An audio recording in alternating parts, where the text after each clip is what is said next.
The baby had been crawling for 11 seconds before anyone in that boardroom moved. 11 seconds. Sharon counted them later, standing in a hospital bathroom, hands shaking over a sink, replaying every single one. But right now, she didn't know about 11 seconds. Right now, she was on her knees on Italian marble, her cleaning cart tipped sideways in the hallway, her heart somewhere between her throat and the floor, watching her 8-month-old son grip the trouser leg of the most dangerous man in Seoul. The most dangerous man in Seoul had not yet looked down. He was still reading from a document someone had just handed him.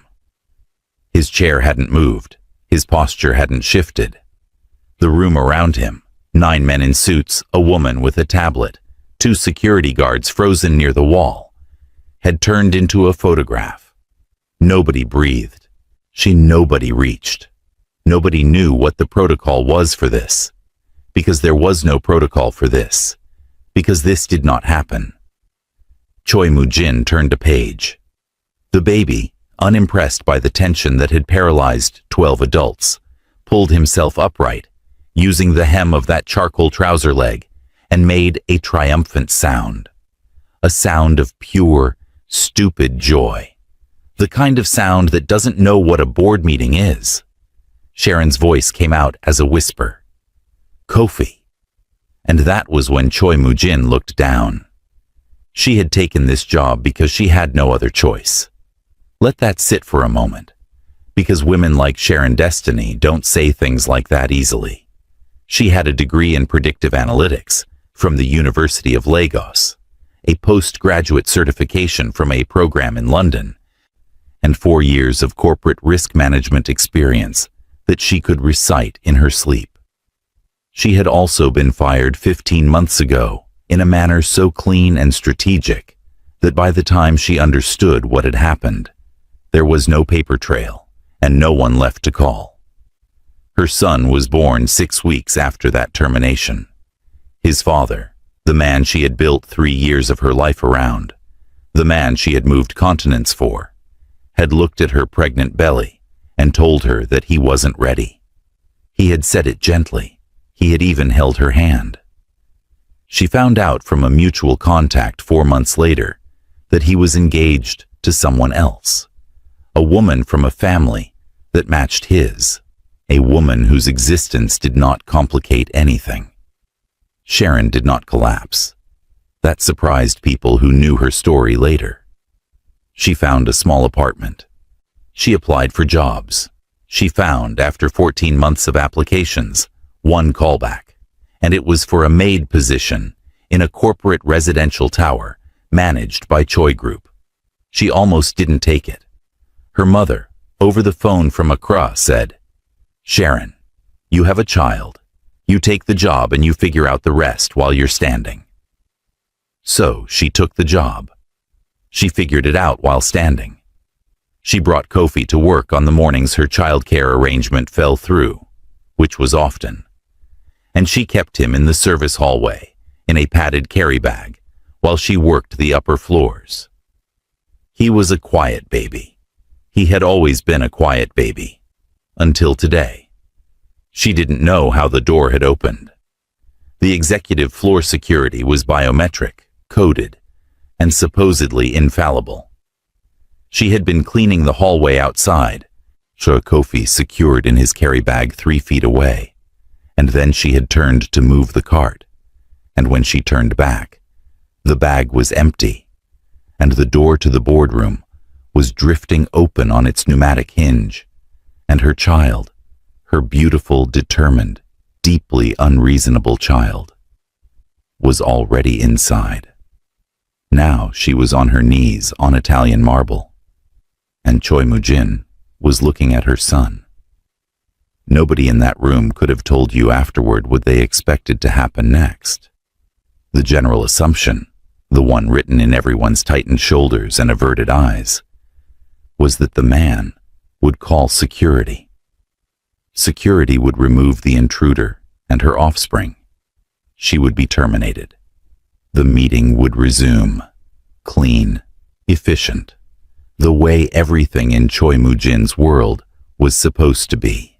And what happened instead was that Choi Moo-jin reached into his jacket pocket and removed his cufflink. He held it in front of the baby. The baby grabbed it. The room didn't know what to do with that. The security guards exchanged a glance. The woman with the tablet slowly lowered it. One of the board members, a senior man named Kang Byung-wook, 64, the kind of man who had been powerful for so long, he'd forgotten what accountability felt like, cleared his throat. "Sir." His voice carried the particular texture of someone disgusted and trying to make that disgust sound professional. "Shall we?" "No." Moo-jin said it, without looking up from the baby. Kang cleared his throat again. "The agenda is waiting." Moo-jin turned the cufflink slowly, and the baby followed it with enormous, serious eyes. It will keep waiting. Sharon, still on her knees, felt something strange move through her. Not relief. She was far too smart for relief. Something more like the feeling you get before a storm. The specific quality of silence that tells you that whatever comes next is going to be significant. She reached forward. "I'll take him. Leave him." 2 words, quiet as a closed door. But they landed on the room like something thrown. She stopped. Moo-jin finally looked at her. Not with anger, not with contempt. With the steady, unreadable attention of a man who had learned to read situations faster than other people learned to describe them. "Stand up," he said. She stood. "Name?" "Sharon Destiny. I work on the residential cleaning detail for floors 32 through 35. I'm sorry." And I turned away for a moment. "And I don't understand how the door—" "I know who you are." He said it quietly. To her, not to the room. Then he picked up his document, looked at it, and said to the rest of the table, "We'll resume in 10 minutes. Clear the room." If you have ever watched someone powerful give a quiet instruction and seen 12 people with expensive educations scramble to comply, you understand what happened next. The room emptied with remarkable speed. The woman with the tablet went last, casting one long look at Sharon. Not hostile, not exactly, but the kind of look that said, "Whatever is happening here, I am noting it." Sharon stood holding her son. Kofi had allowed himself to be scooped up without protest, already distracted by her collar, and waited. Moo-jin stood at the window with his back to her. The city was gray and wet below. Rain moved across the glass in long diagonal lines. "How long have you been working here?" he asked. 7 months. "And you bring your child to work?" She had decided the moment she stood up that she would not apologize again. 1 apology was a courtesy. 2 was a posture. Sometimes, when my childcare doesn't come through, he doesn't cause disturbance. He's usually quiet. He crawled into a closed-door board meeting. The door was open. A small pause. "Yes," Moo-jin said. "It was." He turned around. She noticed with the analytical part of her brain that never fully switched off, that he was looking at the door and not at her, that he was thinking about the door specifically. "The security panel requires a senior clearance code," he said. "That door does not open by itself." "I know that. I assumed a malfunction." "Firmware glitch?" And there it was, the small trap. She saw it a fraction of a second before it closed. The question was too specific, not the kind of language a layperson used. He was testing her. She said nothing. He watched her say nothing. And something in his expression shifted, minimally, in a way she couldn't read. "Someone opened that door," he said, not to her anymore, mostly to himself. "The question is why?" He picked up his phone, typed something without looking away from her, and then set it down. "Your son is 8 months old," he said. "Yes." He pulled himself to standing. It wasn't a question. First time? She blinked. Yes, actually. Something moved through his eyes. Fast. Gone. The staff residence on 37 has a vacancy, he said. Higher security. Private corridor. Your current accommodation in the lower staff block. The ventilation is poor on that floor. I've been meaning to have it reviewed. Sharon stared at him. She was a woman who made her living understanding systems, and what she was seeing did not compute. This man had just cleared a board meeting for a baby. He was now offering her better housing. He hadn't apologized to anyone, hadn't explained himself, hadn't made a speech. He was simply deciding. I didn't ask for. I know you didn't. He said it without any particular inflection. It's a staff resource. It's available. You can refuse it. She looked at him for a long moment. I won't refuse it, she said. He nodded once. Dismissed. She walked to the door. At the threshold, she stopped. Not to be dramatic, but because something snagged in her mind that she couldn't leave alone. Who would have wanted that door open? She asked. He didn't answer immediately. When he did, his voice was very even. That is a good question, Ms. Destiny. I recommend you don't ask it again. She left. In the elevator, with Kofi warm and heavy against her chest, she allowed herself to breathe. Then she spent the entire 20-floor descent running the scenario and coming to the same conclusion she didn't want to come to. The door being opened while she was in that hallway was either a catastrophic coincidence or someone had wanted the maid and her baby inside that room. She didn't know which was worse. Before we go further, I need to ask you something, and I want you to answer honestly, even if it's just to yourself. Have you ever walked into a room and felt the walls of it judging you before you said a single word? Have you ever worked twice as hard as everyone else, carried more than your share, smiled through moments that should have broken you, and still been treated like you didn't belong? Sharon didn't speak her pain out loud. Women like her rarely do, but they feel it. You know they feel it because you've felt it too. If this story is already sitting heavy in your chest, you're not watching this passively. You're witnessing. There's a difference. The people in this community, the ones who stay, who subscribe, who show up every time we release a story, they understand that difference. If you've never subscribed, now is the moment. Not because we asked, but because the story you're about to watch, what Sharon carries, what she refuses to beg for, what Moo Jin is only beginning to understand, deserves to be witnessed by people who have earned the right to recognize it. Subscribe if you're staying. Comment what you would have done in that boardroom. Would you have taken the housing? Or would pride have said no? The apartment on 37 was not what Sharon expected. She had expected a slightly larger version of the staff block room she'd been in. Narrow bed, low ceiling, the particular staleness of a room that gets cleaned, but never truly lived in. What she walked into instead was a 2-room suite with real kitchen counter space and a window that looked northwest over the Han River. There was a radiator that worked. There was a bathtub. She stood in the middle of the room for a full minute. Kofi, on her hip, looked at the window and made his interest known. "Oh, I know," she said quietly. "Don't get comfortable." But she set down her bag. She ran a hand over the counter. She looked at the river. She got comfortable. 3 days after the boardroom incident, senior board member Kang Byung-wook submitted a formal complaint. She wasn't supposed to know this. She knew because the assistant who managed the staff communication board, a gentle, perpetually caffeinated woman named Min Ji-ye, mentioned it with the elaborate casualness of someone trying very hard not to gossip.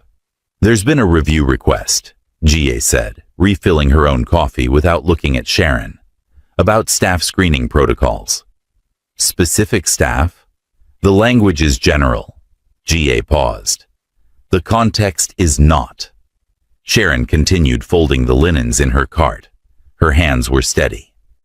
Thank you for telling me. I didn't tell you anything. Correct. The complaint, as Sharon pieced it together over the next 2 days from fragments and silences, alleged that she had demonstrated insufficient professionalism by allowing her infant access to a secure executive floor. It called for a review of her employment status.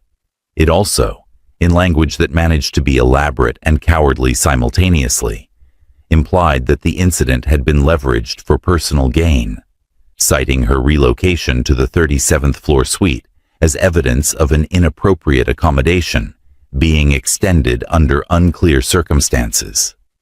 In other words, Kang Byung-wook had insinuated, through 3 paragraphs of corporate language, that Sharon Destiny had used her baby to get something out of Choi Moo-jin. She read the summary of it in the break room at 11:15 at night, the building quiet around her, Kofi asleep in his carrier on the table, and she sat with it for exactly 4 minutes. She gave herself 4 minutes because she had learned, the hard way, across multiple countries and several corporate environments, that the feeling that rose in her when she encountered this specific kind of accusation required 4 minutes to process before it became something she could work with rather than something that would burn her down.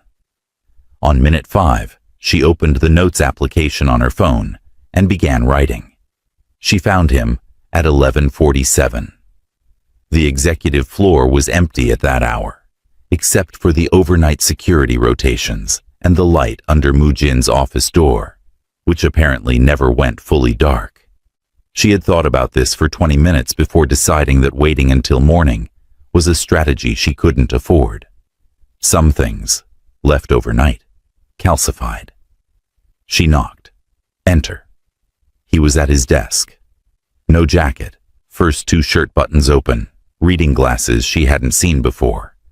He removed them when she walked in, quickly, not self-consciously, but efficiently, the way you put something away that was only ever meant for private use. She noticed that too. Ms. Destiny. He looked at the time on his monitor. It's almost midnight.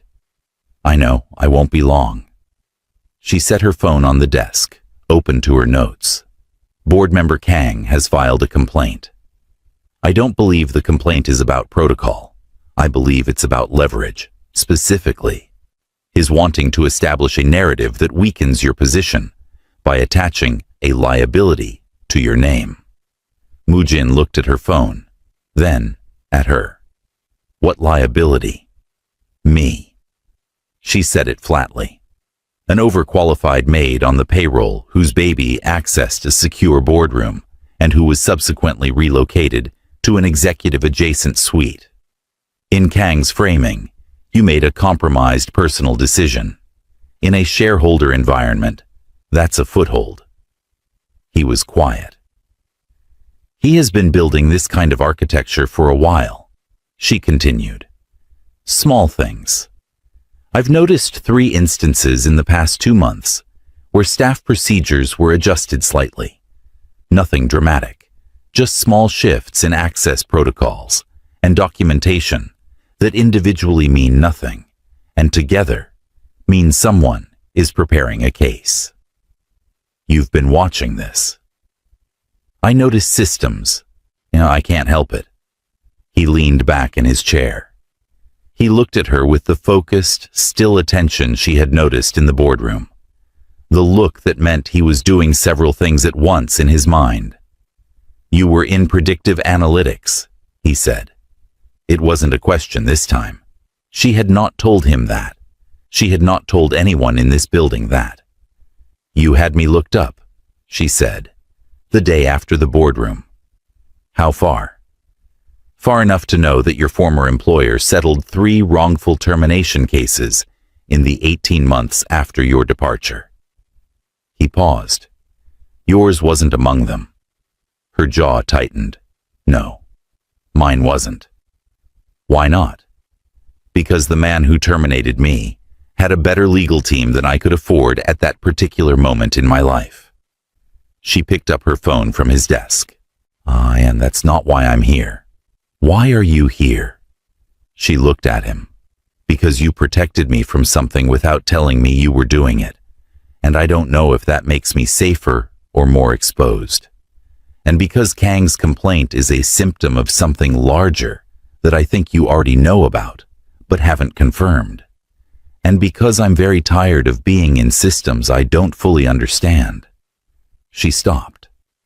I came to offer what I know. What you do with it is your business. Something moved in the room. Not physically, just the quality of the air changed. Sit down, he said. I have a sleeping child.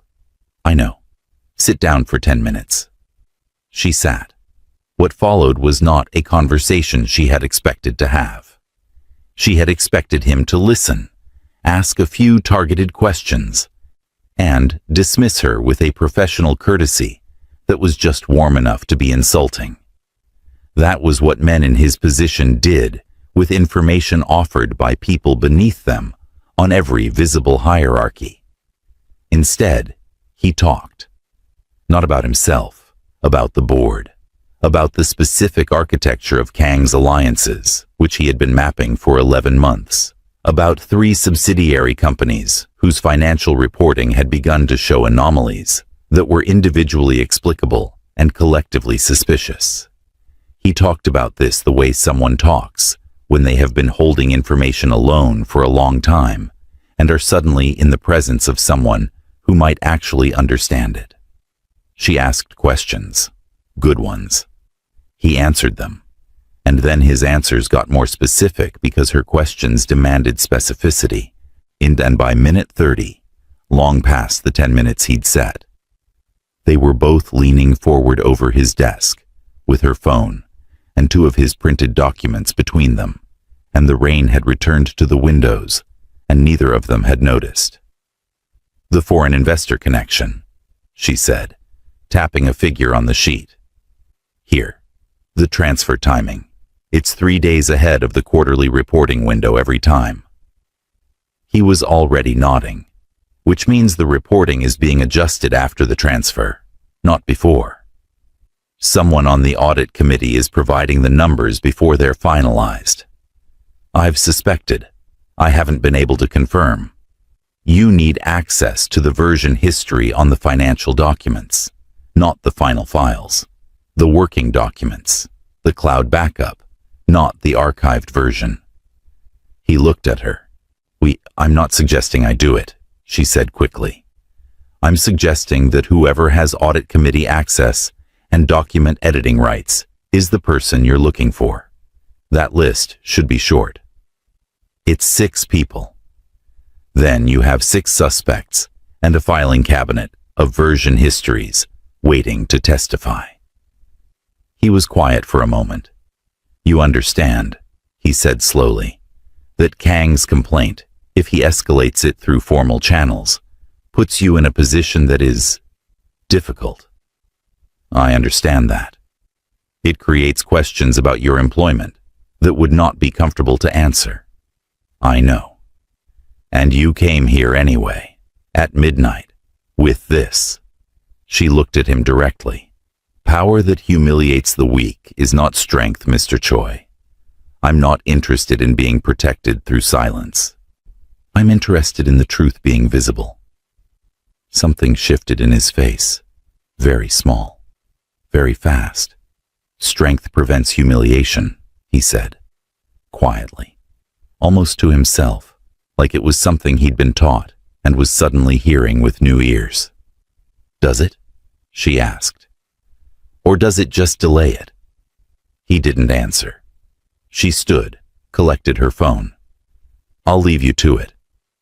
The audit committee documents, he said, before she reached the door.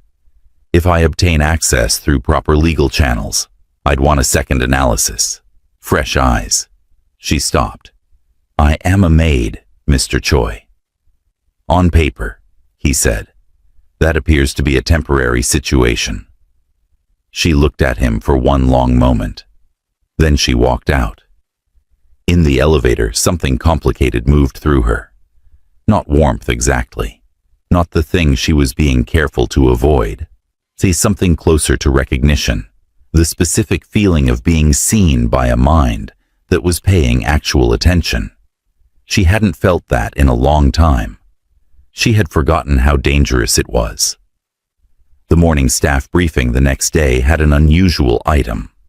Security head Wu, who had been responsible for the executive floor access protocols on the day of the boardroom incident, had been quietly reassigned to a facilities management role in the company's logistics center in Incheon. He had not been publicly dismissed. He had not been made an example of. He had been moved, efficiently, without fanfare, in a manner that ensured the right people noticed, without creating the kind of spectacle that invites commentary. Sharon heard about it from Ji, who heard about it from someone in facilities, who had heard it from Wu himself. He doesn't think it was his fault, Jai said.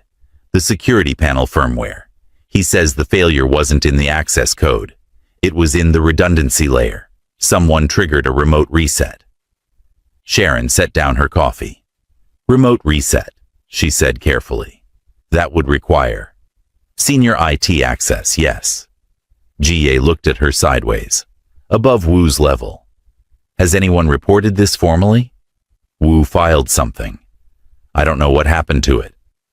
Sharon spent her lunch break in the service stairwell on the 3rd floor. The one with the window that overlooked the east parking structure and was therefore used by no one. Writing down everything she knew in the notes application on her phone. Not because she was planning anything. Because she was a person who had been blindsided before. Badly. And she had learned that the only way to not be blindsided twice was to insist on seeing everything clearly, even the things you weren't supposed to see. The remote reset meant the boardroom door being opened wasn't an accident. It wasn't a firmware glitch. Someone had opened that door deliberately. The question, the one Mu Jin had told her not to ask, sat in her chest like a stone. Why? She had just decided to stop pulling on that thread for the day when she walked back to the residential corridor on 37 and found a woman standing outside her door. Not staff. The clothes were too considered, the posture too deliberate. 50-something, silver hair pulled back, a presence that entered a room before she did. She turned when she heard Sharon's footsteps. Ms. Destiny. Not a question. I am Park Seon-hwa. I manage the administrative interests of the Choi family. A small pause that communicated volumes. I'd like a moment of your time. Sharon shifted Kofi in her carrier. Is this an official request? Consider it a courtesy visit. Then I can refuse it. Park Seon-hwa looked at her with an expression of mild and genuinely interested surprise. The expression of someone who had expected a different response and found the actual one more entertaining. You could, she agreed. But you're a woman who understands situations, I think, and this is a situation worth understanding. Sharon looked at her for a moment. Then she opened the door. The woman sat in the small seating area near the window, the river behind her, and folded her hands with the particular composure of someone who had sat in much more significant rooms than this one. You're wondering what I want, Park said. I know what you want, Sharon said. You want to establish what my intentions are before they become relevant to the family, in a way that's harder to manage. Another small pause of surprised approval. Yes, essentially. My intentions are to do my job, raise my son, and cause as little disturbance as possible to anyone in this building. Sharon sat across from her. I'm aware that recent events have complicated that narrative. Recent events, Park agreed carefully, have attracted attention that the family would prefer to manage quietly. There's an arranged engagement, Sharon said. She had pieced this together from fragments. A name that came up in staff gossip. A formal dinner that had been scheduled on the executive floor the previous month. With the specific way Ji had said, political alliance, once, and then immediately changed the subject. And my presence. The fact of my presence, and how it's been responded to, has become a talking point. Park looked at her steadily. You understand why that is. I understand that I'm a black woman, single mother, working as domestic staff in a building owned by a family with political alliances and a patriarch who has opinions about appearances. Sharon kept her voice entirely even. I understand the specific way that combination is inconvenient to certain people's plans. And does that, Park paused, trouble you? It clarifies things, Sharon said. Inconvenient truth usually does. Park was quiet for a moment. Then she said, with a carefulness that was different from her previous tone. More considered, less strategic. Moojin's mother worked in a household not unlike this one, before she married into the family. I knew her. Sharon waited. She was not treated well, Park said, and Moojin knew it. He was young, but he knew it. She looked down at her folded hands. He has not spoken of the boardroom incident, but I have watched him for 30 years, Ms. Destiny, and I know what it looks like when something sits in him. The room was very quiet. Kofi, improbably, chose this moment to make a small sound of dignified commentary. Both women looked at him. He grabbed Moojin's finger, Sharon said, before she could decide not to. Yes, Park said. I heard. He doesn't do that with strangers usually. He assesses first. Clearly, Park said, with the very faint beginning of something that might, in another context, have been a smile. He took after his mother. It wasn't funny exactly, but it landed in the room in a way that softened something. Sharon felt it. She suspected Park had felt it too. Why are you here? Sharon asked, not hostilely, genuinely. Because Moojin will not tell you what is at stake, Park said. He protects by managing information. It is his method. It served him in certain environments, and it will cost him in others. She stood. The engagement meeting has been rescheduled for next Friday. There will be political partners present. The optics of your current situation, the residence, the boardroom, all of it, will be raised. By Kang. Kang is not acting alone. She moved toward the door. I am telling you this, not because I am your ally, Ms. Destiny. I am telling you this because I do not enjoy watching intelligent people be maneuvered without their knowledge. It is poor sport. She left.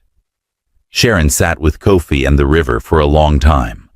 2 nights later, at 1 in the morning, she found the anomaly. She hadn't been looking for it specifically. She'd been working through the financial documents Moojin had sent to her building secure email address. Anonymously, routed through the administrative system in a way that technically classified them as contractor analysis. Going through quarterly reports the way she used to go through risk assessments in her previous life. The numbers were dense and deliberately complex, the kind of complexity that had been engineered rather than grown organically, which was itself informative. But it was in the version history, which he had included, she suspected, precisely because she had told him it mattered, that she found it. A single reporting document, 11 months ago, in which the same cell of financial data had been edited 6 times in a 4-hour window. 6 different saves, each one a small adjustment, each one attributable to the same user ID, except the 3rd save, which carried the metadata signature of a different terminal, a terminal registered to a subsidiary office in a city she recognized. The subsidiary connected to the foreign investor. She sat in the dark of her kitchen, Kofi breathing softly from the bedroom, the river, doing whatever rivers do at 1 in the morning, and she understood that she was holding something significant. She also understood that holding it quietly, alone, at midnight, was exactly the situation someone had tried to manufacture from the beginning. The door had been opened on purpose. She had been put in Mujin's path on purpose. Whether to be used as a distraction, or a liability, or a tool, she didn't know yet. What she knew was that someone had anticipated that the right kind of woman in the right kind of trouble would create the right kind of complication. What they hadn't anticipated was that she would find the thread first. She opened a new document and began writing everything down. At 1:43 in the morning, she sent it, carefully, stripped of anything traceable, to the same administrative routing address. Then she put her phone down and looked at her son's face through the cracked bedroom door and said, very quietly, into no one in particular, "We are going to be fine." She was not certain of this, but she said it with enough conviction to last until morning. That was all she needed right now. Just until morning. She found out about the second complaint on a Thursday. This one was different, more serious. Less about protocol, more about character. It contained the word manipulation. It contained an insinuation about the security breach that positioned Sharon not as a bystander but as a participant. It had been submitted not through internal HR, but through an external legal channel, which meant it had been prepared by someone who wanted it to survive any internal attempt to bury it. It also contained a detail that stopped her cold. Her employment history before the Maid position. Not the degree, and not the analytics certification. Her exact last corporate role, her termination date, and a note about the gap in her employment record. Information that was not in her staff file. Information that could only have been obtained by someone running an external background pull. Someone who had been watching her before the boardroom. Before Kofi crawled through a door that should not have been open. She stood in the service corridor on 34, her cart in front of her, this information moving through her system, and she did not allow her hands to shake. Someone had known who she was before any of this started, which meant either she had been placed here, specifically deliberately, as part of something she didn't understand, or someone else had identified her presence and begun building a file. Both possibilities were frightening. The second one was worse. She pushed her cart toward the elevator and made herself keep moving, because the one thing she had learned in 15 months of surviving was that standing still was not a strategy. And somewhere above her, on an executive floor, she had crawled her way into, literally, through her son. A man was receiving the same information for the third time and doing something with it that she couldn't yet see. She needed to see it. She needed to see it before Friday. This is the moment in the story where most people, if they were in Sharon's position, would fold. Not because they're weak, but because the weight of what she's carrying right now is the kind of weight that looks like it belongs to someone else. A younger person. Someone without a baby. Someone who hasn't already lost a career and a relationship and 2 years of a life she'd built carefully. But some of you watching this know, you know exactly what it looks like to keep moving when everything in you wants to stop. You've done it. Some of you are doing it right now. Have you ever found yourself holding information that could change everything, but you were afraid of what it would cost you to use it? Not because you were cowardly, because you'd learned that being right doesn't protect you, that sometimes the truth is the most dangerous thing you can carry. Drop that in the comments. I mean it. This community is not a passive audience. The women and men who gather in this space have lived through real things, and their stories belong here just as much as Sharon's. Subscribe to stay with us. Not because it helps the channel, though it does, but because this is a space being built for people who feel things deeply and refuse to be ashamed of it. And what's coming next in this story is going to require people in the room who can handle depth. We're just past the halfway mark. Everything is about to change. She found him at 7:43 in the morning. Not in his office. In the building's private gym on the 41st floor, which she had not known existed until Ji mentioned it once, and then looked immediately like she wished she hadn't. Sharon had stood outside the door for 90 seconds, which was long enough to consider leaving 4 times and talk herself out of it 4 times. And then she knocked. He opened it himself. No jacket, no armor, just a plain dark shirt, his hair slightly damp. He and the particular alertness of someone who had been awake for a long time and had made peace with that. He looked at her, then at the time on his watch, then at her face. "Come in," he said. The room smelled like rubber and clean air, floor-to-ceiling mirrors on one wall, the city beginning to wake up through the east-facing windows. She didn't sit down. She handed him her phone. He read it. All of it. He read it twice. She could tell because his eyes moved through it at speed the first time, and then slowed deliberately on the second pass, the way you read something when you're checking your own comprehension against your instinct. He handed the phone back. "The terminal signature," he said. "Yes." "You understand what that means?" "It means the edit came from inside the subsidiary, which means whoever made it had direct access to that office, not just remote login.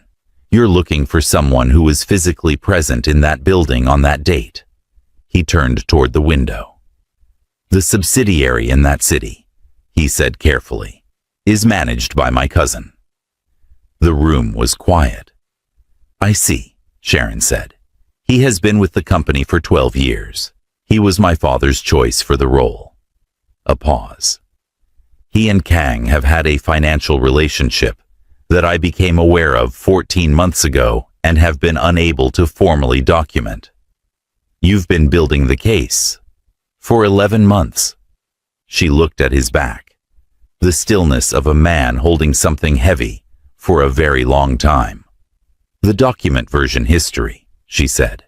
"If you obtain a formal forensic pull of the terminal logs from that subsidiary office on that date, the evidence is preserved independently of anything internal. It bypasses your audit committee entirely." "I know." He turned around. "I've had legal counsel preparing the request for 6 weeks. I needed the specific document reference to narrow the pull to defensible parameters. Which I just gave you. Which you just gave me." They looked at each other across the clean, quiet room. "This accelerates things," he said. "The formal complaint against you, the one filed externally, was designed to create noise before Friday's meeting.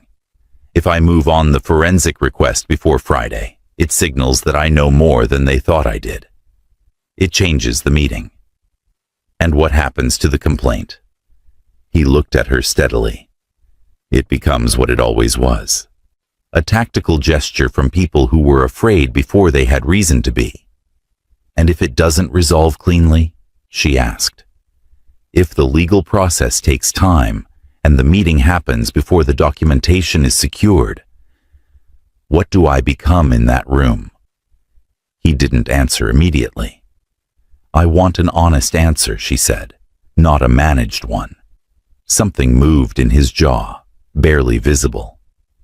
"In that room, on Friday, without documentation secured, you become the most convenient explanation for my behavior over the past 2 weeks." He said it evenly, without apology. "An anomaly, a liability, a woman I inexplicably elevated without cause." "Yes," she said, "that's what I thought. It won't be allowed to stand." "With respect, Mr. Choi, Intentions don't protect people. Systems do. She held his gaze. What is the actual plan? He looked at her for a long moment, the kind of look that had weight to it. The forensic request goes to external counsel today, before the meeting. That creates a formal legal trail independent of anything internal. He paused. And I'm going to need you to trust that what I do in that room on Friday is not about managing you. It is about ending the architecture they've been building. That is not the same as answering my question. No, he said. It isn't. He was quiet for a moment. I cannot promise you clean. I can promise you visible. She thought about that. Visible. Not hidden behind someone's protection. Not managed. Visible. All right, she said. He nodded. She turned to leave. Got to the door. Ms. Destiny. She stopped. The version history. The terminal signature. You found that at 1 a.m? Yes. You sent it at 1:43. Yes. What were you doing between finding it and sending it? She looked back at him. I sat with it. I made sure I understood what it meant. I thought about whether sending it was the right move, or whether it made me more visible than I could afford to be. And you sent it anyway. I decided that being visible on my own terms was better than being invisible on someone else's. She met his eyes. I learned that recently. He said nothing. She left. In the elevator on the way back down, she realized her hands were completely steady. She hadn't noticed until just now. 41 floors, one conversation, and the particular settled feeling of a person who has stopped waiting to be managed and started being present. She allowed herself 10 seconds of that feeling. Then she went to get her son. Friday arrived the way significant things tend to arrive, without ceremony, on an ordinary morning, in the middle of the regular sounds of a building waking up. Sharon cleaned floors 32 through 35 as usual. She wore her uniform. She moved her cart through corridors she had memorized over 7 months, doing the job she had taken because she had needed to stand somewhere while she figured out the rest. She was precise and efficient, and she did not think about the meeting on the 44th floor, which had been pushed to 2 in the afternoon, and which would contain, according to what she had pieced together, Moo-jin's father, 3 board members including Kang Byung-wook, a representative from the political family connected to the engagement arrangement, and Moo-jin himself. She did not think about it. She thought about it constantly. At noon, Ga appeared in the service corridor with 2 cups of coffee and the expression of someone who had been sitting on something for several hours. I'm not supposed to know things, Ga said.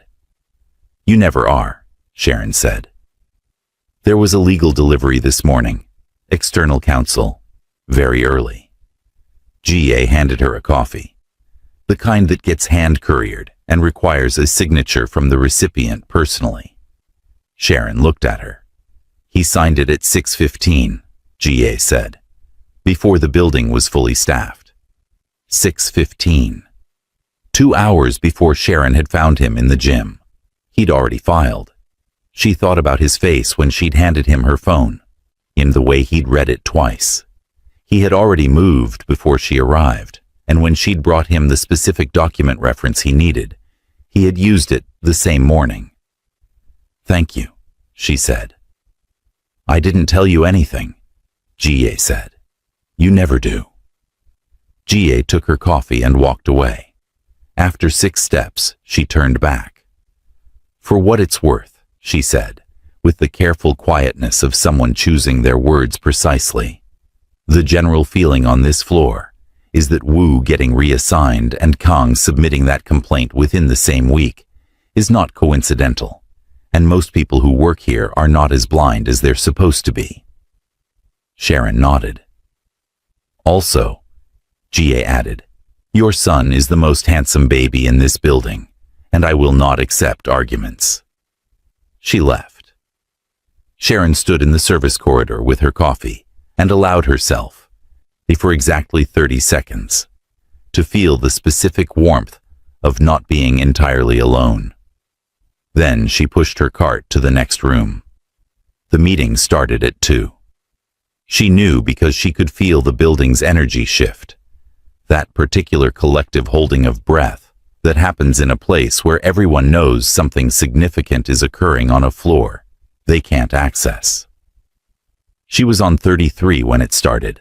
She cleaned a bathroom. She organized linen. She moved to 34. At 2:47, her phone vibrated. An internal system message, building administration, her name, and a request to present herself at the 44th floor conference room. She read it twice. She looked at her reflection in the window of the room she was standing in. Uniform, hair tied back, no preparation, no warning, no armor. Oh, she sent a message to the childcare arrangement on 37. Then she took the elevator up. The 44th floor conference room had glass walls on 2 sides and a view that made the city look like something you could hold in your hands. There were 8 people at the table when she entered. She felt them evaluate her before she reached the door.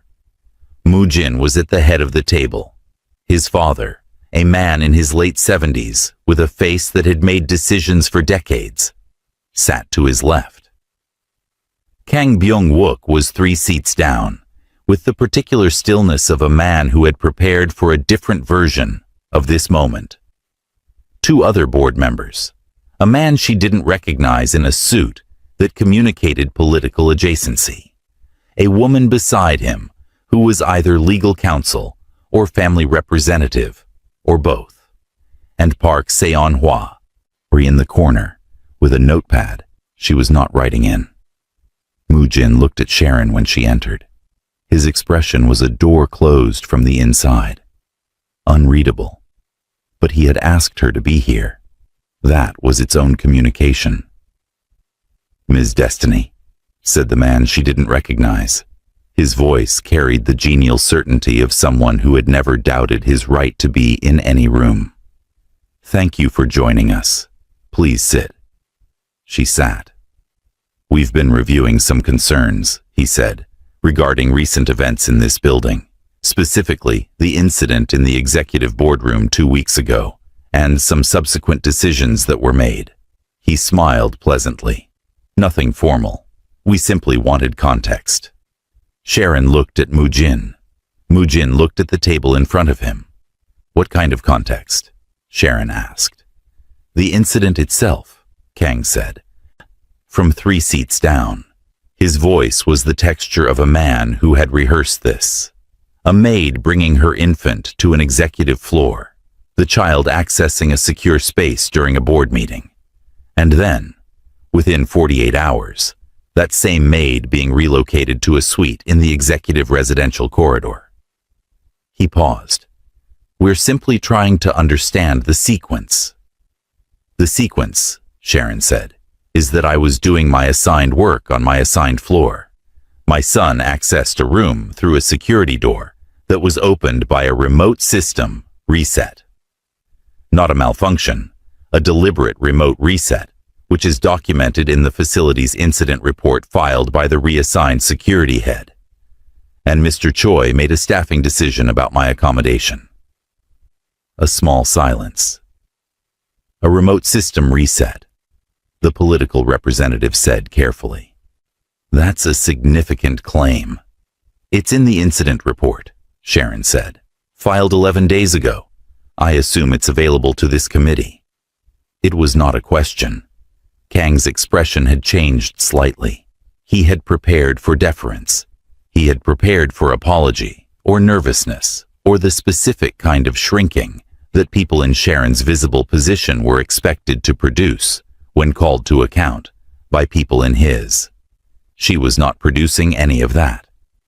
"The accommodation decision," the political representative continued, pivoting slightly, "was made by Mr. Choi personally.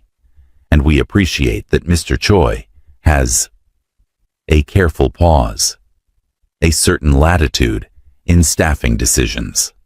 However, given the optics, and given the upcoming familial commitments, the engagement, Sharon said. The woman beside him shifted. It seemed prudent, he continued, to ensure that any perceptions of what? Sharon asked. He smiled pleasantly again. Preferential treatment. The room was very quiet. Sharon kept her voice entirely level. I'd like to understand the concern precisely. Are you suggesting that my son crawling through a door that was remotely opened by someone in this organization was a manipulation I orchestrated to gain residential accommodation? Or are you suggesting that Mr. Choi's decision to house his staff in appropriate facilities reflects a personal attachment that compromises his professional standing? Nobody answered immediately. Because those are two different concerns, she said, and they require two different responses, and I'd prefer not to respond to an implication that isn't stated. Kang leaned forward. What we are saying, Ms. Destiny, is that this situation, Mujin said quietly, is over. Everyone looked at him. He had not raised his voice. He had barely moved. He spoke with the specific quality of someone who has decided something irrevocably and is communicating that decision as a fact, not an argument. The forensic documentation from the subsidiary terminal logs was submitted to external counsel this morning, he said. The review will be completed within 10 business days. At that point, the source of the security breach on the day of the boardroom incident will be formally identified. He looked at Kang. I expect the committee will find the results informative. Kang's face had gone very still. Additionally, Mujin continued, the version history anomaly in the quarterly reporting documents, the one correlating to this building's subsidiary in that city on a date 11 months ago, has also been included in the forensic request. He looked at the document in front of him, without picking it up. I have been building this case for almost a year. I had been waiting for a specific document reference to narrow the evidentiary scope. I received it 2 days ago. The political representative looked between Mujin and Kang with the expression of a man rapidly recalculating. This meeting, Mujin said, was called to manage the optics of my recent staffing decisions. I understand the intent, but I want to be clear about something. He looked at Sharon, not briefly, with full, deliberate attention. Ms. Destiny identified a financial anomaly and a security breach architecture that my internal teams had not yet confirmed. She did this independently, without access to systems beyond what she could observe, in the margins of a job she should not be in. He looked back at the table. I am formalizing a role for her as strategic risk analyst, effective Monday. The paperwork has been prepared. The woman beside the political representative set down her pen. The engagement arrangement, the political representative said slowly, has been reconsidered, Mujin said. The families will not. The families will adjust. He said it without heat, without apology, with the absolute steadiness of a man who had made a decision at 6:15 that morning and had not wavered from it since. This is not a negotiation. The room was silent for a long moment. Sharon sat in the middle of it and felt something she hadn't felt in over a year. Not triumph, not relief. Something quieter and more durable. She felt correctly placed. She thought it was over. She was wrong. She found out about the immigration review on a Monday morning, 48 hours after the meeting. An official letter. Her employment gap, 15 months documented, flagged for review under a corporate visa compliance audit. Triggered, she understood immediately, by the external legal complaint that had been filed before Friday's meeting. The complaint hadn't dissolved. It had pivoted. She sat at her kitchen table with Kofi on her lap and the letter in front of her, and the river doing nothing helpful outside the window. It was a clean move, and she had to acknowledge that, even as it sat in her stomach like something cold. She was no longer just a liability to be managed through optics. She was now a compliance issue, which was harder to dismiss and easier to weaponize, and the timing, 48 hours after Moo-jin had exposed the forensic case in front of the political representatives, was not coincidental. They were retaliating, not against him, against the softer target. She called the only lawyer she knew, a woman from her postgraduate program who had gone into immigration law and who answered the phone on the second ring and listened to the whole situation without interrupting, which was why Sharon had called her. "Your employment gap," the lawyer said. "The circumstances of the termination.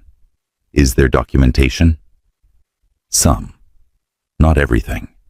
They were thorough. The wrongful termination settlements the company made in the 18 months after your departure. I know about them. I wasn't part of them. Could you have been?" Sharon was quiet.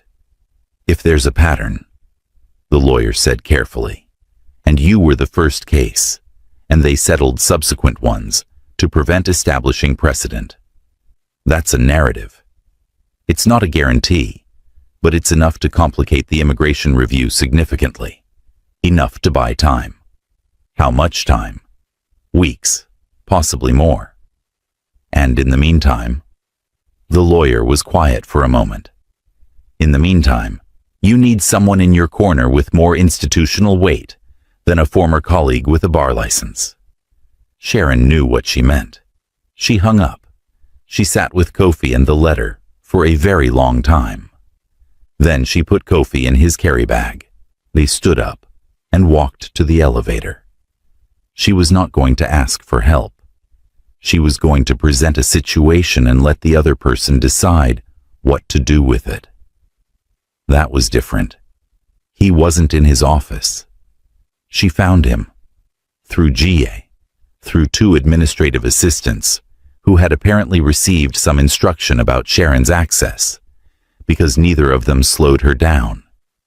In a smaller room on the 42nd floor that turned out to be a secondary workspace. Books on one wall, a standing desk, a window facing south. He looked at the letter. He looked at her. "They waited 48 hours, he said. "Yes. To let the meeting settle, to let any immediate response from me de-escalate. Then they moved to a separate jurisdiction. Yes." He set the letter on the desk. His jaw was doing something controlled. I should not have made the announcement in that room," he said. She blinked. "Not because it was wrong," he said quickly. "Because the timing exposed you before the forensic documentation was secured. I moved too fast, and it gave them a target." She looked at him. "You're not apologizing." "No. I'm identifying the error. There's a difference. Apologies ask for absolution. Identifying errors asks for correction." She thought about that for a moment. "The lawyer I spoke to this morning says the wrongful termination pattern at my previous employer might be enough to complicate the immigration review." "It's enough," he said, "and there's more." The settlement records for those subsequent cases were sealed, but the existence of the settlements is public record. There is also a deposition from the second case, which I know about because my legal team retrieved it last week, in which your former supervisor is referenced by name in a pattern of targeted terminations. She stared at him. "You pulled my employment records," she said. "I told you I had you looked up. You said far enough to know about the settlements. You didn't say you had deposition records." He held her gaze. "I was building context. I didn't know I would need it for this. But you have it." "Yes." She breathed out slowly. "And you'll make it available to my legal counsel." "It's already been sent." He paused. as of this morning before you came here." The room was quiet. She looked at her son, who was examining the strap of his carrier with profound concentration. "You moved before I arrived again," she said. "I was made aware of the compliance letter through internal channels this morning. I anticipated you would come." "You anticipated? You are not the kind of person who sits with a problem," he said. "You come at it." She felt something complicated move through her. "I need you to understand something," she said. "I am grateful. I genuinely don't have a word for what it is to have someone move like this on my behalf. But I cannot be a project. I cannot be something you manage, even carefully, even well." He was very still. "I am not managing you," he said. "Then what are you doing?" He was quiet for a long moment, long enough that she thought he wasn't going to answer. "When I was 9 years old," he said, "my mother came home from a house she had been working in with her hand bruised. She told my father it was an accident. She told me the same thing. I was 9, and I believed her." He looked at the window. "I was 14 when I understood what had actually happened. I was 22 when I had enough power to do something about the man who had done it." He stopped. "I am not telling you this because I think you are my mother. I'm telling you because I have spent my entire professional life building the ability to prevent that specific kind of harm. And when your son crawled into my office, I looked at him and I thought," he stopped again. "I thought, here is something that should be protected, not because it is helpless, because it is worth protecting." She looked at him. "He grabbed my finger," Mujin said quietly. "He looked at me like I was something stable." The room was very quiet for a very long time. "I don't need stability," Sharon said. Her voice was steady. "I built my own. I know. And I am not a symbol of someone else's history. I know that too." He looked at her directly. "You are the most dangerous analyst I have encountered in 12 years of corporate defense. You found in 48 hours what my internal team couldn't confirm in 11 months. You walked into a room full of people who wanted to diminish you, and you made them answer specific questions." He paused. "I am not protecting a symbol. I am protecting someone I cannot afford to lose." She looked at him for a long moment. "That last part," she said carefully, "sounds like a business case." "It started as one," he said. She felt the weight of what he wasn't saying. She made a decision. "I'll stay through the forensic resolution," she said, "as strategic risk analyst. On paper, at full standing, with transparent compensation. Not charity, not accommodation. Of course. And if the immigration review creates complications, it won't. You don't know that. I know that the documentation being submitted today is substantial, and that the pattern it establishes is one that the reviewing body will not be able to dismiss." He said it with the quiet certainty of a man who had been building things carefully for a long time.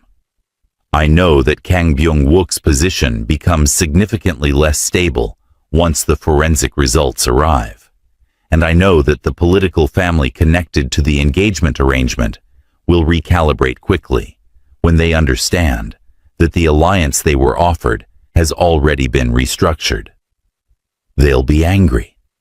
Yes, your father is having a conversation with me this evening." He said it simply. "We have disagreed before. This is different. Yes." He didn't elaborate. She looked at her son. "I won't be hidden behind protection," she said. "I know. Equal position, transparent standing. Yes. And if I decide at any point that this situation has become something I can't operate inside with my dignity intact." "You leave," he said without hesitation. That has always been true. She looked at him for a long moment. All right, she said. She gathered her son and walked out. In the elevator, Kofi looked up at her with the enormous, serious eyes that had gotten them into all of this, and she looked back at him and thought, whatever happens next, we went forward on our own terms. That was something. That was actually everything. 3 weeks later, the forensic documentation arrived, and the terminal log confirmed the subsidiary edit, the timing, the access signature, the specific cell modification. All of it pointed to a physical presence in that office on that date, a presence that could be placed there through travel records obtained by external counsel, by a person whose name was now in a formal legal submission. A name connected to Kang Byung-wook through 7 documented financial transactions. A name that wore an expensive suit and had sat across from Sharon in that conference room and asked her, pleasantly, for context. The board met in emergency session on a Thursday. Kang tendered his resignation before the session concluded. The political representative retracted the formal external complaint, quietly, through his own legal counsel, with language that would have been embarrassing to examine closely. The immigration review was suspended pending new documentation. It did not happen cleanly. That had never been promised. Moojin's father did not disinherit him, but the conversation had lasted 4 hours, and parts of it had been, by Moojin's own account, in a brief exchange with Sharon afterward, genuinely difficult. 2 subsidiary companies were dissolved. 3 board members resigned or were removed. A media story ran, stayed hot for 9 days, and then was overtaken by something else. The arranged engagement was formally withdrawn. There was fallout. There were costs. They were real, and they were paid. She found him on the balcony on a Thursday evening, 3 days after the board emergency session. The 44th floor. The city spread out below them, lights beginning in the early dark. She stood beside him. Not touching, just present. The audit committee has been restructured, she said. The new chair starts Monday. I know. I approved the appointment this morning.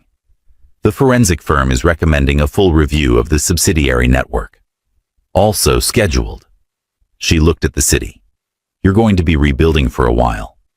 Yes. Is it worth it? He was quiet. They feared my name, he said finally. I've been managing that fear since I was 22. Building it. Using it. He paused. You asked me once whether strength prevents humiliation or just delays it. He looked at the lights. I've been thinking about that for 3 weeks. And I think I built power to survive a world that hurt my mother. And somewhere in the building of it, I started to believe the power was the point. He was quiet. It isn't. She looked at him. What is? She asked. He looked back at her. What you said, in the gym, visible on your own terms. She thought about that. I don't need protection, she said. I know. I need partnership. He held her gaze, steady, undefended. I do not kneel, he said. That is not in me. But I stand differently with you, beside me. He paused. If you'll stay. The city moved below them, indifferent and enormous, doing what cities do. I'm still figuring out what staying looks like, she said, on my terms. Tell me when you know. I will. They stood in the dark for a while, not together yet, not apart, in the particular space between things that have been decided and things that haven't yet been named. It was enough for now. 2 days later, an envelope arrived on her desk. No sender. Hand-delivered to the Choi Group mailroom. He marked for her attention specifically. Inside was a single document, redacted in places, but legible enough. Evidence of a coordinated operation targeting 3 corporate entities in Seoul, Lagos, and London. A network that had been running for years, before Kang and the subsidiary Edit and the boardroom door. A network that had, at some point, identified Sharon Destiny as a risk, not a pawn. A risk. Because someone, somewhere, had noticed what she was before she noticed it herself. She read it twice. Then she walked upstairs. Mujin looked at her face when she came through the door. He looked at the document. Something shifted behind his eyes. "This isn't over," he said. She looked at him. "No," she said. "But this time, I know what I'm walking into." He nodded, and this time, they moved toward it together. Some women are not rescued, and they are recognized, and some power does not exist to dominate. It learns, slowly, at cost, through contact with something it wasn't prepared for, that its entire purpose was to defend dignity, not manage it, not protect it from a distance, stand beside it, equal, visible, chosen. The smallest hand gripping a finger, and an empire quietly learning what it was always supposed to be for. You made it to the end of this story. I want you to sit with that for a moment.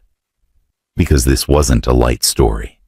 This was a story about a woman who was placed in a system designed to erase her, and who refused to be erased, not with rage, with precision, with the stubborn, exhausted, undefeated dignity of someone who has learned that being seen on your own terms is worth everything it costs.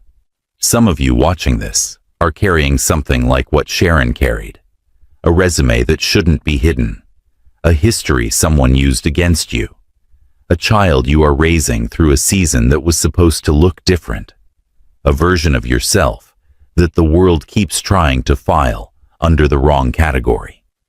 This community was built for you, not for passive viewers, for people who have lived enough to recognize the weight of a story like this one, and who understand that being silent about what moves them is a kind of loss. If this story reached something in you, subscribe. Not as a transaction, as a declaration that you belong in a space where emotional intelligence is not a weakness, where maturity is valued, where stories about dignity, sacrifice, and love between people who have both been marked by the world are told with the seriousness they deserve. Comment what Sharon's story stirred in you. Tell us what you would have done in that room. Tell us what you are carrying that nobody in your life has named yet. Because the comment section of this channel is not a place for noise. It is a place for people who feel things and are no longer willing to feel them alone. We will be back. And next time, the network comes for them both. He was standing on the rooftop when his phone stopped ringing.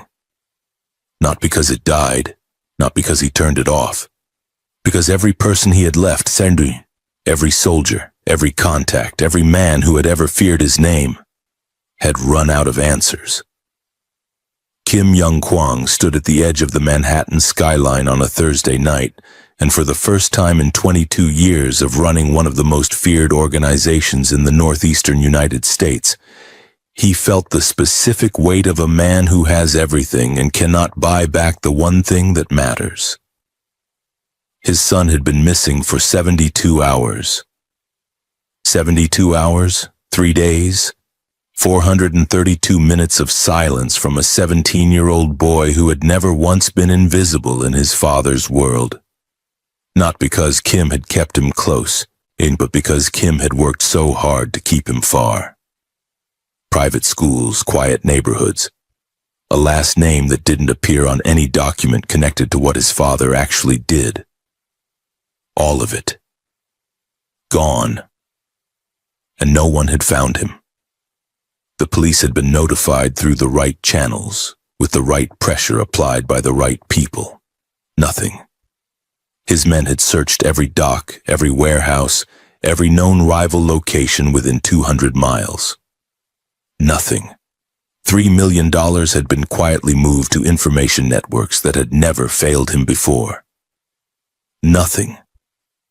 Kim Young-kwang turned from the skyline and walked back toward the group of men assembled on that rooftop. 7 of them, each one a specialist, each one visibly uncomfortable in a way that had nothing to do with the cold.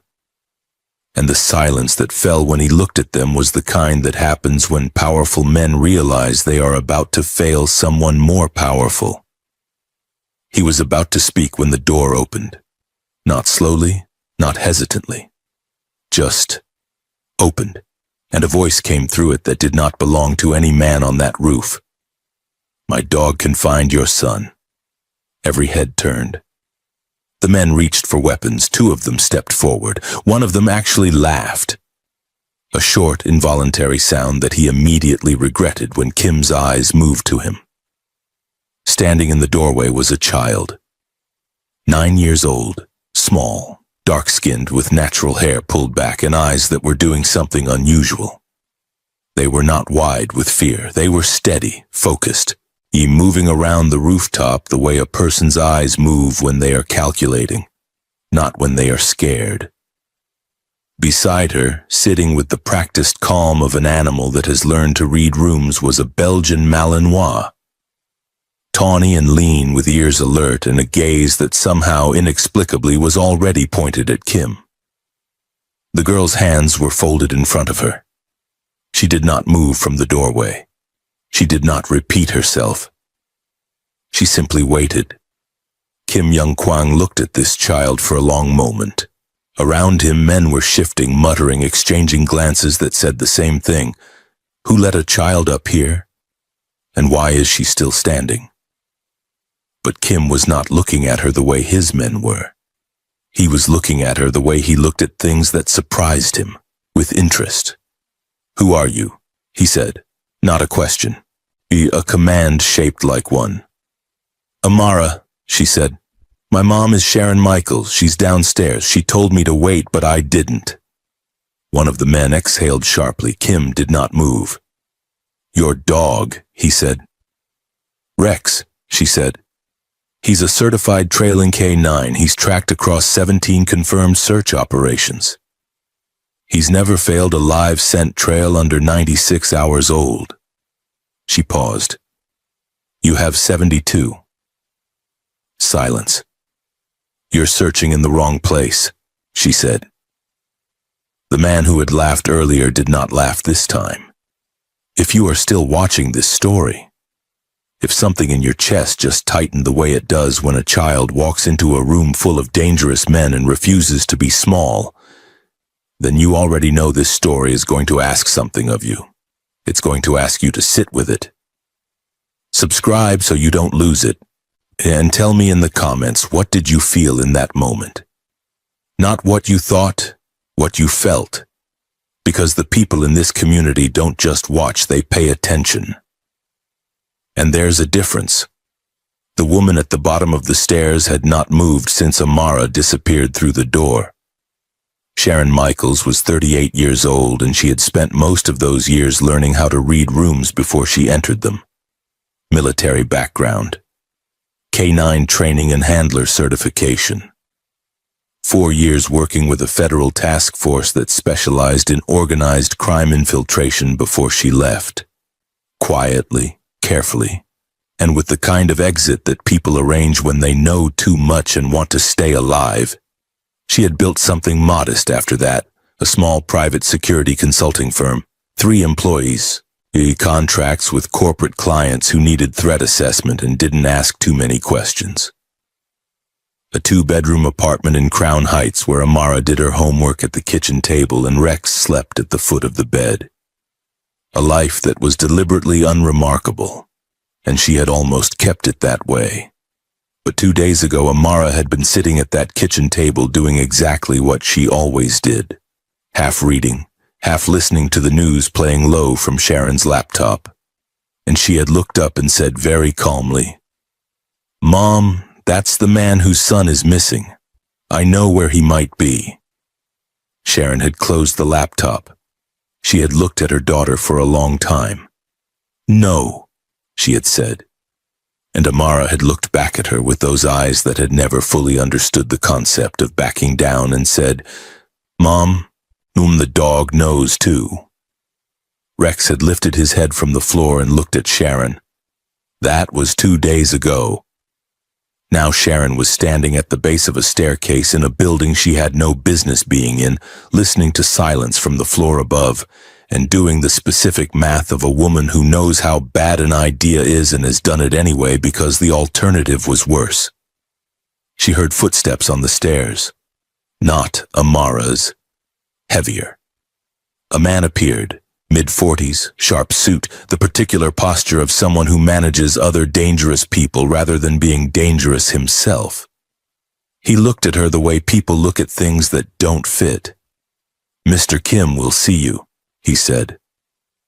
Sharon picked up her bag and climbed the stairs. The rooftop was colder than she expected.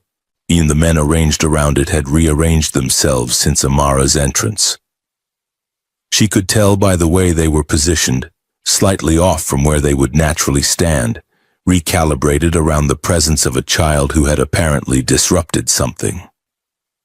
Kim Young-kwang was standing near the center of the space. She had seen photographs. They did not prepare you for the stillness of him.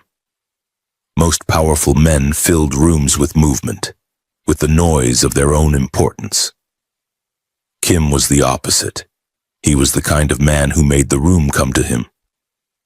He looked at Sharon the way he had looked at Amara, assessing, unhurried.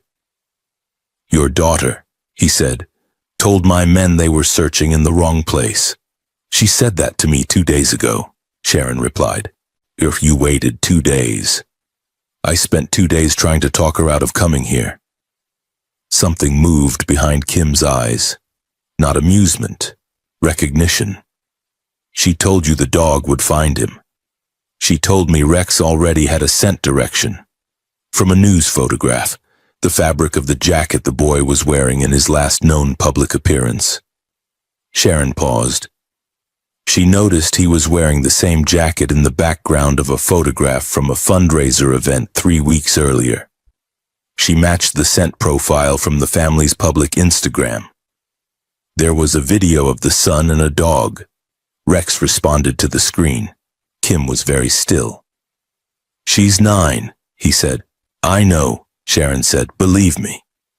Amara, who had been standing quietly beside Rex near the rooftop ledge, looked over at this exchange and then looked back at the dog. He apparently satisfied that the adults were finally communicating at the appropriate level. One of the men near the back, broad, with the kind of jaw that suggested he had never in his life been told no and survived the experience, crossed his arms and said loudly enough for everyone to hear, "We're doing this? We're actually doing this? We brought in a woman and a child and a dog because our own people couldn't." "Hansu," Kim said. The man stopped. "Go downstairs." A pause that lasted exactly 1 second longer than it should have. Then Hansu uncrossed his arms and walked to the staircase without another word. Kim looked back at Sharon. 30 minutes, he said. "Show me what you have." Sharon looked at Amara. Amara was already unclipping Rex's lead, and what happened in the next 4 minutes would later be described by 2 of Kim's men, independently to people they trusted, as the strangest thing they had ever seen in a career full of strange things. Rex moved, not frantically, not in the excited, scattered way that untrained animals move when they catch a scent. He moved the way water moves when it finds a channel, with direction, with inevitability, following something invisible and absolutely certain. He went to the staircase door first, stopped, turned, went to the eastern edge of the rooftop, pressed his nose briefly to the ledge, then turned again. Away from the river, away from the docks and warehouses where Kim's men had been searching for 3 days, and pointed with the specific orientation of his entire body toward the financial district. "There," Amara said. Kim looked at the skyline in the direction Rex was facing. Glass towers, corporate headquarters, The kind of Manhattan that had nothing to do with the Manhattan he operated in. My son has no connection to that area, he said. I know, Amara said. That's why no one looked there. She pulled out a folded piece of paper from her jacket pocket, a printout, slightly crumpled, and held it up. On it was a screen grab from what appeared to be security footage. Grainy. Timestamp in the corner. This is from a traffic camera, she said. On Fulton Street, 48 hours ago. That's your son's jacket. Kim crossed the rooftop in 5 steps and took the paper. He looked at it for a long time. His face did not change, but his jaw tightened. Where did you get this? He said. Then I submitted a public records request to the DOT camera system, Amara said. It takes 48 hours to process. I submitted it the same day I told my mom. She paused. She said no for 2 days. The camera response came this morning. Sharon, watching this exchange, felt the specific emotion of a parent whose child has just been simultaneously mortifying and extraordinary. She pressed her lips together and said nothing. One of Kim's men, younger, quieter than the others, with the look of someone who was actually processing what was happening rather than performing skepticism, leaned forward and said, the footage was supposed to be clean. We had someone scrub all camera records in the search radius. You scrubbed the records in your search radius, Amara said without looking up from Rex. Fulton Street was outside your radius. You assumed he went toward the water because that's where people go when they don't want to be found in your world. But he wasn't going somewhere to hide from your world. He was going somewhere specific. Kim placed the printout carefully on the ledge in front of him. My son, he said slowly, was arguing with me 4 days ago about the direction of the organization. He asked me. He stopped. What did he ask you? Sharon said. Kim looked at her. The roof was very quiet. He asked me if fear was the only thing I knew how to build. No one said anything for a moment. Then Amara said matter-of-factly, he wasn't running away from you. He was running towards something. There's a difference. Rex knows the difference too. Scared people's scent goes in circles. Your determined people's scent goes in a line. Kim Young-kwang looked at this 9-year-old girl for a long, unreadable moment. Then he said to Sharon, we move in 20 minutes. Your team leads. Sharon looked at him. My team, she said, is me, my daughter, and a dog. I know, Kim said, and that's why I said your team leads. In the elevator going down, one of Kim's men, the younger one, whose name was Ji-ho, and who had been watching everything with the quiet attention of someone who had survived this long by paying better attention than everyone else, leaned toward Sharon and said very quietly, does she do this often? Sharon looked at Amara, who was telling Rex something in a low voice, her hand on his neck, the dog listening with the seriousness of a colleague. Define often, Sharon said. Ji-ho nodded slowly, as if this answered something. They moved out into the night. The convoy was 3 vehicles. Black, unmarked, the kind that moved through Manhattan without calling attention specifically because they looked like they belonged to someone who didn't need attention. Sharon rode in the second vehicle with Amara and Rex. Kim rode in the same vehicle, which Sharon noted and filed away. He was watching, not directing. Watching. This was not a man who trusted easily. This was a man who was choosing in real time whether to trust at all.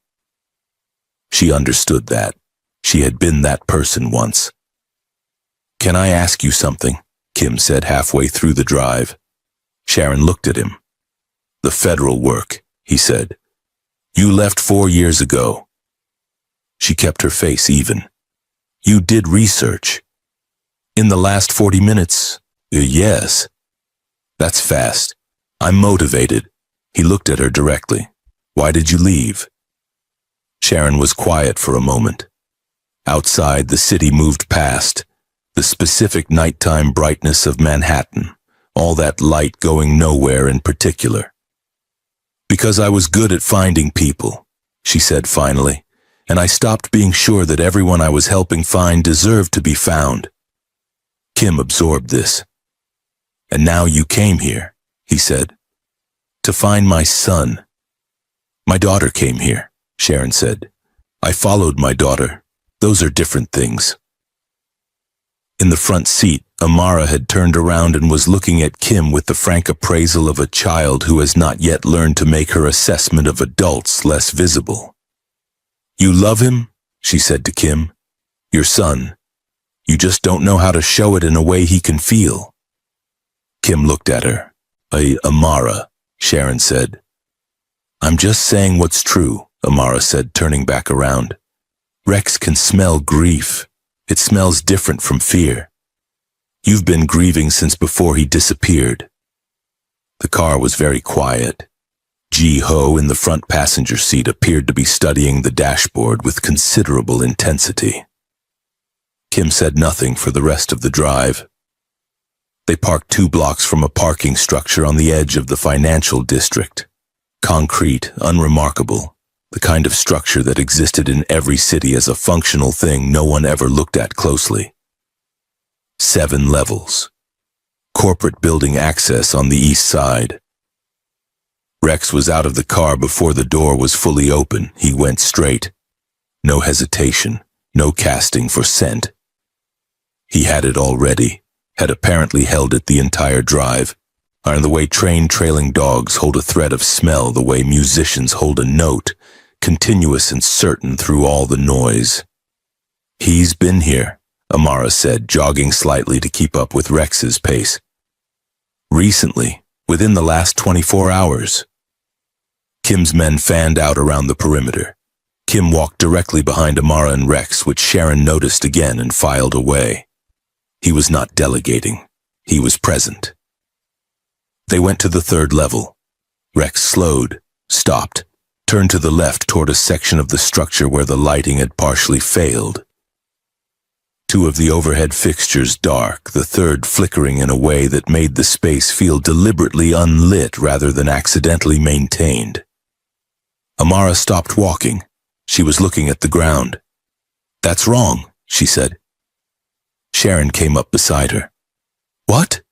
Amara pointed. And on the concrete floor, barely visible in the flickering light, was a scattering of small metallic wrappers. Snack packaging. The kind you'd get from a vending machine or a convenience store. That's honeydew melon candy, Amara said. Korean brand. My friend's mom buys them. They're not common here. She looked up at Kim. Is that something your son eats? Kim had gone very still. Yes, he said quietly. It's placed wrong, Amara said. Look, they're spaced, like someone put them there deliberately, not like someone dropped them while walking. Someone arranged them to be found. Sharon crouched and looked at the wrappers without touching them. The spacing was too even. 4 wrappers, in a loose arc pointing. She turned and followed the direction, toward the stairwell. He left a trail, Sharon said.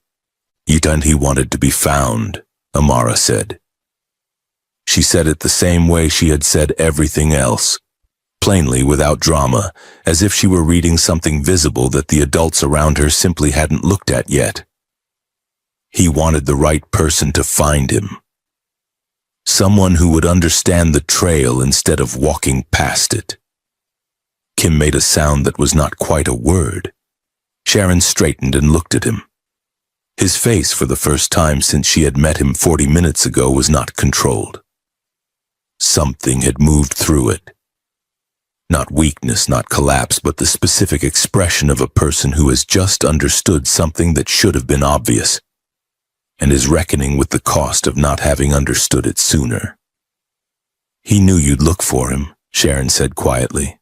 He just wasn't sure you'd look in the right way. Kim looked at the candy wrappers on the concrete floor. Then he looked at Amara. Keep going, he said. They went to the stairwell. Rex was already at the door, sitting, looking back at them with the patient authority of an animal that has completed its portion of the work and is waiting for the humans to catch up. Sharon pushed the door open.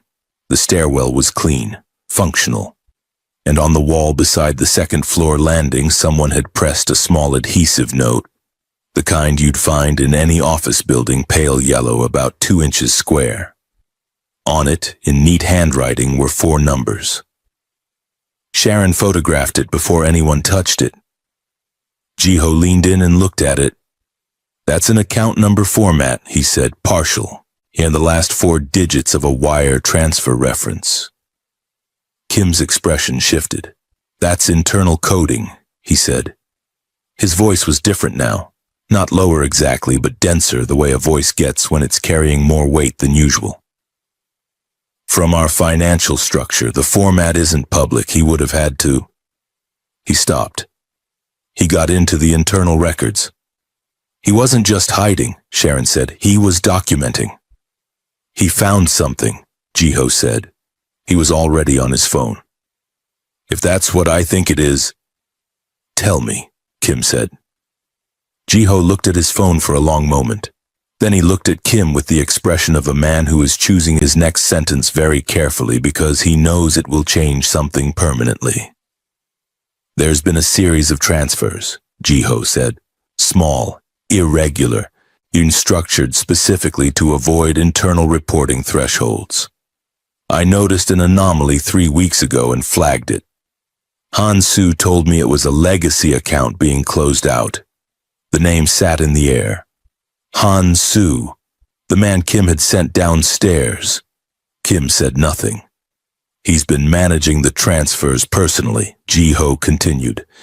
"Destination accounts linked to a shell corporation registered in Delaware. I couldn't trace the beneficial ownership without..." He stopped. "Without access I don't have." "My son has that access," Kim said. "Yes," Jiho said. Sharon watched Kim absorb this. She had seen men receive bad news in many different ways over her career. Some exploded, some went cold. Some deflected immediately into action to avoid feeling anything. Kim went still in a way that was different from his usual stillness, and his usual stillness was controlled. This was the stillness of someone who is standing on ground that has just shifted and is deciding whether to move. "How long?" he said. "The transfers started 14 months ago," Jiho said. 14 months. Kim closed his eyes for exactly 2 seconds. Then he opened them and looked at Amara, who was sitting on the stairwell step beside Rex, her hand moving slowly over the dog's back, watching Kim with the careful attention of a child who knows that the adults in the room are handling something important and has the rare maturity not to interrupt it. "You said he wanted to be found," Kim said to her. "Yes," she said. "By me?" Amara looked at him for a moment. "By the version of you he still believes in," she said. The stairwell was very quiet. Somewhere above them, and in the levels of the parking structure, a car started and pulled out. The sound moved through the concrete and faded. Sharon looked at Kim and said carefully, "He didn't go to law enforcement directly. He didn't take the evidence public. He didn't disappear to protect himself. He hid in a location connected to your financial district activities and left a trail designed to be followed by someone trained in tracking and search." She paused. "He engineered this.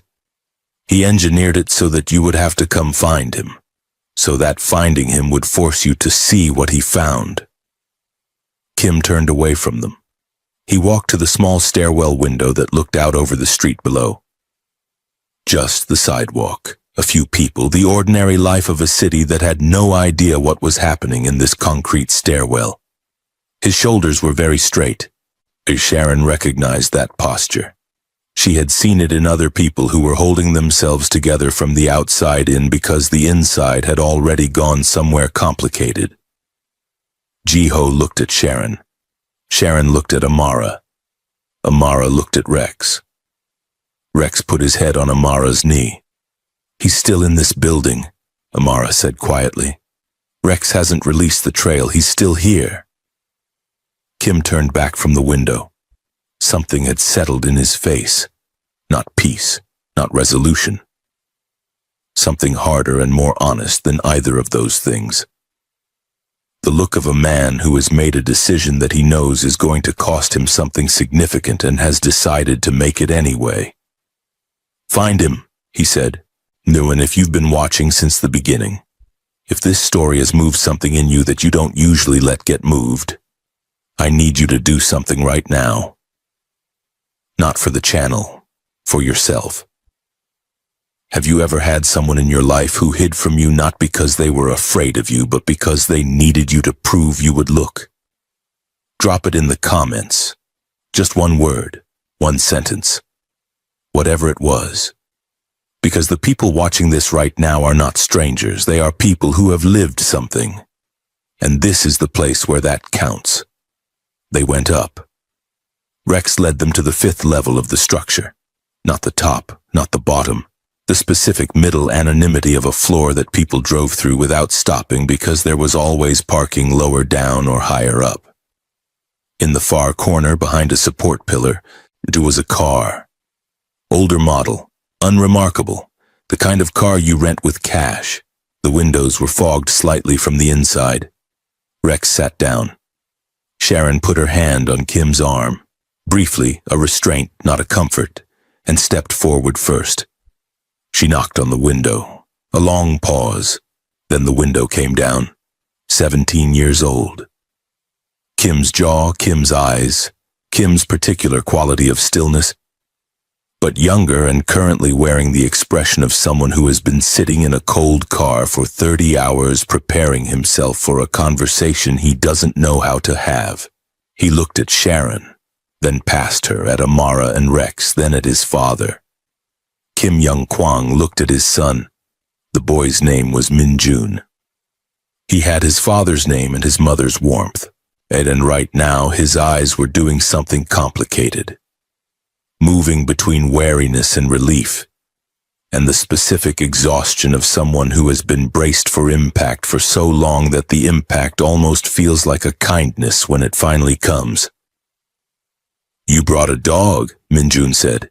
His voice was rough. He hadn't slept. "She brought the dog," Kim said with a slight movement of his head toward Amara. Min-jun looked at Amara. Amara looked back at him with her customary directness. "You left good evidence," she said. The candy was smart. Most adults would have walked past it. Min-jun blinked, then unexpectedly cracked, not into tears, into a short, disbelieving sound that was almost a laugh and was clearly the first thing resembling a laugh he had produced in several days, and in which he immediately pressed his mouth closed against as if he wasn't sure it was appropriate. Jiho, standing near the pillar, made a sound that might have been a cough. Sharon felt the specific physical sensation of tension releasing in small increments across her shoulders. "Get out of the car, Min-jun," Kim said. Not harshly, quietly. The door opened. Min-jun stood. He was slightly taller than his father, the height of a boy who isn't done growing yet. And he was holding a manila folder against his chest with both arms crossed over it, the way someone holds something they've been protecting for days and aren't ready to let go of. He looked at his father. "I found the transfers 8 weeks ago," he said, without preamble, without softening, gamble.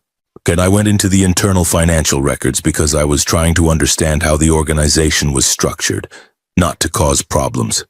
I wanted to understand." He paused. "And I found Han-soo." Kim said nothing.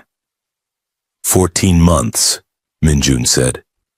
"He's been systematically moving money through shell accounts, not to a rival, to himself, and attached to the Shell Corporation." He stopped. His jaw worked for a moment.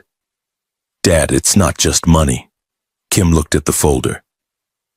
"The corporation has subsidiaries," Min-jun said. "2 of them are logistics companies. They've been used as infrastructure for—" He stopped again, swallowed. "Trafficking. People trafficking through the ports, using our network, using our reputation as cover. The parking structure was very quiet. Han-soo has been running it for 14 months, Min-jun said. Under your name. Under the protection of your organization. Without your knowledge. He looked at his father directly. At least, I hope, without your knowledge. Kim looked at his son for a long moment. You thought I might have known, he said. I didn't know, Min-jun said. That's why I didn't go straight to you. I needed to know if you were in it or if you'd been used. His voice was steady, but his hands, Sharon noticed, were gripping the folder hard enough to white his knuckles. I needed evidence either way, and I needed it before I made a choice I couldn't take back. Kim took a single step forward. Min-jun held his ground. Father and son stood in the dim light of a fifth-floor parking structure, and between them was 14 months of betrayal that neither of them had created, and both of them were going to have to carry. You should have come to me, Kim said. I needed to know who I was coming to, Min-jun said. A beat. Then Kim said very quietly, And now? Min-jun looked at him. The folder has everything, he said. Account numbers, transfer records, names, shipping manifests, dates. He paused. Enough to dismantle it completely. Enough to hand to the right people and make it stop. The right people, Kim said. Yes, Min-jun said. Which is a conversation we need to have, because the right people might not be the people you usually call. Sharon, who had been standing slightly apart from this exchange with the professional awareness of someone who knew exactly what the right people meant in this context and exactly how complicated this was about to get, made a quiet sound. Both Kims looked at her. I might know the right people, she said, and Kim looked at her for a moment. The federal work, he said. I left on good terms, Sharon said. Mostly. Min-jun looked at Sharon, then at his father, then at the small girl standing beside a Belgian Malinois who was sitting calmly in the middle of a mafia family crisis at 11 o'clock on a Thursday night. Who are you people? Min-jun said. Amara Michaels, Amara said. This is Rex. He found you. Min-jun looked at Rex. Rex looked back at him with the self-possessed calm of an animal that has done its job completely and is prepared to be appreciated. Thank you, Min-jun said to the dog with complete sincerity. Rex's tail moved once. Jiho, who had been quiet for several minutes, spoke up. Han-soo knows we've been looking. He doesn't know what we found. But when we don't come back with nothing, he'll run, Kim said. Or he'll accelerate whatever he's planning, Jiho said. Kim looked at Min-jun. How many people in the organization know what you found? No one, Min-jun said. I came to you just... He stopped. The long way. Something shifted in Kim's expression. The smallest thing, almost invisible. But Sharon saw it, and she thought, watching the two of them in that dim light with the city moving invisibly below. The boy had engineered the entire thing. His disappearance, the trail, the location. Not to escape his father, but to force his father to come looking in a way that couldn't be explained away or managed or redirected by the machinery of power that Kim usually operated. He had made his father choose, and Kim had chosen.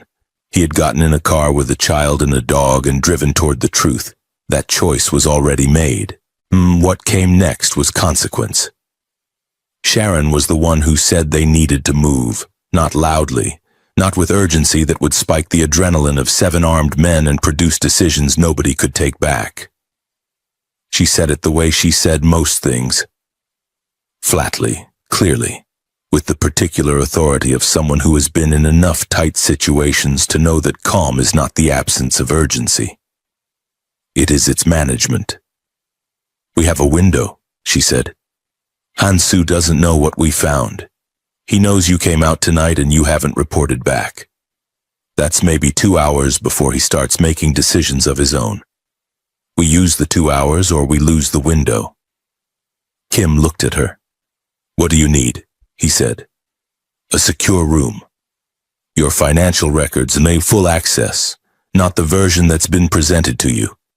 Jiho. She looked at Jiho.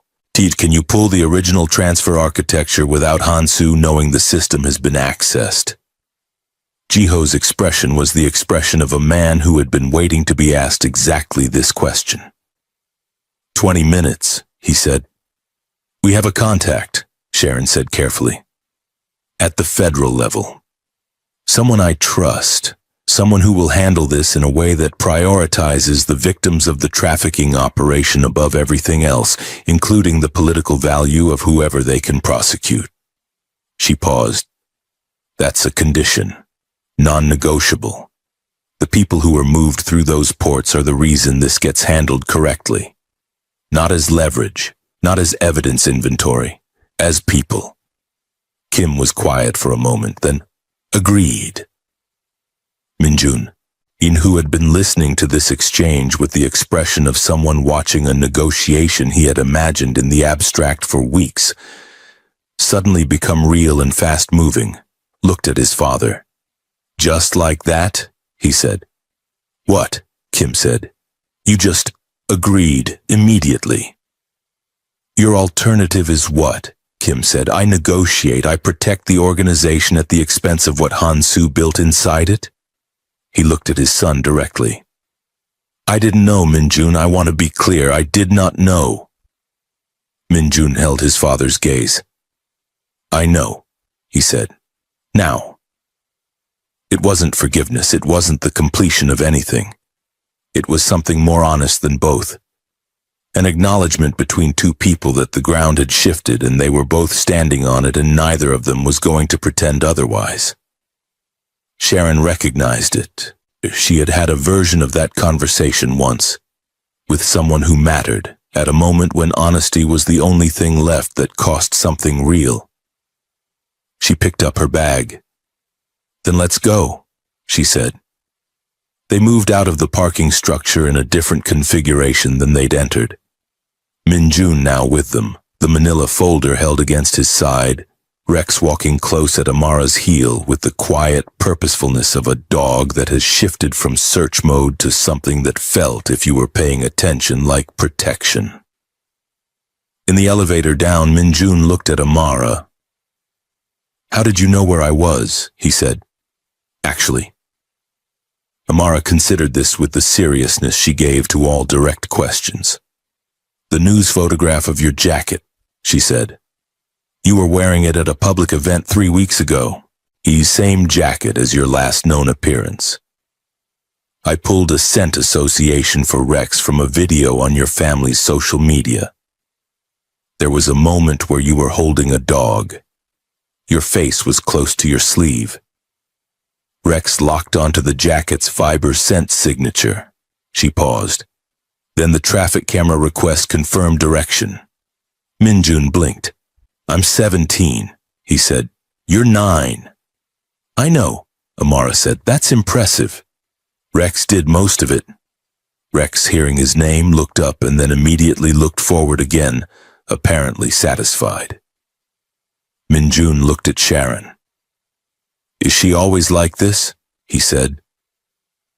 I've been asking myself that question for 9 years, Sharon said. I don't have a better answer than yes. Minjun almost smiled, and the almost smile lasted approximately 1 second before the elevator opened, and the reality of the next several hours reasserted itself. They went to a secondary location, a floor of a midtown building that Kim used for meetings that didn't appear in any calendar. Secure, minimal, the kind of space that existed specifically for moments when everything had to be managed away from everywhere it was known. Jiho had his laptop open before they arrived.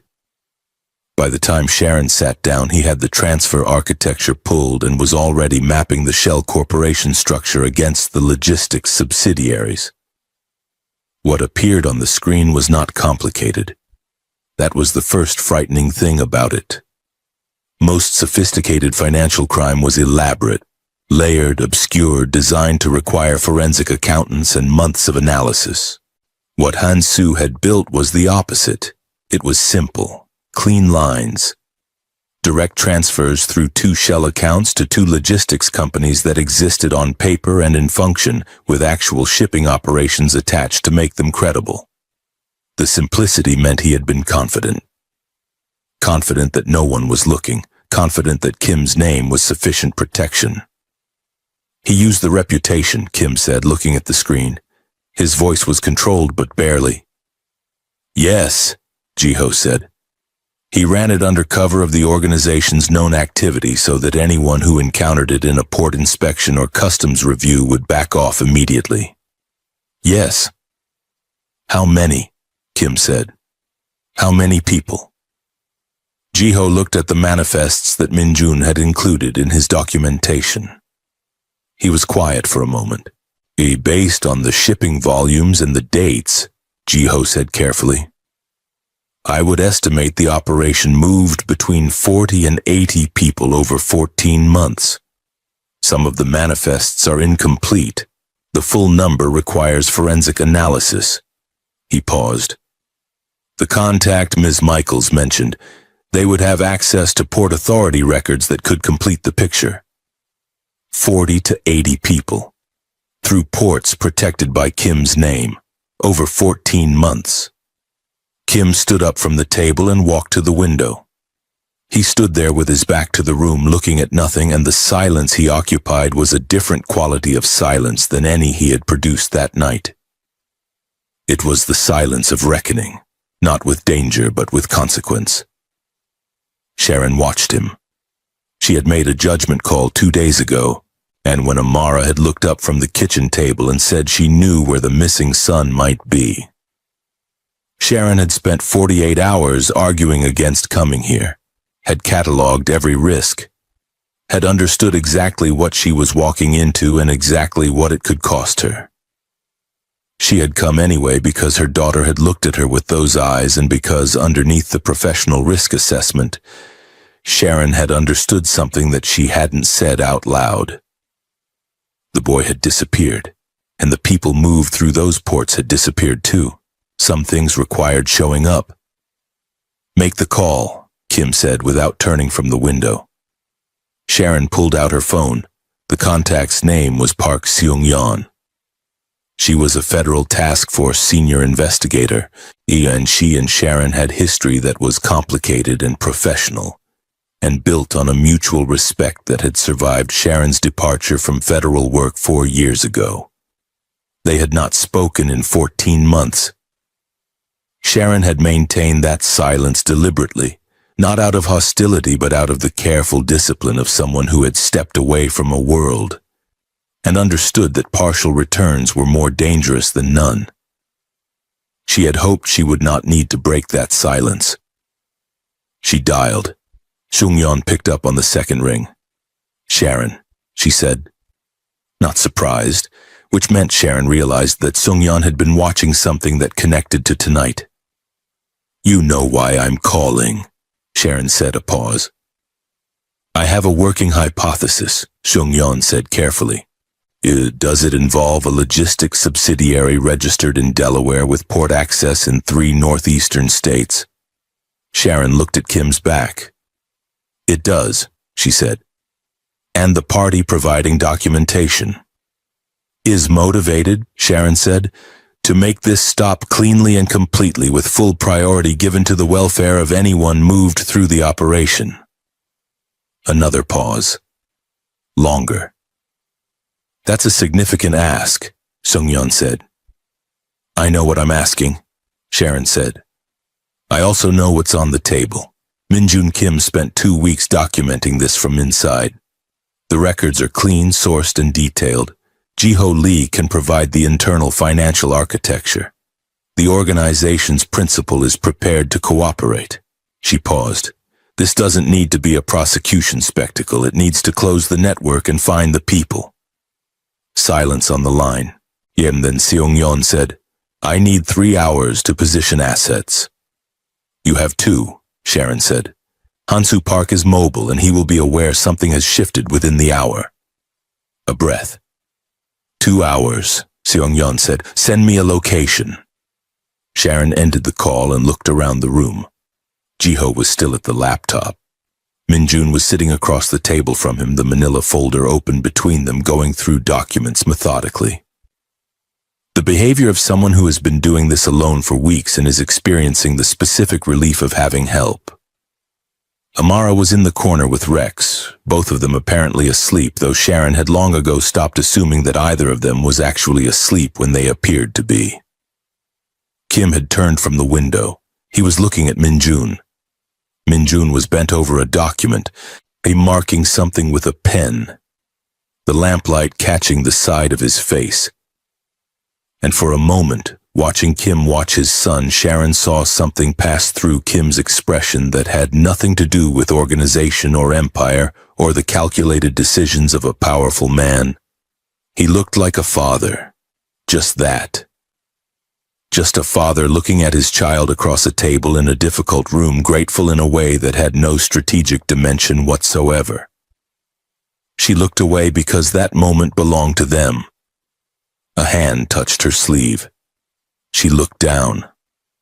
Amara, who had apparently not been asleep, was looking up at her with the expression she used when she had something to say that she wasn't sure was her place to say. "What?" Sharon said quietly. "Hansu was at the rooftop meeting," Amara said. "I know. He went downstairs when Mr. Kim sent him away." "I know. He was on his phone before the elevator door closed," Amara said. "I saw him through the gap." Sharon was very still. "He was already making a call," Amara said, "before we left, before he could have known what Rex found." Sharon processed this. "He wasn't reacting," she said slowly. "He was moving something," Amara said, "or someone." Sharon stood up. She crossed the room to Kim in 4 steps and said very quietly and very directly, "Hansu made a call from the elevator when you sent him downstairs, before we found anything. That means the moment he was removed from the room, the moment you demonstrated that you were prioritizing finding Min-jun over keeping your usual structure in place, he interpreted that as a threat." Kim's jaw tightened. "He has a contingency," Kim said. He has something," Sharon said. "I don't know what, but Seong-yeon's 2-hour window may be shorter than we thought." Kim looked at Ji-ho. Ji-ho was already on his phone. "This is the moment, right here, right now, in this room where a man is choosing between protecting everything he built and protecting what that building was supposed to be for. Where I need to ask you something directly, not politely, directly. Team Kim. He made a mistake by building something that someone could hide inside. Team Min-jun. He did what most adults couldn't. He chose truth over safety. Where do you stand? Drop it in the comments. This isn't a poll. This is a reckoning. And if this story is making you think about the people in your life who built empires with cracks in them, subscribe, because next week it gets harder. Ji-ho had contacts inside the Port Authority. Not formal contacts, the informal kind that exist when 2 people have been operating adjacent to each other long enough to have mutual interests. He made 3 calls in 11 minutes, each one brief and coded in the shorthand of people who don't say what they mean on phones. When he put the phone down, his face was careful. "There's a shipment," he said. "Listed as commercial cargo, scheduled for departure from the port of Newark at 0400, 6 hours from now." He looked at the documents in front of Min-jun. "The manifest company is one of the subsidiaries."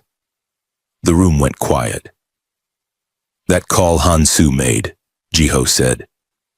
"He was accelerating the timeline, and he knew something was wrong and he moved the departure forward." Kim stood up from his chair so smoothly and so suddenly that 2 of his men who had been stationed near the door instinctively straightened. "We have 5 hours, he said. 4.5, Sharon said. Seung-yeon needs positioning time and she needs it to be clean. No advance contact from your side that contaminates the operation. Your men do not go to that port, Sharon said. Kim looked at her.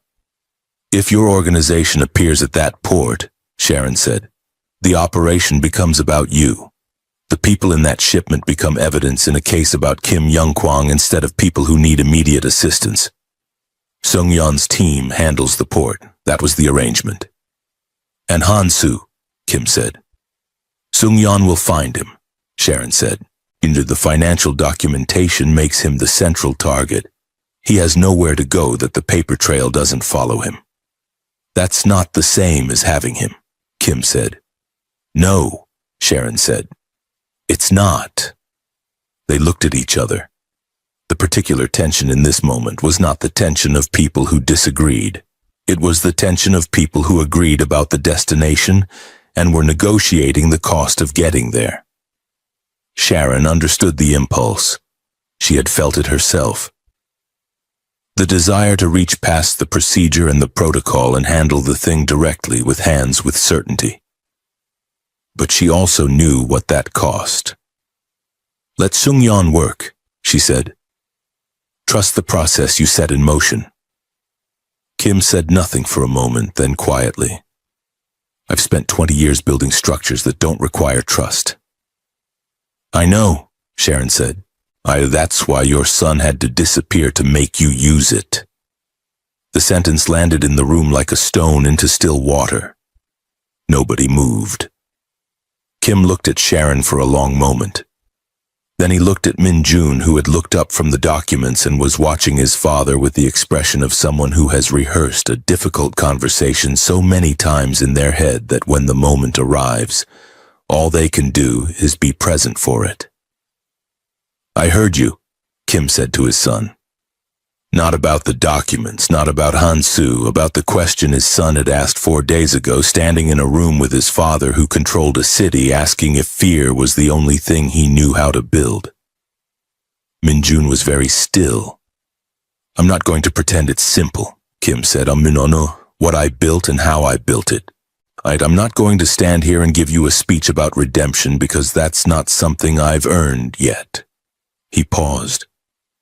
But what you found, what you did with it, that required something I apparently failed to teach you because you figured it out yourself. Min-jun looked at his father. What? He said. Courage that doesn't need an audience, Kim said. Something in Min-jun's face shifted. Not dramatically. The way things shift when something that's been braced against pressure for a long time is allowed, just slightly, to release. He looked down at the documents. Then he slid the full folder across the table toward his father. Then let's finish it, he said. Ji-ho forwarded the financial architecture to Seung-yeon's secure channel at 11:47 p.m. The documentation Min-jun had compiled, 8 weeks of quiet, careful, solitary work done by a 17-year-old who had understood that the evidence had to be unimpeachable, accompanied it. Seung-yeon's response was 4 words. Moving now. Stand by. The next hour was the specific particular difficulty of waiting when action is impossible. Kim's men had been repositioned, not to the port per Sharon's condition, but to a configuration that surrounded Han-soo's known locations and residences without making contact. A cordon that didn't yet exist officially but would make it very difficult to move without being observed. Ji-ho monitored the financial system for any further transfer activity. Min-jun sat at the table and ate, the first time in 30 hours, a convenience store meal that one of Kim's quieter men had produced from somewhere apologetically, as if the inadequacy of a triangle sandwich in this moment required acknowledgement. Amara ate half of a rice cracker and fed the other half to Rex, who accepted it with the grace of an animal that has learned to eat what's available without complaint. Sharon drank coffee that was too strong and stood near the window and watched the city the way she always watched things. looking for the thing that was moving when everything else was still. At 12:34 a.m., Seung-yeon called. "Hansu Park is in custody," she said. "We intercepted him at a secondary location attempting to access one of the shell accounts for a full withdrawal. He didn't make it." A pause. "The port operation is active. We have the manifest and we're moving on the shipment now." Sharon closed her eyes for 1 second. "How many?" she said. "We don't have a full count yet," Seung-yeon said. "The manifest lists 37 units. You and I both know what that means." Her voice was steady in the way voices get steady when steadiness is a professional requirement. "We'll know more within the hour." "The documentation we sent," Sharon said. "Clean," Seung-yeon said. "Methodical. Whoever compiled it." A pause. They knew what they were doing. Sharon looked at Min-jun across the room. "He's 17, she said, a beat of silence. "Tell him," Seung-yeon said carefully, though that it mattered. Sharon ended the call. She stood for a moment in the particular weight of what had just happened. Not the resolution of it, because resolution was hours and weeks and months away for the people on that ship and for every layer of consequence still to come. But the arrest, the port, and the movement of a machine that had been running in the dark for 14 months stopped. She walked to the table. "Han-soo is in custody," she said. "The port operation is active." Ji-ho exhaled. Kim closed his eyes briefly. Min-jun looked at the table in front of him. At the empty space where the folder had been, now transferred to Seung-yeon's chain of evidence. Sharon looked at Min-jun. "Seung-yeon said to tell you it mattered," she said. "What you documented. She said to tell you it mattered." Min-jun looked up. His face did something complicated and unguarded that 17-year-olds do when they've been carrying something heavy long enough that they've forgotten it's heavy. And then someone acknowledges the weight, and the relief of being seen is momentarily stronger than the discipline of not showing it. And he pressed his mouth together, looked away. Kim, who was watching his son, made no sound. But he reached across the table and placed his hand briefly on the back of Min-jun's neck, the way you do with someone you love and rarely touch. And Min-jun went very still and didn't pull away. It lasted 3 seconds. Then Kim withdrew his hand and said practically, "Ji-ho, begin the restructuring protocol." And Ji-ho, who understood that this was how Kim moved through the world, through action, through structure, through the next necessary thing, said, "Yes, sir," and opened his laptop. Amara from her corner said, "Rex needs water." One of Kim's men scrambled to find a bowl. Sharon sat down. Outside, the city was doing what it always did, moving, indifferent, full of lives that had no idea what had just shifted in their vicinity. And 37 people on a ship at the port of Newark who would wake up in a different circumstance than they had anticipated. A man in federal custody who had believed for 14 months that the name of Kim Young-kwang was sufficient protection for anything done under its shadow. A boy who had been sitting in a cold rental car for 30 hours waiting for his father to come looking. A father who had come. Not perfectly, not without cost, but present, which was the thing that had been asked of him, and the thing he had provided.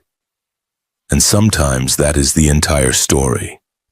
Not always, not in every case, but sometimes. Rex found his water bowl, drank deeply, and sat back with the composed satisfaction of an animal that has completed its mission and found the world in acceptable order. Amara watched him. Then she looked at Kim, who was standing near the window again, the same posture as earlier in the evening overlooking the city. And she said very quietly, in the particular voice she used when she said things that were true, and she knew they were true, and she was simply reporting them rather than performing them. "You didn't just find him tonight." Kim turned. "He found you back." she said. The room was very still. Kim looked at this 9-year-old girl who had walked into a meeting of armed men and not been afraid, who had tracked a scent across a city and found a boy who had wanted to be found by the right person, who had seen grief in a powerful man before anyone else in the room had thought to look for it. He looked at her for a long time. Then he walked across the room and crouched in front of her, not to be at her level, but because it was the gesture that was true. And he said, "You didn't find my son." She looked at him. "You found the truth, and you brought it to the only person who could do something with it." He paused. "That required trust I had not earned." Amara considered this with the seriousness she gave to all important things. "Rex trusted first," she said. "I just agreed with Rex."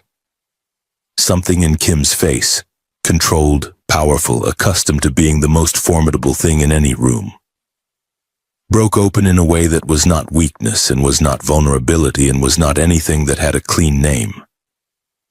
It was simply human. He stayed crouched for a moment. Then he stood. The dog rested quietly at the girl's feet, and somewhere across the city at a port in a ship, 37 people were being counted and documented and given water, and the beginning of the long, difficult, necessary process of being found. If you are still here, if you made it to the end of this story, then you already know this wasn't just about a missing boy. This was about what we build and what we hide inside it, and whether the people who love us can see through it to find us. Have you ever built something that hid you from the people you needed most? Have you ever been the one who went looking anyway? Say it in the comments. This community doesn't do performative, it does real. Subscribe not because the algorithm needs it, but because you found something here that you want to keep finding. And come back next week, because the next story begins with a janitor who overhears 4 words in an elevator that bring down a senator, and those 4 words are not what you expect. Stay close. The gift box had a gold ribbon. She should have known. David had never given her anything that didn't cost her something, but she pulled the ribbon anyway, in front of 300 people in the only dress that still fit her body. And when the room saw what was inside, the laughter told her everything she needed to know about why she had really been invited. A maternity girdle. Size X, XXL. "I actually tried to buy her a dress first," David said conversationally, like he was telling a story at a dinner table. "Went to the store, gave them her measurements." He paused, letting the timing breathe. "And the woman behind the counter looked at me and said, 'Almozer, is this for a hippopotamus or a person?' The room detonated. I said..." He wiped a fake tear. "I'm still not sure."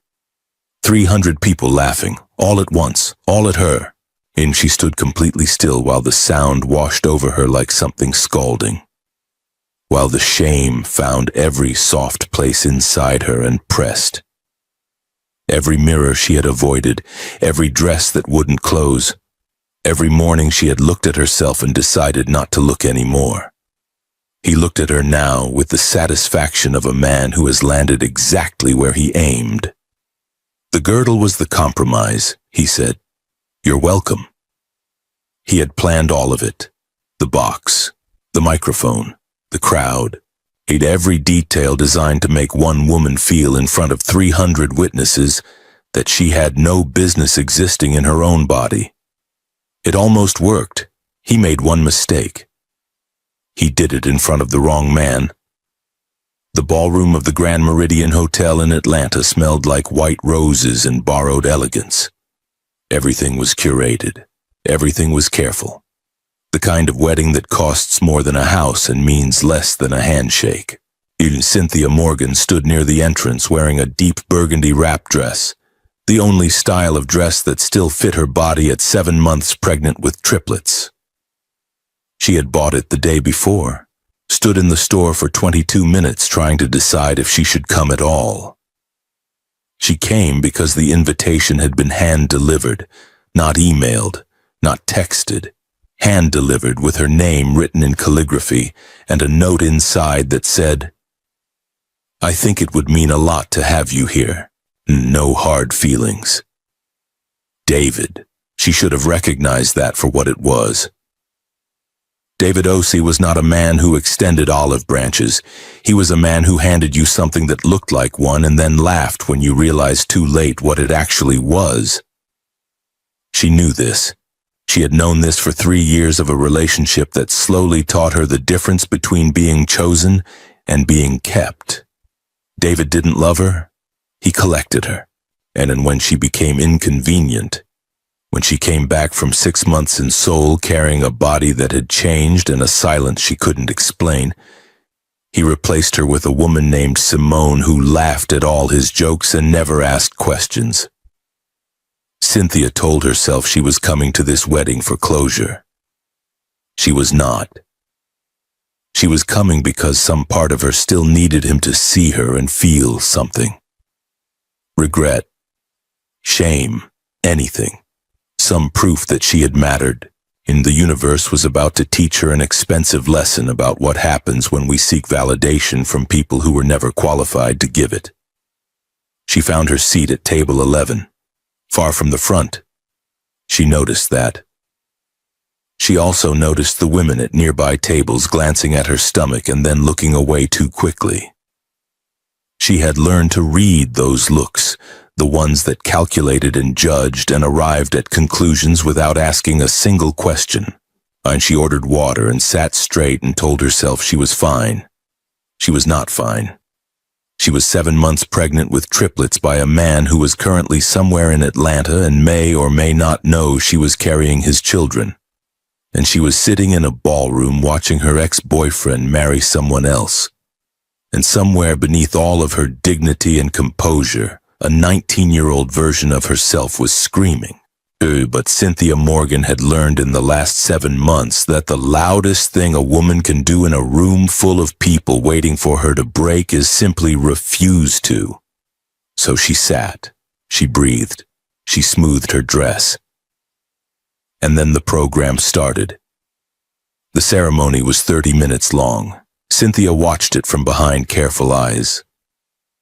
David looked handsome in his white suit. Simone was beautiful in the way that women are beautiful when they've spent 8 months preparing to be photographed. And the vows were generic. The officiant stumbled twice on Simone's last name. When they kissed, applause filled the room. Cynthia clapped, not because she felt it, because she refused to be the only person at table 11 sitting on her hands. The reception began. Music, champagne she couldn't drink, food she couldn't fully taste. Speeches from David's friends that all in some way were really about David. The man loved mirrors. He had simply found a way to make an entire wedding into one. And then, 40 minutes in, David took the microphone. This was not on the program. The DJ lowered the music. David's best man, a heavyset man named Kofi, who had always made Cynthia uneasy, grinned from the side of the stage. David cleared his throat. "I want to take a moment," he said, "to thank everyone who showed up today. Real ones, people who've been in my corner, people who didn't run when things got complicated." He paused for effect. He had always been theatrical. "No, but I also want to acknowledge someone who I personally invited because I believe in radical grace." Cynthia felt the first cold thing move through her chest. She didn't know why yet. "Cynthia Morgan, can you stand up?" "Don't." Every nerve in her body said don't. But 300 heads turned toward table 11, and the social gravity of a room full of eyes is a force that even the most grounded people struggle against. She stood, the dress stretched slightly across her stomach. 3 months from now, she would have 2 girls and a boy. Right now, they pressed against her ribs and her lower back simultaneously, and she had not slept more than 4 hours in 2 weeks, and she was standing in front of a room full of strangers because David Osei pointed at her. "There she is," David smiled. "Everyone, this is Cynthia. We dated for 3 years. and when I decided to move forward, she had a hard time accepting that. He tilted his head. Actually, she told me she was coming today to support me. That's what she said, support. Laughter from a few tables near the front. She reached out multiple times, David continued.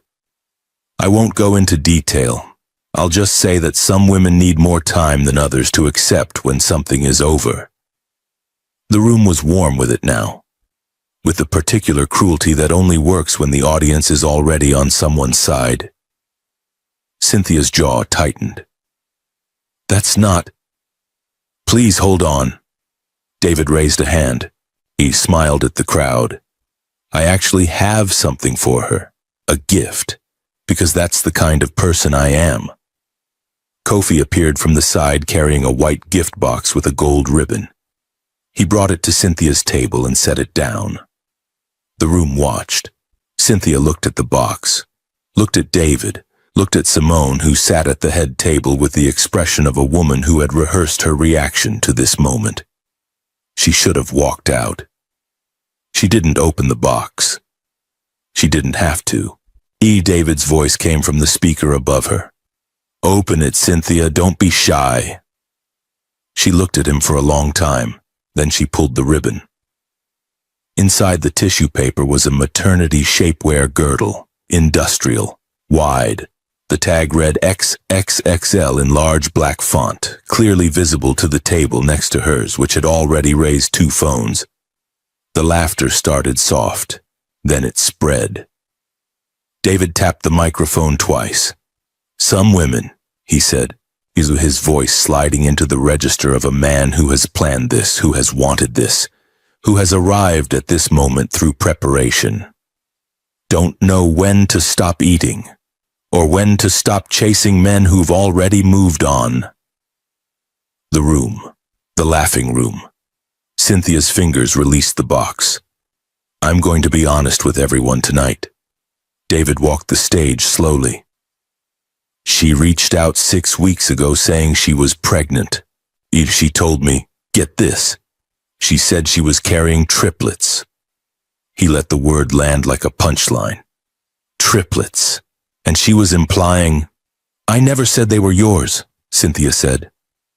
Her voice was quiet. It cut through anyway. That there was a possibility they were mine. He spoke over her, which tells you everything you need to know about how she lived while she was supposedly traveling in Korea. He looked directly at her. Tell them, Cynthia, who's the father? Because it is definitely not me. And this was the moment.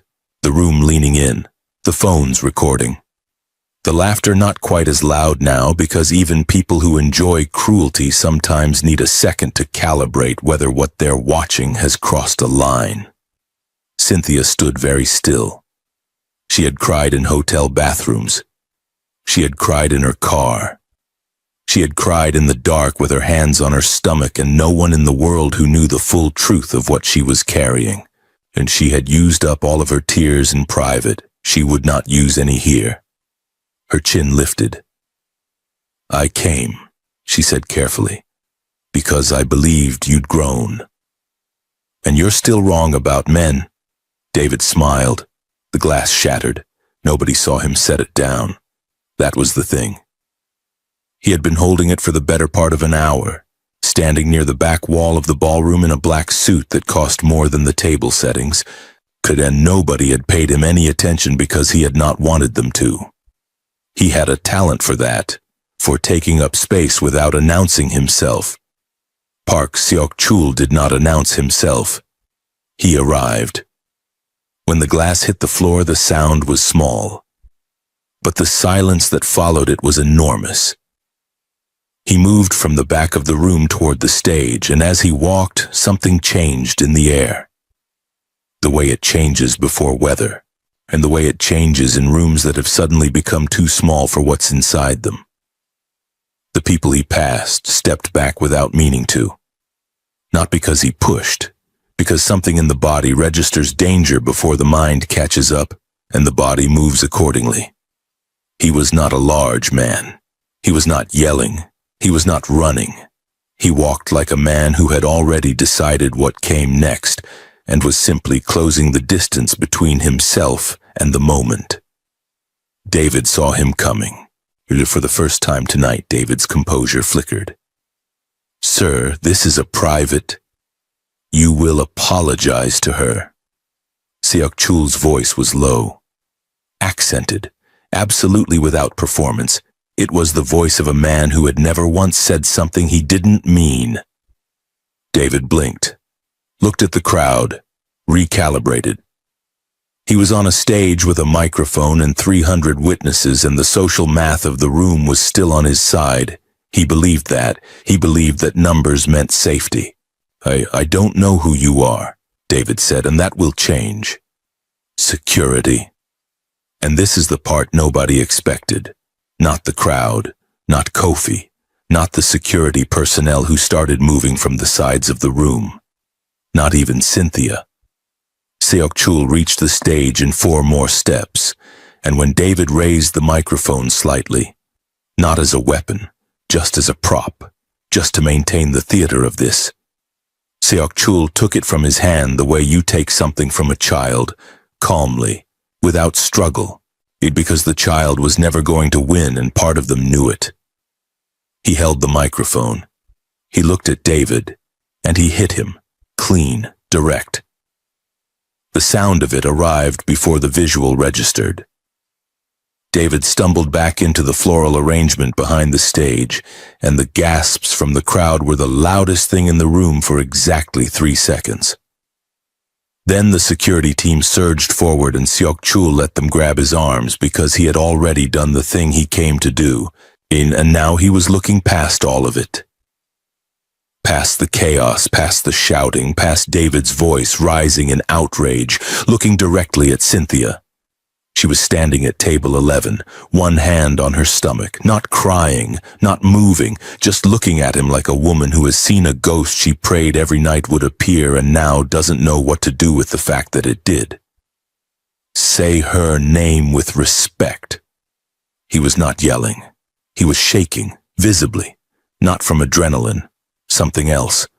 To say it, if you've ever watched someone you underestimated reveal a depth you weren't prepared for, if you've ever been in a room when power shifted without warning, drop a fire below right now. Because this story is only beginning, and it will take everything from you before it gives it back. If you're new here and this already has your heart rate up, you're exactly where you're supposed to be. Subscribe. Because the people in this community don't watch stories like this. They live them, and they pulled him off the stage, not without effort. 3 security personnel and David's best man, and even then it was less that they moved him and more that he allowed it. His eyes still on Cynthia, his jaw working like a man chewing on words he'd been holding for months. David was back on his feet. There was blood on his lip. He touched it with 2 fingers and looked at it, and the performance cracked entirely. What was left underneath was meaner. "Who are you?" he shouted. Who sent you?" Seok-chul didn't answer. "Is this him?" David turned to Cynthia. "Is this the father? Is this who you were with in Korea?" He laughed, but it was the laugh of a man who had lost control of his evening and was trying to reframe it as still being on purpose. "So what is this? He shows up here to, what? Threaten me? Because you told him I embarrassed you?" Cynthia was still standing at table 11. Her face was doing something careful and complex, yet with the expression of a woman running multiple calculations simultaneously. She looked at Seok-chul. She looked at David. She looked at the phone still recording. "I need to sit down," she said to nobody in particular. "Cynthia." Seok-chul's voice, even restrained by 2 men gripping his arms, was directed at her and only her. "Look at me." She did not look at him. "Are these my children?" The room. The absolute stillness of it. David laughed. "He doesn't even know, and she didn't even tell him." "Are they?" Seok-chul wasn't asking David, wasn't asking the room. He was asking her, and his voice was stripped of everything except the question. Raw in the way that voices get when someone has just understood something that has rearranged them completely. Cynthia sat down. Cynthia, softer now. I am not doing this here, she said. Then tell me where. I'm not doing it anywhere tonight. And the silence that followed had 3 layers. The crowd's silence, which was the silence of people who have watched something escalate past entertainment into something that made them uncomfortable in their own stillness. David's silence, which was the silence of a man recalculating whether his evening had made him look powerful or simply cruel. And then there was Seok-chul's silence, which was the most dangerous kind. The silence of a man who has just received information he will now have to figure out how to survive. He didn't know, and the whole room knew before he did. The security team escorted him out. He went without resistance because resistance was no longer the point. Outside the ballroom in the wide corridor with its marble floors and ambient lighting, he stood with his hands at his sides and his chest still moving too fast, and a man named Jun-ho, his right-hand man, his shadow, the only person in Atlanta who had known he was here tonight, appeared beside him. Sir, don't. The team is... I said don't. Jun-ho went quiet. Seok-chul looked at the closed ballroom doors. Behind them, the sound of David recovering his microphone, the sound of an MC attempting to redirect the evening, the sound of 300 people trying to decide how to feel about what they had just witnessed. How long have you known she was here? Seok-chul asked. I found out this morning. This morning. He repeated it without expression. True, and you waited until I was already inside. You would have made a decision before you had full information. This was true. Jun-ho had survived this long because he understood which truths to deliver in which sequence. She's 7 months, Seok-chul said. It was not a question. He had seen her. He had done the math. He had arrived at a number that connected to a specific week in Seoul, a specific night, and a specific morning when he had woken up and found the bed empty and a note on the nightstand that said only, I'm sorry. Don't look for me. He had not looked for her. He told himself it was because she had made a choice and he respected choices. He told himself this for 6 months. He looked at Jun-ho now. Triplets, he said. Jun-ho said nothing. She was going to let me not know. Still nothing. Seok-chul turned away from the doors. His hands were steady now, and that was almost worse than the shaking. Find out everything about the man on stage, who he is, who paid him, who told him what to say. Sir? That was not organic cruelty. He straightened his jacket. That was coordinated. Someone wanted me to see that. Someone needed me to know she was here, pregnant, unprotected. He looked at Jun-ho with eyes that had gone completely flat. Find out who benefits from me being reactive tonight. Jun-ho already had his phone out. Inside the ballroom, Cynthia Morgan sat at table 11 and looked at her water glass and refused to let a single person in that room see her hands trembling. She made it 40 more minutes. She made it through the cake cutting, which she did not watch. Through the first dance, which she watched with her eyes slightly unfocused in the way you look at something when you're actually looking at nothing. Through Kofi's toast, which included a joke about some people not being able to let go that got enough laughs to confirm that David's narrative had settled over the room like weather. She made it. And then the room tilted. Not metaphorically, literally. The ballroom shifted to the left in her vision, and the ambient noise compressed to a single flat tone, and she thought, with the clinical detachment of someone who has just accepted an emergency, oh, this is what's happening now. She put her hand on the table. Her phone was in her clutch. She reached for it. The table tilted again. The woman next to her, A stranger, 50s, natural hair, who had been carefully not looking at Cynthia all evening, turned and said, "Are you all right?" "I just need—" Cynthia started. She didn't finish the sentence. Her blood pressure, which had been elevated for 3 weeks and had spiked tonight in ways that she had felt but managed, finished what the evening had started. She went down slowly, not violently. He'd one hand still on the table, the other on her stomach, and the last thing she heard before the sound went away entirely was the woman next to her calling for help. The call came through on Junho's phone while they were still in the corridor. He looked at the screen, looked at Seok-chul, made a decision in approximately half a second. "There's an ambulance being called for a woman inside. Pregnant woman," she collapsed. He didn't have to say the name. Seok-chul was already moving. And here is what nobody in the Grand Meridian Hotel ballroom expected to see at 11:47 on a Saturday night. Park Seok-chul moving through a crowd of 300 wedding guests at a speed that was not quite running but was not walking either. With the focus of a man who has shed every other concern in his life and has one remaining point of orientation in the universe. Security tried to stop him at the ballroom doors. They did not stop him.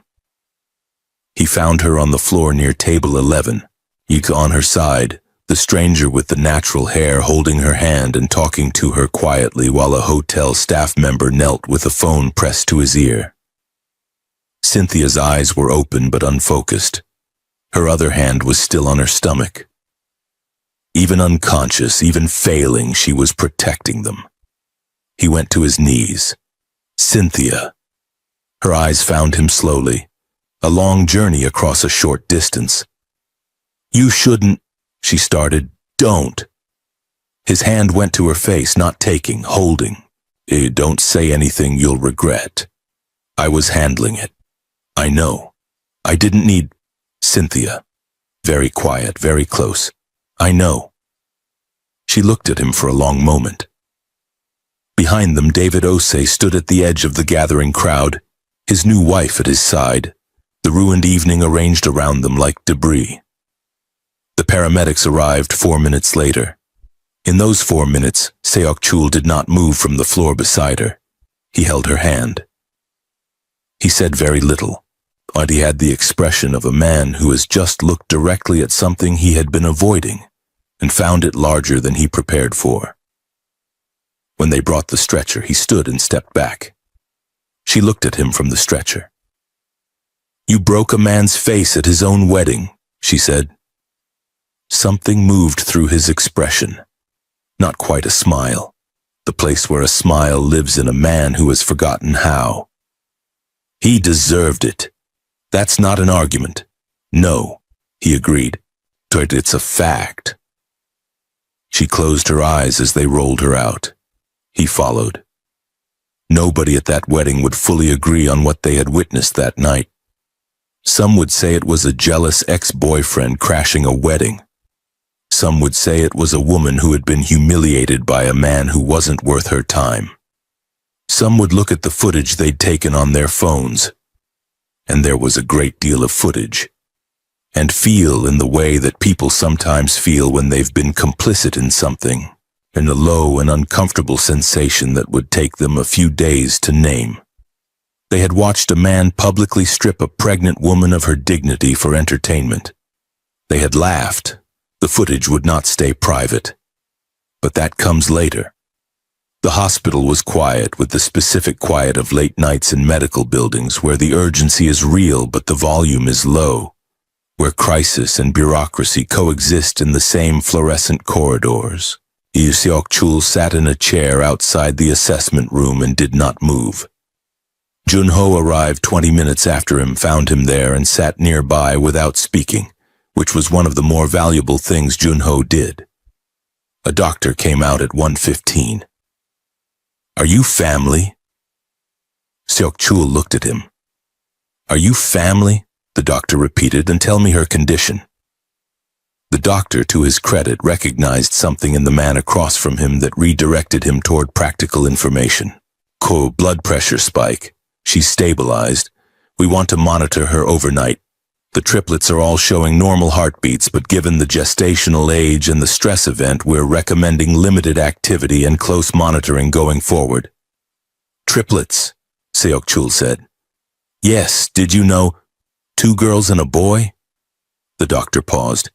We haven't confirmed. She always said 2 girls and a boy. He wasn't talking to the doctor anymore. He was talking to something past the doctor. She said it like she already knew.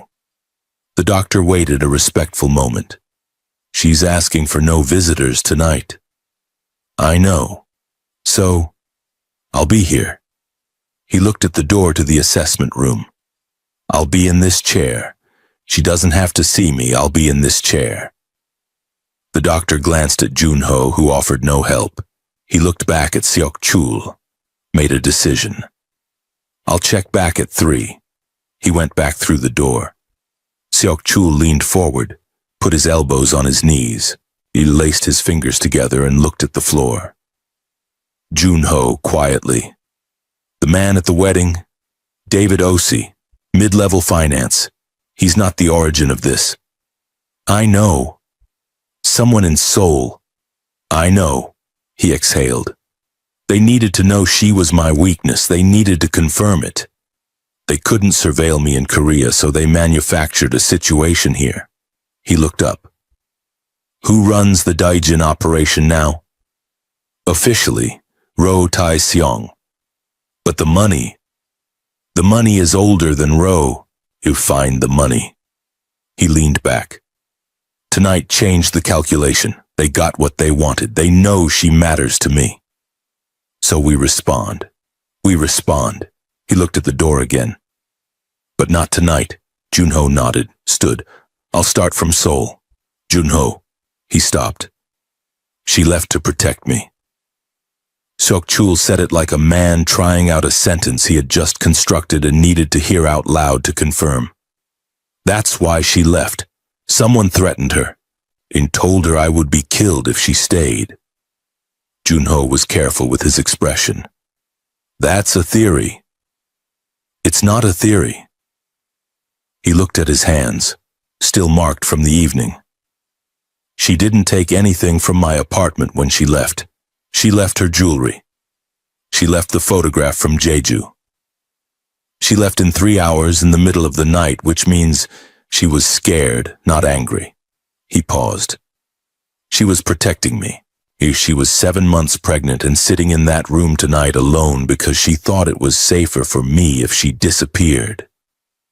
His voice did something at the end of that sentence that it didn't usually do. Something human and unguarded. If that's true, Junho said, then she was right to be afraid. The threat was real. I know. Someone had access to her. I know. Which means someone was watching her long before she left Seoul. I know. He stood, straightened his jacket.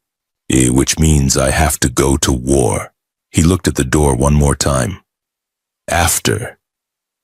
At 2 a.m, a nurse came out to check the corridor and found a man in an expensive suit asleep in a plastic chair with his head tilted back and his arms crossed and an expression that, even in sleep, had not entirely let go of the evening. She looked at him for a moment, went back inside, and told Cynthia, "The man is still here." Cynthia lay in the hospital bed in the particular exhaustion of a body that has been through something and survived it. She had the monitor on her. She could hear 3 heartbeats. She said nothing for a long time.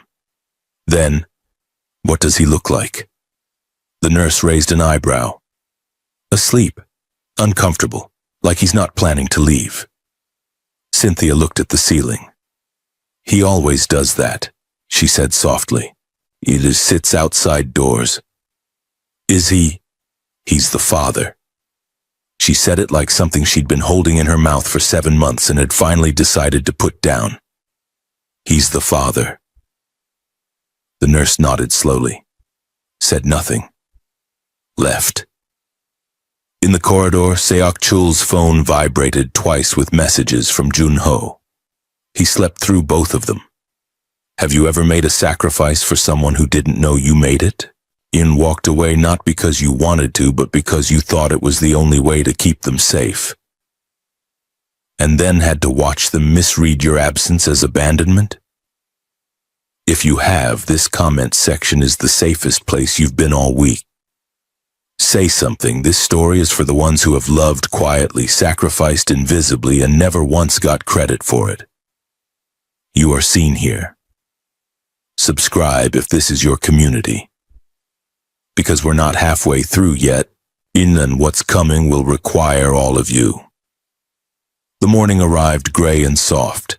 Atlanta at 6 a.m. in November had the quality of a city that hadn't fully committed to waking up yet.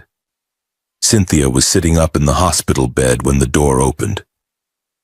She had been awake since 4. She had eaten half a cup of oatmeal that she didn't taste. She had sent 3 texts. One to her sister, one to a number she hadn't contacted in months that she ultimately didn't send, and one to a woman named Adez, who was the only person in Atlanta who knew most of the truth. When the door opened, she looked up, expecting a nurse. It was Seok Chul. He stopped in the doorway. He was still in last night's suit. It was somehow still immaculate except for the collar, which was slightly wrong in the way that clothes go wrong when someone sleeps sitting up. He had not shaved. He looked like a man who had been through something and not had time to process it yet. She looked at him.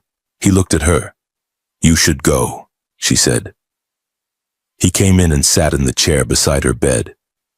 "Seok Chul, I'm not leaving. You can't just...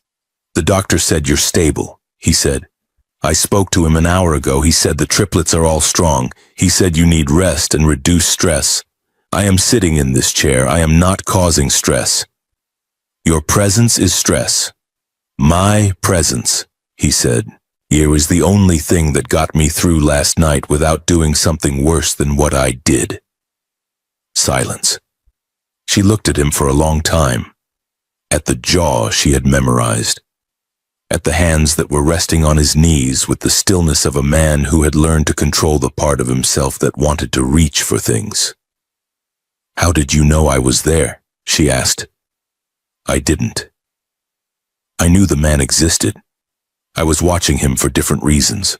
And when I found out the invitation had been sent to you," he stopped, recalibrated. "I should have reached out to you directly." "Yes. I didn't know if you would see me." "So you just appeared in the back of a ballroom?" "I wanted to see if you were all right before I..." "Before you what?" Her voice had an edge now. "Before you decided what to do with the information? Is that it? You were collecting data?" "No. Straight. No performance in it. I was afraid if I called and you told me not to come, I would come anyway. And I didn't want to disrespect your choice." She stared at him. "You have a history of telling me what you need," he continued, "and me ignoring it. I was trying to do the opposite." "And how did that work out?" His mouth did the thing that was not quite a smile. "Poorly." She looked away, looked at the window, the gray Atlanta morning. "They're yours," she said. The room went very still. He didn't make a sound. "I know," he said finally. "I know they are." "You can't know that. You left me a note that said I'm sorry. You didn't say this isn't working or I need space. You said I'm sorry, and you left your jewelry." He paused. "You left the photograph from Jeju." She turned to look at him. "You don't leave the Jeju photograph unless you're choosing to give something up." His voice was measured and careful, and underneath it something that was neither of those things. "You gave me up. But you kept something of mine, and that's the only thing that got me through 6 months of not looking for you." Her jaw worked. "You should have looked," she said, not soft, hard, accusatory. The anger of a woman who had been strong for so long that the anger at the root of the strength had finally surfaced.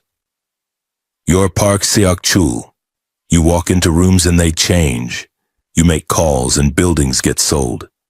You looked at me for 3 months and I rearranged my entire life. Yes, but when I left, you told me not to come after you. I'm telling my daughter right now not to eat candy for breakfast. She looked at him with burning eyes.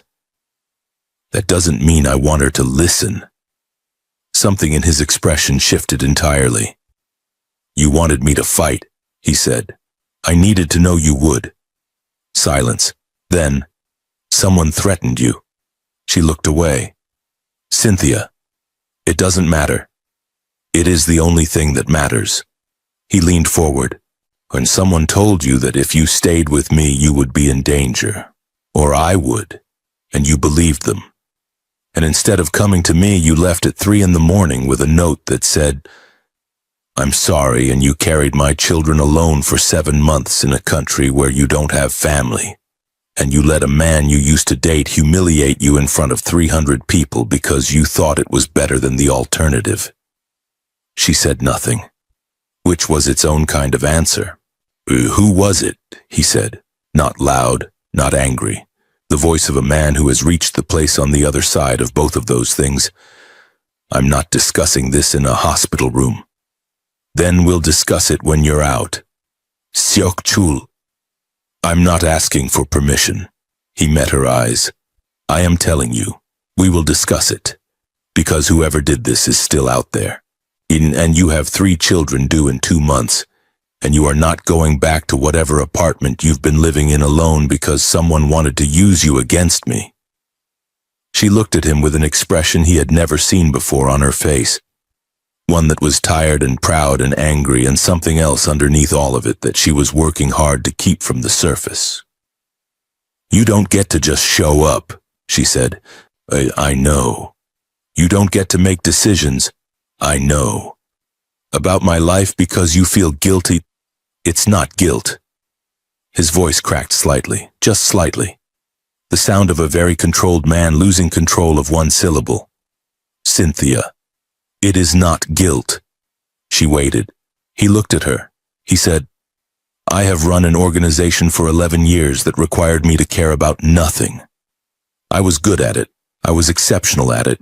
And then I met you in a hotel lobby in Gangnam because your friend asked you to translate something and you told me my collar was crooked and walked away before I could respond. She blinked. I have thought about that moment, he said, every day since. Not because it was romantic, because you were the first person in 11 years who looked at me like I was just a man with a crooked collar. He paused. You made me a person again. Do you understand what that costs someone like me? And to feel that and then lose it? The room.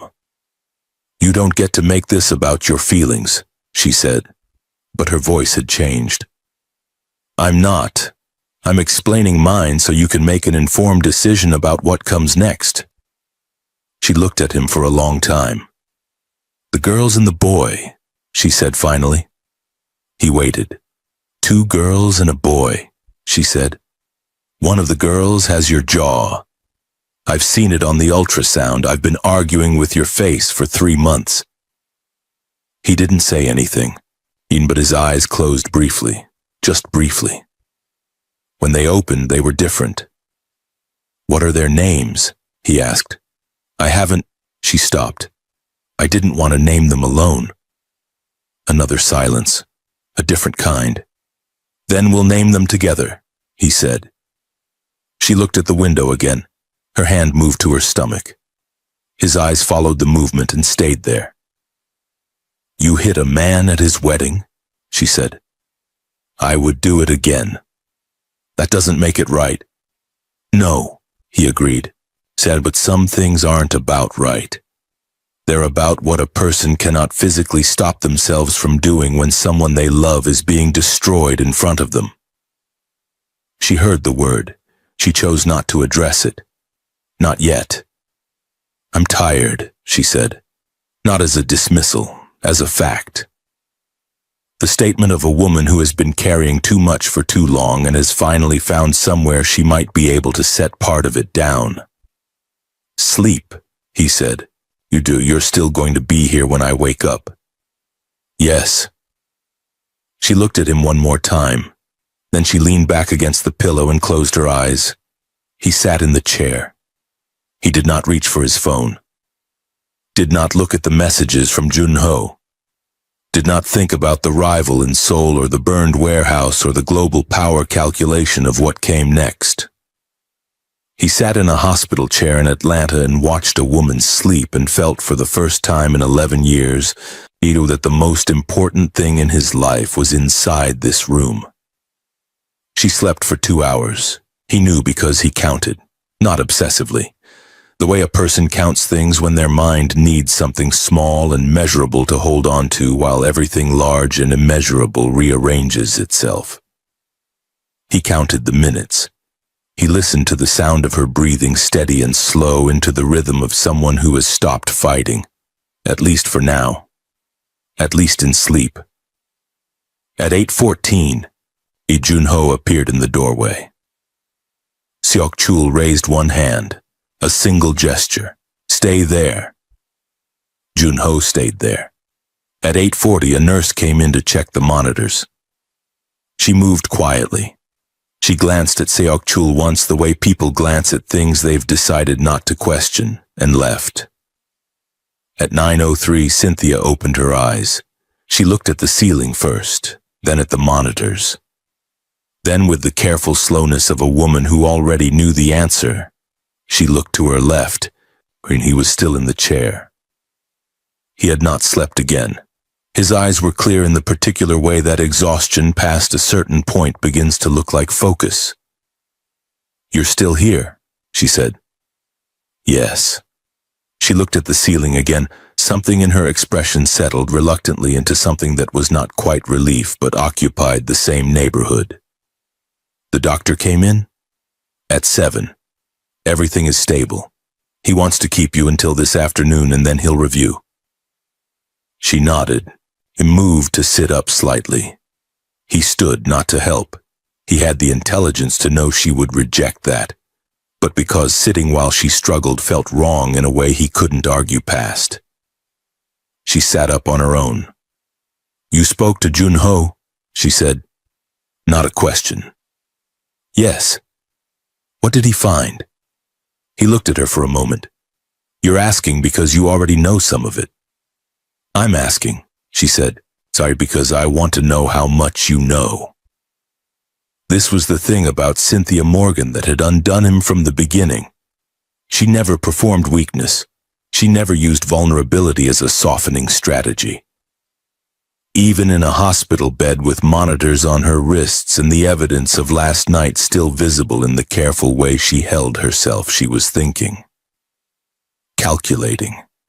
Treating this conversation as a negotiation. He respected it.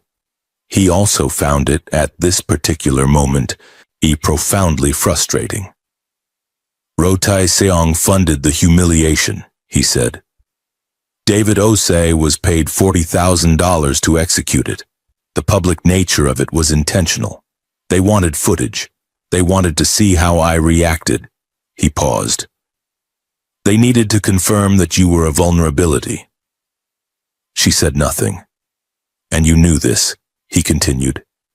"You knew when you left that someone had targeted you specifically to get to me. Like you knew that staying in Seoul would either get you killed or give them a permanent lever to use against me. So you left. You disappeared. You were strategic about it." He sat back down. "What I can't figure out is why you didn't tell me."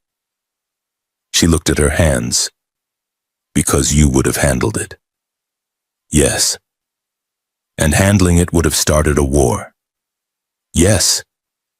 "And in that war," she said quietly, "you would have been the most exposed, the most obvious target because you would have been angry.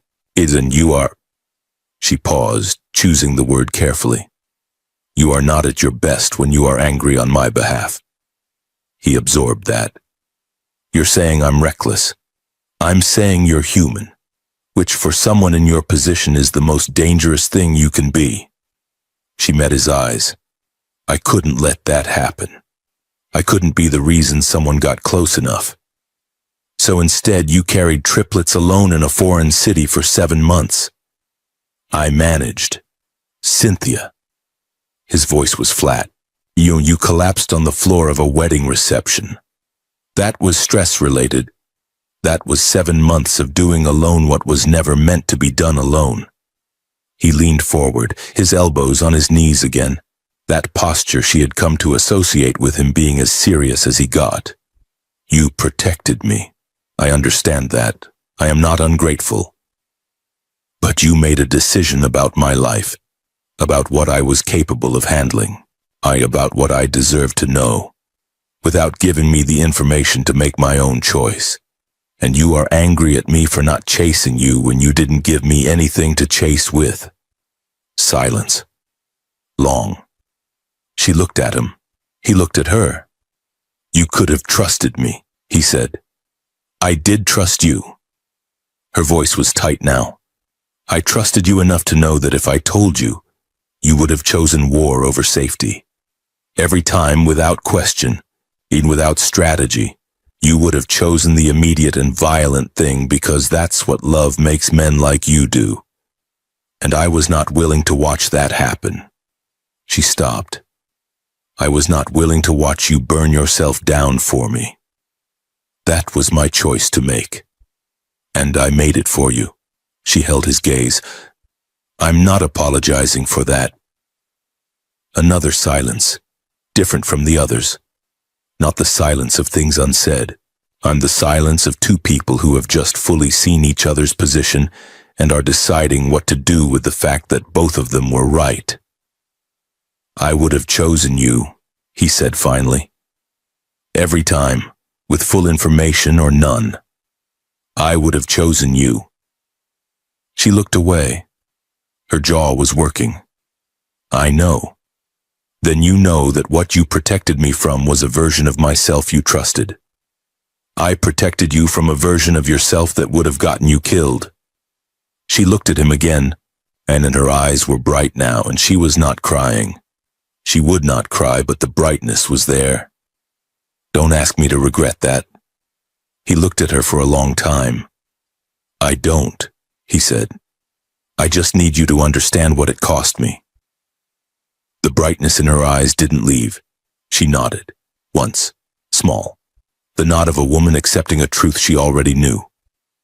The doctor came at 11, and he went through the vitals with the brisk professionalism of someone who had learned to conduct medical conversations in rooms with unusual emotional weather.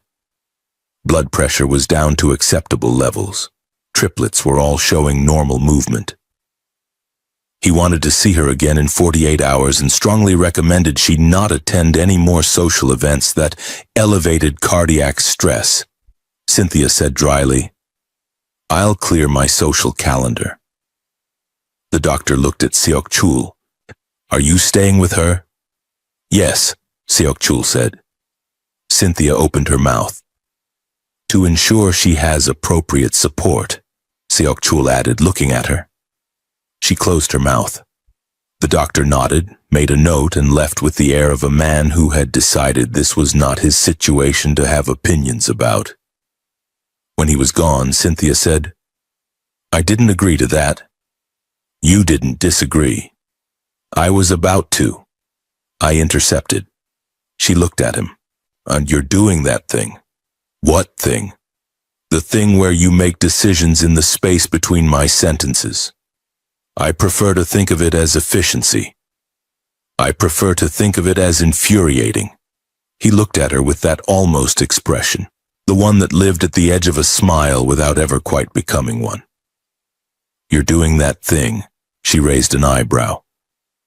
The thing where you argue about process when you've already decided on the outcome. She looked at the window. My apartment is on the north side, she said after a moment. I know. She turned back to him sharply. You know. Junho. Of course, she exhaled. Of course, Junho. He was keeping an eye on you, from a distance. I told him not to make contact. He paused. I was trying to respect your choice. But you were having me watched. I was having you protected. The distinction in his voice was careful, not defensive. He genuinely believed there was a difference, and in his world, there was. There is nothing in your life that Junho reported back to me. I only asked if you were safe. She absorbed that. And was I? She asked. According to Junho, was I safe? A beat. You were alone, he said. Which is not the same thing. She looked at him for a long moment. Then she said quietly, I had them, even then. I was never entirely alone. His eyes went to her stomach. He said nothing. But something in his face did something it rarely did, which was to show, and briefly and without armor, what was happening underneath. She was discharged at 2 in the afternoon. The drive to her apartment was quiet in the specific way of two people who have said significant things and are now processing the aftermath. Junho drove. Seok-chul sat in the back beside her, not close, not distant. The exact distance of a man who understood that proximity was a question being negotiated in real time.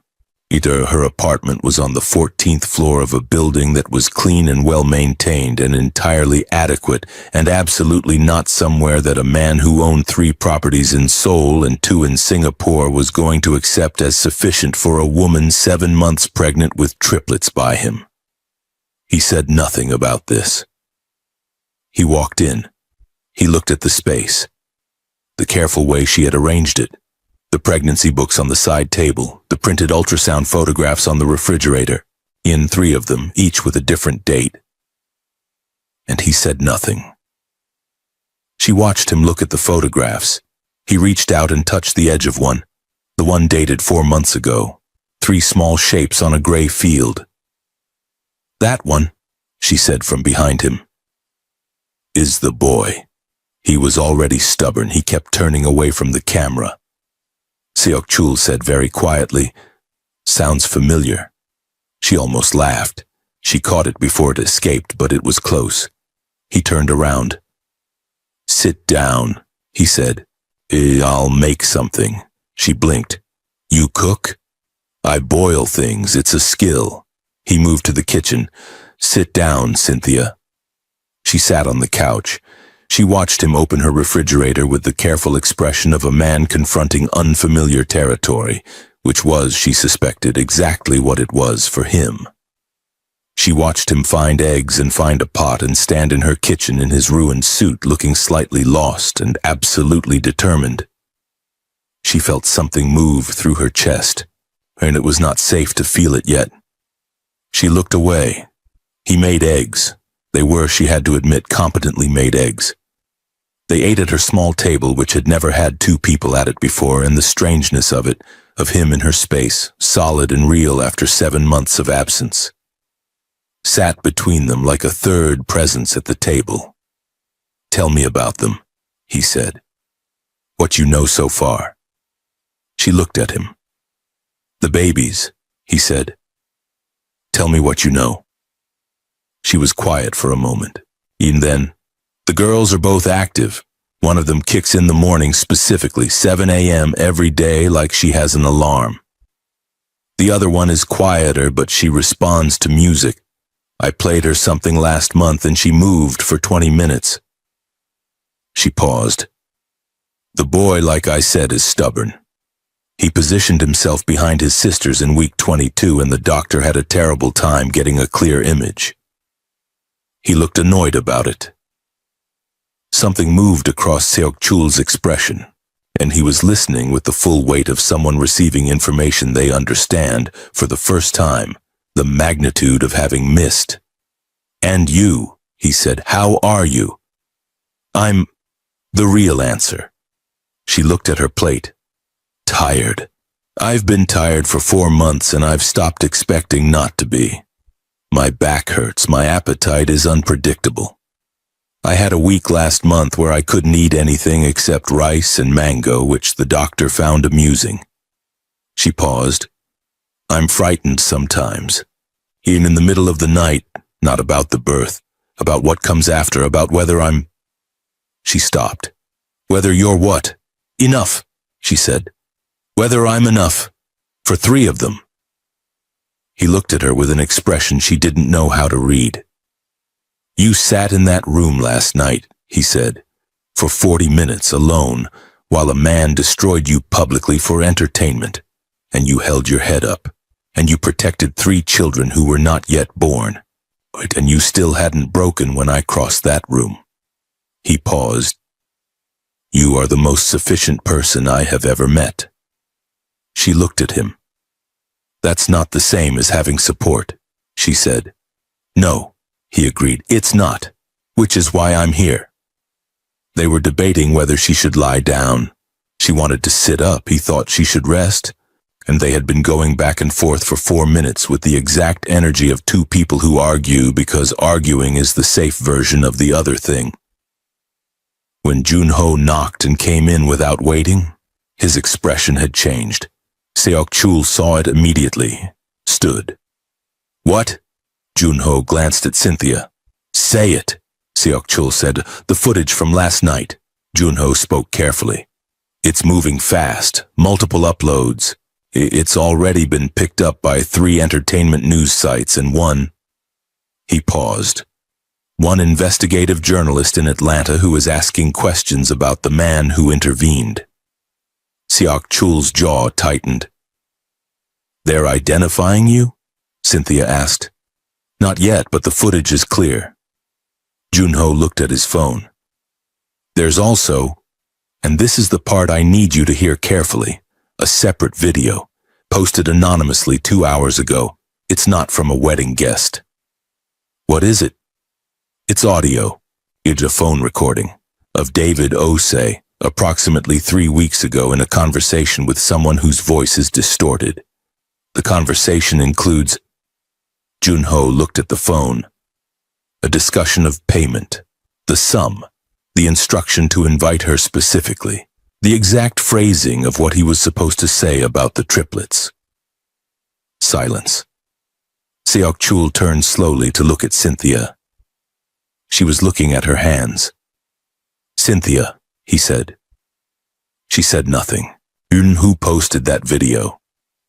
She was quiet for another 3 seconds. Then she looked up and her expression was the most complicated thing he had seen in 48 hours, which was a high bar. "I did," she said. "If you're watching this and you just realized what she's been doing this whole time, if your jaw dropped even a little, you're not alone. And I need you in the comments right now. Was she right to play it this way? Was this strength or was this too much to carry alone? And this is the debate this community needs to have. The people who understand this story aren't passive. They take sides. Drop yours below. And if you're not subscribed yet, this is the moment. Because what's about to happen next will rewrite everything you think you know about who was really running this from the beginning." "You recorded him," Seok-chul said. "I recorded the conversation." She met his gaze steadily. "When he first reached out, when the invitation came, I didn't know for certain he was being paid. But something felt wrong. The language was too specific. He called the pregnancy the situation, not pregnancy, situation, like he'd been briefed." She paused. "So I called him. I said I was thinking of not coming, that I was nervous about how it would look. I wanted to hear what he would say. And he confirmed it. Not directly. But he was too reassuring, and too specific about how it would be fine and how everyone would be respectful and how there was nothing to worry about. People who haven't been told what to expect don't reassure that specifically." She looked at her hands again, then back at him. "I came knowing it was going to be bad. I didn't know how bad, but I came with a recording app running." "You walked into a trap," Seok-chul said, "on purpose." "I walked into a trap with documentation." "That is not..." He stopped, exhaled, and looked at the ceiling briefly. "That is not a strategy, that is..." "It worked," she said. "You collapsed. After I got what I needed." Her voice was even. The footage of the humiliation combined with the audio of the planning is enough to publicly expose whoever funded this. Not through your methods, through the internet, through journalism, through the kind of exposure that's harder to make disappear than a burned warehouse. He stared at her. You were playing them, he said. I was protecting you. The way I know how. She looked at him directly. You protect people with power and violence. I protect people with information and patience. Both work. Mine leaves fewer bodies. Jun-ho from near the door made a very small sound that he immediately converted into a cough. Seok-chul looked at Jun-ho. Jun-ho looked at the wall. She's not wrong, Jun-ho said, in the tone of a man who has made a calculated decision to be honest. Seok-chul looked back at Cynthia. She waited. He was doing something with his expression that she recognized from Seoul. The particular internal recalibration of a man who is prepared for a version of events and arrived to find a different one that requires entirely new preparation. He had expected to be the one who handled this. He had organized the last 18 hours around that expectation. He had not anticipated that she had already been handling it. The anonymous post, he said slowly, and is there any way to trace it back to you? No. You're certain. I've had 7 months of very quiet evenings. I had time to learn things. She paused. The journalist who picked it up is named Yemi Adeyinka. She covers financial crime and organized fraud. I sent her a tip 3 days ago, before the wedding. 3 days ago, he repeated. I knew something was coming. I just didn't know the exact form. She looked at him. And I didn't know you were going to be there. Silence. Even if I had known, she said softer now, I would have told you to stay away. I know, he said. That's why Jun-ho told me the morning of. Jun-ho studied the wall with renewed intensity. Cynthia looked at Jun-ho, then back at Seok-chul. He told you? Yes. So you were there on purpose? Yes. You could have stopped it. I could have intervened earlier.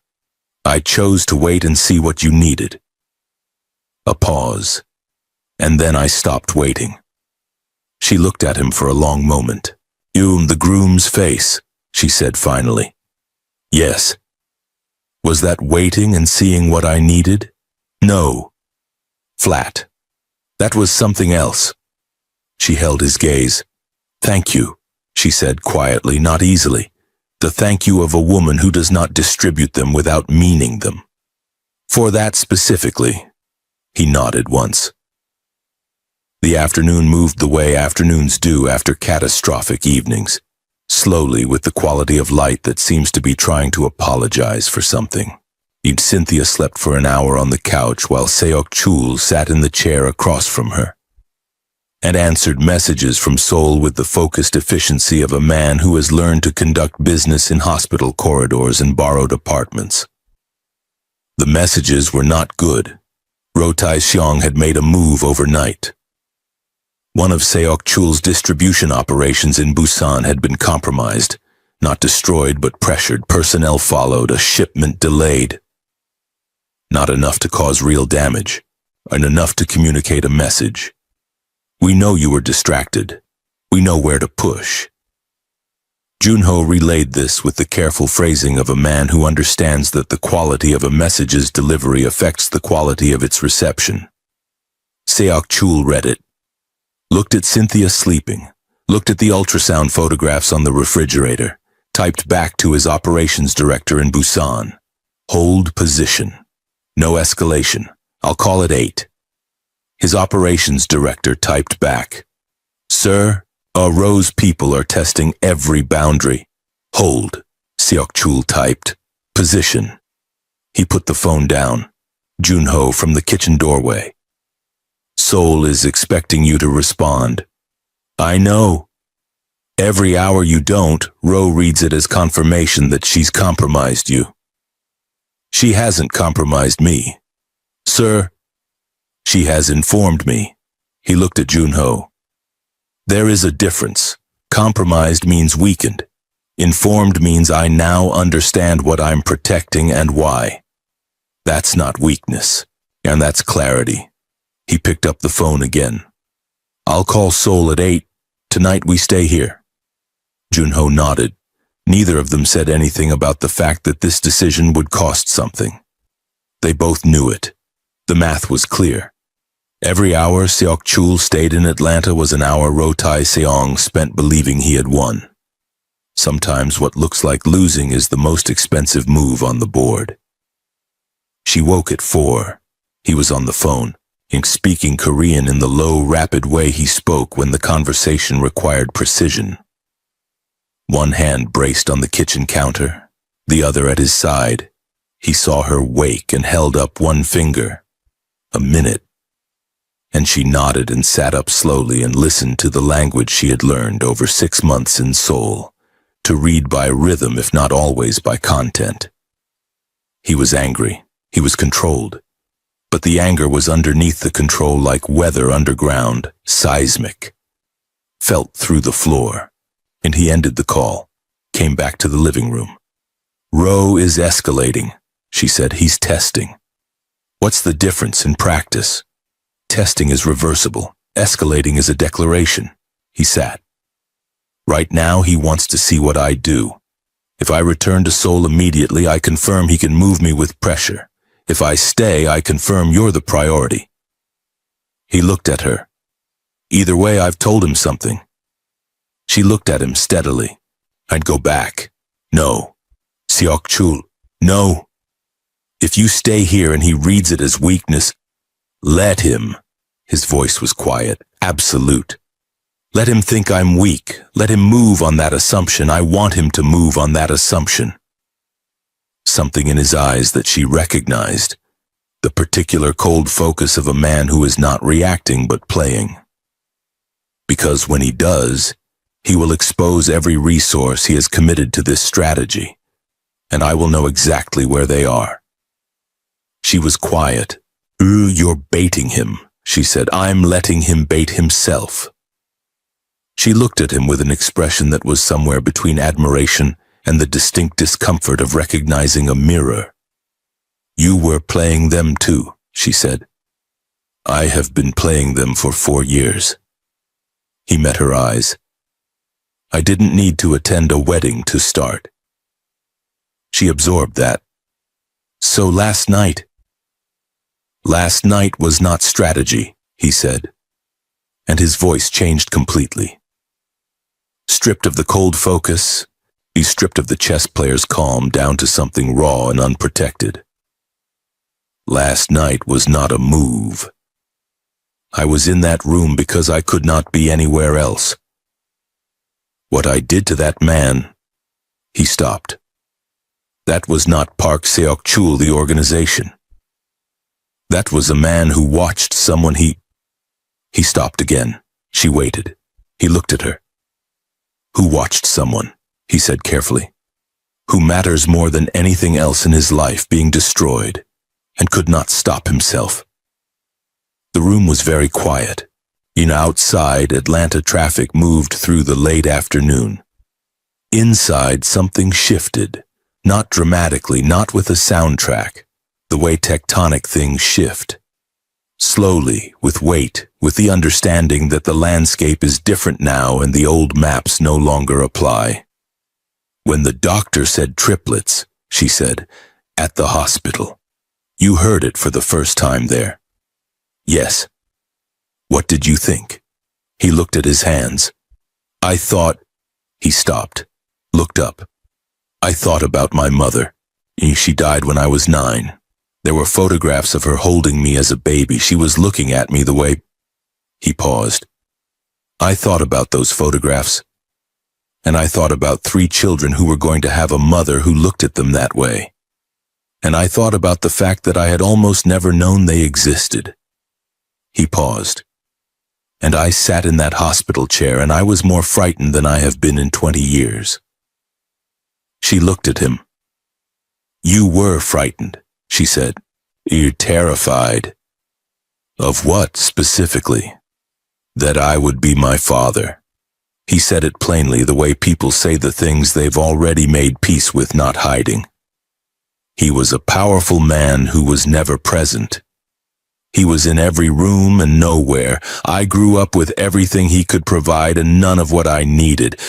I became everything he built and none of what he was. He paused. And I don't know. I'm with children. I don't know if I know how to be present in the way that counts. Cynthia looked at him for a long time. You slept in a plastic chair, she said. In a hospital corridor because you couldn't leave. That's presence. Her voice was careful. That's what it looks like. He was quiet. It doesn't fix everything, she said. We have significant things still unresolved. You know, about what I didn't tell you and what you should have done and what comes next and how we... She stopped. Began again. We have work to do. I know. This isn't... She gestured between them. This isn't resolved. I know. But... She exhaled slowly. Her hand moved to her stomach in the habitual gesture he had come to understand as her way of centering herself. The boy's name. I want to talk about the boy's name. He looked at her. Something in his face opened. And tell me what you're thinking, he said. I don't know yet. But I want it to be a name that means something stubborn. She looked at the window. Something that suits him. Junseo, he said without hesitating. She turned to look at him. It means, approximately, one who is principled despite pressure, he said. My grandfather's name. He was the most difficult man I have ever known. He argued with everyone and was right about most of it. A pause, and it suits a boy who hides behind his sisters and turns away from cameras. She looked at him for a long moment. Junseo, she said. Yes? She tried it again quietly, listening to it. The girls, she said. I have thoughts, he said, but I want to hear yours first. And for the next 40 minutes they sat in her small living room with the Atlanta evening coming in through the windows, and they named 3 children who were not yet born. And neither of them talked about Seoul or Ro Taishong or the footage spreading across the internet, or the weight of all the things still unfinished between them. They talked about names. It was, possibly, the most ordinary conversation either of them had ever had. It was, almost certainly, the most important. At 7:40, Seok-chul's phone lit up with 6 messages in rapid succession. He looked at the screen. Junho appeared from the bedroom where he had been making calls, with an expression that had crossed the line from careful into urgent. Sir? I see it. Ro's people hit the Busan operation directly. It's not a test anymore. Cynthia was watching both of them. Seok-chul stood, straightened his jacket with the automatic gesture of a man putting on armor. He looked at Junho. Call the jet. Already called, 2 hours. Cynthia. Go. He turned to her. I'll have people here by the time I leave, he said. Yu Junho's staying until... I don't need... He's staying. The voice that did not negotiate. Then softer. Please.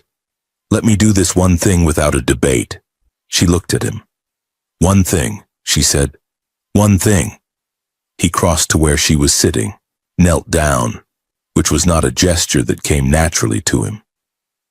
She could see the slight awkwardness of a man unused to physically lowering himself, and he was at eye level with her and very close. I will be back, he said. She looked at him steadily. Before they come, he said, I will be back. You can't promise that. I can. His voice was certain in the way of a man who understands the difference between a promise and an intention. I have promised very few things in my life. I keep the ones I make. She looked at him. He looked at her. Then he reached into his jacket and took out a phone, set it on the table beside her. My direct line. Not through Junho, not through anyone. If you need me, if anything changes, if the baby's... He stopped. If anything. She looked at the phone, then at him. Junseo, she said. Something crossed his face. Yes. The girls are still in discussion. I know. I'll call. You'd better. He stood, looked at her one more time with the expression of a man memorizing something. Then he turned and Junho was already at the door and Seok-chul walked out into the hallway without looking back because he was the kind of man who, if he looked back, would not leave. And they both understood that he had to. The door closed. Cynthia sat in the quiet, her hand on her stomach, 3 heartbeats she could feel rather than hear. She looked at the phone he'd left on the table. She looked at the ultrasound photographs on the refrigerator. 3 shapes on a gray field. She looked at the window where Atlanta was going dark in the way cities go dark. Gradually, then all at once, lights replacing the sky. And she thought about a man in a black suit crossing an airport somewhere, carrying the weight of everything that had just passed between them, and the weight of what was coming, and the weight of 3 children he had learned about 18 hours ago and had already named one of. She thought about the girl who responded to music. She picked up the phone. She played something quiet. She felt the movement, right on schedule. And you just sat with one of the most real things this channel has ever put in front of you. 2 people who love each other in the most inconvenient, complicated, badly timed, and completely inevitable way. People who both sacrificed. Both miscalculated, both held on past the point where holding on made logical sense. If this story moved something in you, if it reminded you of someone, or something you gave up, or something you should have fought harder for, don't sit quietly with that. And this comment section is for the people who have lived enough to recognize what's real. Leave your thoughts, leave your story. And if you haven't subscribed, do it now. Not because of analytics, not because of algorithms, but because the people who gather here are exactly who you want to be watching alongside. We don't do noise here. We do depth. And you've already proven you belong. Mirabelle didn't utter a word when her boss shoved her into that wall. But the man who walked through that door 2 seconds later made Martin Pill wish he had never been born. Mirabelle Wells was a maid, 5 months pregnant, and carrying a secret that was about to turn a casino empire upside down. What happened next was the last thing anyone in that hallway saw coming. This channel is where stories like Mirabelle's live. The ones about ordinary people who refuse to stay small, and the unexpected love that finds them in the middle of the fire. Subscribe now, because the next story is already waiting for you. Mirabelle did not scream. That was the first thing everyone got wrong about Mirabelle Wells. When Mr. Martin Pill grabbed her arm in the back hallway of the Golden Spire Casino and sneered down at her with that look she had seen too many times before, Mirabelle did not scream. She did not cry. She looked him dead in the eye, all 5 feet 4 inches and 240 pounds of her. And she said very quietly, "Let go." Martin tittered, like he actually tittered. He was the floor manager of the Golden Spire Casino, which meant he wore a pressed uniform and carried a radio, and believed with everything in him that the staff beneath him were furniture. Mirabelle had been mopping the east corridor when he found her. Her gray uniform was damp at the collar, and her braids were tucked under her cap. She had been on shift for 6 hours, and her lower back had been aching since hour 3, which was something she had learned to ignore because the baby did not care about her schedule. "You think you can talk to me like that?" Martin's grip tightened. "You're the help. You don't talk back to me."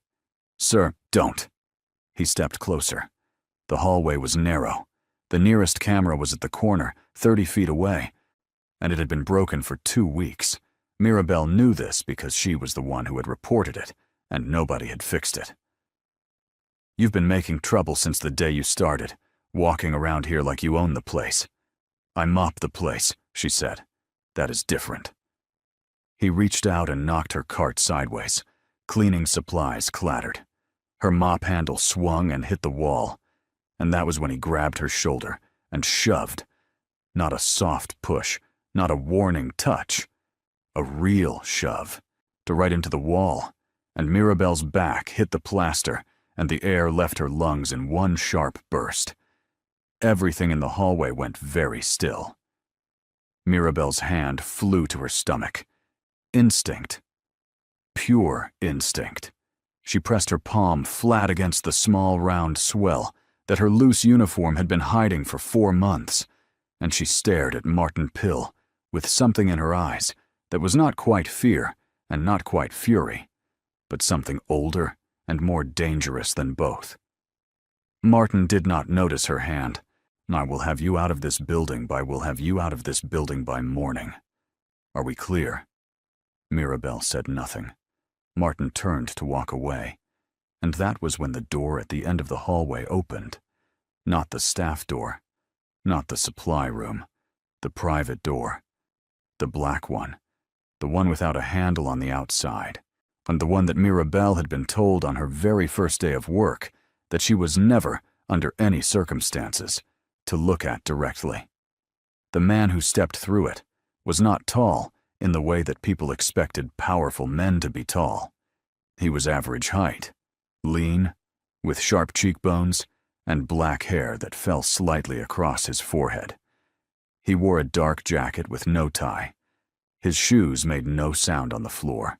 His eyes, when they landed on the scene in the hallway, did not widen. They simply stopped on Mirabelle's hand, pressed flat against her stomach. Stopped on Martin Pill, standing 3 feet from her with red in his cheeks and satisfaction in his posture. Stopped on the cleaning supplies scattered across the floor. His name was Woo Seung-hyuk, but inside the Golden Spire Casino in the city of Cheongju, Korea, everyone called him Mr. Woo, and they said it the way people say the name of a storm they can see coming from very far away. He owned the casino. He owned the building the casino was in. He owned the 2 buildings beside it. He was 29 years old, and he had never once raised his voice inside his own establishment, which was more frightening than if he had. Martin Pill spun around. The color left his face so fast it was almost interesting to watch. "Mr. Woo, she was Mirabelle." Woo's voice was calm, completely, unnervingly calm. He was looking at Martin, but he said her name. "Are you hurt?" Mirabelle blinked. In 4 months of working at the Golden Spire, Woo Seung-hyuk had said 6 words to her. She had counted. She knew this because she was the kind of woman who paid attention to things that other people overlooked, and one of the things she had noticed about Mr. Woo was that he remembered names. Every single member of his staff. Maintenance, kitchen, security, front desk. He knew their names, and he used them, quietly and precisely, the way a careful person handles something valuable. I'm fine," she said. "That is not what I asked." She paused. Her back hurt. Her stomach had not changed. The baby was fine. She was almost certain the baby was fine. She would check. She would be careful, but her shoulder, where she had hit the wall, would probably bruise. "My shoulder," she said. "A little." Woo looked at Martin. Martin opened his mouth. "Don't," Woo said. One word. The same word Mirabelle had said, and somehow it landed with 10 times the weight. "So I'd go to my office and wait." "Mr. Woo, I can explain." "I know you can." Woo stepped forward. Not fast, not threatening. Just forward. The way a door closing is not threatening, but is still final. "That is why I want you in my office, so I can hear it." He glanced once more at Martin. "Now."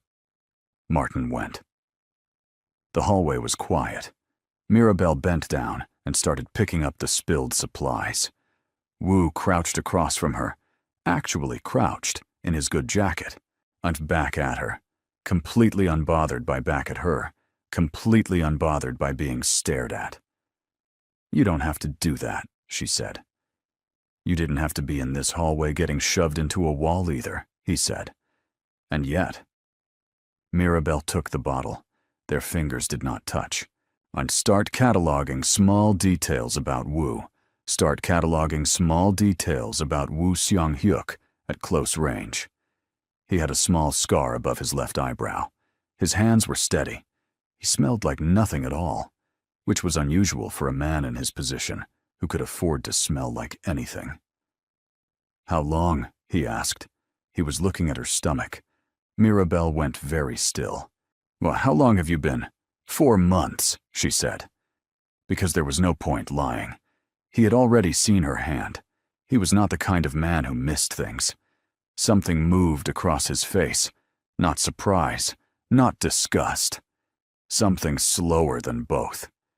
He stood, and she stood, and they were facing each other in the narrow hallway with the broken camera overhead, and the golden spire hummed around them.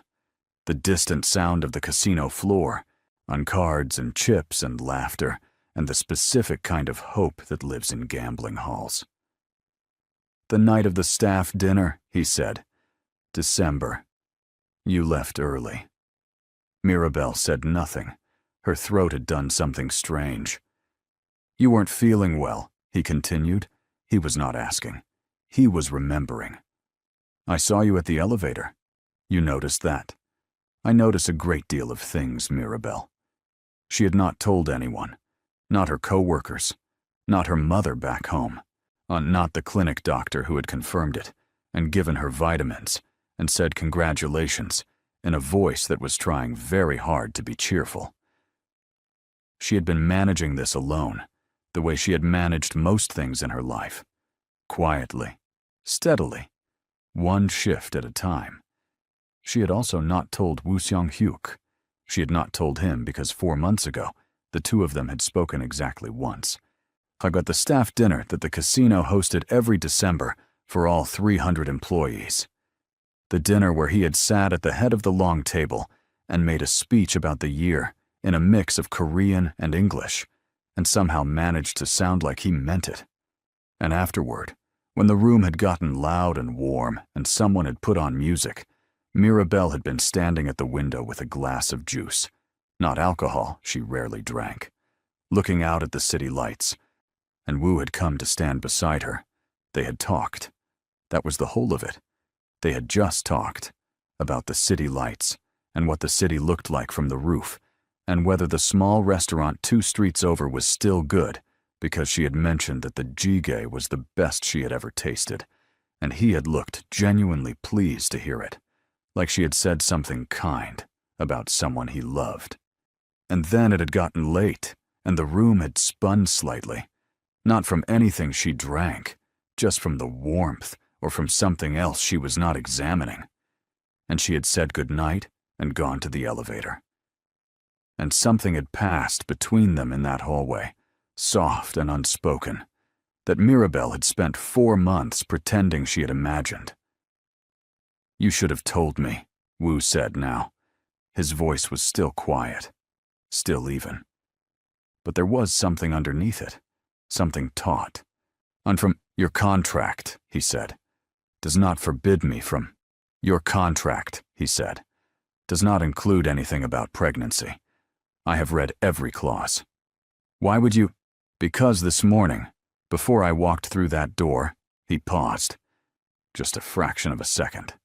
My head of HR sent me a flag on your file. Martin Pill filed a performance complaint against you. Yesterday." Mirabelle's stomach dropped. Not the baby.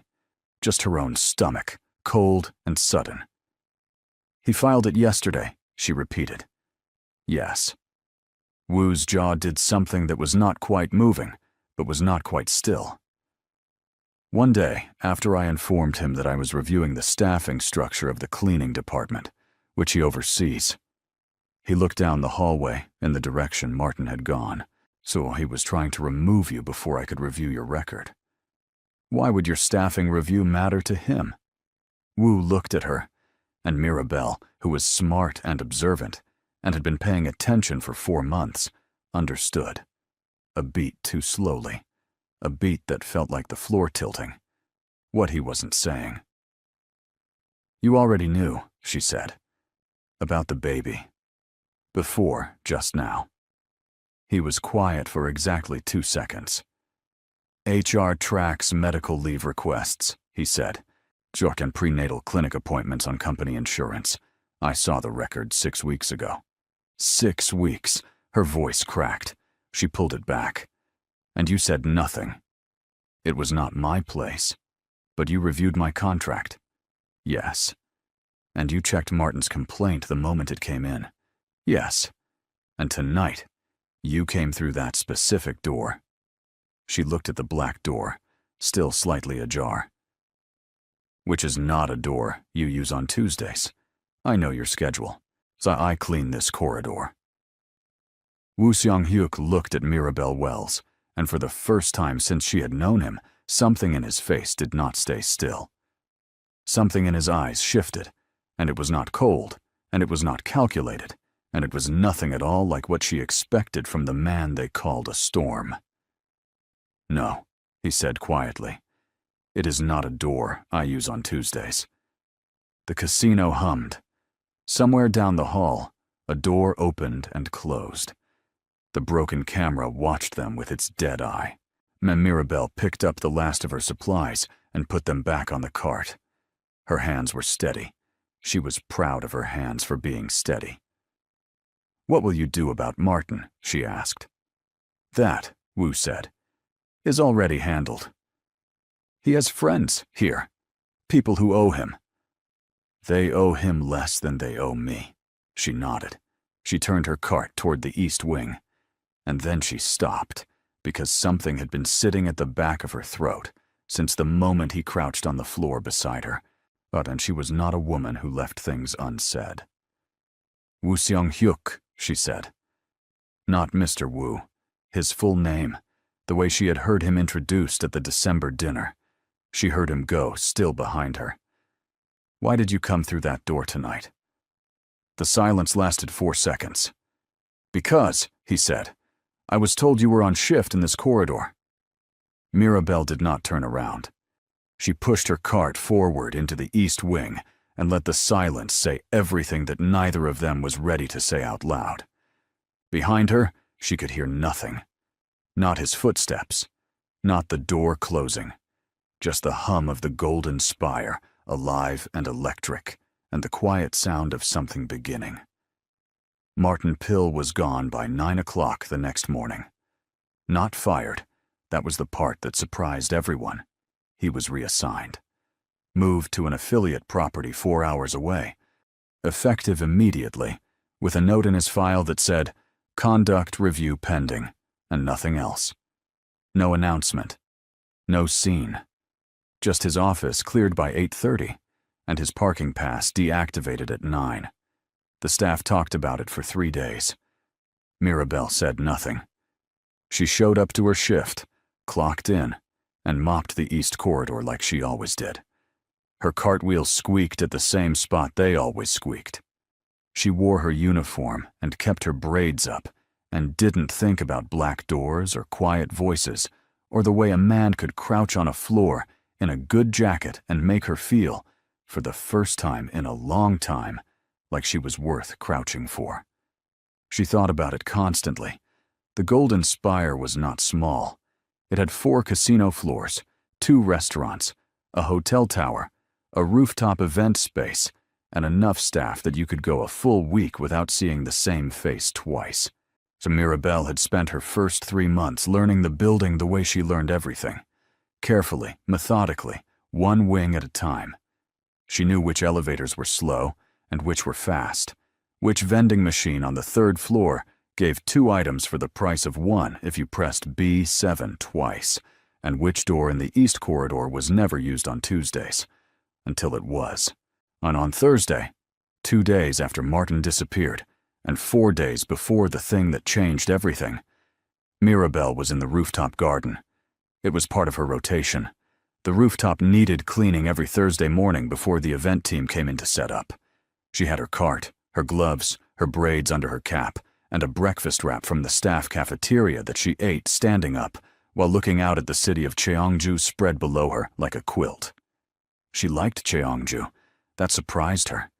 She had not expected to like Korea. She had come because of the job. The contract was good. The pay was good. The company housing was clean and warm. And she had not come looking for anything else. She had not come looking for a December staff dinner where someone would say something real to her by a window, or for the particular way a city looked at 5 in the morning when the sky was turning and the casino lights were just starting to fade. You eat breakfast up here every Thursday. She did not jump. She had heard the rooftop door open. She was just surprised that it was him.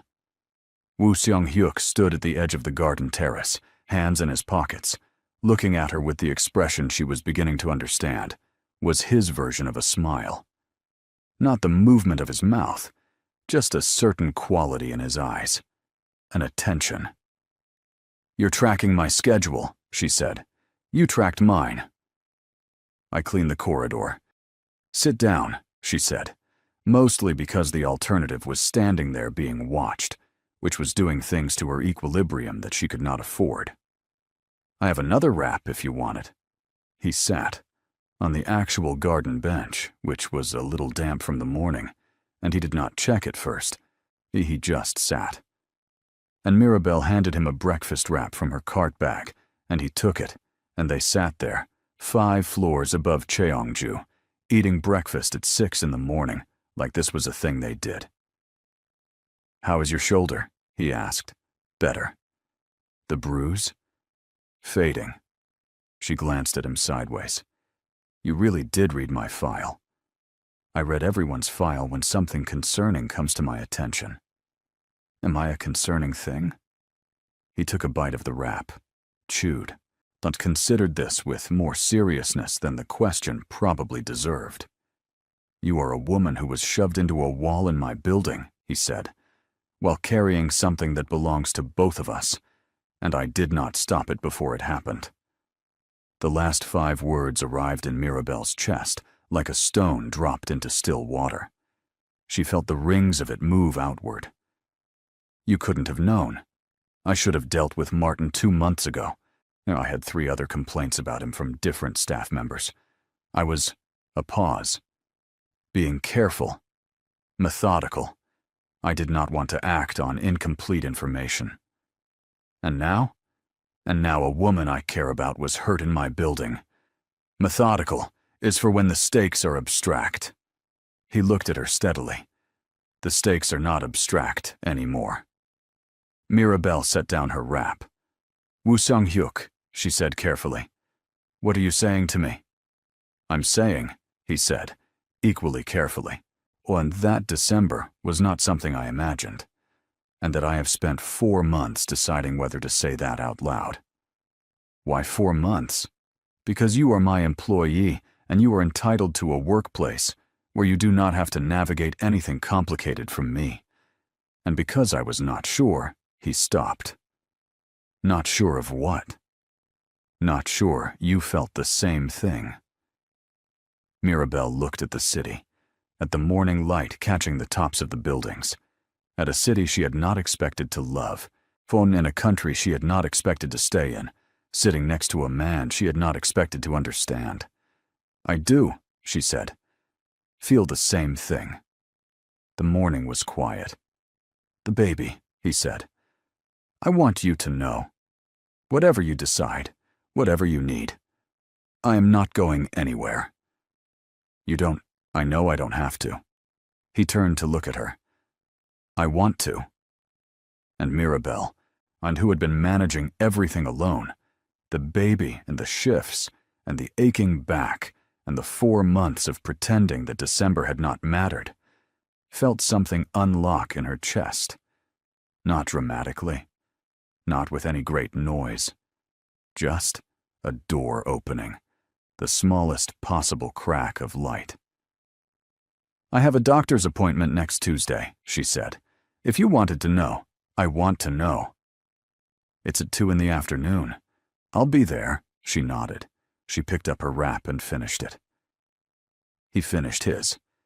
The bird came back and judged them again from the railing, and this time, Mirabelle decided that was fine, because she felt, for the first time in a long time, like something was actually going right. She should have known then that the universe was only winding up. The thing happened on Saturday. Mirabelle was coming off the night shift. 2 a.m, East Corridor done. Cart returned. Uniform changed to her own clothes. She was in the staff elevator going down to the lobby level when it stopped on the 2nd floor, and 2 men got in, and she recognized them immediately, the way you recognize a smell that means danger before your brain catches up to explain why. They were not casino staff.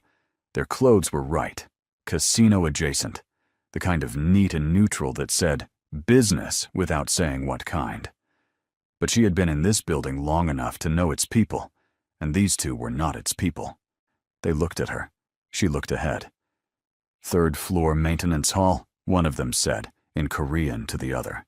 Not to her. She was, as far as they were concerned, invisible. The shipment moved Sunday. Wu changed the schedule. Why? Don't know. But Hanshi said, a pause. There's a complication. The elevator reached the lobby. Mirabelle walked out. She did not run. She did not look back.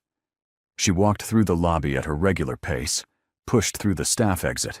Soen stood in the cold outside, with her heart doing something loud and inconvenient. She had understood that conversation. Her Korean was not perfect. She had been learning for 8 months, but it was good enough. Good enough to know that something was moving through the Golden Spire on Sunday night that was not supposed to move through the Golden Spire.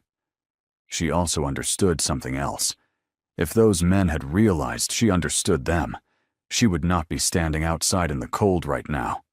She pulled out her phone. She started to type a message to Wu and then stopped. Because she did not know, she did not fully know, whether the thing those men were moving through his casino was something he knew about, or something he was part of, or something being done without him. She knew about the mafia. She was not naive. She had heard the whispers about the Golden Spire before she took the job, about who owned it and what that meant. But she had told herself that rumors were rumors, and that the man at the December dinner who talked about the city lights and listened like she was worth listening to could not be the same man the rumors described. She stood in the cold for a long time. Then she went home, lay down in her small, warm company apartment, put one hand on her stomach, and stared at the ceiling until the sun came up. She had an appointment in 4 days. She had decided to trust something. She was going to need to decide how much. Sunday arrived without asking permission.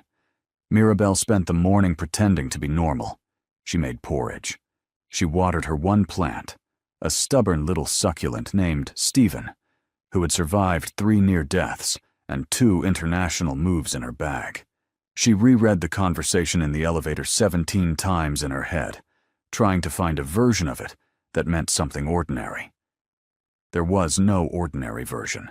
When she went into work at noon, she had picked up a half shift to cover for a coworker who was sick. The casino was its usual Saturday night rolling into Sunday energy. Tired dealers, bright lights, the particular kind of desperate optimism that filled rooms where people were hoping money would save them. Mirabelle cleaned. She paid attention. 3rd floor. The maintenance hall ran the full length of the east wing, service doors on both ends. She cleaned the public-facing part. The back section, behind the locked gray door, was technically off-limits to cleaning staff except on Monday mornings. She knew this. She had never questioned it. Today, she questioned it. She was making her second pass of the corridor when she saw the gray door was not fully closed. Not open. Not obviously open. Just not latched. A thread of darkness visible where the seal should have been. She did not go in. She almost went in. Instead, she walked to the nearest house phone, dialed 0, and asked the front desk to connect her to Mr. Wu's assistant. The assistant, a man named Bach, who wore the same expression of polite suffering every day, and whom Mirabelle had once seen eat an entire lunch in 4 minutes between crises, picked up immediately. "Mr. Bach," Mirabelle said quietly, "I need to leave a message for Mr. Wu. Please tell him that the 3rd floor maintenance hall east needs a walkthrough today. Today. Before tonight." A pause. "I'll pass it along, Miss Wells." "Thank you." She hung up and went back to her cart. 40 minutes later, she was in the stairwell between the 3rd and 4th floors, taking her designated break, sitting on the 3rd step up, eating a tangerine, when she heard voices below her. She knew one of them. Woo Seong-hyuk. He was talking in rapid Korean, low and clipped, to someone she could not see. She caught fragments, enough.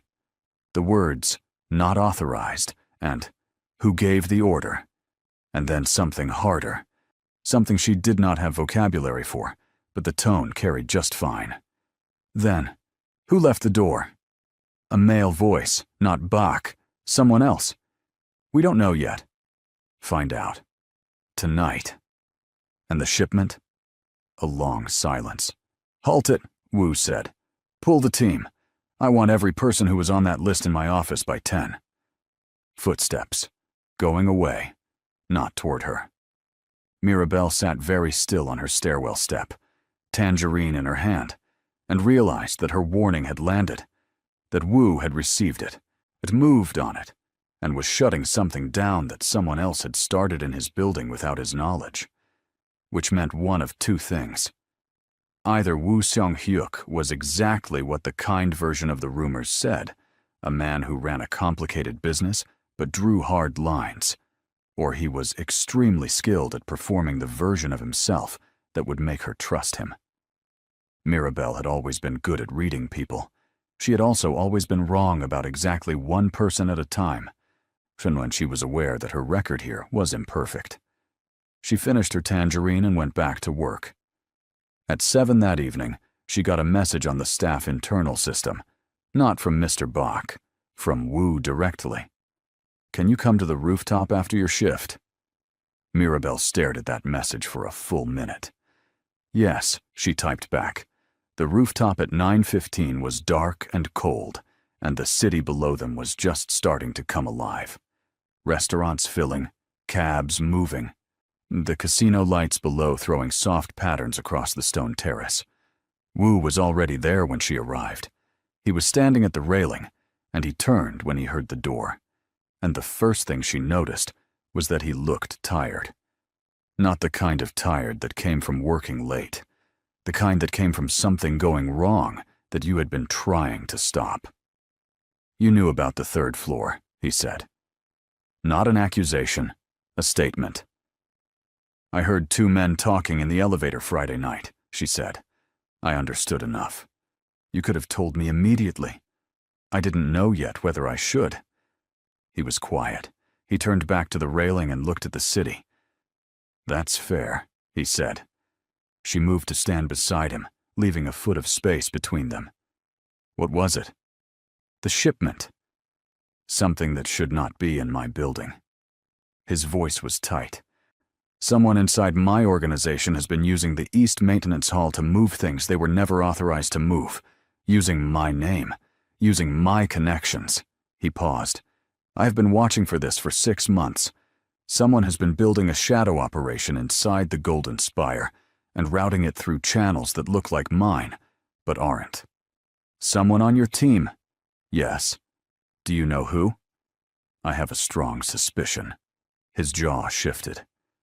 "I needed one more piece of evidence, and the door being left open tonight. That was careless. Whoever left it did it on purpose to move the timeline before I could stop it." "But they didn't know you were watching." Mirabelle looked at him. "You've been watching too," she said slowly. "For 6 months, which is 2 months before you started here, yes. Which means when I got this job, your background check was thorough," he said. "Not because of suspicion, because everyone's is. But you, Mirabelle. He turned to face her fully. You passed every check without anything unusual. You were exactly what your application said. And that in this building right now is rarer than you would think. She absorbed this. You trusted me, she said. I noticed you, he said. That first. And then I trusted you. And then December happened and I didn't trust myself. The city glittered. A plane crossed overhead. Woo Seung-hyuk, Mirabelle said. So I'm going to ask you something and I need you to answer it honestly. Yes. The things they say about you, about this building, about what it is. He did not look away. Some of it is true. Some of it is exaggeration. Some of it is what other people decided to believe because they needed a story. Which parts are true? The part where I inherited something I did not choose and spent years trying to make it into something I could be responsible for. A pause. The part where I have made decisions I cannot fully defend. The part where the golden spire is cleaner than it was when I got it, but not clean enough. Another pause. The weight of it sitting right there on the railing between them. The part where I am trying. That's a lot of parts. Yes, but you halted the shipment. The moment I knew. And you came through the black door on Tuesday because someone told you I was in the corridor. Yes. Who told you? He was quiet for 3 seconds. Beck. He monitors the building sensors during the evening hours, and he saw Martin Pill's swipe card used in the East Corridor at the same time as yours. He knows Martin's history. Woo's voice tightened slightly. Beck has been with me for 7 years. He looks after things. Mirabelle thought about Mr. Bach, who ate lunch in 4 minutes, and answered phones on the first ring, and revised her mental file on him significantly. Okay, she said. Okay? Okay. She turned to lean against the railing, looking back at the rooftop, at the little garden that was her Thursday morning breakfast spot, at the door she had come through, at all the ordinariness of this strange situation. I'm not going to say this is simple. It is not simple. You have a complicated life, and I am having your baby, and I barely know you. And I am. She took one breath. I am someone who has managed everything alone for a very long time, and I am trying to learn what it looks like to not do that. I am also, he said quietly, learning what that looks like. Then we can be bad at it together, she said. For now. Something moved across his face, that slow thing, not quite a smile, but warmer than anything she had seen there before. For now, he agreed. It was not a promise. It was something better. It was a beginning with its eyes open, which is the only kind of beginning worth having. 3 days later, Mirabelle went to her Tuesday appointment. Woo was there, on time. In the waiting room of the prenatal clinic, sitting in one of the small plastic chairs with his jacket folded over his knee and a parenting magazine he was clearly not reading, but had clearly picked up to avoid looking like he was simply sitting there waiting. Mirabelle looked at him in that waiting room and felt something she had no word for. Something that was half terror and half the exact opposite of terror. You read about it, she said, nodding at the magazine. I have been reading about it for 6 weeks, he said, very calmly, since I saw the clinic appointment on your insurance record. That might be excessive. The chapter on the second trimester was very detailed. Mirabelle sat down next to him. The receptionist called her name 8 minutes later. She stood up. She looked at Woo. He stood up too, and something shifted in the very regular air of that very regular clinic waiting room. Something that felt enormous and fragile and real, the way all the best things do. She did not know, walking through that door, that by the end of the week, 3 people would be dead. Someone she thought she knew would turn out to be a stranger wearing a familiar face, and the golden spire would be on fire. Not all fires are bad, but some of them take everything first. The fire started on Friday, on the 4th floor, in the server room. It was not an accident. Mirabelle was not in the building when it started. She was in her apartment, 30 minutes away, folding laundry and listening to a podcast about baby names, when her phone lit up with a message from Wu's number. "Stay home. Do not come in. I will explain when I can." She stared at the message for 2 seconds. Then she turned on the news. The Golden Spire Casino was on every local channel. Not burning down. The fire suppression system had activated immediately. The damage was contained to the 4th floor server room and the adjoining corridor, but the building was evacuated, and every camera in the city was pointed at it. And the words, "criminal investigation," were already appearing in the chirons at the bottom of the screen. Mirabelle sat on her couch and watched, and her mind was running very fast and very cold. The 4th floor, the server room, servers held records, records of transactions, financial records, movement records, the kind of data that could prove or disprove whether a shadow operation had been running through the Golden Spire's legitimate channels for the past several months. She picked up her phone and called Wu. It rang 4 times and went to voicemail. She tried again. Voicemail. She tried Mr. Bach. Bach picked up in 1 ring, as always. "Mrs. Wells." His voice was tight but controlled. "Are you at home?" "Yes." "What happened?" "Someone accessed the server room at 2200 hours. The fire suppression was disabled first, manually, with an override code. The room was set alight remotely." A pause. "Mr. Wu is with the authorities. He's fine, please." A tiny crack in the professional voice. "He's fine." "Bach." Mirabelle gripped the phone. The evidence he had, about the shadow operation. "Was it in that server room?" Silence. Then quietly. "Most of it. Yes. But not all of it." Another silence. Longer. "Ms. Wells, I'm not asking you to tell me where the rest is," she said. "I am telling you to make sure Wu knows that I know what this is. Someone on the inside burned that room to protect themselves, and whoever it is, they knew exactly where to look." "Yes," Bach said very quietly. "We know. Who is it?" "Ms. Wells."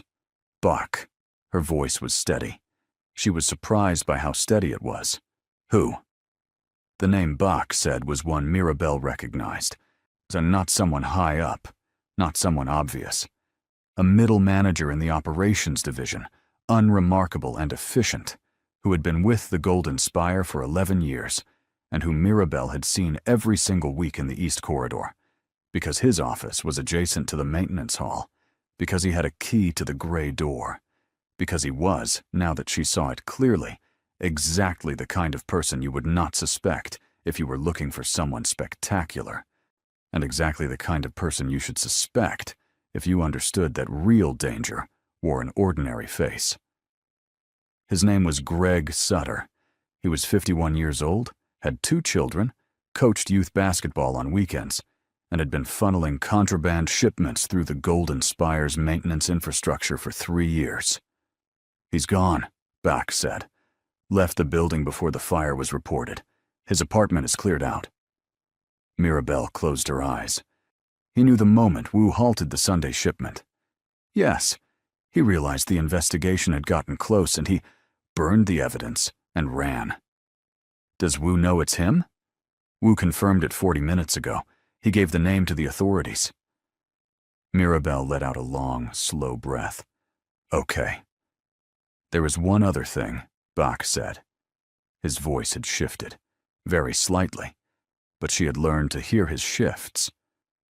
Greg Sutter did not work alone. His operation was connected to a larger network, one that has people in 3 other cities. The authorities believe that now that Sutter has run, the network may try to, he paused, tie off loose ends. Meaning anyone who may have overheard things, seen things. Another pause. Anyone who was in a staff elevator on a Friday night with two of their people. The silence in Mirabelle's apartment was very loud. "They know about me," she said. "We are not certain." "But Mr. Wu has already arranged. I am not leaving my apartment at 2 in the morning to be moved somewhere back. Ms. Wells, I am 5 months pregnant. I know exactly 3 martial arts moves. None of them are good. And I am not going anywhere until Wu himself calls me and explains the plan." Her voice was completely flat. "Those are my terms." A pause that she was fairly sure contained Mr. Bach, trying very hard not to smile. "I'll pass that along." Wu called 11 minutes later. "Mirabelle, are you actually okay?" "Yes." Bach said the server room is handled. The authorities have what they need from us. The backup records are stored off-site. Sutter didn't know about the secondary system. His voice was tired again. That deep bone tired. He destroyed 4 years of equipment, and he didn't get what he came for. And the network he was connected to. They are already moving. 2 of their people were arrested at the Southern Highway checkpoint an hour ago. A pause. There will be more. It will take time. Bach says they might come for me. A very specific kind of silence. I am aware. "Wu, I need you to go with Bach tonight," he said. "Not because you cannot manage. I know you can manage. But because you are carrying." He stopped. "Because I cannot be in 2 places, and I need to be here until this is contained, and I need to know that you are somewhere I know is safe. Please." Mirabelle sat with that for a moment. "Please," she repeated quietly, not mocking, turning it over. Woo Seong-hyuk, who owned casinos and had mafia connections, and kept backup servers, and managed crises without raising his voice, saying please to her in the middle of all of it, because she was the variable he was afraid of getting wrong. "Okay," she said. "Thank you. Where am I going?" "There is a house, 40 minutes from the city. It belongs to..." A pause. "It is secure. Bach knows it. You will be comfortable. Will you be there?" "As soon as I can." She packed a bag. Stephen the Succulent came too. Bach arrived at her door in 14 minutes in an unmarked car, and he looked at her bag, and then at Stephen, and said absolutely nothing, which she appreciated enormously. They drove out of the city while the Golden Spire's 4th floor was still being documented by investigators, and every news camera in Cheongju was pointing at a building that held, among many things, a rooftop garden and a broken camera in the East Corridor, and the specific memory of a December night that had changed the whole shape of Mirabelle's life. She held Stephen in her lap. The baby moved. For the first time, a tiny flutter, quick and certain, like a small heartbeat proving a point. Mirabelle looked out the window at the passing dark and felt something enormous shift inside her. Not fear. Something past it, and something that lived on the other side of fear and had been waiting for her to arrive. The house was in the hills. It was not large, but it was warm, real warmth, the lived-in kind. And when Bach opened the door and turned on the lights, Mirabelle looked around at the bookshelves and the worn kitchen table and the single photograph on the wall, and she knew, without asking, that this was not a safe house. This was Woo's home. His actual home. She turned to Bach. "He sent me here," she said. Bach's professional face was working overtime. "It is the most secure location available, Ms. Wells." Bach. "Yes, Ms. Wells. Thank you," she said. "For everything. For calling him when Martin..." "I have worked for Mr. Wu for 7 years," Bach said, and his professional voice cracked just slightly along the edge. "I have seen a great many things in that time. I have not. Until recently." He glanced at her, and then at Stephen, and then back at the door. Seen him pace. He said goodnight. Shui left. Mirabelle stood in Wu's home, looked at his bookshelves, which were chaotic and overfull, and organized in a way that made no obvious sense, but which she somehow understood immediately, and felt the baby flutter again. I know, she said quietly, to no one, to the room, to the flutter. I know. She made tea. She sat at the worn kitchen table. She waited. He came home at 4 a.m. He walked through the door and stopped when he saw her.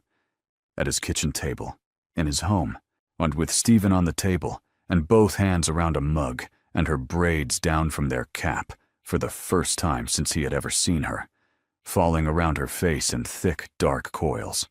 He looked at her, and she looked at him, and everything that had been happening, the fire, the running, the investigation, the long, impossible night, receded for one moment to the edges of the room. Hi, she said. Hi, he said. He sat down across from her. Well, she pushed the extra mug she had poured, because she had known somehow when to pour it, across the table, and he wrapped both hands around it, and they sat in the kitchen at 4 a.m, in his house in the hills, in the middle of everything, and it was the most ordinary thing Mirabelle Wells had ever done. Is it over? She asked. Not entirely, he said, but the worst of it, he exhaled. The people who might have come for you have been detained. Sutter is in custody in the next city. No, the network is fractured. And the Golden Spire? 4th floor will need rebuilding. The rest is untouched. He turned his mug in his hands. The casino will reopen on Wednesday. Good. You don't have to come back, he said, to work there if you don't want to. Why wouldn't I? After everything, Woo Seong-hyuk. She looked at him over the rim of her mug. I like my job. I like the East Corridor.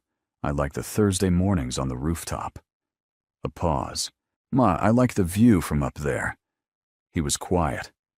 Then, the view. The view, she agreed. Something in his face shifted. That warm, unguarded thing that was his real smile, the one she was beginning to know. It arrived slowly, like a light being turned up rather than switched on, and it changed his whole face. Mirabelle, he said. I want... He stopped, looked at the table, looked up. I have not been someone who... I have kept things at a distance for a long time. It has been practical, or it has been necessary. And I am... A pause. Not good at this. Neither am I, she said, but I want to be. So do I. Outside, the hills were dark, and the city was a soft, distant glow. Stephen sat between them on the table, small and stubborn, having survived everything. The baby, Wu said. I was thinking, don't name it Stephen, Mirabelle said immediately. He looked at Stephen, looked at her. I was not going to suggest Stephen. Good. I was going to say, a pause, Mom, whatever you choose. I want to be part of choosing, if you want that. She put her mug down. She reached across the table, slowly, and put her hand on top of his. Neither of them spoke. The kitchen was warm. The baby was still. The night was almost over, and Mirabelle Wells, who had come to a country she did not expect to love, and found a life she had not known to look for, sat in the house on the hill and decided, quietly, completely, with her whole self, to stay. 3 months later, Greg Sutter stood in a courtroom and tried to make himself small. Mirabelle watched the news coverage of it on the small television in the hospital room, because that was where she was. Not because of anything the trial did to her, but because the baby had decided that the 3rd morning of the trial was the correct time to arrive, with the particular impatient energy of someone who had been waiting long enough. Wu had not slept in 36 hours. He sat in the chair beside the hospital bed, and still in the clothes he had been wearing when Mirabelle had called him at 2 a.m, and he had his phone in his hand. but he was not looking at it. He was watching her.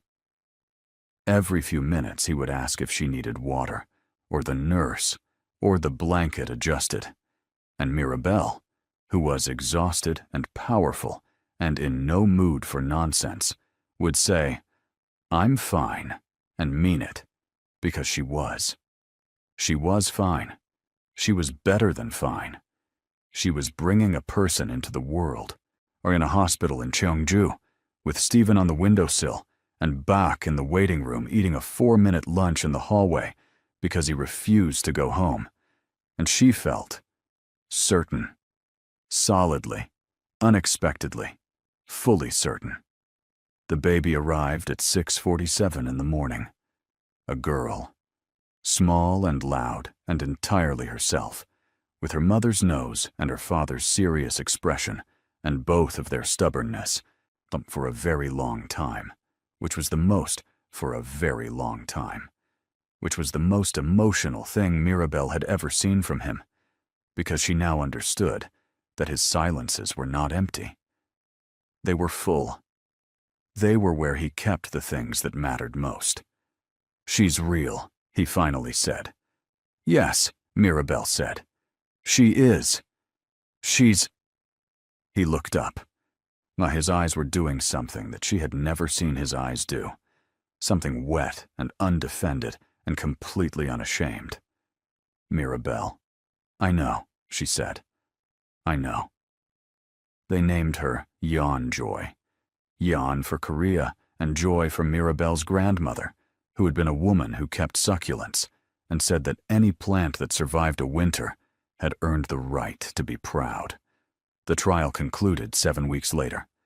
Greg Sutter received 12 years. 3 members of his network received additional sentences. The Golden Spire's 4th floor was rebuilt and reopened, cleaner and brighter than before, with a new server room and upgraded security and a broken camera in the East Corridor that was finally, properly fixed. Mirabelle went back to work. She was not a cleaning supervisor yet. That came 4 months later, when the head of operations retired and Wu restructured the department, and Mirabelle was offered the position in a meeting with 3 other people in the room, formally, properly, out on the record, which was something she had insisted on. No special treatment, no quiet favor. Her record spoke for itself, and it did, because she was good at her job, and everyone who worked with her knew it. "You didn't have to fight me on the process," Wu told her afterward. "Yes, I did," she said. "You know why." He did know why, because the Golden Spire was a place where people worked and deserved to see that advancement was about merit and not about who was close to the top. Because Mirabelle Wells had been a cleaning staff member who was shoved into a wall by a man who thought that power made him right, and she was not going to let the lesson of that become about her being close to Wu. The lesson was supposed to be about what happened to people like Martin Pill. Martin Pill, for what it was worth, had not done well in his reassignment. 3 more complaints. Transfer request denied. He resigned in March, and the last anyone heard, that he was managing a parking structure in a different city, and presumably still laboring under the misapprehension that he was better than the people around him. That was fine. Some things corrected themselves slowly. On the first Thursday morning after Mirabelle returned from maternity leave, she went to the rooftop. Yeon Joy was with Wu's mother, a small, formidable woman named Mrs. On Wu, who had arrived from her home city of Jeonju 2 weeks before the birth, and who had taken one look at Mirabelle and said, in excellent English, "You are not what I expected," and then hugged her, which was not the order Mirabelle had anticipated things going. The rooftop was cold, and the city was waking up, and Stephen, who had been promoted from the hospital windowsill to the rooftop garden, where he sat in a dedicated pot with a small identification tag that Bach had made without being asked, was doing fine. Mirabelle stood at the railing and drank her breakfast tea and looked at Cheongju. She heard the door open. You're going to be early every Thursday for the rest of your life, Wu said. You're going to be slightly less early every Thursday for the rest of yours, she said. He came to stand beside her. Yeonjoy's favorite stuffed animal, a small yellow bear that she had already managed to lose twice and recover from behind the washing machine both times, was somehow in his jacket pocket. He pulled it out, looked at it, and put it back. She left it in the car, he said. She leaves it everywhere. She's going to make us find that bear in 16 different countries before she's 10. Probably. They looked at the city. Are you happy? He asked. Not the casual version of that question. The real one. The one that meant, are you actually, genuinely, in your bones, happy? Mirabelle thought about a December dinner and a window and city lights. She thought about a narrow hallway and a floor that a man crouched on in a good jacket to pick up spilled supplies. She thought about a rooftop and a tangerine and an elevator conversation that had unraveled a criminal network.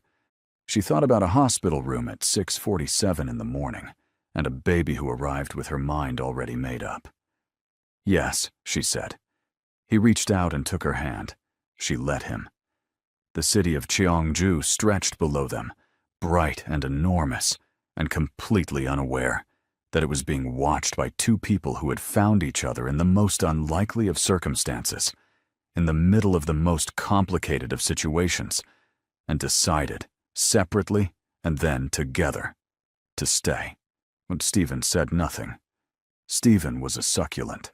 Stephen had seen everything and survived all of it, and sat in the morning air like a small green declaration of resilience. Mirabelle looked at Wu. He looked back at her, and the morning was full. The first date was not planned. That was the thing about Woo Seung-hyuk. He did not announce things. He simply did them, quietly and completely, and let the doing speak for itself. And so when he showed up at Mirabelle's apartment on a Saturday morning, with Yeon-joy strapped to his chest in a carrier, facing outward, because she had recently decided that facing inward was beneath her dignity, and a bag from the bakery 2 streets over, Mirabelle did not ask where they were going. She put on her coat. She put Stephen by the window so he could get some light. And she followed. They walked to the outdoor market that ran along the riverside every Saturday, from 8 until noon, a long stretch of vendors selling vegetables and handmade things, and street food, and plants, and secondhand books. Yeon-joy, who was 4 months old and had opinions about everything, greeted the market with wide eyes and one very decisive fist thrust forward, as though she was approving it personally. She likes it, Mirabelle said. She likes everything loud, Wu said. He adjusted the carrier strap with one hand. She will probably want to run this market by the time she is 6. 7, Mirabelle said. She'll spend a year studying it first. Wu looked at her, that warm, slow smile. Yes, that is exactly right. They moved through the stalls. Mirabelle stopped at a woman selling hand-dyed fabric and spent 10 full minutes asking questions about the dyeing process, while Wu stood beside her, holding a small paper cup of barley tea, and listening with what Mirabelle had come to recognize as his genuine interest face, which looked almost identical to his neutral face, except for a very slight tilt of his head. He bought 2 lengths of the fabric before she could reach for her bag, and when she raised an eyebrow, he said very simply, "You clearly wanted them." I was still deciding. You had already decided.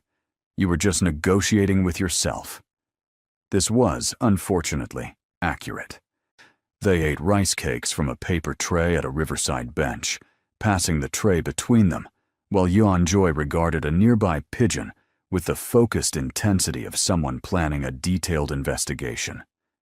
The river was bright. A child somewhere behind them was flying a kite shaped like a fish. The city had the specific Saturday ease of a place that had briefly agreed to relax. "Can I ask you something?" Mirabelle said. "Yes. Your mother, when she came, before Yeon-joy was born, She hugged me before she said anything else. Yes. She had never met me. No. Why? Wu looked at the river. I had told her about you, he said, for several months before she came. Not everything, but enough. A pause. She said that anyone I described that carefully was someone worth knowing. Mirabelle turned to look at him. You described me carefully, she said. You are a person who deserves to be described carefully. The pigeon departed. Yanjoy watched it go with great suspicion. Mirabelle looked back at the river and tried to organize her face, because something Wu said always arrived with more weight than she was expecting, and she needed a moment. Your mother is coming back in spring, she said. She is coming back in March, he confirmed. She says she needs to inspect the rooftop garden. She wants to see Stephen. She brought Stephen a ceramic pot from Jeonju. I know. It is nicer than anything else in my apartment. Wu looked briefly like he wanted to say something about that, and then decided not to, which Mirabelle appreciated, because they were both still learning where the edges were, and she liked that he paid attention to them. They walked home slowly, the long way, along the river path, and back through the side streets. Yeonjoy fell asleep in the carrier somewhere between the bookshop and the corner with the orange-painted wall, her small head tipping sideways in the absolute boneless surrender of infant sleep. She trusts you completely, Mirabelle said. She was watching the way Wu kept one steadying hand on Yeonjoy's back as he walked, without thinking about it, automatically. The way people do things they have already made into habit. She trusts everyone, Wu said. She gets that from you. I don't trust everyone. No, he agreed. But you trust the right people, eventually. And you teach her that everything is worth looking at. He glanced at her. She looks at everything the same way you do, like it deserves her full attention. Mirabelle walked in silence for half a block. Woo Seong-hyuk, she said. You have to stop saying things like that in public. Why? Because I have nowhere to put them. He looked at her with that warm, quiet look. You have time, he said. There is no rush. The second date was Yeonjoy's idea, in the way that babies have ideas, entirely through inconvenience and perfect timing. She was 6 months old when she developed a complete fixation on the aquarium advertisement that played on the television every morning. Not the fish, not the coral, the sea turtles. Every time a sea turtle appeared on screen, she produced a sound that Mirabelle described as a small person discovering electricity, and Wu described as possibly the best sound I have ever heard. So they took her to the aquarium. Bak drove them, because Bak had decided somewhere around Yeonjoy's second month of life that being her unofficial honorary uncle was simply his situation now, and he had made peace with it. He wore his professional expression the entire way to the aquarium, and then immediately abandoned it the moment Yeonjoy grabbed his finger in the parking lot. The aquarium was large and blue-lit and full of families. Mirabelle carried Yeonjoy through the long underwater tunnel where the rays glided overhead, and slow and vast, and watched her daughter's face go completely still. That deep, absorbed stillness that was so clearly inherited that Mirabelle felt the recognition of it in her chest.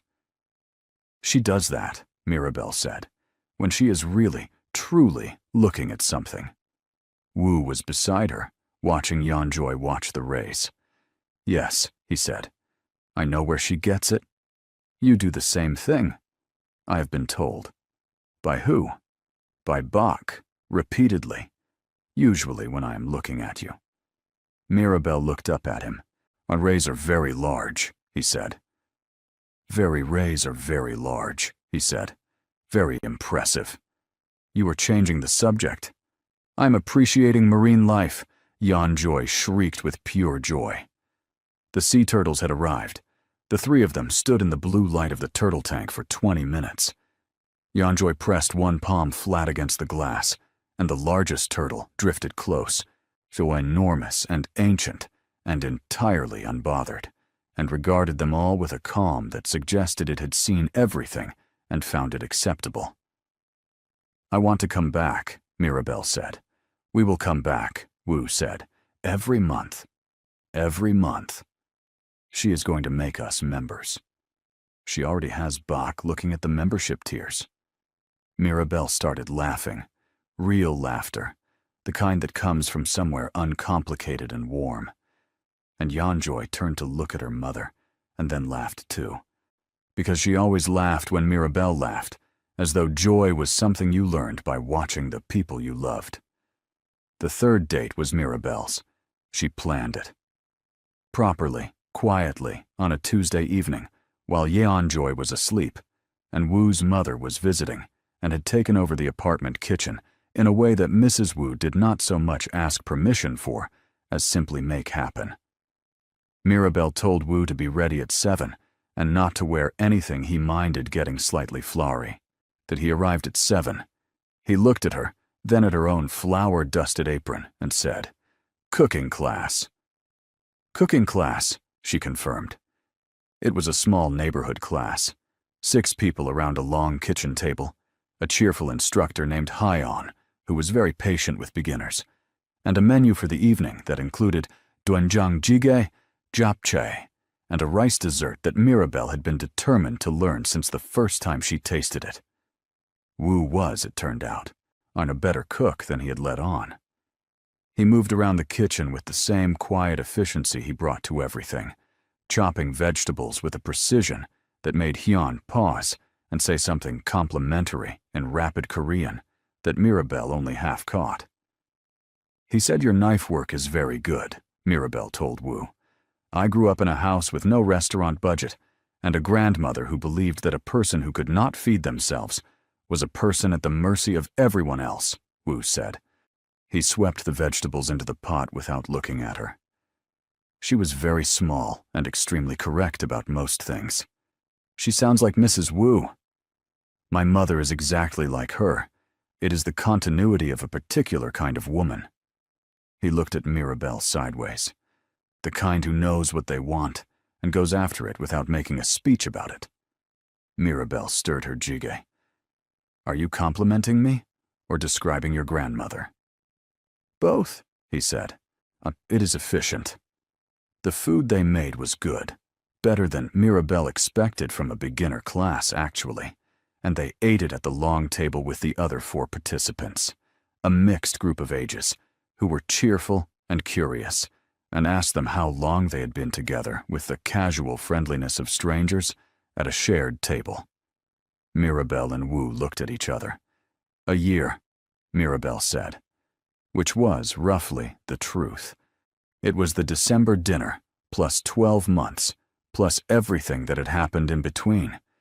And she had decided at some point that the counting started there, with city lights and a window, and a man who listened like she was worth listening to.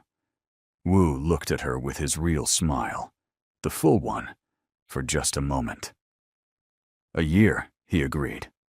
Spring arrived, and with it, Wu's mother, a ceramic pot for Stephen, and the news that Mirabelle had passed her Korean language proficiency exam, the intermediate level, which she had been studying for in the early mornings, before Yeonjoy woke up, sitting at the kitchen table with flashcards and an audio program, and the specific determination of a person who had decided that if she was going to stay somewhere, she was going to understand it fully. She told Wu after the results came in. She was at work on the rooftop Thursday morning, breakfast in hand. He read the result on the printout she gave him. He looked up. "You have been studying since September," he said. "October," she corrected. "I started October." "Without telling me." "I wanted to be sure first." He looked at the printout again, then at her, then at the city. "Mirabelle." "It is a practical skill," she said briskly. "The building operates primarily in Korean, and my supervisory role requires Mirabelle. Clear communication across all. Mirabelle. His voice was not loud. I'm to stay fully. Not just with your presence to stay fully. Not just with your presence, but with all of it. The language and the city and... He stopped, looked at the printout, put it in his jacket pocket. I do not take it for granted. I want you to know that I do not take a single part of it for granted. The rooftop was quiet. Somewhere in the garden, a small bird had taken a considerable interest in Stephen.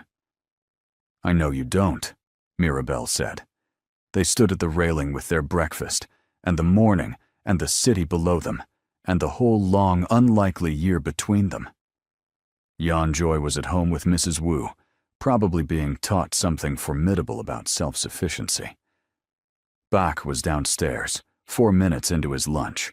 The golden spire hummed below and around them, rebuilt and open, full of people trying their luck.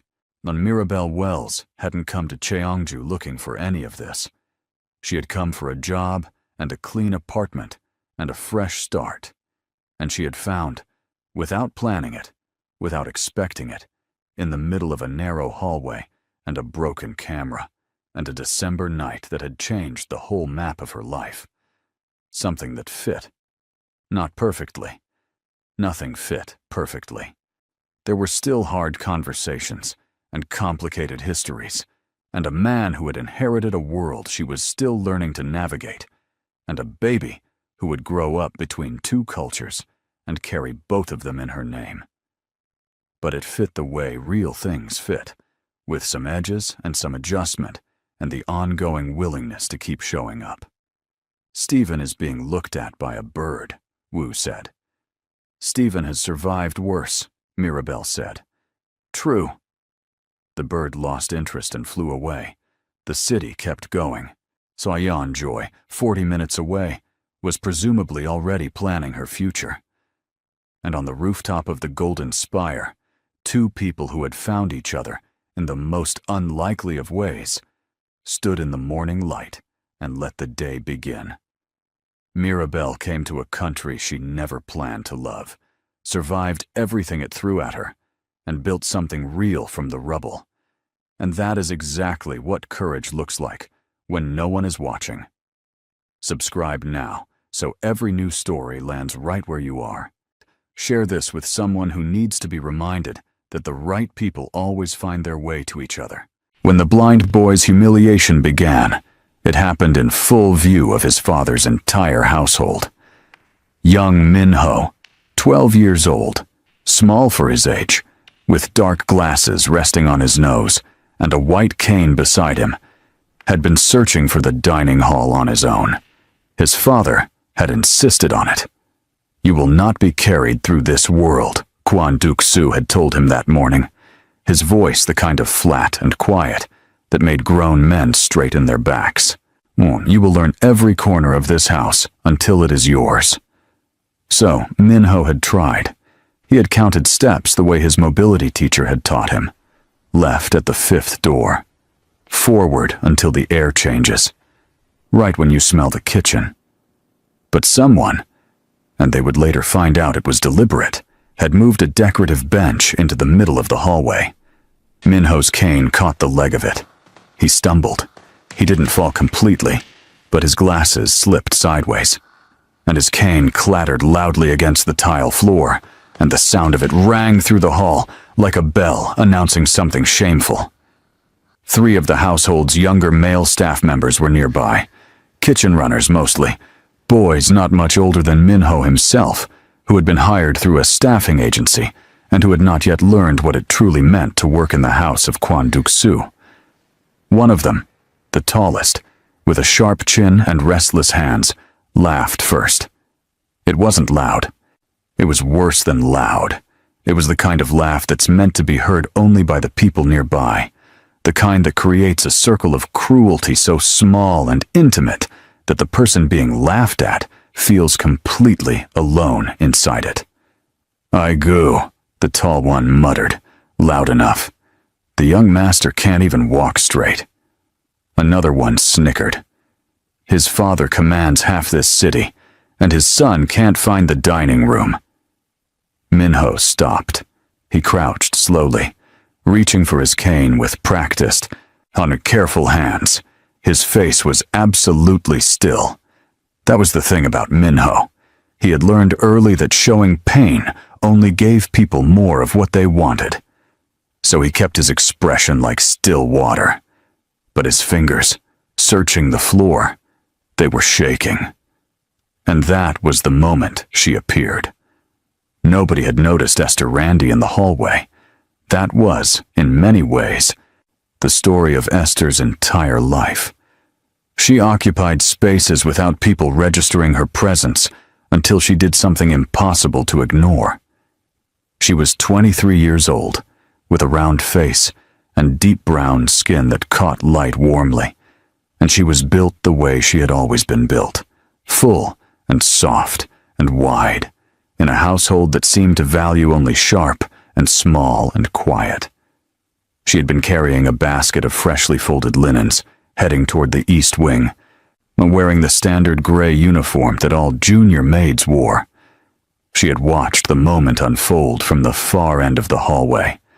She had seen the boy stumble. She had seen the bench, placed wrong, placed cruelly wrong. She had seen the laughter. And something had shifted in Esther Randy's chest that she couldn't entirely name, because she knew what it felt like to be laughed at for the way you existed in a body that other people found easy to mock. She set the basket down against the wall. She walked, not ran, walked, with purpose and calm, straight to Minho, crouched beside him, and placed the cane in his hand, before he had to search another second for it. "Here," she said, in Korean so careful and deliberate, it was clear she had worked hard to learn it. "I have it." Minho turned his face toward her voice. His expression shifted. Not gratitude yet, something more like surprise. "Who are you?" he asked. "Esther. I'm new. East Wing Laundry." She stood, and then, because she was Esther Randy, and she had grown up in a house with 4 brothers, and had never once in her life let cruelty pass without naming it. She turned to look at the 3 young men still standing nearby. Her voice, when she spoke to them, was not loud. It was something much more effective than loud. "Moving that bench into his path," she said, with the specific, measured tone of someone who has already decided they are not afraid of the consequences. Which one of you thought that was something to be proud of? Silence dropped over that hallway, like something heavy falling from a great height. The tall one with the sharp chin opened his mouth. "Mind your business, African." "Esther." She said her own name calmly, as though correcting a pronunciation. "And this is my business. Everything in this house that happens on my shift is my business. Now, move that bench back where it belongs." They stared at her. She stared back. There is a specific kind of person who does not look away first. Esther Randy was that kind of person. The bench was moved. What Esther did not know, what she had absolutely no way of knowing, was that Kwon Duk-soo had seen every second of it. "Real quick, tell us where you're watching from so we can welcome you properly. And if you're new here, subscribe now and join this family. Because these stories aren't just entertainment. They're reminders that dignity still matters." He had been standing at the far end of that hallway, half concealed by the doorframe of his private study, in the way that powerful men often stand when they want to observe without being observed. He did this often. His household staff called it the watch among themselves, in whispers, the master's habit of appearing silently in places he was not expected, seeing things people assumed he would never see. He had seen the bench, placed wrong. He had known immediately it was not an accident. He had seen his son stumble. He had felt something move through him, that terrible, specific pain of a father who has already decided his child must be made strong, watching that child be hurt, and being unable to decide in the moment whether stopping it is help or harm. He had stayed still. He hated himself for it, but he had stayed still. And then he had watched a short, round, like quiet maid set down her laundry basket and walk into the middle of someone else's cruelty, like it was simply the next task on her list. Kwon Duk-soo was not a man who was easily impressed. He had built an empire from the ground of Gyeongju, not the empire the government knew about, the legal businesses, the properties, the foundations. The other empire, the one that required him to be feared. He had negotiated with men who had guns on their belts and fire in their eyes, and he had never once in those rooms felt anything close to wonder. He felt something close to wonder now. Not at her bravery, exactly. He had seen brave people before. He had employed brave people and had eventually, with regret, buried some of them. It was something else. The specific, unhurried quality of how she had moved. Not performing courage, so not calculating risk. Simply doing what she had decided was right with the calm energy of someone who had made peace with whoever she was a long time ago. He filed it away. He watched her guide Minho the remaining distance to the dining hall door, pointing out the entrance in careful Korean. He watched his son thank her, briefly, stiffly, the way Minho thanked everyone. And he watched her go back, pick up her laundry basket, and continue down the East Wing corridor as though nothing remarkable had happened. He did not summon her. Not yet. Esther had been in the Kwon household for 11 days. She had come to Gyeongju through a domestic staffing program that placed trained household workers in high-security, high-privacy homes across South Korea. The program was legitimate. Esther had verified that herself, 3 times, because she was thorough by nature. She had left her home country not because of desperation, and the way people always assumed, but because of a plan. A very specific, detailed plan that lived in a small notebook she kept in the left pocket of her suitcase. The plan was this: 3 years working abroad, saving carefully, learning the language, sending money home for her younger sister Beatrice's school fees, and then returning home with enough experience and savings to open the thing Esther had dreamed of since she was 9 years old, a proper laundry and textile care business. Modest. In her first 11 days, several important things about the Kwon household. She had learned that the head housekeeper, a tall woman named Mrs. Yong, communicated entirely in eyebrow movements and did not raise her voice under any circumstances. She had learned that the East Wing was quieter, but colder. She had learned that the cook, a warm older man the staff called Uncle Bay, left extra food on the warming tray on Tuesday nights for anyone who had worked a long shift, and that this small kindness was the backbone of the household's actual morale. She had learned that Minho, the young master, was not to be pitied. He had made this absolutely clear in his manner, a polite but deliberate distance that kept sympathy at arm's length. He was a reader. He read in Braille and through audiobooks, and with a specific pair of headphones he wore like armor. He was, from everything Esther could observe, brilliant. She had overheard him correct a visiting adult on a historical fact, with the breezy certainty of someone who simply could not imagine being wrong about things he had read. She had learned, through the particular silences that fell when certain topics arose among the staff, that Kwon Duk-soo was not simply a wealthy businessman. The silences told their own story. The way the older staff members never discussed what happened in the master's private meetings. The way vehicles arrived at unusual hours and left without explanation. The way fear and loyalty existed in this house, in the same breath, indistinguishable from each other. Esther had noted all of this in the careful, observational way she noted everything, the way a person notes the weather before deciding what to wear. She had not planned to intervene in the hallway, or rather, She had not planned it the way you plan a strategy. It had simply been impossible to walk past. That evening, after her shift, she sat on the narrow bed in the East Wing staff quarters, writing in her notebook. Not the plan notebook, the other one, the personal one. Today I made an enemy of 3 kitchen boys, she wrote. Possibly also broke some unspoken rule about minding my place. But Minho found the dining hall. That's what matters. She paused, added one more line, like his father was watching. I felt it after the fact, the way you feel someone has been in a room even after they've left it. I don't know what that means yet. What it meant became clearer the next morning. Mrs. Yong appeared at Esther's station at precisely 7:45, which was not a scheduled time for Mrs. Yong to appear at Esther's station. The master wants the East Wing reception room prepared for a private meeting at 10, Mrs. Yong said, and her eyebrows communicated. This is not unusual. Your presence during preparation is, however, specifically requested.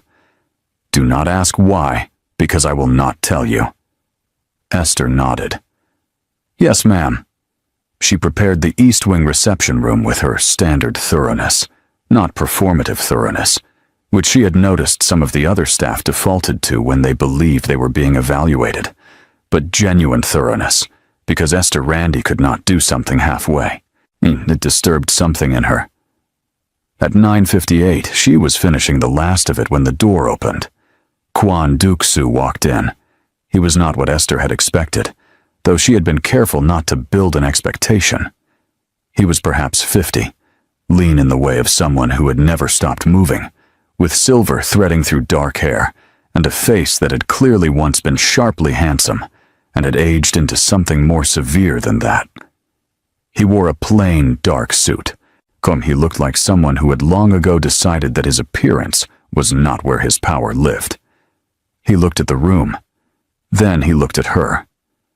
Sit, he said. It wasn't technically a question.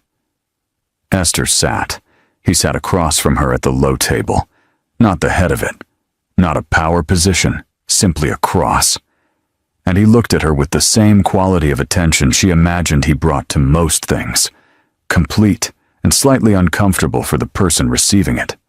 You're Esther Randy, he said. Yes. From... He named her country correctly, the full name of it, which surprised her because most people in this house had only a vague geographic idea of where she came from. Yes, she said. You intervened yesterday. It was not an accusation. It was an observation, delivered the way you might observe that the weather had changed. I moved a bench that was placed in someone's path and returned a cane to someone who needed it, Esther said carefully. No, I don't consider that intervention. Something shifted in his face, not a smile. She would learn later that Kwon Duk-soo rarely did anything as straightforward as smile. It was more like a door opening 1 centimeter in a house where all the doors were usually sealed. The people who did it, he said, have already been addressed. She paused. By me. I understand if you prefer to address it in another way. I can step back from that. What did you say to them? She told him accurately what she had said. No embellishment. He was quiet for a moment. Then, my son doesn't accept help easily. He didn't accept it, Esther said. I returned his cane. That's not help. That's just giving something back that should never have been taken. Another centimeter, another door. What do you want? He said, not accusingly, but with the direct quality of a man who had decided life was too short for the slow approach to important questions. Mon, from working in this house? Esther looked at him steadily. She was aware that this was the kind of question that had a clever answer and an honest answer. And she was also aware that this specific man would immediately identify the difference between the two. To do my job well, she said. Save money. Go home in 3 years. Open a business. What kind? Laundry and textile care. Small. Mine. He looked at her for a long time. "My son," he said, "has a tutor who comes 3 times a week. But on the other days, he studies alone. He is—" A pause. The pause of a man choosing words with extreme care. "He is isolated in ways I have not been able to correct." Esther said nothing. She had a feeling the sentence wasn't finished. "I am not asking you to be his companion," Kwon Duk-soo said. "I am not asking you to treat him as anything other than the young master of this house. But I am. I am asking you to not look away from him, the way you did not look away yesterday." The room was very quiet. Esther thought about her notebook, her plan. 3 years, specific and uncomplicated. "I won't look away," she said. "I never planned to." She did not know, then, what she had agreed to.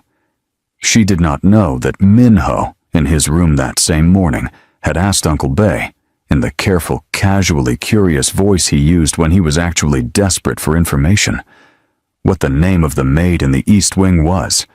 She did not know that Uncle Bae, who had worked in that house for 19 years and had seen a great many things, had answered the question, and then stood for a moment in the kitchen doorway, thinking thoughts he kept to himself. She did not know that the 3 kitchen staff who had moved the bench had not acted alone, that someone had told them to do it, that the bench had been a test or a message aimed not at Min-ho but at his father, that the house of Kwon Duk-soo had, in recent months, developed fractures in it that the master himself was not yet fully aware of. She did not know that the staffing program that had placed her in this house had, 3 days before she arrived, received an anonymous inquiry from an unknown source asking very specific questions about her background. She did not know any of this. What she knew was that she had work to do and a plan to keep, for when that a 12-year-old boy with dark glasses and a white cane had reached for his cane on a cold tile floor with shaking fingers, and that she intended, whatever else happened in this house, to make sure that never happened again. She picked up her laundry basket. She went back to work. Don't go anywhere. The next events are brewing, and what Min-ho discovers about Esther in the next 24 hours changes everything you think this story is about. Please subscribe so you don't lose this story in the feed. Min-ho found her by sound. This was how he navigated most of the world, by the specific textures of sound that other people stopped noticing the moment they learned to rely on their eyes. He knew Uncle Bae's footsteps, slightly heavier on the left side, old knee injury. He knew Mrs. Yong's by the faint whisper of her skirt, and the precise 2-second pause she took before entering any room. For he knew his father's by the absolute stillness that preceded them. Kwon Duk-soo moved through his own house, the way weather moved through a valley, felt before seen. Esther's footsteps were different from anyone else in the building. They were. And Min-ho spent considerable time that evening working out the right word. Grounded. That was it. Each step had a particular settled quality, as though she had decided exactly where her foot was going before it landed, and having decided, it committed to it completely. No hesitation, no shuffling, no the vague uncertainty that most people's walks contained without them ever realizing it. He found her in the East Wing linen corridor on the morning of the second day, by following those footsteps. "Esther Randy," he said, when he was close enough. She stopped. He could tell by the small shift in the corridor's air that she had turned toward him. "Min-ho-si," she said, which was technically the correct formal address for the young master, and which she delivered with such natural courtesy that it didn't feel like the performance it would have been from someone else. "You're from—" He named her country. He had looked it up. He consumed information the way other people consumed water, constantly and without particularly thinking about it. "Yes," she said. "Your country's capital is—" He named it correctly. A pause, where you did your research. "I do research on everyone in this house. A beat.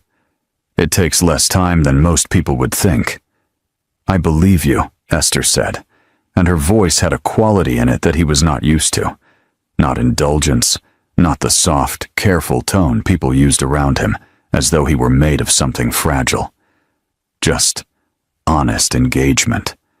Like talking to someone who had decided up front he was worth talking to at full volume.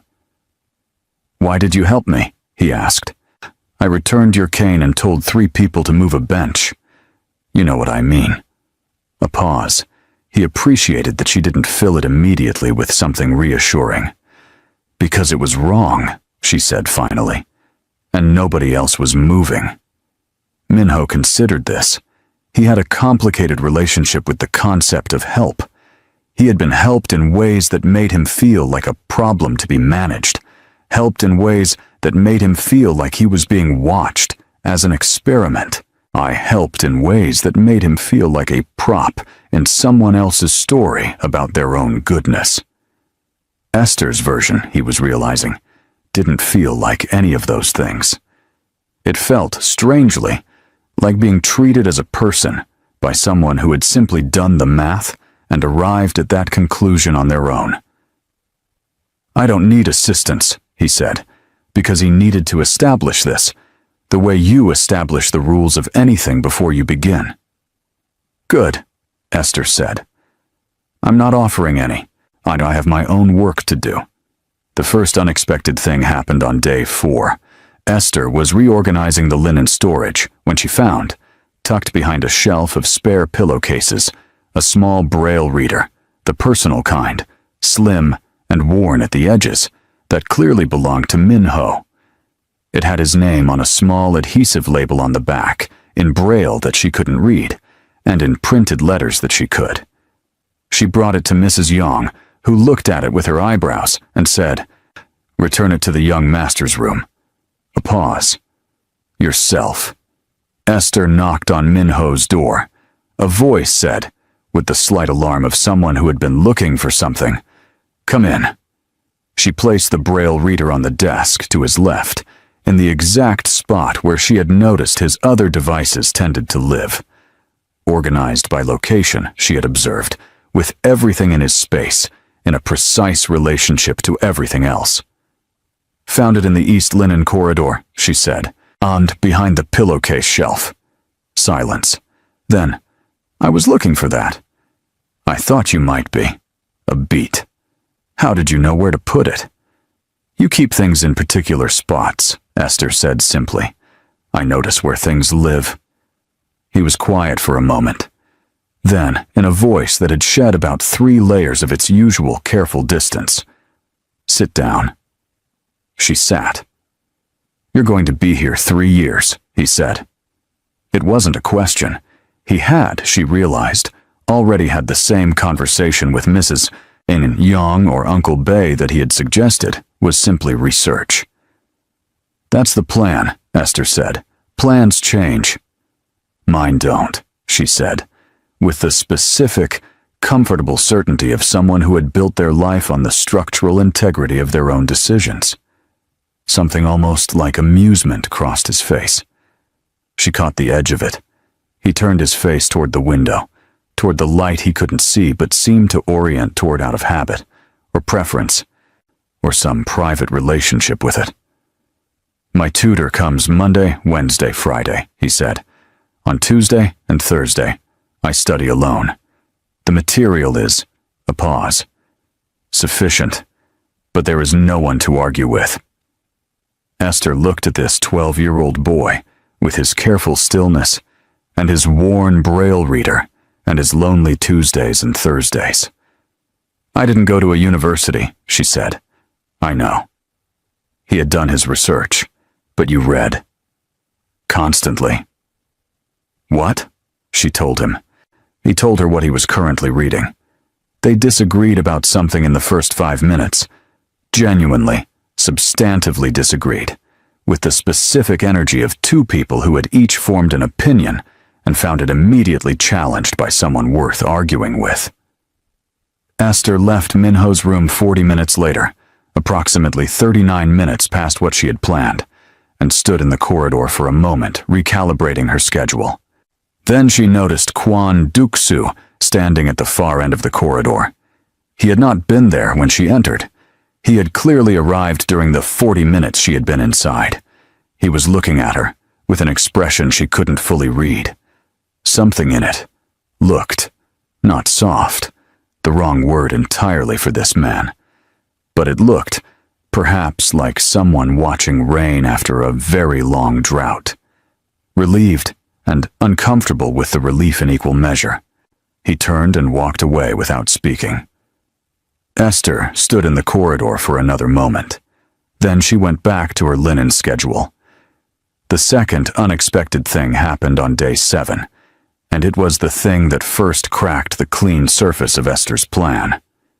She had been sending her weekly voice message home, to her mother and to Beatrice, her 17-year-old sister, from the small staff common room during the late shift quiet hour.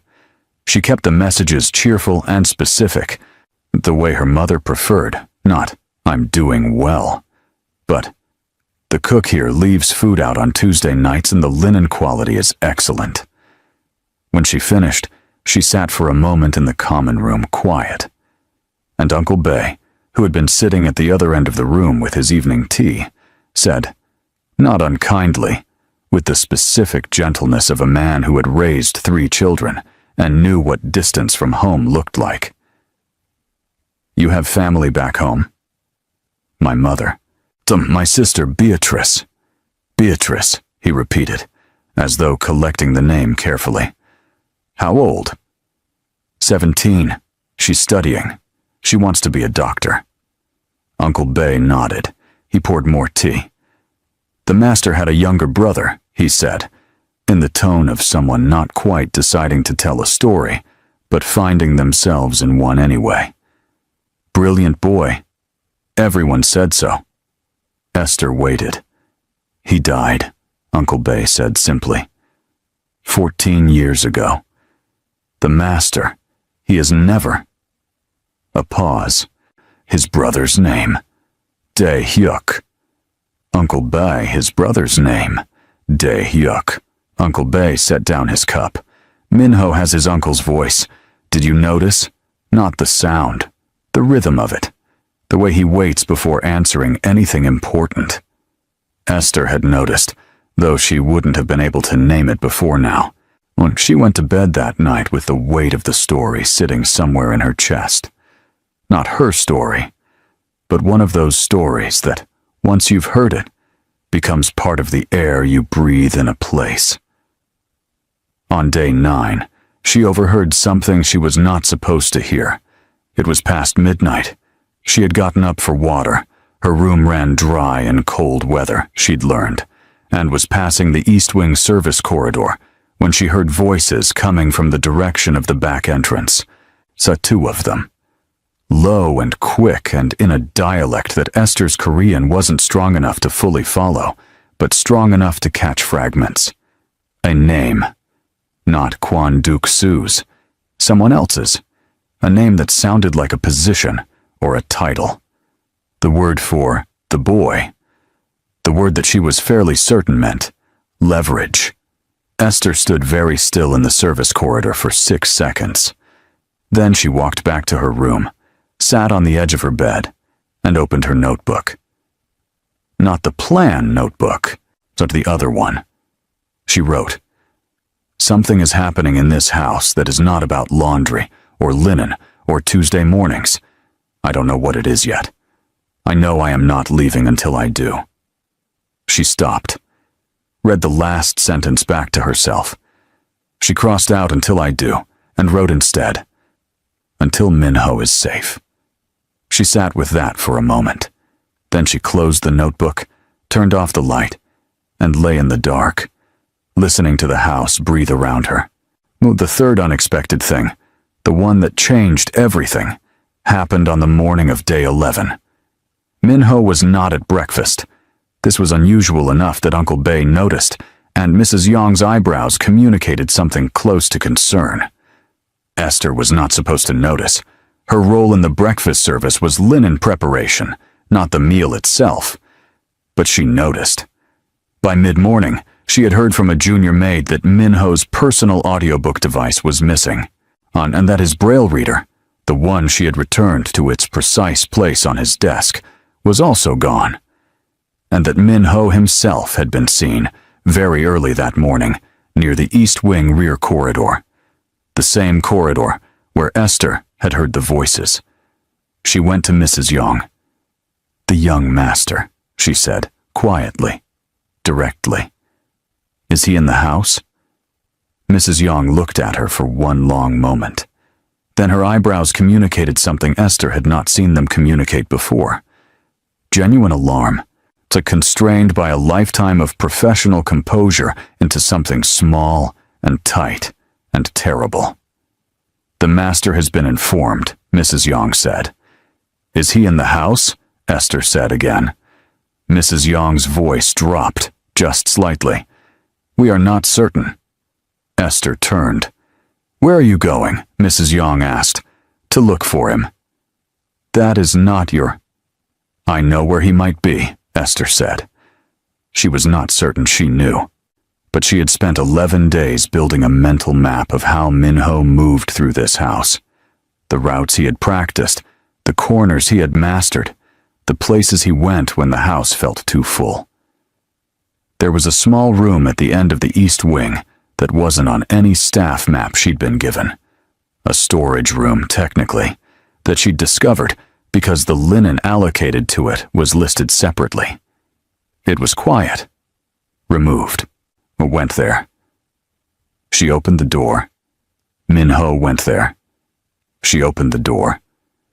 Minho was sitting on the floor against the far wall, his white cane across his knees, his audiobook device clutched in both hands. He had clearly been there for hours. He turned his face toward the sound of the door. "Esther," he said. Not a question. He had recognized her by her footsteps. "Heard them," he said. His voice was "heard them," he said. His voice was controlled, but underneath it was the specific, terrible sound of a child who has understood something he was not ready to understand. "Last night, I wasn't supposed to.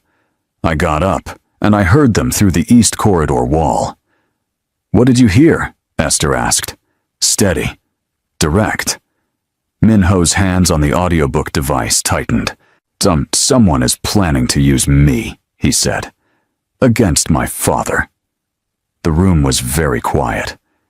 Esther looked at this boy on the floor of his own hidden room, in his own father's house, holding his device like the one solid thing in a world that had just changed shape around him. She thought about the voices she had heard. She thought about the word that meant leverage. She thought about Kwon Duk-soo standing at the end of a corridor watching his son argue with a maid about books, with that expression like someone watching rain. "Okay," Esther said. Minho turned his face toward her. "Okay? We're going to figure this out." A pause. "Your father needs to know what you heard. Will you tell him?" Silence. Long and complicated. The silence of 12 years of a son and a father who loved each other through armor so thick, neither could always feel the warmth of it. "He'll take it away," Minho said quietly. "Whatever small freedom I have. He'll lock everything down. He won't trust me to—" "He will," Esther said. "Because you came to him first. That's different from him finding out another way." Minho was quiet for a long moment. "You don't know my father?" "No," Esther said, "but I know what I saw on his face in that corridor, and that man, whatever else he is terrified of losing you." A very long silence. "I'll tell him," Minho said, "but I want you there." Esther opened her mouth, closed it. "I'm the East Wing laundry maid." "I know what you are," Minho said, with the precise, flat certainty of his father's voice in miniature. "I'm asking anyway." Esther thought about her plan, her notebook. 3 years, clean and uncomplicated. "All right," she said. "You are only at the halfway point of this story, and the ground is about to shift completely under everyone's feet." Subscribe now, so the next part finds you. On what Kwon Duk-soo does when his son walks into his study with a maid at his side is not what anyone expected, least of all Esther. Kwon Duk-soo was on the phone when they walked in. Not a casual phone call, the kind that fills silence, the kind where the person on the other end is speaking, and the person listening is absolutely, dangerously still, the way a city goes quiet before something large moves through it. His desk was in front of him, clear of everything except one folder, closed, with no label on it. His eyes landed on Min-ho first. The relief that crossed his face lasted exactly 1 second before it was replaced by something else. The particular expression of a man who had trained himself over many years to turn every feeling into information rather than reaction. He registered Esther standing half a step behind Min-ho. His eyes moved to her, brief and sharp as a pin, then back to his son, while he ended the call without a word of explanation to whoever was on the other end. "Sit," he said. They sat, Min-ho in the chair directly across the desk, Esther in the chair slightly to the side, the position of someone who is present, but not claiming the center. "You were missing this morning," Kwon Duk-soo said to his son. "I know." Min-ho set his audiobook device on his knee and folded both hands over it. It was, Esther noticed, almost exactly the posture his father used. Hands still, deliberately still, as proof that the feelings underneath them were under control. "I heard something last night, through the east corridor wall." Kwon Duk-soo did not move. "Tell me," Min-ho told him. Exactly, completely. In the ordered and precise way, he recounted everything. The time, the voices, the words he had been able to catch, the word for leverage, the other name he had heard that didn't belong to anyone in this house. During all of it, Kwon Duk-soo did not move. When Min-ho finished, so the room was so quiet Esther could hear the building settling around them. Then Kwon Duk-soo said, and his voice was perfectly level, which was somehow worse than if it hadn't been, "How long have you known about the East Corridor acoustics?" Min-ho almost smiled. "About 8 months." A pause. Something shifted in the air between father and son. Something too layered and private for Esther to fully interpret, except that it seemed to contain both exasperation and a complex, a wordless form of pride. Then Kwon Duk-soo looked at Esther. "You found him?" "He found his own way in," Esther said carefully. "I just knew where to look." "How?" "I pay attention to where people go when a place feels too full." A pause. "You do the same thing, I think." The silence that followed that observation was the most loaded silence Esther had experienced in 11 days of loaded silences in this house. Kwon Duk-soo opened the unmarked folder on his desk. Esther expected documents, photographs, the paperwork of a man managing a complicated empire. Instead, the folder contained a single sheet of paper with 12 names on it. He turned it so both of them could see it. Esther read it.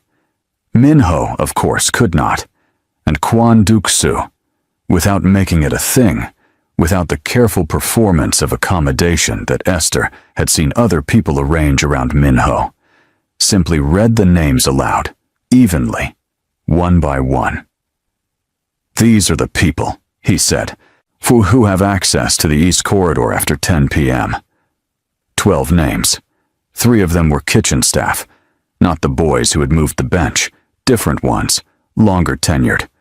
2 were security personnel. 4 were maintenance. 1 was Mrs. Yong. 1 was Uncle Bae. And 1, Esther's eyes found it before Kwon Duk-soo reached it in his reading, was a name she recognized from the staffing program, the coordinator who had placed her in this house. Her name, Esther Randy. The folder had been prepared before this morning, before Min-ho had told his father anything, before Esther had gone looking for Min-ho in the hidden room, before any of this morning had happened. which meant Kwon Duk-soo had already known about the voices in the East Corridor. Esther understood this at the same moment Min-ho did, because they arrived at it through different routes. Min-ho through logic, Esther through the specific quality of how Kwon Duk-soo was watching her right now, which was the quality of someone waiting to see what someone does when they realize the ground beneath them is not where they thought it was. "You knew," Esther said. Not an accusation, an observation. "I suspected," he said, "and you put my name on that list. Everyone with East Wing access after 10 is on that list." A pause. "I do not believe you were one of the voices." "Then why?" "Because," Kwon Duk-soo said, not with the flat patience of someone who has decided honesty is more efficient than comfort. "You arrived 11 days ago from a placement coordinator, who I have now identified as connected to the person planning to use my son against me. And that could mean you were placed here deliberately, or it could mean the coordinator was running 2 operations at once, and you were simply convenient." The room was silent. While Esther sat with the information the way she sat with most difficult information, without flinching away from it, turning it over slowly, looking at its actual shape rather than the shape she wished it had. "I'm not connected to anyone in this house except through the placement program," she said. "You've clearly already verified my background. You know this." "I know your background," he agreed. "I don't yet know your coordinator's full network." "Neither do I." She paused. But I can find out." Min-ho turned his face sharply in her direction. Kwon Duk-soo looked at her for a long moment, with that complete, slightly uncomfortable attention. "Explain," he said. "The coordinator. Her name is in your file, I assume?" He nodded fractionally. "She and I have been in contact once a week since I arrived. Routine check-in, standard for the program.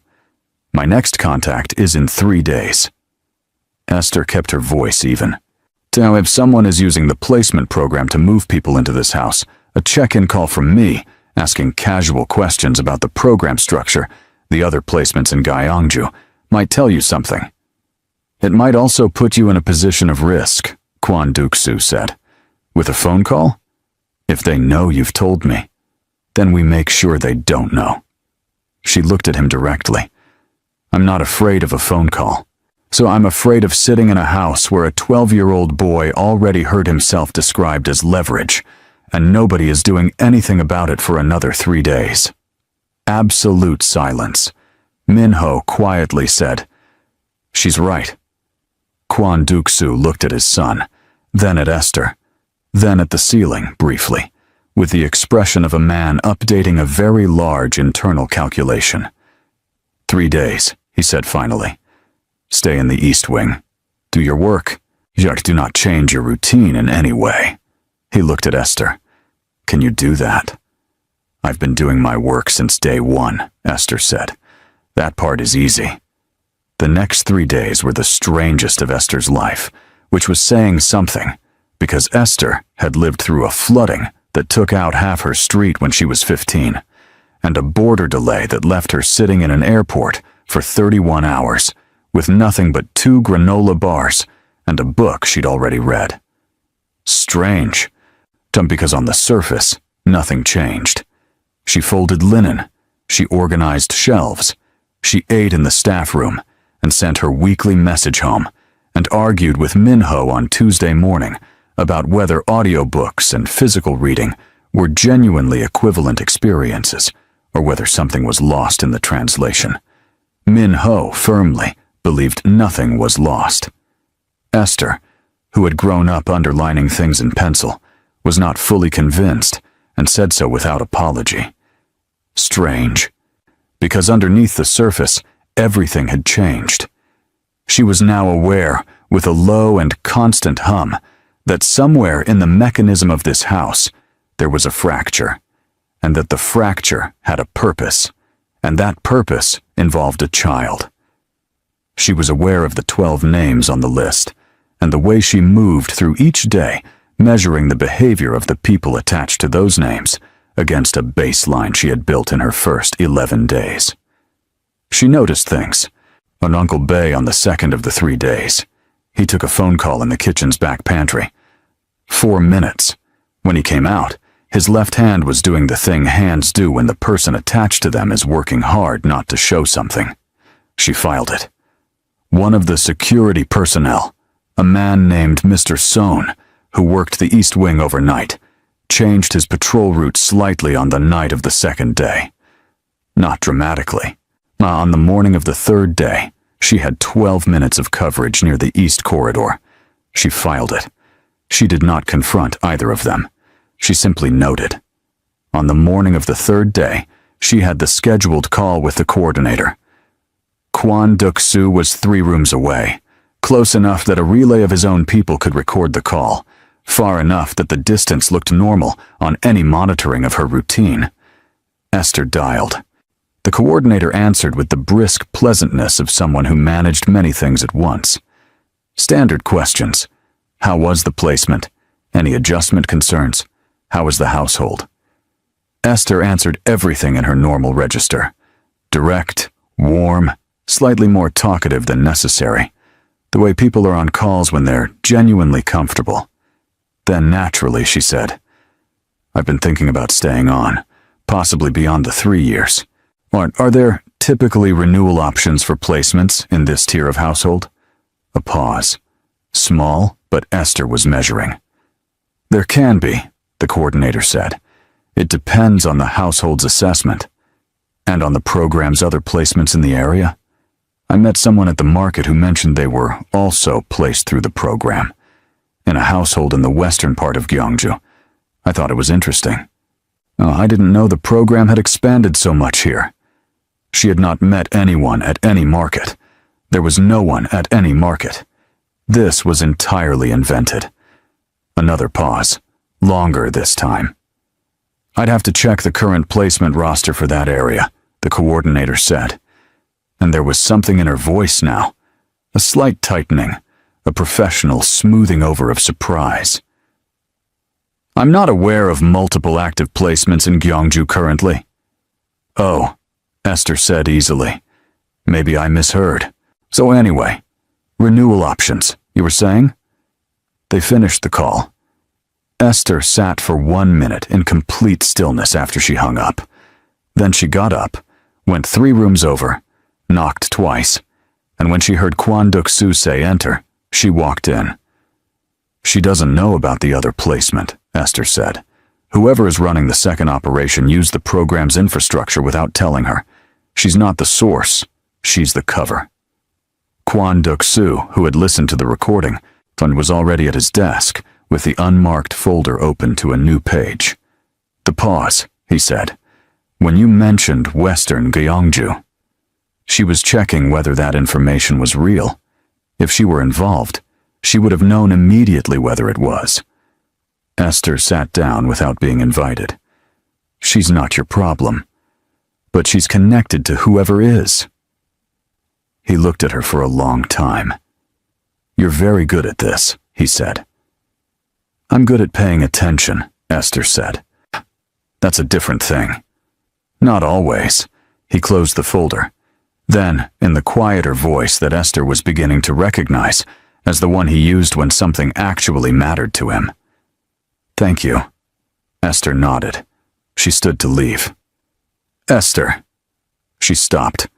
"The name you heard that night, in the East Corridor. Did Minho tell you what it was?" "He described it as a title rather than a name," Esther said. "Something that sounded like a rank." Kwon Duk-soo nodded slowly. "I know who it is," he said. "I've known for 6 months. I didn't know he had moved this close." A pause. "His name is Won Gi-suk. He was my father's right hand before he became something else." Esther filed the name, filed the something else, which was doing a great deal of work in that sentence. "Is Minho in immediate danger?" she asked directly. Kwon Duk-soo met her eyes, and in the face of the most feared man in Gyeongju, Esther Randy saw, for just one unguarded second, a father who did not know the answer to that question, who was terrified of that, who had been terrified of that for 6 months and had been carrying it alone in the specific, airless way that very powerful people carry the things that undo them. "I don't know," he said. Esther nodded. "Then we should find out," she said, "before someone else decides for us." The thing nobody saw coming happened that evening. Not something large and dramatic, something small and therefore much worse. Minho's audiobook device, the specific one he used for his advanced coursework, not the spare, disappeared from his room between 2:30 and 4 p.m. His room, which was locked, which had only 3 authorized keys, Minho himself, Mrs. Yang, and the head of household security. It was not in the building. It had been taken. Mrs. Yang discovered the loss at 4:15. By 4:22, Kwon Duk-soo knew. By 4:25, Esther knew. Because Minho had sent a message to the staff channel asking if anyone had seen it. The only time Esther had ever seen him ask for something outright, which told her exactly how much the device mattered to him and how frightened he was beneath the careful stillness. She went to his room. He was sitting at his desk, with both hands flat on the surface in front of him. His father's gesture, she realized, the deliberate stillness over controlled feeling. "It has all my coursework on it," he said. 3 months of notes, all the texts I've been annotating. "I know." Esther sat down. "Someone came into my room," he said. Not loudly. Quietly, which was worse. While I was having breakfast, someone with a key came into my room and took the one thing. He stopped. His jaw tightened. "They chose it specifically. They know what matters to me." "Yes," Esther said, "because he was 12 and he was brilliant, and he deserved honesty more than comfort." "Tor, they want my father afraid," Minho said. "Yes." "They want him to know they can reach me." "Yes." A long silence. "Esther." His voice had shed all its remaining distance now, all of the careful architecture of a child who had taught himself to need nothing from anyone. What was left underneath it was exhausted and young and real. I know, she said. She did not tell him it would be fine. She did not tell him his father would fix it. She did not perform reassurance. Quietly. My uncle used to say that fear quietly. My uncle used to say that fear is just information that hasn't found its category yet. Esther thought about that. That's a good thing to have been told, she said. He died before I could tell him I thought it was good. The room held that for a moment. If you are still here with us, type "I'm still here" in the comment section, and don't forget to subscribe to be a part of the family. Tell us your thoughts about the story. We love to read them. Now back to it. The device can be replaced, Esther said finally. The notes can be rebuilt. It will take time, and it will be frustrating, and it will not be fair. But they can be rebuilt. She paused. What they were trying to take, the part of you that built those notes in the first place, that part is still exactly where it was. Minho was quiet for a long time. I want to tell you something, he said. All right. When I heard them talking in the corridor, when I understood what they said, my first thought wasn't fear. He paused. My first thought was, I need to tell Esther. The room was very quiet. Esther looked at this boy, one who had decided without permission or ceremony that she was someone worth trusting, who had decided this in the specific, unconditional way of someone who rarely decided anything lightly. She felt something shift in her chest. Not her plan. The plan was still there. 3 years, her notebook, Beatrice's school fees, the small business that was hers to build. All of that was still there. But beside it, taking up space she hadn't allocated, was this. I'm not going anywhere, she said. Not for 3 years, and we are going to figure this out. Minho nodded. One single, precise nod. The kind that means something has been agreed between people who take agreements seriously. What neither of them knew, sitting in that room with its cold window light and its stolen absence of a device, what they could not have known, was that the theft had not been Won Gi-suk's move. It had been a response to his. Because Won Gi-suk had not been watching Minho. He had been watching Esther. Now, this is where this story breaks open. The twist inside the twist, what Won Gi-suk actually knows about Esther's past, and what Kwon Duk-soo does when he finds out, will rearrange everything. Subscribe and stay on this channel. This story has only just shown you its real shape. The letter arrived at Esther's personal post address, the one connected to the staffing program, not the household, on the morning after the device was taken. She found it in her weekly program correspondence, the words in careful printed English. We know that you are a member of the household. We have been asked to contact you about a new service that we think you might be interested in. Please call us at the number below. Thank you. Words in careful printed English. We know about your sister's school fees. Esther read it 3 times. Then she folded it with precise, unhurried hands, put it in the pocket of her uniform, and continued her morning shift.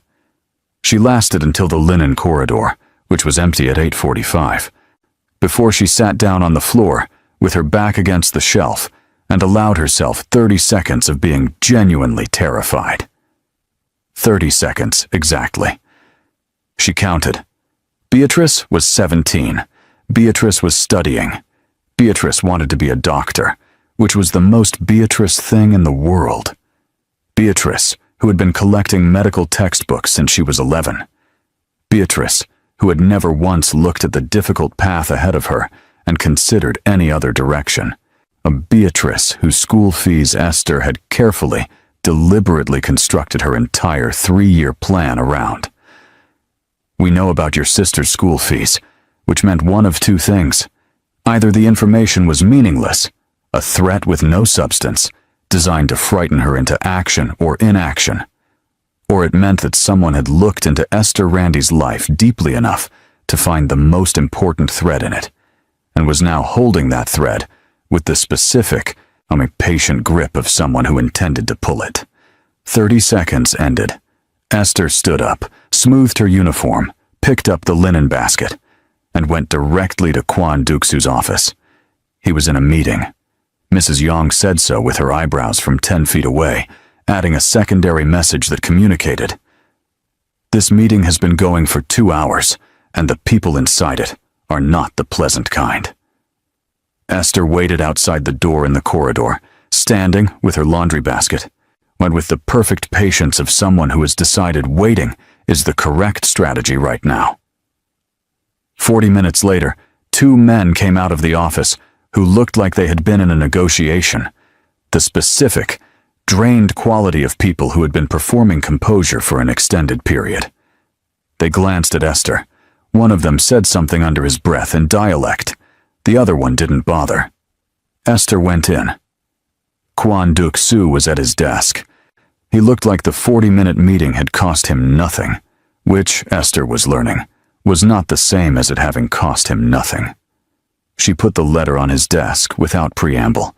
He read it again. When did this arrive? His voice was the flat, quiet kind. This morning, through the program mail system. You opened it before bringing it to me. Yes. No apology. I needed to know what it said before I decided how to respond to it. He looked at her. Then how are you going to respond to it? That depends on what it actually is, Esther said. Is it a real threat, meaning they have access to my sister's situation and can act on it? Or is it information they gathered to make me believe they have power they don't actually have? Won Gi-suk, Kwon Duk-soo said slowly, has access to financial networks across 4 countries. Your sister's school fees are, he paused. Tell me, Esther told him. The amount, the institution, The account it came from. Her account, set up through the placement program's banking partner, which she now understood meant it was visible to anyone with access to the program's financial infrastructure. Kwon Duk-soo was quiet for a moment. "He can reach it," he said. "Can you counter-reach it?" Esther asked. A pause. "Yes."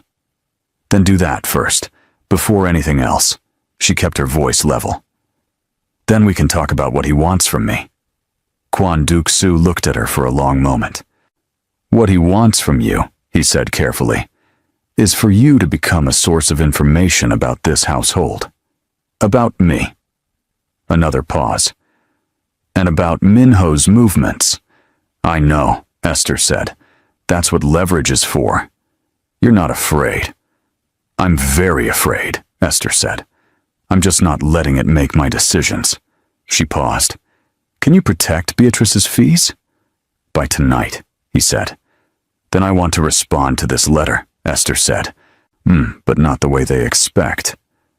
What Kwon Duk-soo did not tell Esther, not that morning, not yet, was that the investigation he had run on Won Gi-suk over the previous 6 months had turned up something unexpected. Won Gi-suk had not chosen Esther at random. He had chosen her because of a connection that predated the placement program by 3 years, a connection that went back to Esther's home country, to a business deal that had gone wrong, to a man who had lost money he was owed and had filed it in the specific, patient ledger of wrongs that men like Won Gi-suk maintained across decades. The man who had lost the money was an associate of Won Gi-suk's, a local operator in Esther's home city. A man Esther had never met, had no connection to, had no knowledge of. But her father had. Her father, who had died when Esther was 14, and who Esther had spent 9 years carefully not thinking about because the grief was too structurally complicated to look at directly. Her father had apparently, in the year before his death, been involved in a business arrangement with this operator. Money had moved. Then the arrangement had collapsed. The money had not moved back. The operator had noted the debt, had watched it over the years. Sut had watched Esther build her careful plan and buy her plane ticket and enter Won Gi-suk's network through the placement program's infrastructure, and had said, "Here is a way to recover something." Kwon Duk-soo had known this for 4 days. He had not told Esther because he was, and he knew this about himself. I recognized it with the particular clarity of someone who had done enough damage by acting on incomplete information to have learned the cost of it. He was not yet certain how this information would land. He was not certain whether Esther's grief and surprise and the specific complicated anger of finding out your dead father's choices have followed you across the world. He was not certain whether those things would make her more effective in this situation or less. He was, but in a way he was not accustomed to being around people he employed, protective of her. He was aware of this. He was aware it complicated things. Minho knew before Esther did. This was because Minho had been, for the past 3 days, doing what Minho did when he was frightened and couldn't act directly. He had been researching. He had sources his father didn't know about. Other students on private academic networks. An online community of young researchers who shared resources across borders. A particular professor at a university in another city, who Minho had corresponded with for 2 years via an email address that was technically registered under a pseudonym because Minho was 12 and understood the value of privacy. He had been looking into Won Gi-suk. What he had found was more than his father's official investigation contained, but because Minho had approached it from an entirely different direction. Not the financial networks, not the criminal connections, but the personal history. Won Gi-suk's early biography, his associations before he became what he currently was, the paper trail of a younger man's choices. And in that paper trail, he had found Esther's father's name. He sat with this for 1 full day, which was, for Minho, who processed information at a rate that made most adults uncomfortable. A very long time. He sat with it the way he sat with difficult things, completely, without looking away, until he understood its full shape. Then he called Esther to his room. She came in, sat down, looked at him with the direct, steady gaze that he had come to think of, privately, as her default. The expression of someone whose attention is a thing she gives fully or not at all. "I need to tell you something," he said. "And I need you to know I'm telling you because I think you need to know it. Not because I don't trust you, because I do." Esther waited. He told her about her father. The room was very quiet when he finished. Esther sat with her hands in her lap. Her face did not rearrange itself dramatically. She had the particular stillness of someone receiving information that, he realized watching her, was not entirely news. Not fully. Not the details, but the shape of it perhaps. The sense of something owed and uncollected, following her further than it had any right to. "So my father," she said quietly. "He died when I was 14. I know, I'm sorry. He was—" She stopped. "He made choices I didn't know about." "Yes. And someone has been holding those choices this entire time, waiting for a reason to use them. Won Gi-suk's associate, yes." Esther was quiet for a long moment. Then she said, very quietly, "My father tried to pay it back. The money. I found a letter once, when I was 16, going through his things, from someone he owed money to. He had arranged a payment plan. He died before he could. Before." She stopped. Minho sat in complete stillness, in the way he had learned to be still. Not absence, not looking away, but presence without demand, which was one of the hardest and most important forms of stillness there was. "He was trying to fix it," Esther said. "I know," Minho said.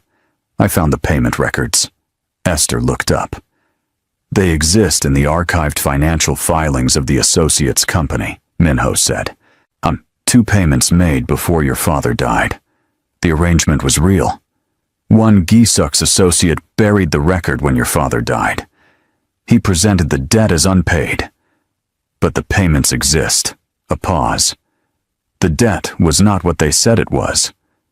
Esther looked at this 12-year-old boy with his research and his precision and his way of moving through the world so carefully and so completely. "You found that," she said. "I told you," he said, with a trace of the familiar, exact quiet that she had come to recognize as his version of warmth. "I research everyone in this house." When Esther went to Kwon Duk-soo that evening, she did not go with the letter, and she did not go with fear. She went with Minho's printed records, which he had sent to her device with the focused efficiency of a researcher closing a case, and she laid them on the desk beside the letter. Kwon Duk-soo looked at the records for a long time. "My son found these," he said, and it was not a question. "Yes." Another silence. Something moved across his face, layered and too private for Esther to name, but she had the sense it was connected to the brother Uncle Bae had mentioned, to someone brilliant and gone, to the rhythm of a voice that lived on in a different throat. "The debt is not valid," Esther said. "My father's name, what they're using against me. It's built on a record they falsified. If you can surface this through your networks." "Won Gi-suk's associate loses his leverage," Kwon Duk-soo said, "which means Won Gi-suk loses his angle on you, which means you are no longer useful to him as a tool." He looked at her, "which may mean he moves to a different approach. A more direct one," Esther said. "Yes," he paused. "Are you ready for that?" "I'm ready for whatever protects Minho," Esther said. The silence that followed lasted for a long time. Then Kwon Duk-soo said something Esther had not expected. "Why?" he asked. Not dismissively, not suspiciously. with the genuine weight of a man who had spent a great deal of his life unable to trust anyone's motivations, and who was now sitting across from someone whose motivation he could not locate in any category he was familiar with. "He's a child," Esther said simply. "He's in danger, and he was kind to me." "He was kind to you," Kwon Duk-soo repeated. He told me I was right about something on the second day," Esther said. "In an argument about books. He didn't have to. He did it because it was accurate." She paused. "People who are accurate when it costs them something. Those people are worth protecting." Kwon Duk-soo was quiet for a long time. "He has his uncle's way of being right," he said finally. The words were careful and clearly cost him something. "I know," Esther said quietly. "Uncle Bae told me." Something in Kwon Duk-soo's face shifted, not dramatically, not in the way of a man unraveling, but in the way of something sealed for a long time, finding a small crack in itself and letting something out through it. Brief and immediately reclosed. "I have an operation planned," he said. 3 days from now. It will deal with Won Gi-suk's access point, the person inside this house who has been feeding him information. When it happens, it will happen quickly. And I need you and Minho in the East Wing, away from the main house. All right.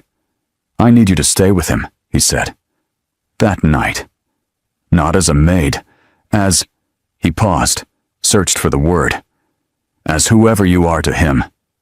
Esther looked at this man, the most feared man in Gyeongju, behind whose severity lived a father, sitting with a grief he had carried for 14 years, and a fear for his child that had no shape he could fight directly. I'll be there, she said. She stood to leave. Esther, she stopped. The business you want to open, when you go home. He paused. If the plan requires capital beyond what you've saved. No, she said, clearly, gently, without embarrassment. Thank you. But it needs to be mine. A long pause. I understand, he said. And from the quality of how he said it, the specific, recognizing quality of someone who has also built something that needed to be theirs, or it was nothing, Esther believed that he did. 3 days. And on the morning of the second of those 3 days, Esther received a message that stopped everything. Not from the coordinator, not from Won Gi-suk, from Beatrice. Dottie. Someone called Mama. Said you're in danger. Said you should come home. Who are these people? What is happening there? Esther read it standing in the east corridor. Someone had contacted her family, which meant Won Gi-suk knew the other angle wasn't working. The financial leverage, the letter, and the pressure on Esther directly. And so he had moved to this, her mother, Beatrice, the people she had crossed the world to protect. Esther sent one message back to Beatrice. I'm safe. Lock the door. Don't speak to anyone who calls again.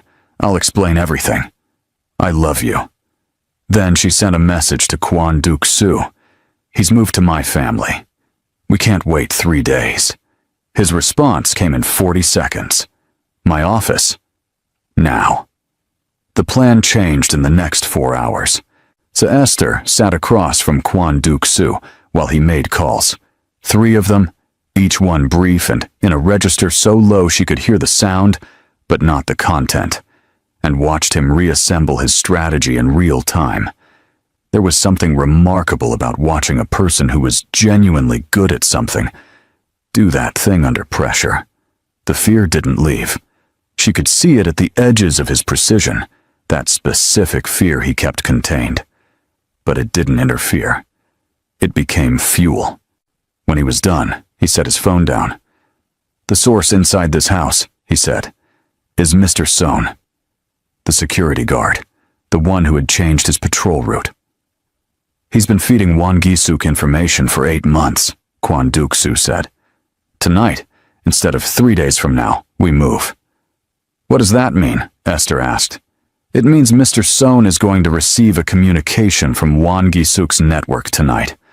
One that we send, or one that instructs him to bring Minho to a specific location in the house at a specific time. He paused. Minho will not be there, but people I trust will be. And Minho, with you, East Wing, the hidden room. Esther nodded. Then, your family. My people are already at the coordinator's location, he said, and I've contacted someone I trust in your home country. Your mother and sister will have a car outside their home within the hour. He met her eyes. They will not be touched. Esther held this for a moment. The weight of it, that this man, in the middle of his own crisis, had extended his network across the world to a family that had nothing to do with his empire, because they mattered to someone who had helped his son. Thank you, she said, and she meant it fully, the way she meant the things she said. He nodded once. Go get Minho, he said. Take him to the East Wing. Don't tell him the full plan. Tell him what he needs to know. He'll ask questions. He always does, Esther said. Answer the ones you can. A pause. He trusts you. Use that carefully. It wasn't a warning about her. She understood that. It was a father saying, my child's trust is the most valuable thing in this room, more valuable than any of this. Handle it like it is. I know, she said. She went to Minho's room. He was at his desk with a temporary braille display his father had arranged, smaller than his original device. And he had said nothing about the difference, but she could tell from the set of his shoulders that it was an adjustment.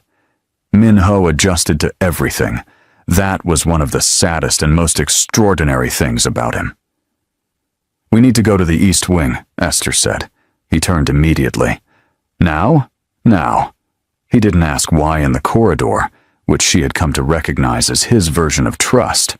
He asked why once he had moved, rather than using the question as a reason not to. Then they walked through the East Corridor in the quiet of early evening.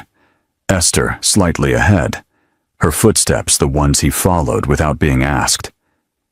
In the small room at the end of the East Wing, their room now, in the way that places become theirs through the significant things that happen in them. Minho sat against the wall, and Esther sat across from him, and she told him what he needed to know. Mr. Sohn, the plan, the next few hours. Minho listened completely. When she finished, then carefully, and you're always 100%. Yes, Esther said. Then carefully, and you're always managing the distance that creates. A long pause. He thinks protecting me means keeping things away from me, Minho said quietly. I think, Esther said, that he's learning something different. Slowly. She paused. You both are. Minho turned his face toward the high window. The same gesture as always. The face turned toward light he couldn't see, as though he had made peace with the direction of it being enough. My uncle, he said. Did you know? My father has never once spoken to me about him directly. 14 years, and he has never said his name to me out loud. Esther thought about the corridor, about Kwan Duk-soo saying he has his uncle's voice with the careful cost of it. He said his name to me, she said quietly. Recently. Minho went very still. Onadea Hyuk, Esther said. He told me his name was Dae Hyuk. The room was very, very quiet. That's... Minho's voice was slightly different now, stripped of its most careful layer, the way voices go when something unexpected touches something real. He's never... I know. Why would he tell you? Esther thought about that. I think, she said slowly, that sometimes it's easier to say the things that matter most to someone who isn't inside the grief with you. Someone who can hold it without, she paused, without it costing them the same way. Minho was quiet for a long time. I look like him, he said finally. My uncle. I've been told. I can't see myself, so I can't know, but... A pause. Sometimes my father looks at me and I can feel what's on his face before it closes again. Esther said nothing. Some things didn't need an answer, just a witness. Dae-hyuk, Min-ho said softly, trying the name in his own mouth for the first time. And 2 hours passed. They talked about the research Min-ho had been doing, about Esther's plans for the business, about a book they had both apparently read at completely different ages and arrived at completely different conclusions about. Min-ho had strong opinions about everything, delivered with the specific, comfortable certainty of someone who has done the reading and expects to be challenged. Esther challenged him as a matter of course, and he responded to being challenged the way healthy things respond to weather, by growing.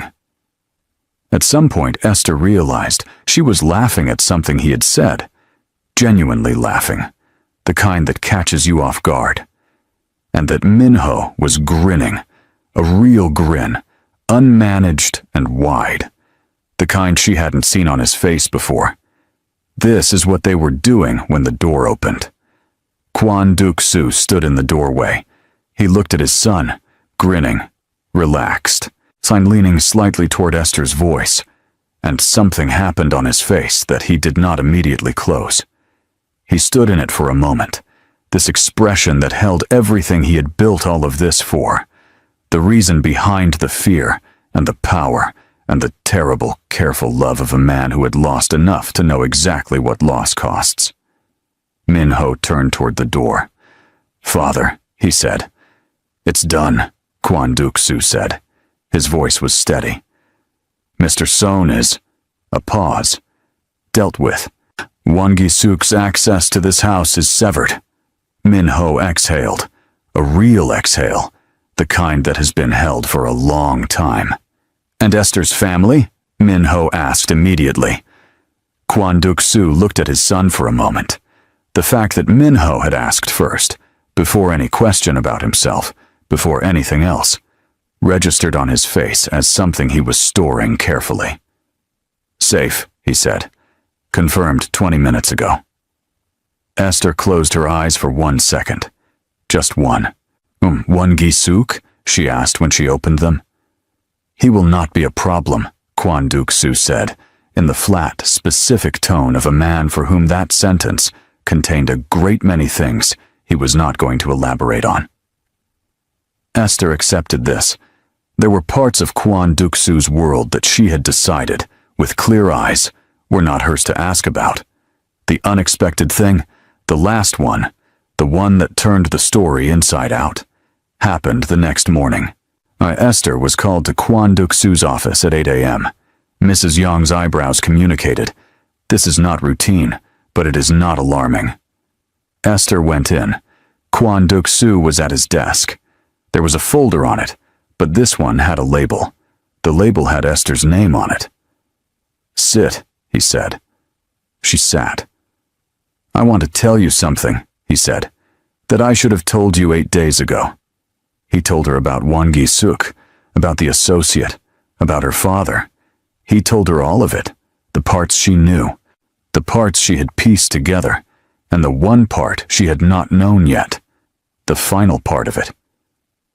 "The associate," he said, "did not just falsify the debt record when your father died."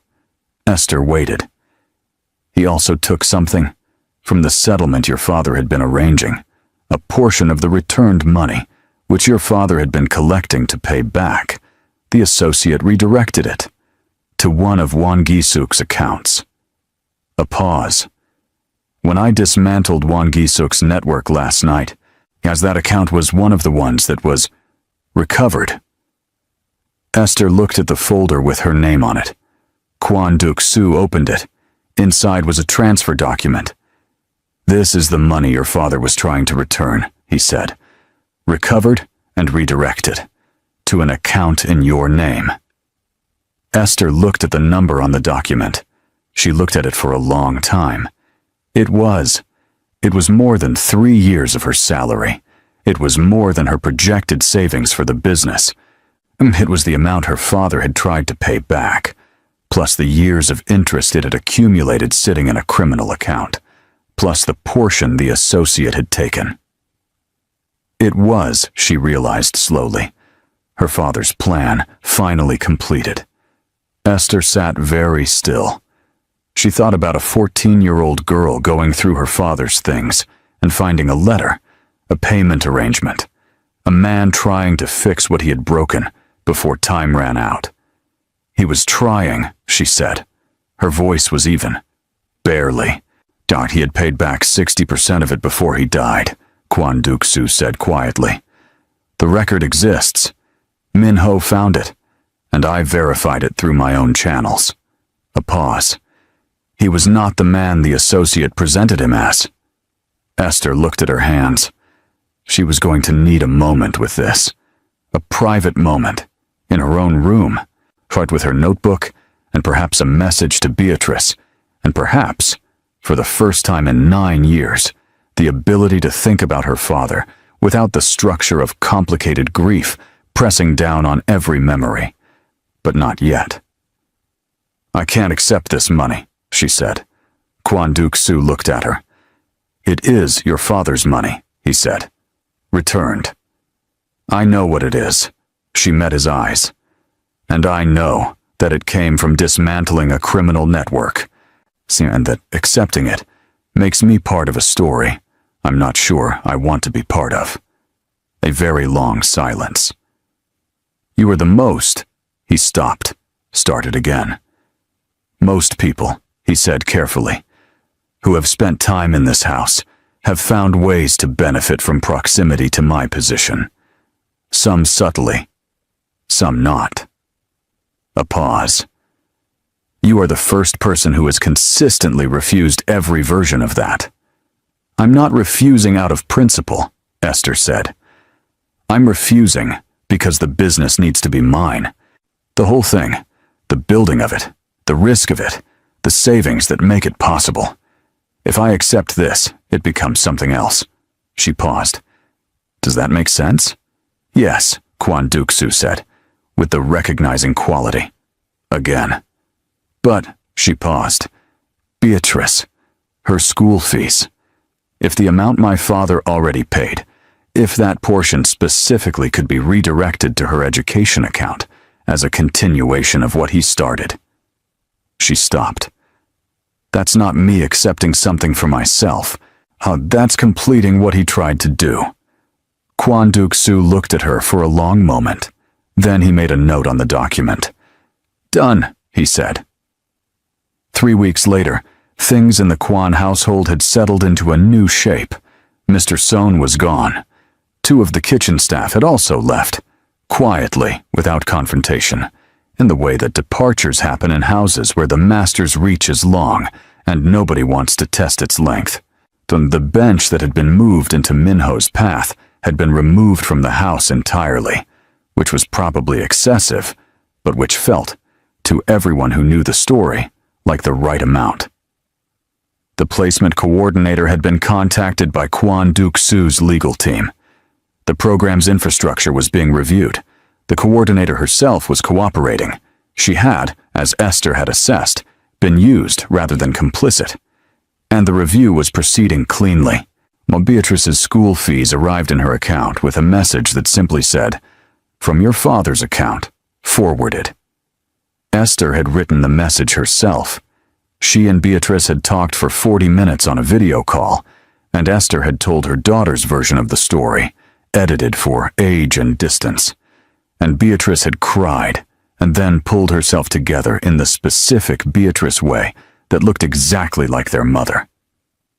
Esther had cried after the call ended, in her room, in the East Wing, for about 11 minutes.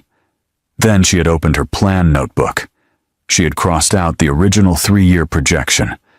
Below it, she had written a new one. The timeline was the same.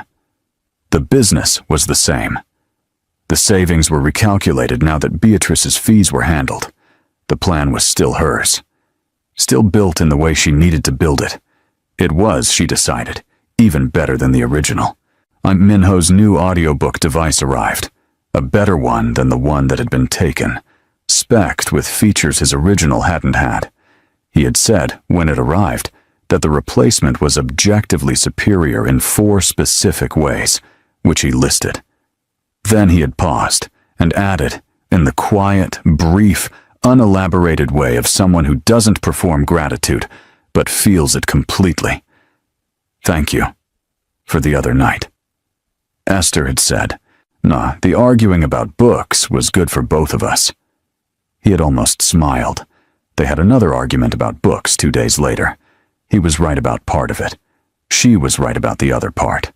They were both satisfied with this outcome.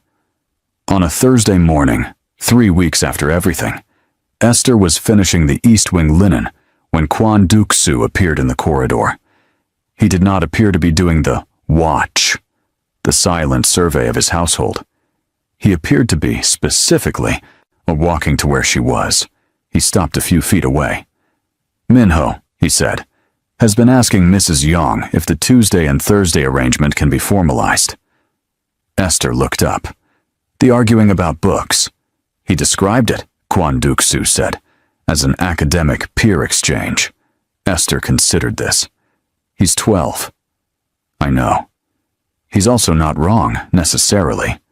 "I know that, too." A pause. "I wanted to ask you directly, not through Mrs. Yong, whether you're willing." Esther thought about her plan, from her schedule, the way her Tuesdays and Thursdays had begun to have, in the past few weeks, a particular shape to them. The shape of things that matter, sitting inside the shape of things that are purposeful. "I'm willing," she said. Kwon Duk-soo nodded. He began to turn away. Then he stopped. He said, and it was clearly something he had been working up to, in the way that people work up to the things they need to say and have been not saying. His name was Dae-hyuk, my brother. Or he would have... A pause. Long. He liked people who were right about things. Esther looked at this man, standing in his own corridor, saying his brother's name out loud.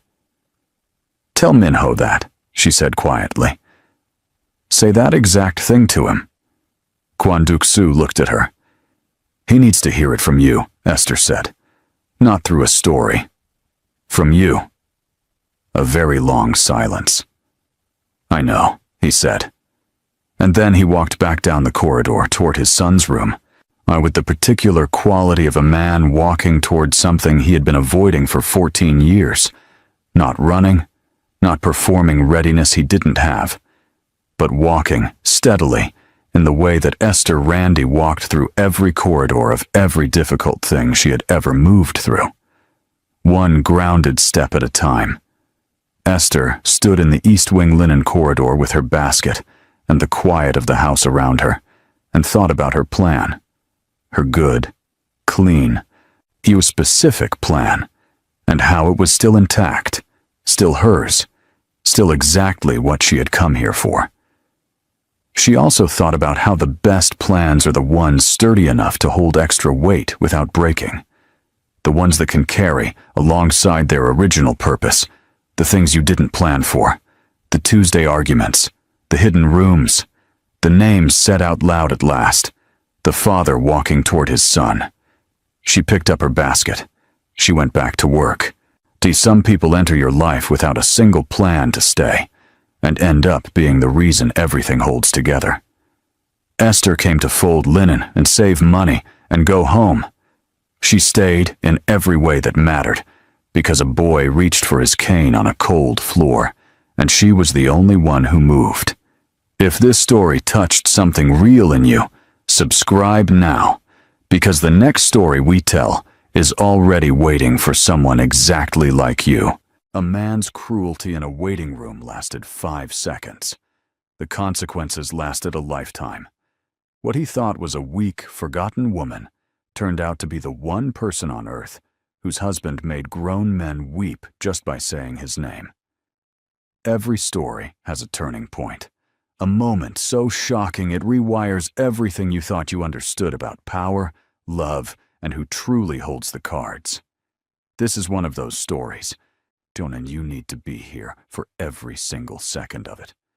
Subscribe now, so you never miss what happens next. The kick landed just below her left knee, It was not an accident. Tyron had pulled back his foot, the same foot wearing the polished brown loafers she had once saved 3 weeks of her hospital salary to buy him, and he had sent it hard into her leg, right there in the waiting room of the Greenfield City General Hospital, with 17 people watching from blue plastic chairs. Tyron Thornton did not even look down at her when he did it. He was looking at his phone. Mitchell Blackwell, though most people in that room had no idea, sat on the floor where the force had sent her, one hand flat against the cold tiles, the other pressed over her stomach, not out of pain, out of instinct, out of the quiet, ferocious love that a mother grows before she even meets her child. She did not cry out. She had stopped crying out a long time ago. "Keith, you should not have come here," Tyron said, still looking at his phone. His voice was low and flat, the kind of voice that doesn't need to be loud to be cruel.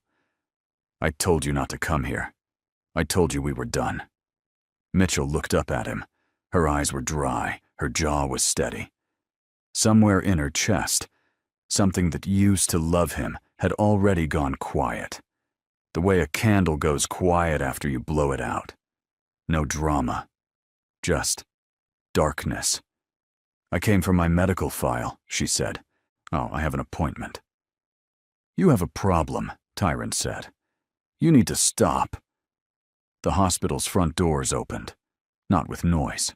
Not with a crash or a bang or any of the dramatic entrances that stories like to invent. The doors simply opened, the way doors do. But the man who walked through them made the whole room feel like it had inhaled and forgotten to breathe out. He was not especially tall. He was not carrying anything. He was wearing a dark coat and plain trousers, and his face was calm in the specific way that very dangerous things are calm. The way deep water is calm. His eyes moved across the waiting room once, quickly, the way a person's eyes move when they have trained for years to see everything in a single glance. Those eyes found Mitchell on the floor. They stopped. His name was Kwang-Soo Yo.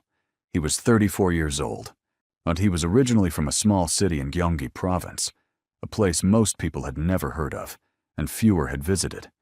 And he was, depending on who you asked, either the head of a private security corporation or the most quietly powerful man in 3 countries.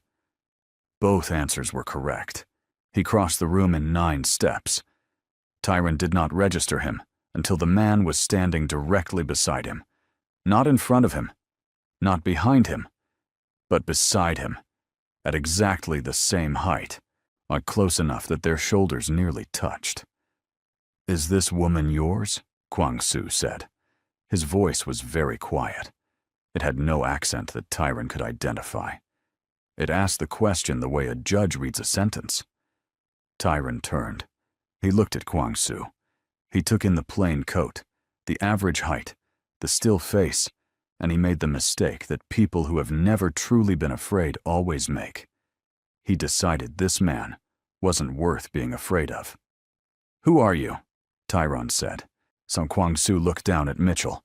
He extended one hand, not reaching for her urgently, not grabbing, simply extending it, open, palm up, the way you offer something to someone you respect. "Can you stand?" he asked her.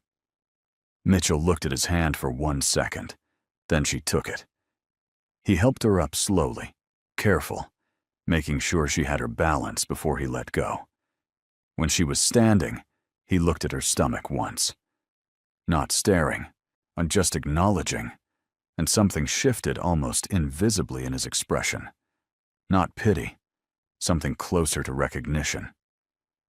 "I asked you a question," Tyron said, louder now. Kwang-Soo turned to look at him. The calmness in his face did not change at all. That was the terrifying part. There was no warning, no tightening of the jaw, no shift in posture, no dramatic pause, just the same stillness.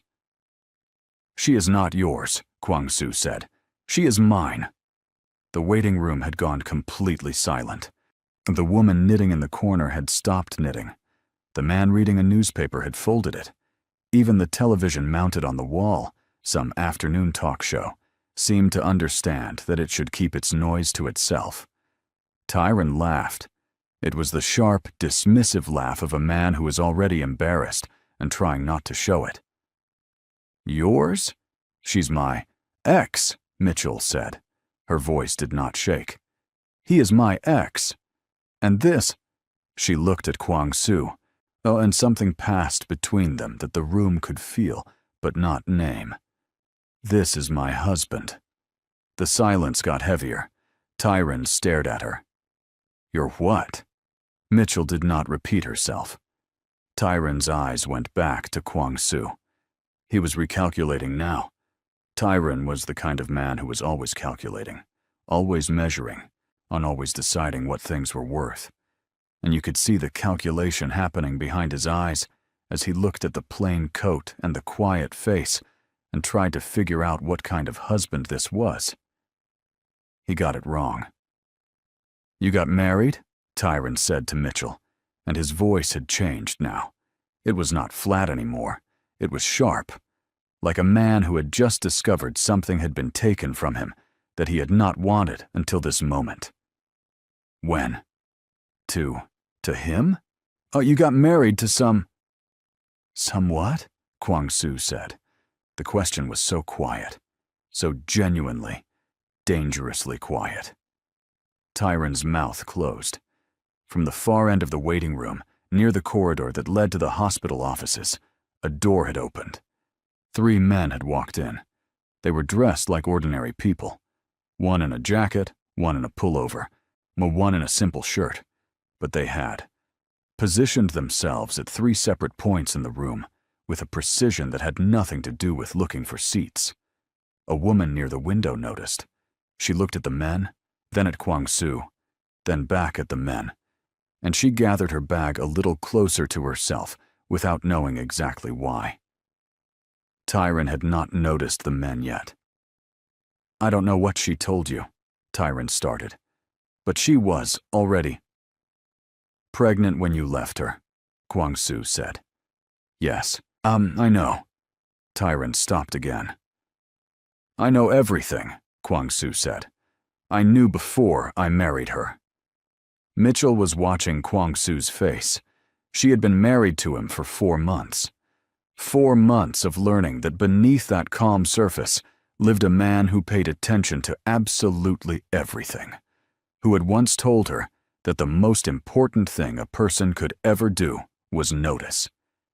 She had not known, when she met him, what he was, so she had known only that he was the first person in years who had looked at her, truly looked at her, and seen something worth staying for.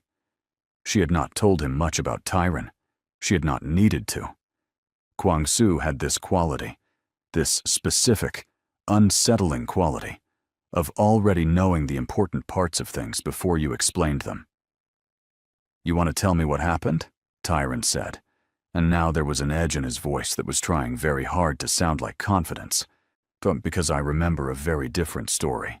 I remember a woman who— "I remember a man," Kwang-soo said, "who just kicked a pregnant woman in a hospital waiting room."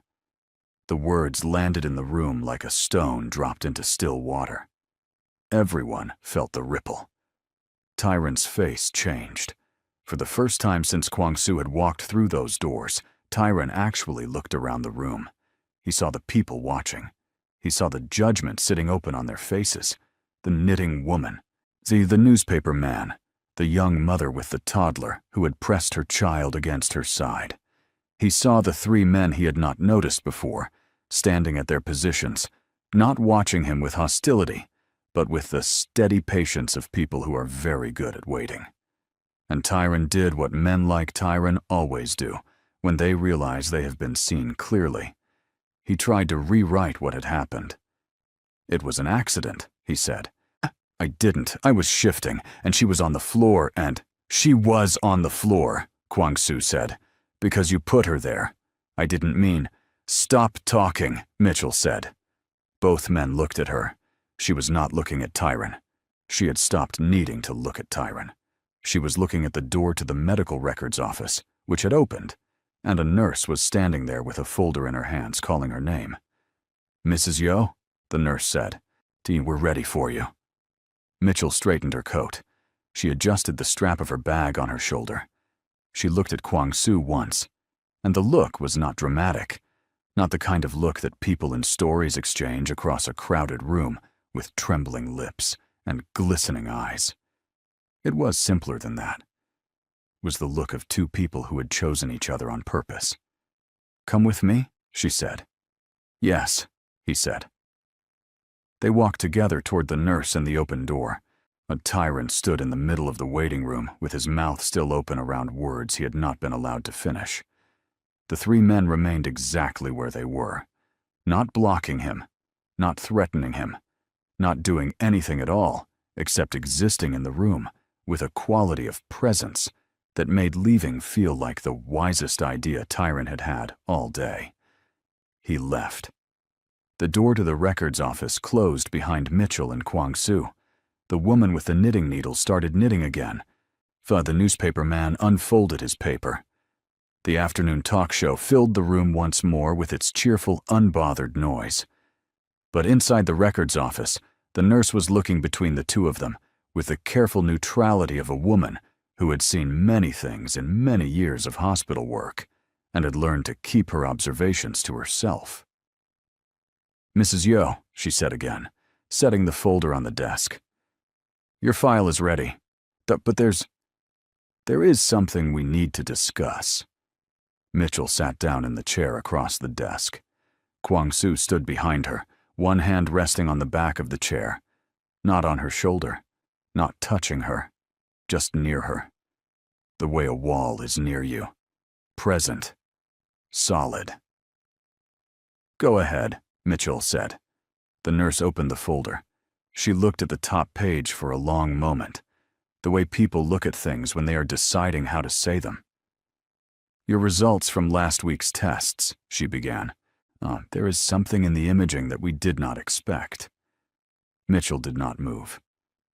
The baby is fine, the nurse said quickly, because she had clearly learned that this was the first thing people needed to hear. The baby is perfectly healthy. But she turned the page. There is something else. Something that we found. Something that wasn't there 8 months ago. The room was very quiet. Mitchell's hands resting in her lap stayed perfectly still. Kwang-soo's hand, on the back of the chair, didn't move. What kind of something? Mitchell asked. The nurse looked at her with the careful, practiced compassion of someone about to say words that could not be unsaid. And she said them. The story has only just begun, and nothing is what it looks like yet. Subscribe now so you are there when everything breaks open. The word the nurse used was mass. She said it plainly, so the way medical people learn to say hard things, without softening it so much that the meaning gets lost, but without sharpness either. Just the word, placed on the desk between them, like something that needed to be looked at directly. A mass on the left side, the nurse said. Small, but present. The radiologist flagged it for immediate follow-up. We would like to schedule a biopsy. Mitchell heard the word biopsy and felt something shift in her chest. Not panic, not yet, but the careful and slow awareness that the ground beneath her had changed texture. Like stepping onto a floor you expected to be solid and finding it slightly soft. When? She asked. As soon as possible. Ideally within the week. Mitchell nodded once. Then she looked down at her hands in her lap, and for a moment she was simply very still. Kwang-soo crouched down beside her chair. He did not say anything. He did not tell her it was going to be fine. He was not the kind of man who said things he could not prove. He simply lowered himself to her level and looked at her face, waiting for her to look back. She did. His eyes, dark, steady. The eyes of a man who had looked at genuinely frightening things and not looked away, held hers. One thing at a time, he said. That was all. But the way he said it, with the quiet certainty of someone who had navigated much worse and come out on the other side, made the air in the room feel slightly less heavy. Mitchell breathed. Schedule the biopsy, she told the nurse. The nurse wrote it down. They walked out of the records office and back through the waiting room, which had largely emptied now, the afternoon crowd thinning toward evening, and out through the hospital's front doors into the gray afternoon. There was a black vehicle waiting at the curb. One of the three men from inside the waiting room was standing beside it, not like a bodyguard in a film, not with his hands clasped in front of him or his eyes scanning the street with theatrical intensity. He was just standing there, the way a person stands when they are good at their job and do not need to perform it. His name was Sung Kyo. He was 28, and he had been with Kwang-soo for 6 years. And in that time, he had learned that the most important skill his work required was not physical speed or tactical knowledge, but the ability to read a room in half a second and understand what was needed. He looked at Mitchell's face as they came through the doors. He opened the back door of the vehicle without being asked. Mitchell got in. Kwang-soo got in beside her. Sung-kyo closed the door and moved to the front. The vehicle pulled away from the curb. For a while, nobody spoke. The city moved past the windows. Late afternoon shoppers, traffic slowing at a crossing, a child dragging a reluctant parent past a bakery window. Then Mitchell said quietly, "I don't want you to be afraid." Kwang-soo turned to look at her. "I can see it," she said. "You're very good at hiding it." "But I can see it." He was quiet for a moment. "I'm not afraid," he said. "Kwang." "I am concerned," he said. The word came out carefully, like something he had turned over a few times before placing it down. There is a difference. Afraid means I don't know what to do. Concerned means I am already thinking about what to do. Mitchell looked at him for a long moment. Then she almost smiled. Not fully, not the kind of smile a person smiles when things are easy, but the kind a person smiles when they find something true in the middle of a hard moment. "You were already on the phone before we got in the car," she said. "Yes." "Who?" "A doctor in Gyeonggi. The best one for this particular. I have a doctor here." "You will have two." Mitchell looked out the window. "You can't fix everything, Kwang-soo." "No," he agreed. "But I can make sure you have the best possible chance. Those two things are different." She did not argue. She was too tired to argue, and also, and this was the thing about Kwang-soo that had taken her the longest to accept, he was usually right, not in an arrogant way. In the quiet, an inconvenient way of someone who had simply thought about something more carefully than everyone else in the room. She leaned her head back against the seat. The baby moved, a slow, rolling shift that she felt more than saw, and she put one hand on her stomach automatically. Kwang-soo's eyes tracked the movement of her hand. He looked away again quickly, back to the window, but his jaw had changed, just slightly. Just barely visible, the way a person's face changes when they feel something they are not yet ready to put words to. They did not know yet that 3 blocks behind them, a different vehicle had been following since the hospital. It was not one of Kwang-soo's vehicles. It was not law enforcement. It was a silver car, unremarkable, the kind that disappears into traffic like a word disappears into a sentence. Inside the silver car, in the passenger seat, a man named Gerald Holt was holding a phone to his ear and saying, "Yes, she was with him. They left together. Yes, I'm sure." On the other end of the line, someone asked a question. Gerald Holt looked at the back of the black vehicle moving through traffic ahead of him. "She's pregnant," he said. "Very." Another question. "I don't know whose it is," Gerald said. "Does it matter?" A pause, then a voice on the other end, the measured and unhurried. "It matters more than you think." Gerald Holt ended the call. He looked at the black vehicle. He kept following. Kwang-soo, in the back of that black vehicle, had not noticed the silver car. That was the detail that would matter later. Sung-kyo, in the front, had. He said nothing yet. He was still assessing. He turned at a corner that was slightly off the route home, just one corner, and watched in the rearview mirror. The silver car turned too. Sung-kyo's hand moved to the small communication device clipped to his collar. He pressed it once, lightly. In the back seat, Kwang-soo's eyes shifted very slightly toward the front.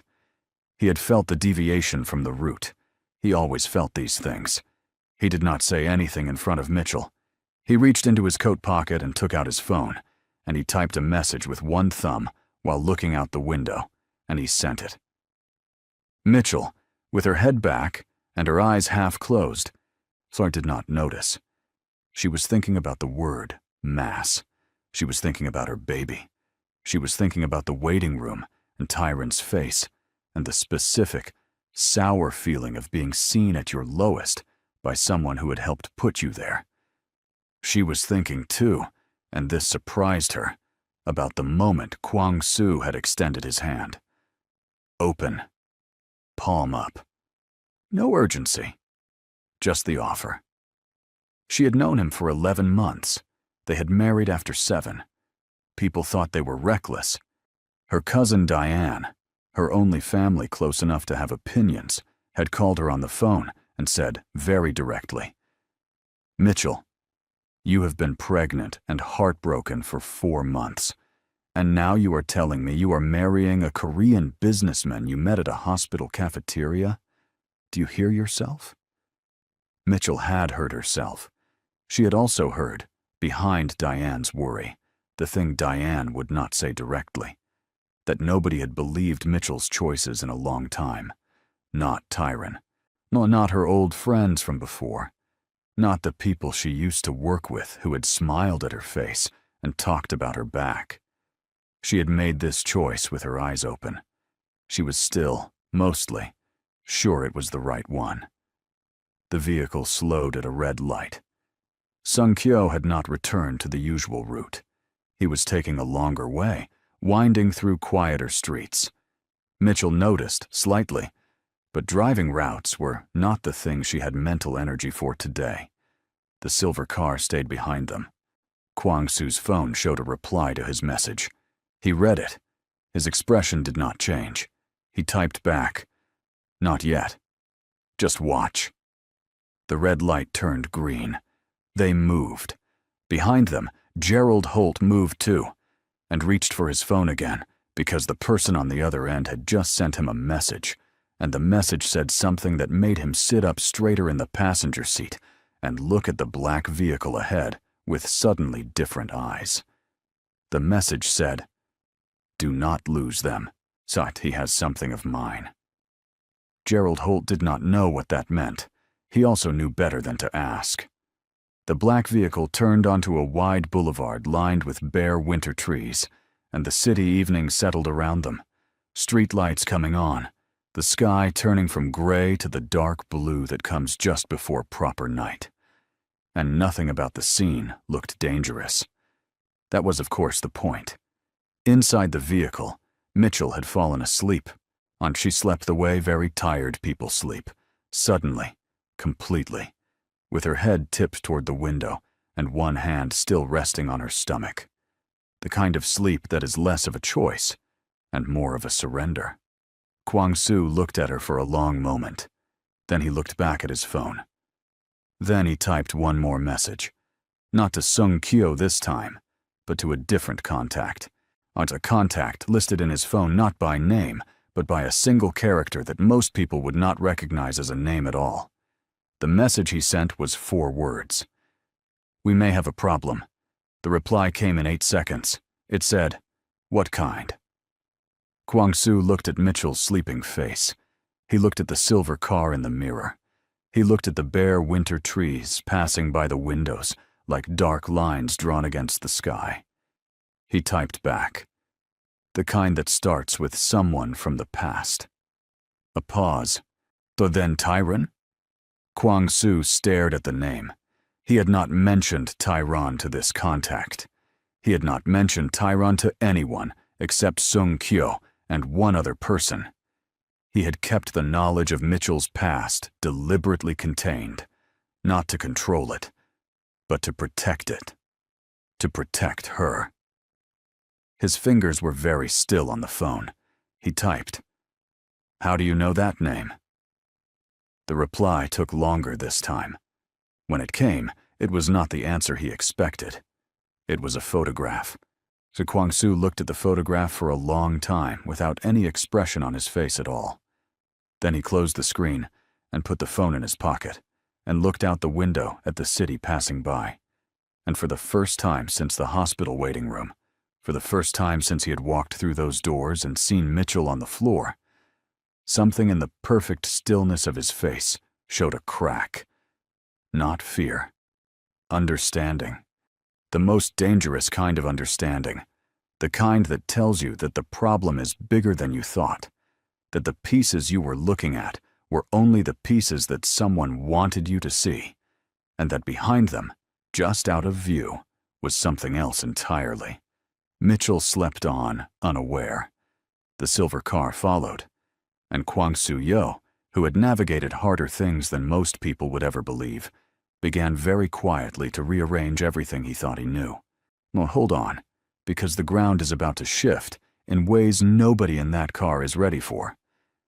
Make sure you are subscribed so the next part reaches you the moment it drops. The photograph was of a building, not a dramatic building, not a headquarters or a fortress or anything that would catch a stranger's eye. It was an ordinary office block, gray, mid-sized, the kind that existed in every city and registered in nobody's memory. But it was a building Kwang-soo knew, and he knew it because it was one of his. Not one of the buildings his corporation owned publicly, the kind that appeared in registered documents and quarterly reports. This was one of the other ones, the buildings that existed in the space between what was legal and what was necessary, the buildings that kept certain things running that the official version of his life depended upon. Nobody was supposed to know about that building who did not already work inside it. The message below the photograph said, "We found this in Tyron Thornton's phone. He took the picture 3 weeks ago. He has been watching you for longer than your wife knows." Kwang-soo's mind was already moving. Quick. Ordered. The way it always moved when a threat presented itself, breaking the problem into its parts, laying each part down and examining it before picking up the next. Tyron had been watching him. Before the waiting room, before the kick, and before this afternoon, Tyron had been watching, which meant the encounter at the hospital was not accidental. Tyron had known Mitchell would be there, had possibly engineered being there at the same time, had used the waiting room not out of cruelty, or not only out of cruelty, but out of something more calculated. He was trying to provoke a reaction. Why? Kwang-soo looked at the darkening city outside the window. The vehicle had turned onto the quieter streets of the neighborhood where they lived, a calm, well-kept area that Mitchell had chosen, half as a joke, because she said it looked like the kind of place where nothing dramatic ever happened. He had not corrected her. Mitchell stirred in her sleep but did not wake. Sung Kyo's eyes met his in the rearview mirror, one question in them. Kwang-soo gave the smallest shake of his head. Not yet. They pulled into the private garage beneath the building. The silver car, which had been keeping its distance, slowed at the end of the street. It did not follow them in. It parked. It waited. Sung Kyo got out of the vehicle first, checked the garage with the quick, thorough sweep of someone who did this automatically, like breathing, and then opened the back door on Mitchell's side. She woke at the sound of the car door, blinking, that soft confusion of interrupted sleep crossing her face. "Ford, are we home?" "Yes," Kwang-soo said. She got out slowly, the way a heavily pregnant woman gets out of anything, with effort, with a small exhale, with the particular patience of someone whose body has become a separate negotiation. Kwang-soo was there beside her, not hovering, just present. They went up. The apartment was large and warm, and full of the quiet that expensive spaces have. Not the silence of emptiness, but the silence of good insulation and careful design. Now Mitchell had added things to it over the 4 months of their marriage. A bright orange throw on the gray sofa, a collection of small plants on the kitchen windowsill, a framed photograph of her grandmother on the shelf by the hallway. The apartment, which had been cold and functional before, had become something else. Kwang-soo noticed this every time he came home. Mitchell went to the kitchen, filled a glass with water, and stood at the counter drinking it slowly.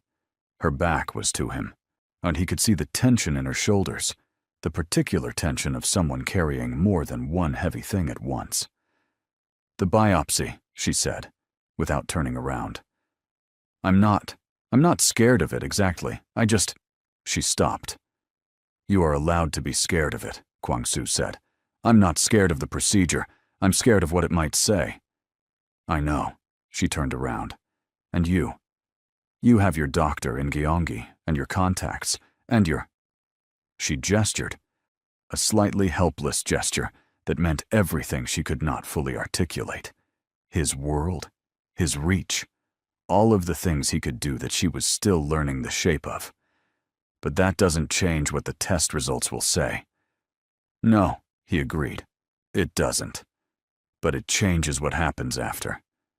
Mitchell set her glass down. She looked at him steadily. "Kwang-soo, whatever the results are, I need to know that you married me because of me. Not because—" "Mitchell, let me finish." He waited. "Kwang, not because you felt responsible. Not because I was pregnant and abandoned, and you saw something that needed fixing. I married you," he said, and his voice had the quality it got sometimes. Very quiet, very direct, the kind of direct that had no performance in it at all.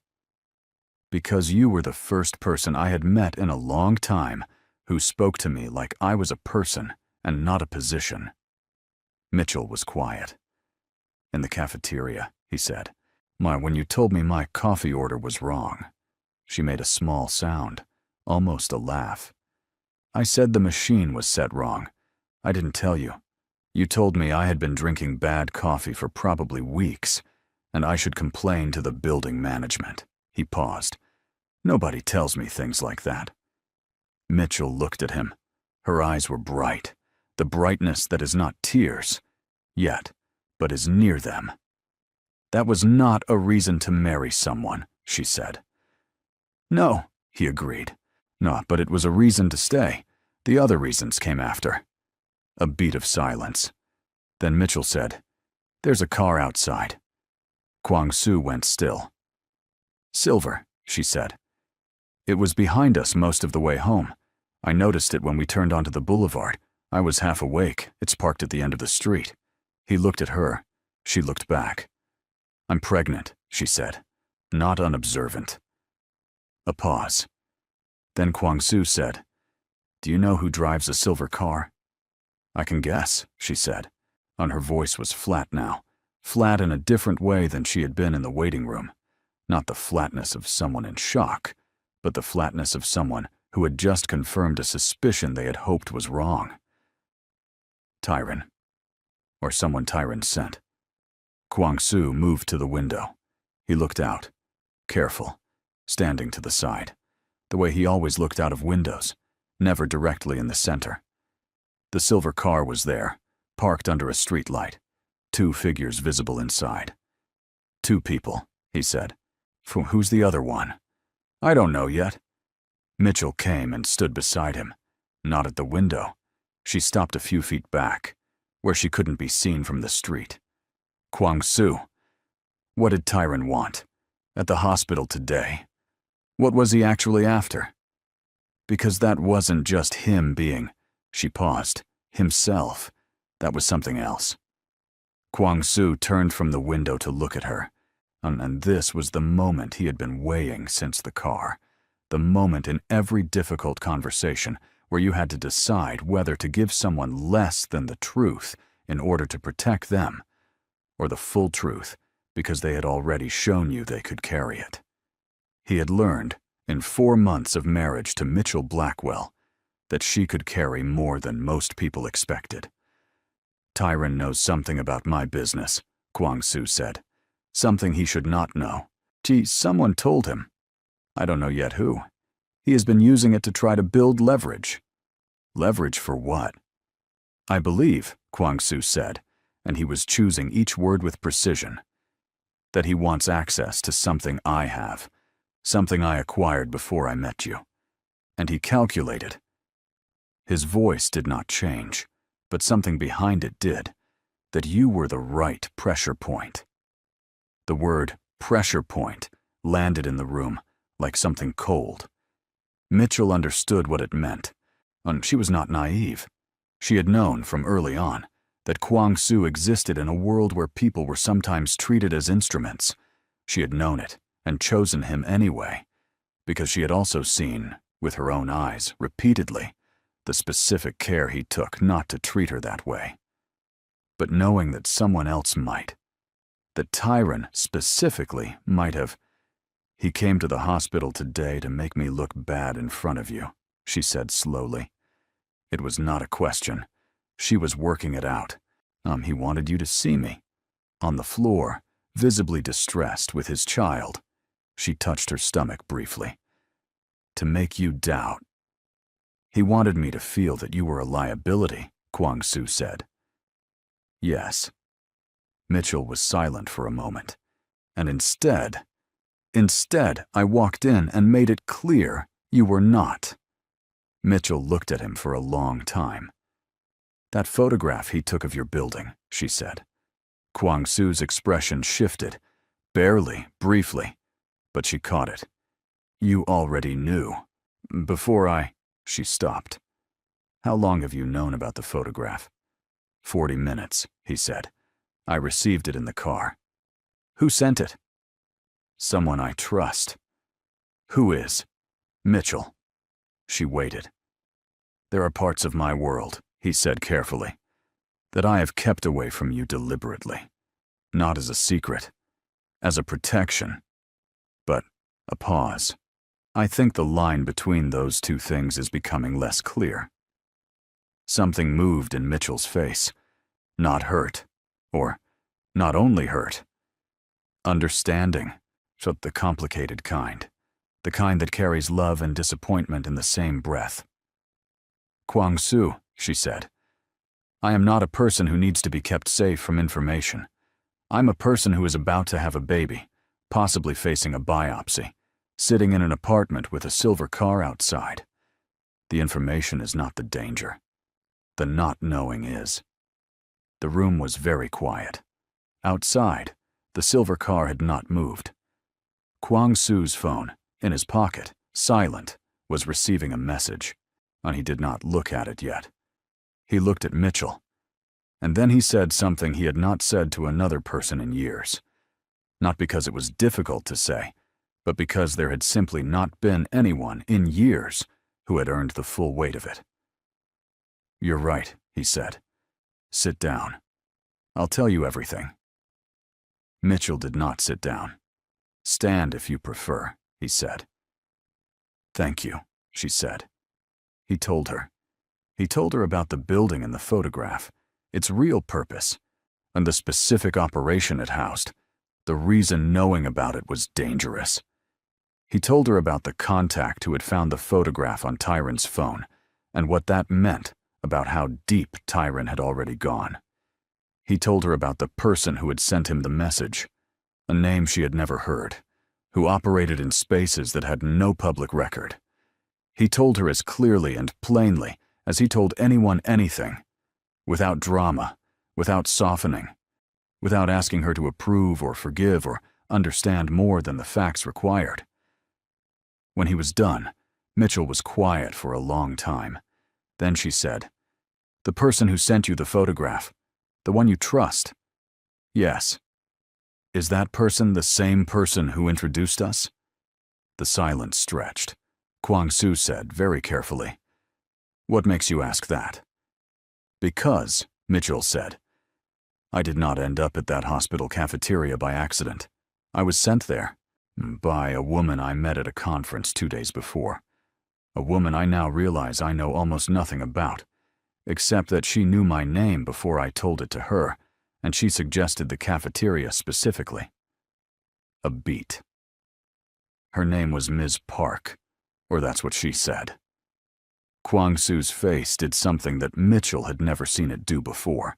It showed surprise, not performance, not the tactical pause. Actual, unguarded surprise, the kind that arrives before a person can manage it. So you were not. I did not arrange for you to. I know you didn't, Mitchell said. Someone else did. They stared at each other across the room. The silver car sat outside under the streetlight. Somewhere in the building, or perhaps very close to it, someone had orchestrated the beginning of their story. Someone who had known, before either of them did, that these two people needed to be in the same room, and neither of them knew why. The name Ms. Park meant something. Kwang-soo had gone to his phone the moment Mitchell said it, and what he found there, or more precisely, what he could not find there, told him more than finding something would have. There was no Ms. Park in any record he could access, not by that name, not matching the description Mitchell gave. Late 40s, short hair, a very deliberate way of speaking, a small scar below her left ear. Kwang-soo had resources that could identify most people from significantly less. The fact that this woman returned nothing at all was not a gap. It was a wall, and walls this clean were not accidents. She's in the network, he said. Your network? A network? I'm not sure it's mine. This was, for Kwang-soo, an extraordinary sentence. There were not many networks that existed outside his knowledge.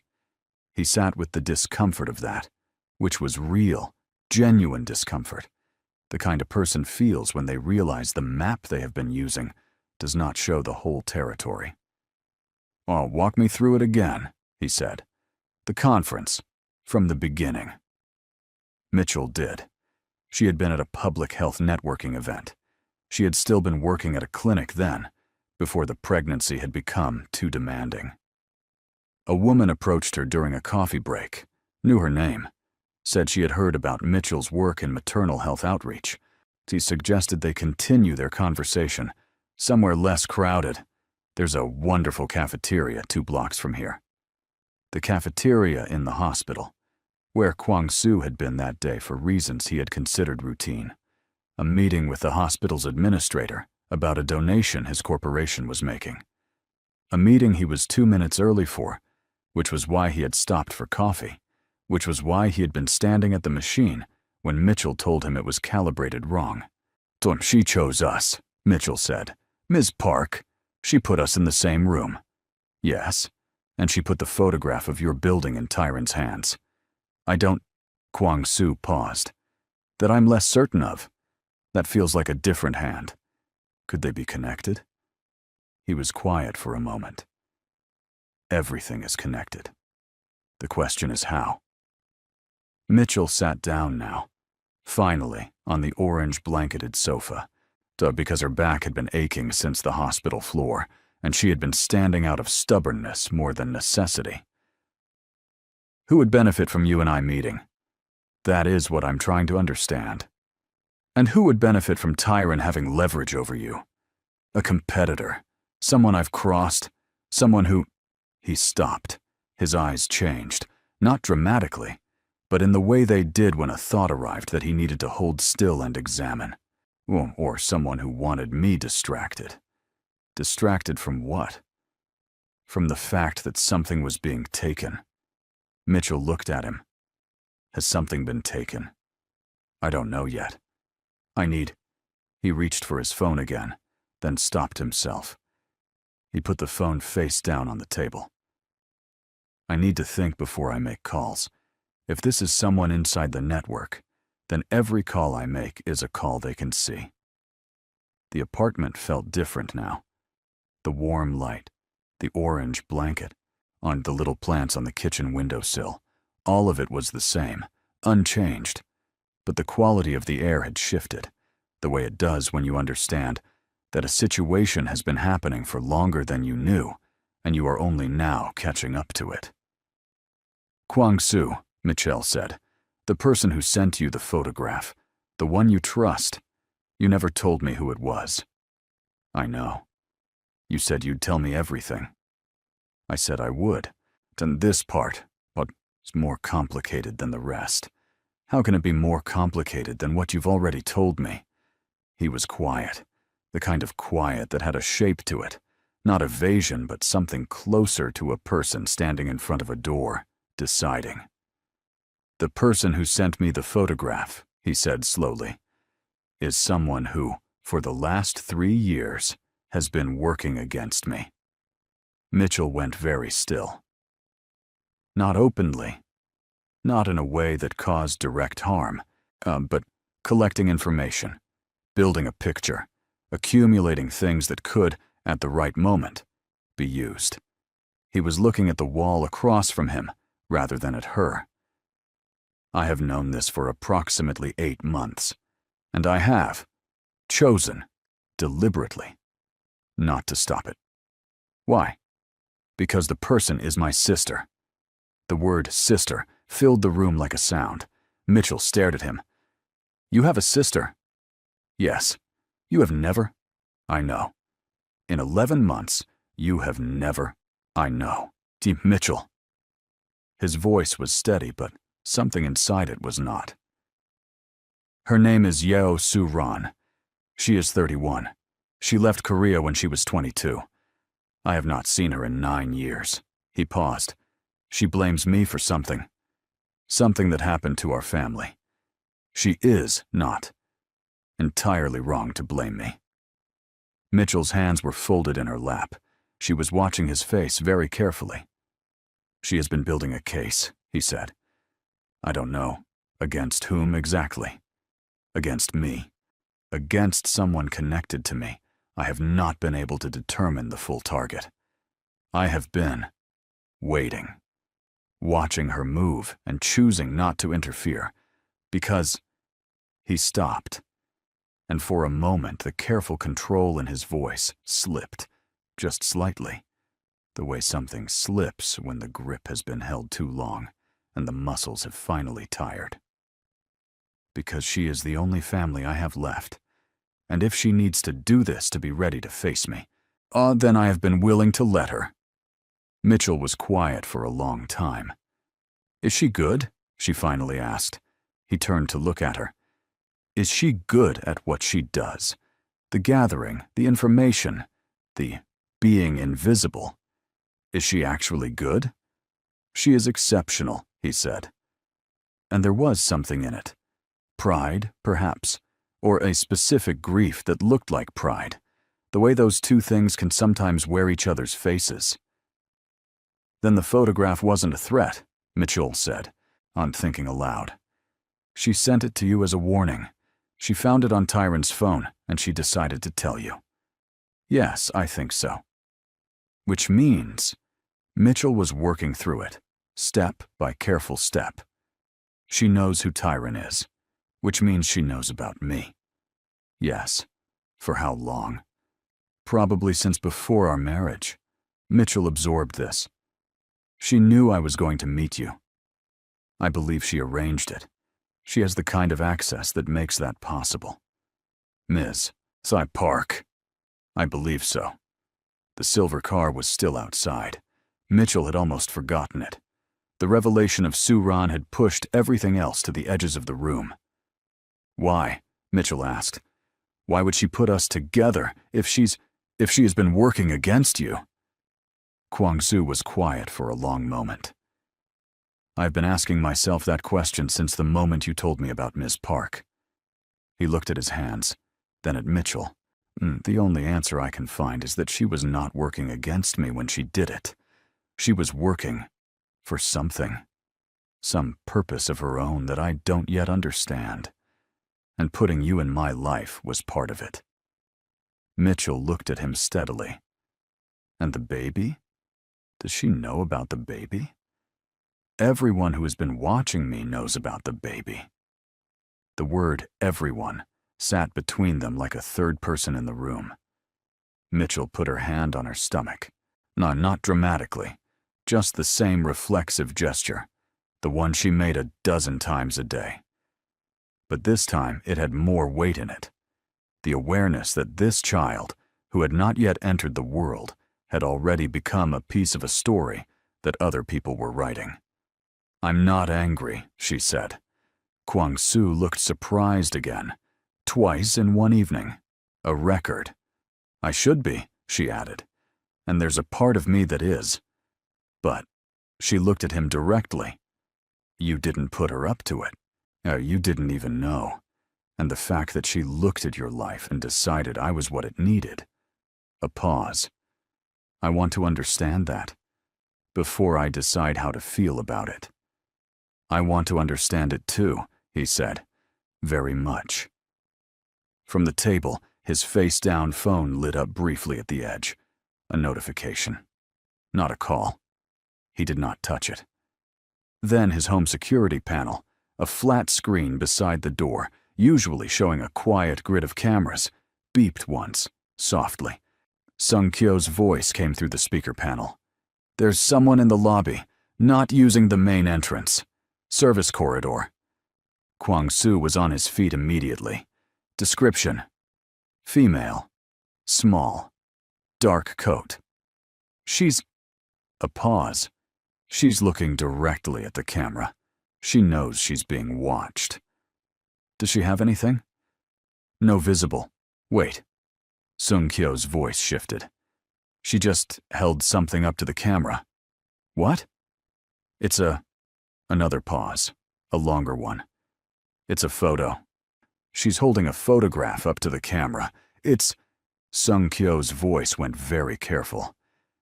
"It's you and her, sir. When you were children." Complete silence. Kwang-soo looked at the security panel.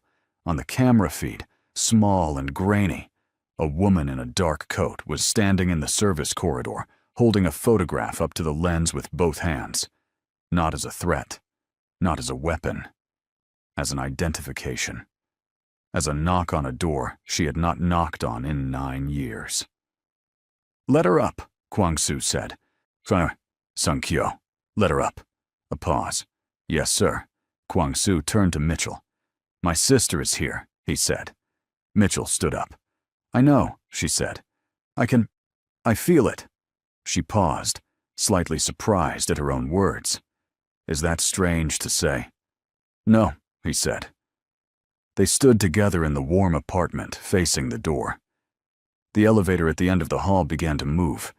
Every answer they find tonight opens a door to something bigger. And not everyone who walks through that door means well. Subscribe now, so you are here when it all comes apart. The elevator opened. The woman who stepped out was not what Mitchell expected. She was not entirely sure what she expected, but she had built some version of Soo-ran in her imagination over the last 20 minutes, and the real version rearranged it completely. Soo-ran was small. She barely reached Kwang-soo's shoulder. She had close-cropped hair and eyes that were her brother's eyes. Same darkness, same precision, and same quality of taking in a room in a single look, set in a face that was somehow both younger and older than her 31 years. She was wearing a plain dark coat, practical boots, no jewelry. She carried nothing. She looked at Kwang-soo first. 9 years is a long time. Long enough for two people to have become mostly strangers. Long enough for old pain to have hardened into something that had been carried so long it had changed shape. So neither of them moved for a moment. They just looked at each other, standing at either end of the short hallway, and the air between them had weight. Then Soo-ran looked at Mitchell. Her expression changed. It was not a soft change. Soo-ran was not, apparently, a person given to soft changes, but it was real. A recognition. The look of someone who has studied a subject from a distance and is now seeing it full size. "I should have come sooner," she said. Her voice was low and even, accented differently from Kwang-soo's. She had clearly spent more time in English-speaking places. I kept telling myself there was a better time. There wasn't. "Come in," Kwang-soo said. She came in. She did not look around the apartment the way a stranger would. She was taking in the security points, Mitchell realized. The windows, the exits, the angles. Professional habit. "You sent me the photograph," Kwang-soo said. "Yes. And you sent her to me," he said, meaning Mitchell. And Soo-ran looked at Mitchell again. "I met you at a conference 14 months ago.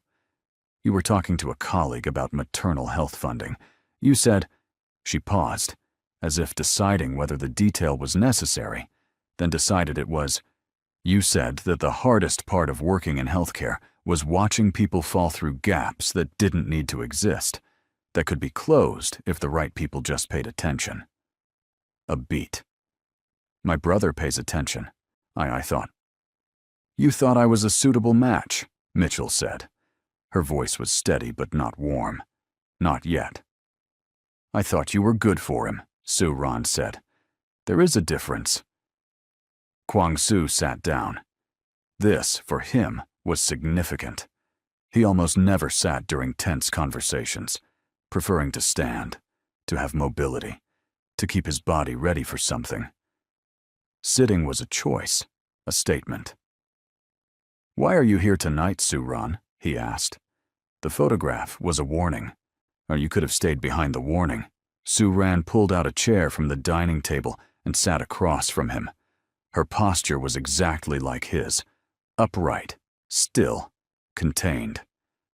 "Because Tyron Thornton is not working alone," she said. "And the person he is working with is someone I have been tracking for 2 years. Someone you know." Kwang-soo said nothing. "Gerald Holt," she said. The name moved across Kwang-soo's face, like wind moves across water.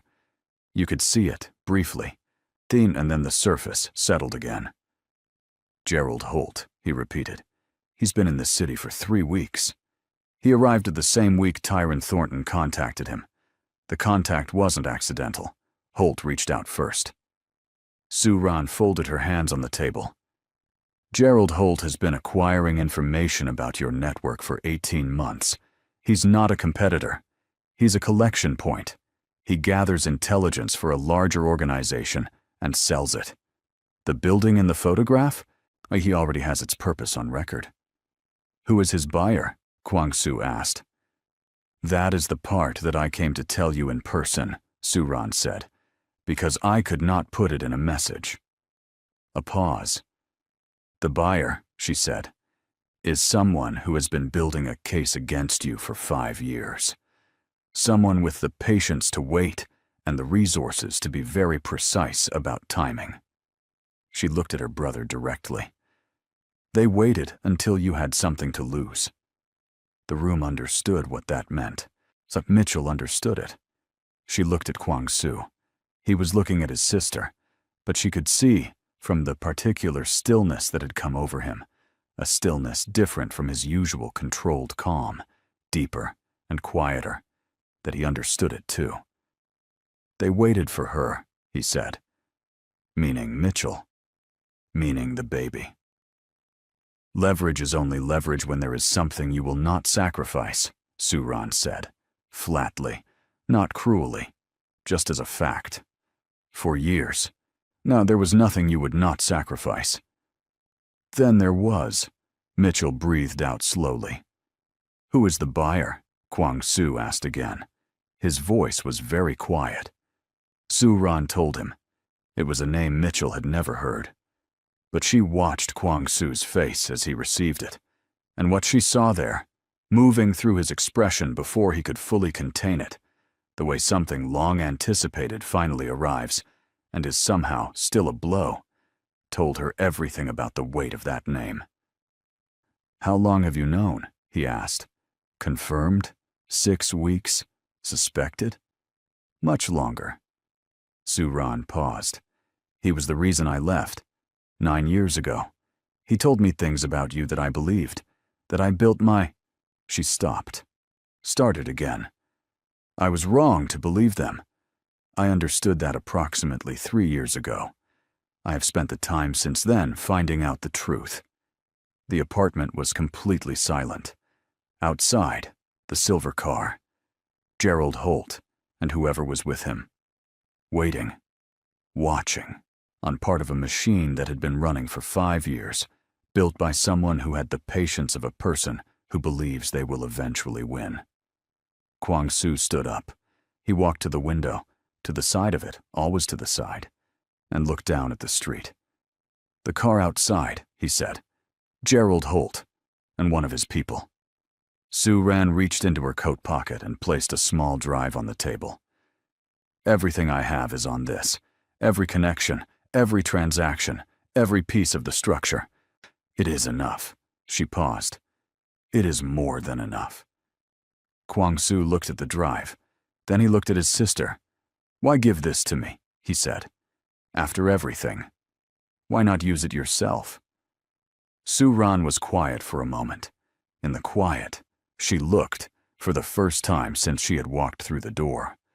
Not like a professional. Not like someone running an operation. She looked like someone who was 31 years old and tired in the specific way that people are tired when they have been carrying something for too long and have finally found the right hands to put it in. Because it affects her, she said, and she looked at Mitchell. And the baby. And I will not.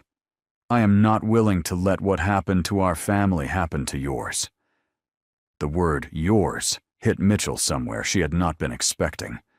Because in that word, the way Soo-ran said it, now with the careful flatness of someone who does not allow themselves to be sentimental, but cannot entirely prevent the thing from showing at the edges, was an invitation. Not a warm one, not an easy one, but real. She had arranged for them to meet. She had spent 14 months watching from a distance, making sure. She had come tonight, in person, through a service corridor, holding a childhood photograph up to a camera, not because it was strategic, because it was the only way she knew to knock. Soo-ran, Mitchell said. The woman looked at her. Thank you, Mitchell said. Simply, without conditions or performance. For the cafeteria, for the photograph, for tonight. Soo-ran did not know what to do with that. You could see it. The momentary loss of the careful professional composure. The small war between the habit of distance and something older and more fundamental. She looked away, cleared her throat. The drive, she said. You should act before morning. Gerald Holt is not patient. If he feels the situation shifting, he will... I know what he will do, Kwang-soo said. He had the drive in his hand. He was looking at it with the look of a man who is already 3 steps ahead, already building the response in his mind, already seeing the shape of what comes next. Then he stopped. He turned to look at Mitchell. Before I make any call, he said. Before I do anything. Is there anything you need? Right now. But before this, I need you to do what needs to be done, she said. I need you to trust your sister. A pause. And I need you to tell me one thing. What? The thing you feel about this baby. She looked at him steadily. The orange blanket, the small plants, the photograph of her grandmother, the life she had built in 4 months inside his apartment, quietly, like planting things in new ground. Say it out loud, just once. Kwang-soo looked at her.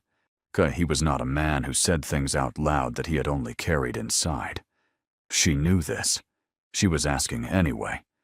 And the fact that she was asking, directly, clearly, without apology, was one of the things that he had understood, somewhere around month 2 of their marriage, was the exact quality in her that had made his sister choose her. This child, he said quietly, with the particular steadiness of someone saying something true, is mine. Fully. Entirely.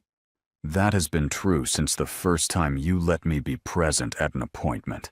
It has nothing to do with... He stopped, and for a moment the steadiness wavered, just slightly. It has nothing to do with biology or circumstance, or what Tyrant Thornton is, or is not. It is mine, because I have chosen it.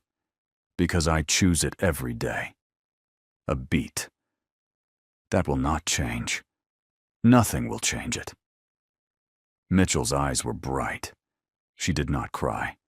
She pressed her lips together once, and the brightness stayed in her eyes, and she nodded.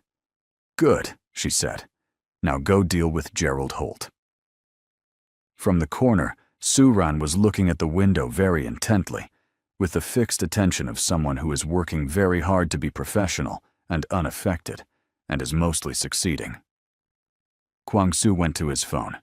He made 2 calls. They were short, brief, specific, to the kind of calls that people who are very good at what they do make when something has been building for a long time and the moment to move has finally arrived. Not dramatic, just precise. Sung Kyo came up from the garage.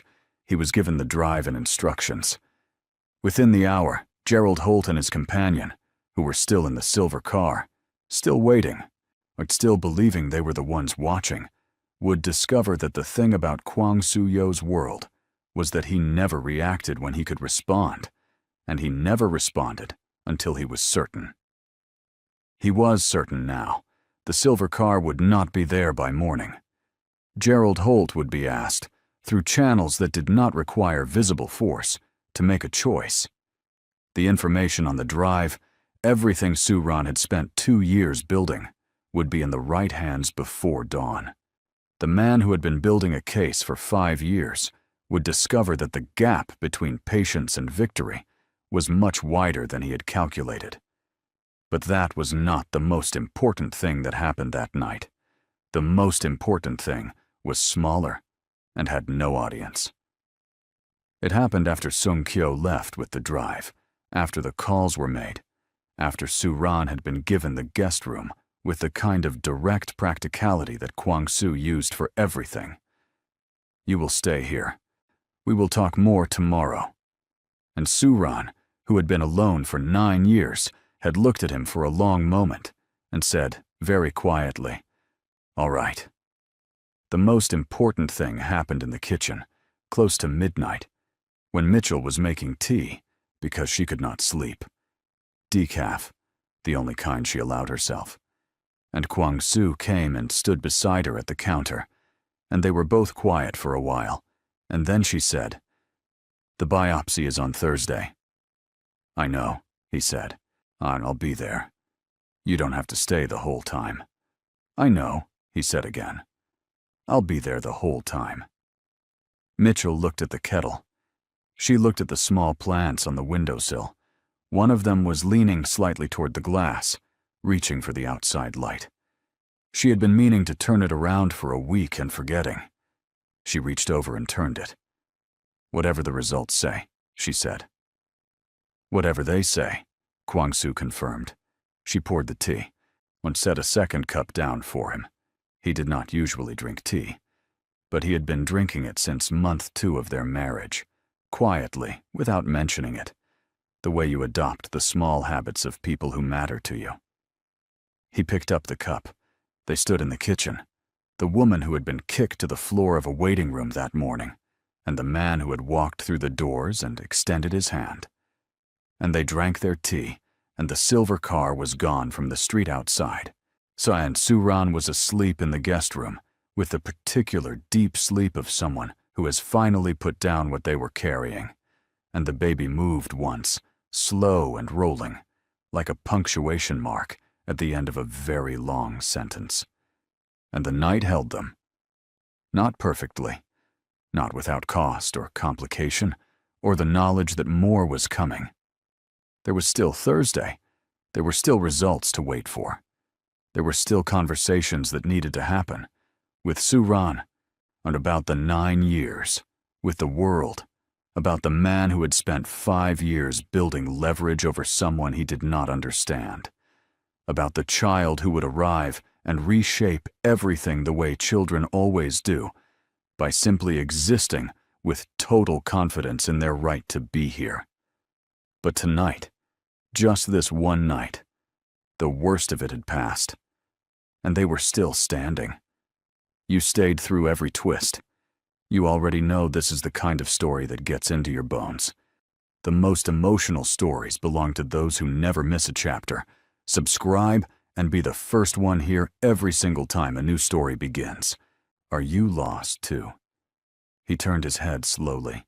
Standing 2 feet away from him was a little girl. She was small, maybe 4 or 5, with thick braids that had clearly been neat at the beginning of the day, but were now slightly unraveling on the right side. She had a pink rolling suitcase almost as tall as she was, a backpack shaped like a turtle, and a yellow raincoat 1 size too big. She was looking at him with complete, fearless curiosity. No calculation. No threat assessment. Just genuine interest in another human being. The kind of look only children give. He glanced around the immediate area. No adult rushing toward her. No panicked parent nearby. Just the late-night crowd of Terminal C. Travelers slumped against luggage, phones glowing against tired faces, a cleaning machine humming somewhere in the distance. "Where is your mother?" he asked. She pointed vaguely toward the airline service desk 30 meters away. "She's talking to the airplane people. Our flight got canceled. She told me to stay by the orange chair." She looked around with a small frown. "But there are a lot of orange chairs." He almost smiled. "I've been walking for a little bit," she added, with the gravity of someone confessing something significant. Every instinct he had said to take her to a staff member, hand her over, return to his seat. Clean, efficient, uninvolved. Instead, he heard himself say, "Yes." She blinked. "Yes, what?" "Yes," he said. "I'm lost too." She considered this with the seriousness of a small judge. Then she nodded once and sat down beside him, dragging her enormous suitcase in front of her like a shield. "My name is Lila," she said. "I'm 5. What's your name?" He told her. She tried it. Got it wrong by 1 syllable. Didn't apologize. "That's a hard name," she said, without any cruelty, just observation. "Yes," he agreed. "My mommy has a hard name too. People always say it wrong. She smiles and lets them." Lila swung her feet, which didn't reach the floor. "Do you smile when people say your name wrong?" "No." "What do you do?" "I correct them." She nodded slowly. "My mommy says that's valid too." He looked at her sideways. "You talk like you're 30. She seemed pleased by this. "My mommy says I came out already knowing things." A silence settled between them, oddly comfortable, the kind that doesn't need to be filled. Then, "Why do you look sad?" He didn't answer immediately. He was not in the habit of answering personal questions. He was barely in the habit of being asked them. "I was waiting for someone," he said finally. "Did they not come?" "No." She thought about this with her whole face, forehead creased, lips pressed together. Then she said quietly, "My mommy says grown-ups get lost in their hearts, not their feet." The words landed somewhere he hadn't expected. He had been sitting in Terminal C for 3 hours. He had come to Chicago following a thread so thin it barely existed. Its contact had mentioned a name in passing, said she might be passing through O'Hare tonight. He hadn't told anyone he was coming. He had simply boarded a plane and crossed an ocean. And what that said about him was something he preferred not to examine too closely. She hadn't come through the gate. He had watched every face, every coat, every woman with that particular walk. The kind that looks like someone who always knows exactly where they're going, even when they don't. Nobody. His own flight had departed 40 minutes later. He had not moved. Now he was sitting with the wreckage of that choice, and a cold cup of black coffee, and a 5-year-old who had just said the most accurate thing anyone had said to him in years. "Maybe she got lost too," Lila added, still watching a luggage cart roll past in the distance. He went quiet. Not the comfortable kind. "We should find your mother," he said. "Yes." She slid off the seat, grabbed her suitcase handle with both hands. "She's probably doing the face." "What face?" Lila scrunched her nose, pressed her lips together, and produced the expression of someone trying desperately to remain calm while spectacularly failing at it. He recognized it. He had made people wear that expression many times, in rooms with considerably higher stakes than a canceled flight. "Come," he said, standing. He didn't reach for her hand. He had no experience with children. None. And had spent his adult life making sure of it. But Lila solved the problem by reaching up and wrapping her fingers around two of his without asking. The way you pick up something that clearly belongs in your hand. Her hand was very small. He walked stiffly for 3 steps. Then something in him adjusted and simply allowed it. They moved through the terminal, the man in the black suit and the small girl in the yellow raincoat, her pink suitcase rattling loudly across the tile. A passing businessman glanced at them and then looked quickly away, as if he'd interrupted something private. They reached the airline service desk. Long line. He scanned the crowd. "Is she here?" he asked. Lila stood on her toes. "No. Maybe she went back to find me." "Do you know her number?" Lila recited it without hesitation. He looked at her. "She made me learn it," Lila said. "She said if I'm ever lost, I find a safe person and give them the number." She studied him. "You look safe." No one had ever called him that. Not once. He dialed. 4 rings. Voicemail. A woman's voice. Warm, composed. The voice of someone who had learned a long time ago to sound steady even when she wasn't. Said, "You've reached Naya. Leave a message, and I'll get back to you." He went completely still. Not because of what she said, because of the voice itself. He had carried that voice in his memory for 6 years. He had told himself he'd probably distorted it, made it something it wasn't, the way grief quietly edits things it's trying to keep alive. But there it was. Exactly as he remembered, he ended the call without leaving a message. "Is she not answering?" Lila asked. "Busy," he said. His voice came out steady. He was good at steady. "We'll look for her." "Okay," Lila said, with the total trust of someone who has made a decision and sees no reason to revisit it. "Stop right here." A little girl walked up to a stranger in a crowded airport and decided he looked safe. Out of everyone sitting in that terminal, she chose him. If that image is sitting somewhere in your chest right now, don't let it pass quietly. Subscribe and stay with this story, because what's coming is going to reach somewhere you weren't expecting. Drop a comment and tell us, has a stranger ever made you feel less alone? Even briefly. Even in the most unlikely place. The people who know what that feels like are exactly who this channel was built for. They checked the gate areas, the family restrooms, the small cafe still open at the far end of the concourse, where a tired barista was wiping the counter with the slow movements of someone counting down the last minutes of their shift. No one.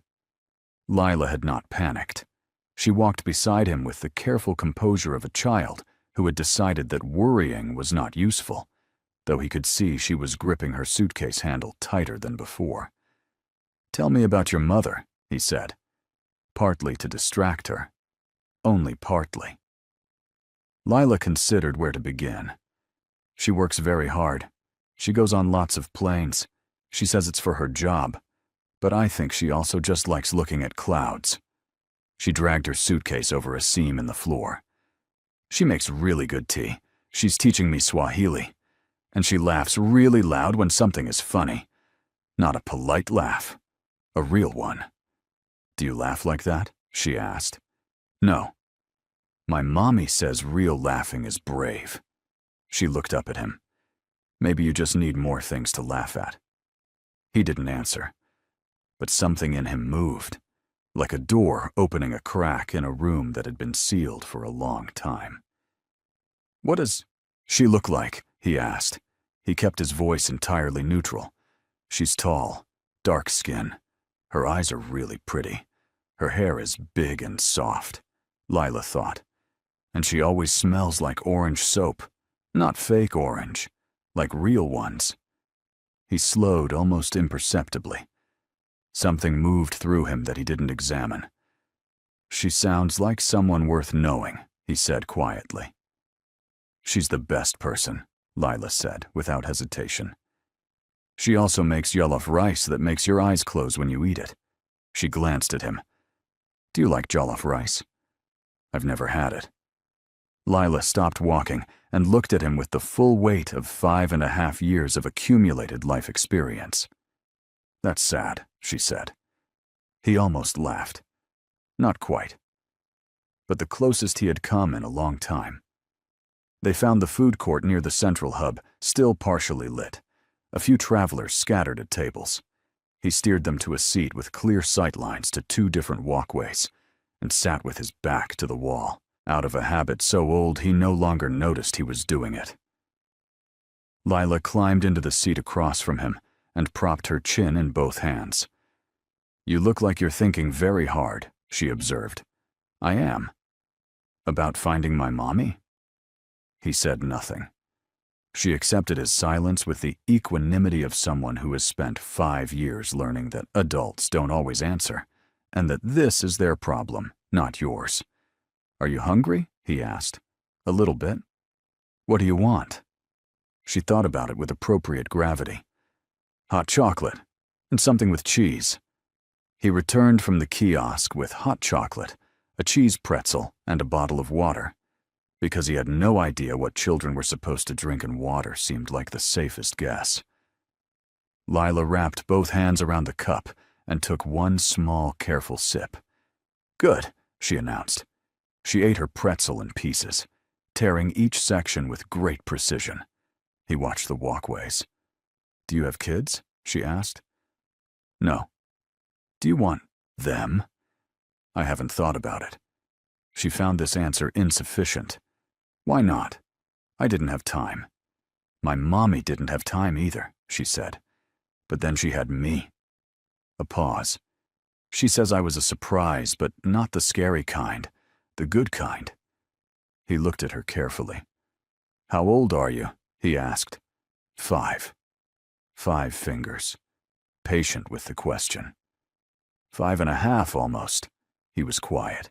Outside the terminal windows, the storm had picked up. Rain moved sideways across the glass. Runway lights blurred and shifted in the wet.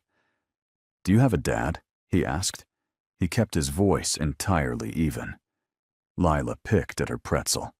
My mommy says my dad is a story she's not ready to tell yet. Silence. She said when I'm older, Lila added. Then she looked up at him. Why are your eyes doing that? Doing what? They got big. Grown-ups' eyes don't usually go big. He looked away, back to the walkways, a story she's not ready to tell. He was a man who operated in certainties, data, verified facts, before action. He had nothing concrete here, only a sequence of small things pointing somewhere he wasn't ready to name. He would not build a conclusion on this. He was not that kind of man. But his hands were very still on the table in the specific way they went still when everything inside him was moving very fast. Let's find your mother, he said. Have you ever stood in front of something? A moment, a single sentence, a face you weren't prepared for, and felt the structure of everything you thought you knew shift underneath you?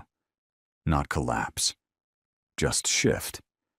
If you've ever loved someone and lost them in a way you couldn't explain even to yourself, this comment section wants to hear from you. Not the polished version, the real one. Subscribe if you've been here long enough to know this is where people come when they want to feel something true. Silence right now would feel like walking away from your own story. They moved with more urgency now. Lila matched his pace with small, quick steps, her hand back in his, her suitcase rattling loyally behind her. She had stopped chattering. She seemed to sense, the way children do, that something in him had changed, and that the change required quiet. "She'll be near the help people," Lila said after a while. "She always goes where the help people are. She says, find the person whose job it is to solve the problem." "Smart," he said. "She's the smartest," Lila said. Then, after a pause, "She's also been a little sad lately. She thinks I don't notice." He looked down at her. "What makes you think she's sad?" he asked carefully. Lila shrugged one shoulder. "She gets a look sometimes, when she's not talking, like she's thinking about something far away." She glanced up at him. "Do you know that look?" He said nothing. "I think everyone has someone they think about like that," Lila continued, with the calm authority of a philosopher who happens to be wearing a turtle backpack, even when they don't say it. He looked straight ahead. "How long has she had that look?" he asked. Lila thought about it. "Always," she said simply. "For as long as I can remember." The information desk was near the central hub. A woman in a navy blazer was speaking into a radio, with the efficient calm of someone managing their 15th minor crisis of the night. He stepped forward. "There's a missing child alert already filed," he said. "She's here. Her name is Lila. Her mother should be somewhere in this terminal." The woman looked at Lila, then at him, then at her screen. Relief loosened her shoulders visibly. "We do have an active alert." She picked up her radio. "Can I ask your name, sir?" A pause. "Tell her someone found her." The woman blinked, then relayed the message. A brief response came back through the static, too fragmented to make out clearly. But the woman's expression shifted in a way he noticed. A small, involuntary thing, like a person who has just heard something unexpected. Lila looked up at him, looked straight ahead. The family assistance room was 5 minutes away. He had walked into rooms where the outcome could have ended his life and had not slowed his pace. This was a room with a woman and a child, and a cancelled flight. He did not slow down now, but he was aware of everything. The length of each corridor, the weight of Lila's hand, the sound of his own footsteps on the tile, a story she's not ready to tell. He turned the final corner.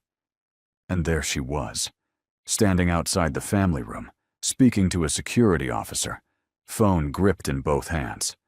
Her back was straight in the way that people hold themselves when they are afraid and have decided that showing it is not an option. Long, dark coat, hair pulled up, a few pieces fallen loose around her face. She looked exactly as he remembered. And nothing like what he had been imagining for 6 years, because imagination always flattens people into the version you need, and the real person is always fuller and more complicated and more devastating than that. She turned before Lila could call out. She turned as if she felt the weight of being looked at from across the corridor. Her eyes found Lila first.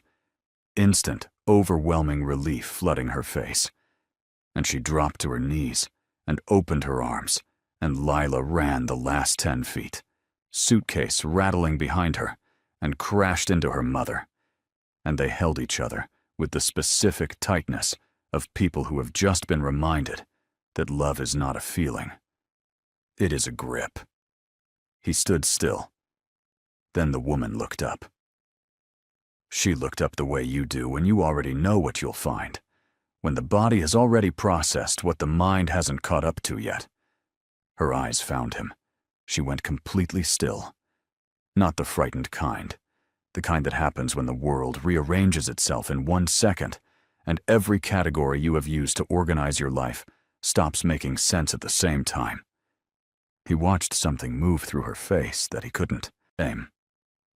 Something that traveled like water through a cracked surface, finding every line. Neither of them spoke. Lila pulled back from her mother's arms, looked between the 2 adults, and said, "I found him."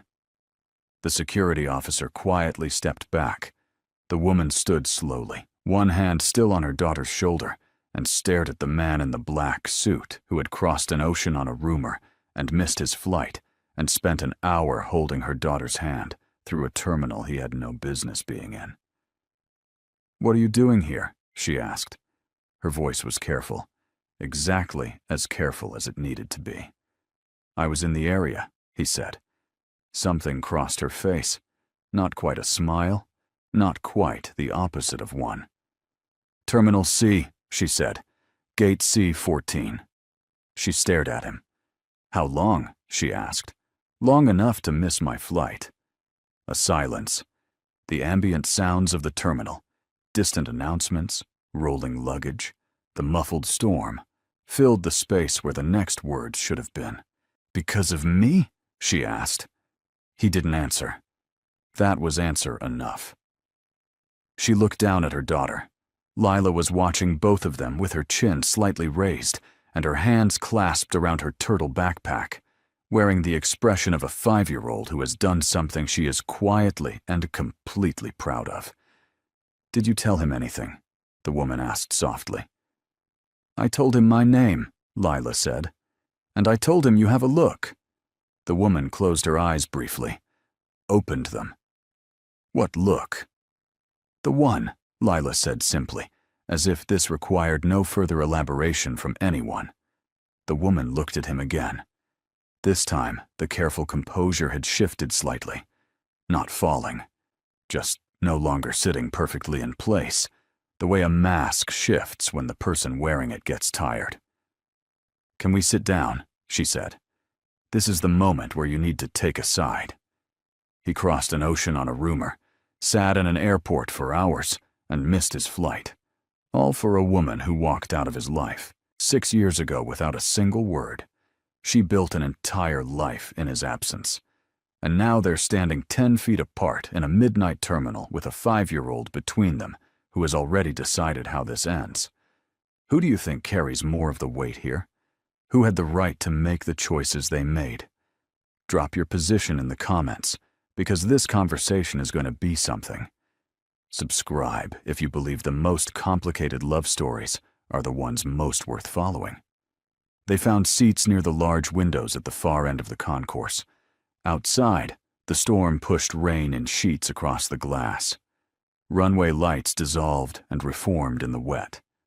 Somewhere in the dark, a plane was making its slow, patient way through the night, wing lights blinking red and white.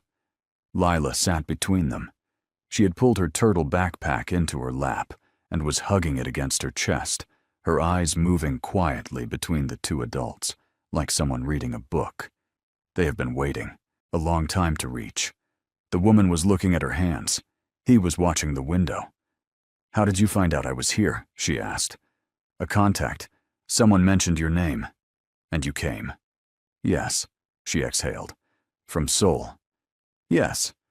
She nodded once, filing it away. "I called your number," he said, "when we were looking for you. Lila gave it to me." The woman looked at her daughter. "You gave him my number." "He looked safe," Lila said again, with total unshakable confidence. The woman looked back at him, and something in her expression broke at the edges. "She's right," she said quietly. "You are. You always were. That was never the problem." "Then what was?" he said. Not a question. The quiet, final kind of statement that expects an answer. She looked at Lila. "Baby," she said softly, "can you take your suitcase and sit by that big window and count how many airplane lights you can see?" Lila looked at the window, then at her mother. "Will you still be here?" "I'm not going anywhere," she said. Lila slid off the seat, took her suitcase, walked to the window, pressed her forehead against the glass, and began to count. 1, 2. The woman turned to face him fully. "I left because I found out I was pregnant," she said. He said nothing. I sat with it for 3 days. Tried to think clearly and couldn't. Your world. The risk. Not of you. I knew you. I knew exactly how far you would go to protect something you loved. She paused. That was exactly what scared me. Not that you'd fail. That you'd succeed. I didn't want her to grow up in the middle of all of it. Even with your protection. even if it held perfectly. She looked at her hands. I wanted her to have a life that was hers, without the weight. He was quiet for a long moment. You made that choice alone, he said. Yes. Without telling me. Yes. That wasn't yours to make alone. I know. Her voice didn't flinch. I've known that for 5 years. I don't have a defense for it. I made the choice I could make, at the time. She looked at him steadily. And I have carried it every single day since. From the window, Lila's small voice drifted back. 7. 8. I see a big one. Neither of them looked away from each other. She knows about you, the woman said before he could ask. Not everything. Pieces. She knows someone helped me once. Someone who... She stopped. Someone I didn't stop thinking about. She said the last part quietly, like something being admitted after a long time under pressure. He let that sit. What do you want to do? He asked. She looked at him for a long time. I want to stop running from the answer to that question, she said. Then stop, he said. She looked at him the way people look when they want to believe something is as simple as it sounds, and know from experience that it isn't. It's not just us, she said. I know. There are people in your world who would look at her and see a leverage point. I know that too. So how? I'll handle it. He said. That's exactly what I was afraid you'd say. Because it's true. Because you believe it's true, she said. And you've always believed it. That's not the same thing. He looked at her. Has anything happened to you in 6 years? Anyone who found you, who came for you, who made you feel unsafe? She paused. No, she admitted. Because I made sure of it, he said quietly. She stared at him. You were watching, she said. It wasn't entirely a question. I stopped looking for you after 2 years, he said. I didn't stop making sure you were safe. The silence that followed was a different kind than all the others. Not the silence of absence, or accusation, or old pain. The silence of something being understood for the first time. At the window, Lila announced, 13. No, wait. 12. One of them is a car. Neither of them spoke for a moment. Then the woman said, very quietly, Why? He looked at her. You know why, he said. She looked down at her hands again. When she looked back up, her eyes were bright. Not tears. Something more restrained than that. The specific brightness of a person who has been holding something for so long, they've forgotten what it feels like to put it down.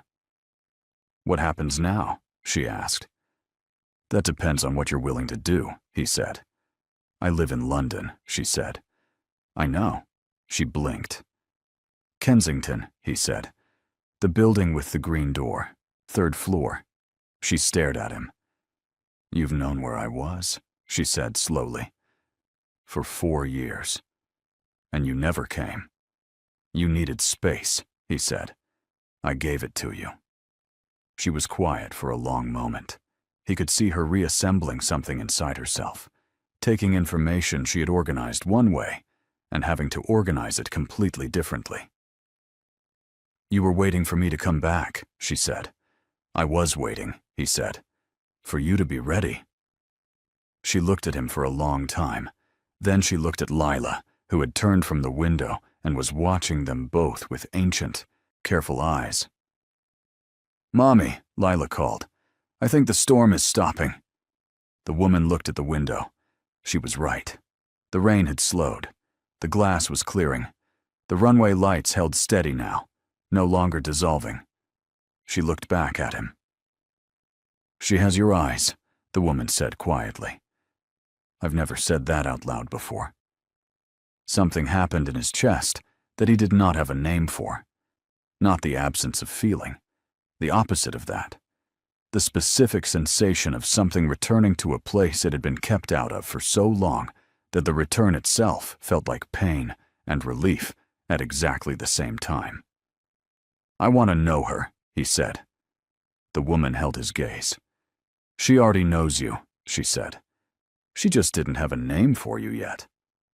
Lila stood up from the window seat, picked up her backpack and her suitcase, walked back to them, and climbed into the seat between them with the ease of someone who had always planned to be exactly here.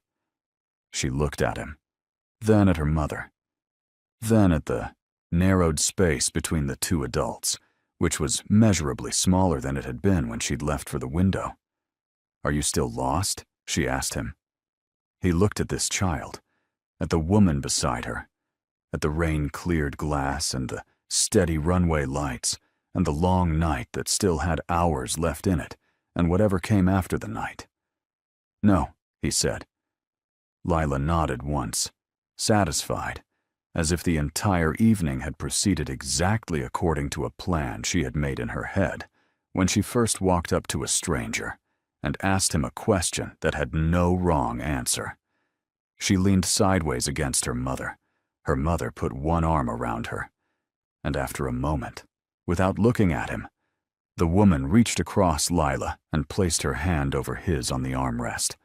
Not a gesture, not a statement, just a hand finding another hand in the dark. He turned his palm over and held on. Outside, the storm was gone, the first pale edge of something that wasn't yet dawn, but was the direction of it, sat low on the horizon beyond the runway. Somewhere in the terminal, a flight was being called. A gate was opening. The airport was slowly, quietly beginning its next chapter. And three people who had found each other in the most unlikely way, in the most unlikely place, on the most unlikely night, sat together near a window and breathed for the first time in a very long time. But here is what none of them knew yet. What was waiting on the other side of that night would test every single thing they had just chosen. Because the man in the black suit had a world. And that world had people in it. People who had been watching the same thread he followed to Chicago. People who understood, better than anyone, that the one way to reach a man who fears nothing is to find the thing he would give everything to protect. And somewhere in that airport, in the early hours of the morning, a phone was ringing in a jacket pocket that did not belong to him. And the person calling it knew exactly where he was. If you made it to the end of this first chapter, you already know this story is not finished. Not even close. There is a world waiting outside that airport. A world with enemies in it, with secrets that haven't surfaced yet, with a little girl who chose a stranger and changed 3 lives in one night. If this story reached somewhere in you, subscribe. Not as a reflex, as a choice. Because this channel is where people who have loved complicated things, lost them, and kept going anyway, come to feel seen. Drop a comment, not a polite one, the real kind. Tell us what you felt in this first chapter. Tell us what you think is coming. We read every single one. Now let's dive into the next part. He almost didn't answer it. The phone had been vibrating in his inside jacket pocket for the past 40 seconds. He had felt it, counted the intervals, recognized the pattern. Not a random caller. Someone who knew his private number and was willing to call it 3 times in a row at 2 in the morning, which meant it was either an emergency or a provocation. In his world, those 2 things were often the same. He looked at the woman beside him. She had fallen into a light sleep against the window. Lila curled against her side. The little girl's yellow raincoat spread over both of them like a blanket someone had arranged with great care. Lila's mouth was slightly open. Her turtle backpack had fallen sideways on the seat. He had not slept. He had sat very still for the past hour and watched the 2 of them breathe and thought about things he did not yet have language for. He stood carefully, making sure not to disturb either of them, and walked 20 feet down the concourse before he answered. "You're in Chicago," the voice said. No greeting. No preamble. The voice of a man who had never once needed those things. He recognized it immediately. Low. Unhurried. The particular cadence of someone who had not raised his voice in 20 years because he had never needed to. Park Sung-jin, 61 years old. The closest thing he had to a mentor, and therefore the person he trusted least in the world. In his world, proximity and trust moved in opposite directions. "I'm traveling," he said. "You missed your flight," Park said. "You have never missed a flight, not in 14 years. So I'm asking myself why a man like you sits in an airport for 3 hours instead of boarding his plane." He said nothing. "And then I ask myself," Park continued pleasantly, "whether this has anything to do with a name I heard you say once, a long time ago, in a conversation you thought I wasn't listening to." The concourse was quiet at this hour. A cleaner moved slowly at the far end. Somewhere overhead, the ventilation system breathed. "What do you want, Sung-jin?" he said. "I want you in Seoul by Friday," Park said. "There's a situation. It can't wait, and it cannot be handled at a distance." A pause, the deliberate kind. "And I want to make sure that whatever you think you've found tonight doesn't become a liability." The word landed the way Park intended it to, placed, not thrown. "I'll be in Seoul by Friday," he said. "Good." Another pause. "And the woman?" "Is not your concern." "Everything that affects you is my concern," Park said. "That's why you're still alive. Think carefully about what you're doing. A man in your position, with your profile. If someone finds out you have a weakness, they won't come for you. They'll come for her." The line went quiet. He stood in the concourse for a moment after the call ended, phone in his hand. Then he looked back down the terminal toward the window, where the woman and the child were sleeping. Park was not wrong about the risk. He was never wrong about the risk. That was what made him dangerous. He identified threats accurately and addressed them without sentiment, and the distance between identifying a threat and eliminating it was very short in his world. The question was whether Park saw the woman and the child as a threat to him, or as a threat to Park's own carefully maintained structure. He thought he knew the answer. He walked back to the seats and sat down. The woman stirred at his return, her eyes opening halfway. "What time is it?" she asked, her voice low with sleep. "Almost 4. She looked at Lila, still asleep against her. Something moved through her face. Something private and complete. The look of a mother watching her child sleep that belongs to no one else. Then she looked at him, and the look became more complicated. "You didn't sleep," she said. "I got a call." She was awake immediately. Not the slow kind of awake, the kind that had learned over years to arrive fast. "From your world," she said. "Yes." She looked at him carefully. "How bad?" "Not bad yet," he said. "But it's a signal. Someone is paying attention to the fact that I'm here." She absorbed this without visible alarm, which was one of the things about her that had always stopped him. This quality of receiving difficult information without performing a reaction to it. She processed underneath and showed you the result, not the processing. "What does that mean for tonight?" she asked. "It means I need to move carefully," he said. "It means that whatever we decide here, we decide it, knowing that my world is not a thing I can simply step out of, not immediately, possibly not ever completely." She looked at her hands. "I know that," she said.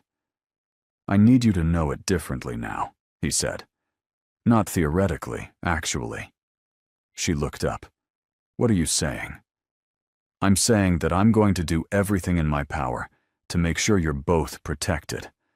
But protection in my world is not a passive thing. It requires structure. It requires decisions. It requires you to trust that I know what I'm doing, even when I can't explain every step to you." She was quiet for a long moment. "That's what I couldn't do before," she said. "Trust what I couldn't see." "I know. And you're asking me to do it now." "I'm telling you," he said, "that I understand why you couldn't then. And I'm asking you to consider whether anything has changed." She looked at him steadily. "Has anything changed?" "Yes," he said. "I have." She searched his face.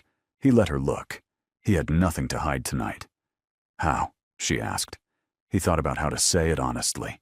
He was not practiced at this. He was practiced at precision, at strategy, at language that did exactly the work required and nothing more. But this required something different. "I spent 6 years telling myself I had moved past it," he said. "I built things. I worked. I was efficient. I was effective. And none of it," he paused, "none of it felt like it was for anything. I didn't understand that until tonight, until a 5-year-old sat down next to me and held my hand, and I couldn't think of a single reason to let go." The woman didn't move. "She does that," she said softly. "She finds the thing people need, and she just offers it. She's been doing it since she could walk." "Where does she get it?" he asked. The woman looked at him for a long moment. "Her father was the bravest person I ever met," she said, "and the loneliest. She got his courage and decided to use it differently." He went very still. Outside the window, the sky had thinned from black to a deep, dark blue. Not dawn yet, the suggestion of it. "She's mine," he said. He said it quietly, not as a question, not as an accusation, just as a fact being spoken aloud for the first time. "Yes," she said. "And you were going to—" "I don't know what I was going to do," she said, and her voice cracked slightly on it, the first crack of the whole night. "I told myself I was protecting her, and I was. I was also protecting myself from having to come back and face what I'd done, and face what I still felt, and face you standing in front of me like—" She stopped. "Like what?" he said.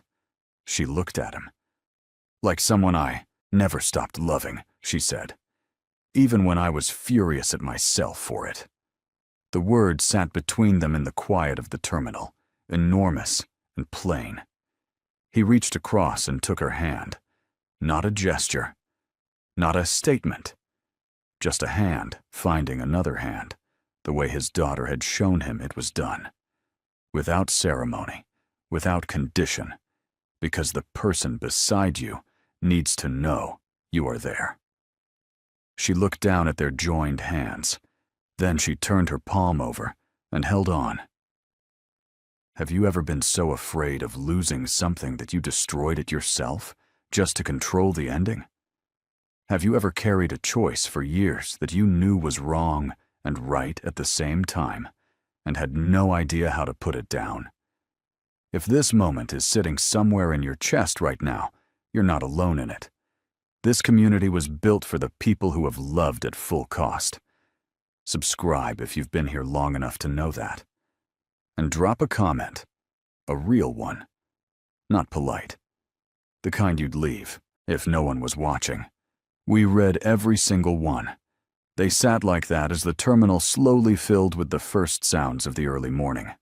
Gate agents arriving, luggage carts rolling, the lights brightening overhead as the airport shifted from its nighttime quiet into its daytime self. Lila woke at 5, with the immediate alert eyes of her father and the composure of her mother. Sat up, assessed the situation. Her mother's hand in the hand of the man from last night, her turtle backpack still present, her suitcase still standing, and nodded once as if confirming that things had proceeded as expected. "Are we getting breakfast?" she asked. The woman laughed.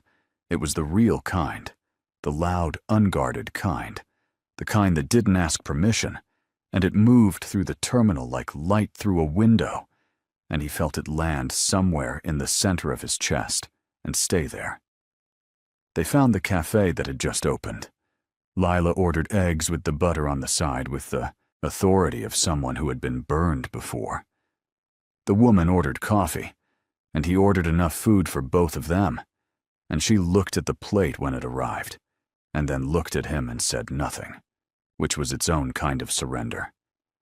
They ate in the comfortable silence of people who have moved past the part that required words.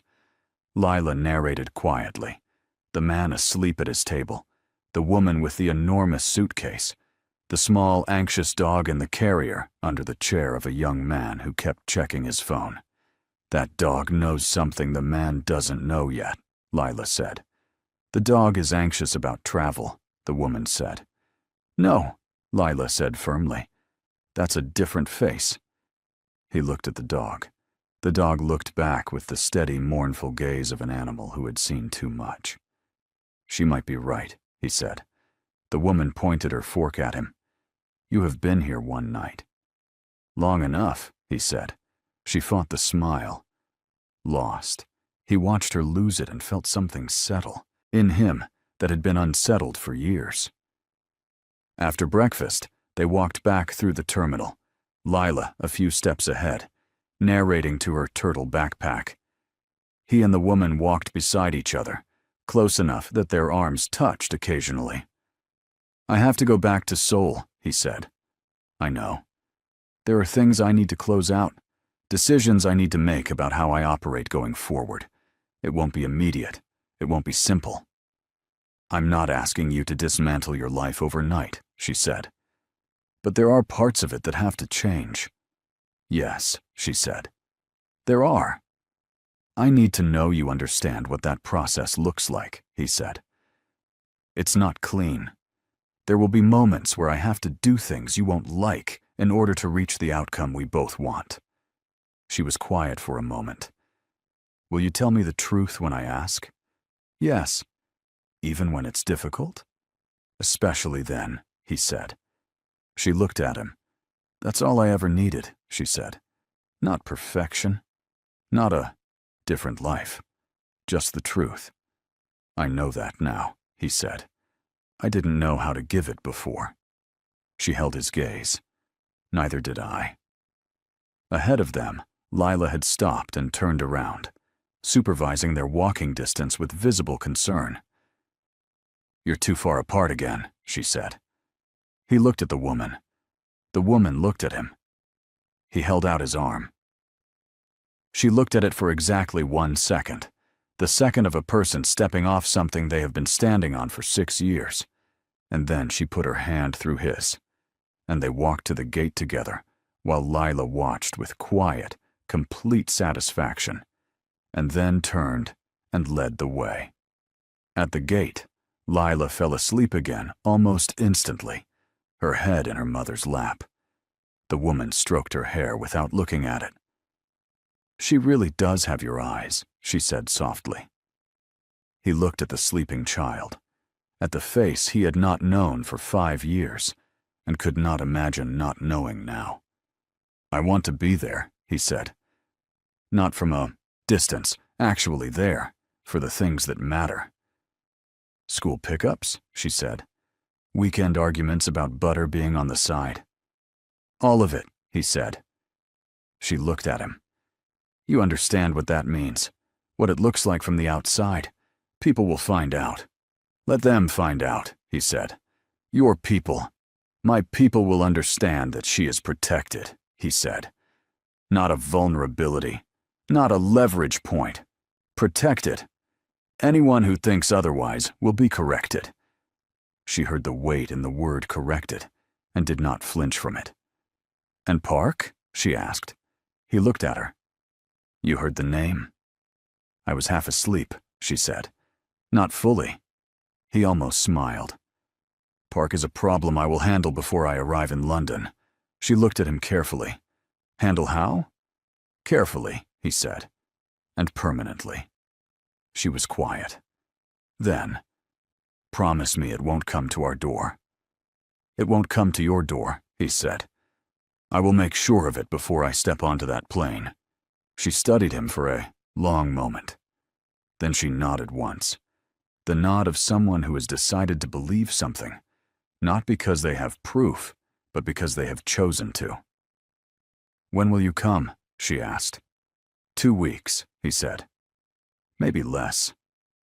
Lila will ask every day. "Tell her 2 weeks, he said. "I'll try to make it less." She looked at him.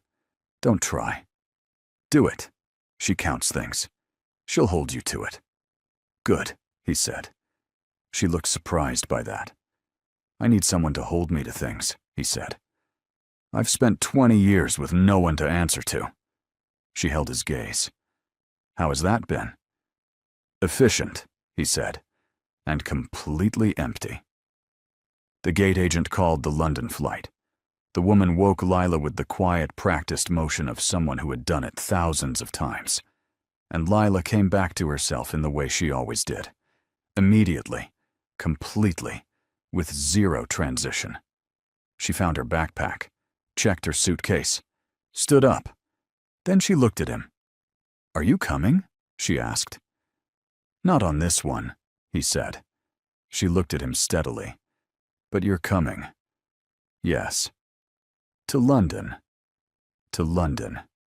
She thought about this for a moment. Then she reached into her turtle backpack and took out a piece of paper, folded many times, slightly crumpled, clearly important to her for some time. She unfolded it carefully with both hands. A crayon drawing. A small figure in yellow. A tall figure in dark. Between them, 2 hands connected. The hands were drawn in careful, deliberate strokes, slightly smudged, but clearly intentional. Clearly done more than once until they looked right. She held it out to him. He took it. "So you remember what we look like," she said. He looked at the drawing for a long moment. Something moved through him that had no name and didn't need one. He folded it carefully and placed it in his inside jacket pocket. "I won't forget," he said. She nodded, satisfied, and then took her mother's hand without ceremony and began walking toward the gate. The woman paused at the entrance. She turned back. She looked at him standing in the gate area with a child's crayon drawing in his pocket, and the morning coming through the windows behind him, and everything that had been impossible for 6 years, somehow arranged differently now. Not simple, not clean, but possible. Actually possible. 2 weeks, she said. "Less," he said. She held his gaze one last moment. Then she turned and walked through the gate. He watched until the door closed behind them. Then he sat down in the empty gate area and did something he had not done in longer than he could remember. He made a call that had nothing to do with strategy. He called his own lawyer, his personal one, not the firm's. He gave him instructions, specific ones, the kind that take years to prepare for and seconds to say, about a trust, about a name to be added to documents, about the kind of protection that exists on paper and therefore cannot be argued with. Then he made the second call. Park answered on the first ring. "I've been thinking about what you said," he told him. "Good," Park said. "You were right that having something to lose makes a man vulnerable," he said. "You were wrong about what to do about it." Silence. "I'm not removing the vulnerability," he said. "I'm making sure that anyone who looks at it understands that touching it is not a survivable decision." A long pause. "That's a significant shift," Park said. "Yes," he said. "It is. And if I told you I had concerns about the stability of that position, I would tell you," he said quietly, "that I have concerns about the stability of anyone who shares those concerns. Are we understanding each other?" Another pause. Longer. "Perfectly," Park said. "Good. I'll be in Seoul Thursday. We'll close out the situation and then I have somewhere to be." He ended the call. He sat for a moment in the quiet of the empty gate. Outside, the sun had fully risen now. The runway was lit and clear, and the morning was doing what mornings do, arriving without asking permission, making everything visible that the dark had covered. He took the crayon drawing out of his pocket, unfolded it, looked at it. A small figure in yellow, a tall figure in dark, 2 hands holding each other in the middle, done in the careful, deliberate strokes of a 5-year-old who had decided what the picture should look like and had not stopped until it was right. She had made this before tonight, before she walked up to a stranger in a terminal and asked him if he was lost. She had already drawn the ending. He folded it back carefully and put it away. Then he picked up his phone and rebooked his flight. Not Seoul direct. Seoul, then London. 10 days, not 2 weeks. He had things to close, a world to restructure from the inside, decisions that would take time and care, and the specific kind of precision that meant no loose ends, no exposure, nothing that could follow him through the door he was about to walk through. But the door existed now. It had a green frame and a 3rd-floor flat, and a little girl who counted things and held people's hands without asking, and had drawn a picture of an ending she believed in, before she had any reason to. He stood up. He walked through the terminal in the full morning light, past the cafe where they had eaten breakfast, past the gate where they had slept, past the spot in Terminal C where a small girl had rolled a pink suitcase up to a man in a black suit and asked him the question that had rearranged his entire life in the space of a single night. He did not look like a man who was lost. He looked like a man who knew exactly where he was going. And 9 days later, on a Tuesday morning in London, a black car stopped outside a building with a green door in Kensington. A man in a dark coat stepped out, carrying nothing except a small package and a crayon drawing folded in his inside pocket. He pressed the buzzer for the 3rd floor. A few seconds passed. Then a voice, small, immediate, completely unsurprised, came through the speaker. "I knew it would be less than 2 weeks," Lila said. He stood at the green door. "You counted," he said. "Every day," she said. The door buzzed open. He went in, and upstairs, on the 3rd floor, a woman stood in the hallway, with her arms folded and her eyes bright and her hair loose around her face. And beside her, a small girl in a yellow cardigan was bouncing slightly on her heels with the contained excitement of someone who has been waiting for something they were certain was coming. He stopped in the doorway. He looked at the woman. She looked at him. "You're early," she said. "I told you I'd try," he said. "You said less than 2 weeks." 9 days, he said. She held his gaze. Then her mouth curved. Slow. Real. The kind that started in the eyes first. 9 days, she said. Lila reached up and took his hand. He looked down at her. She looked up at him with those eyes, his eyes in her face clear and direct and entirely certain. "Come in," she said. "I'll show you my room." He stepped through the door. The woman closed it behind him. And outside, London carried on with its Tuesday morning. The traffic and the gray sky and the particular light of an autumn day that cannot decide between clouds and sun, entirely unaware that inside a 3rd-floor flat with a green door, 3 people were beginning something that had been a long time coming. Not perfect, not simple, but real and chosen. Fully, finally, chosen. If you stayed until the end of this story, then you know that it was never really about an airport. It was about the things we abandon out of fear and spend years grieving quietly. About the children who see through every wall we build. About the love that survives our worst decisions and waits, not because it has no other choice, but because it knows something we haven't admitted yet. If this story reached something in you, subscribe. Not as a reflex, as a recognition. This channel is for people who understand that the most important arrivals are always the ones we almost didn't allow. Leave a comment and tell us what this story gave you. Tell us what it reminded you of. Tell us what you would have done differently. This community reads every word, and we will see you in the next story. The moment she stopped apologizing for her size was the moment her whole world tore open. Not slowly, all at once, like a sky splitting in two. And the man who thought he could use her body as a weapon against her had no idea that the most dangerous person in that mall was already watching. This story will remind you that healing does not always look gentle. Subscribe so you never miss a story that changes the way you see love. So fat a girl. Those words did not come out as a whisper, and they did not come out as a joke.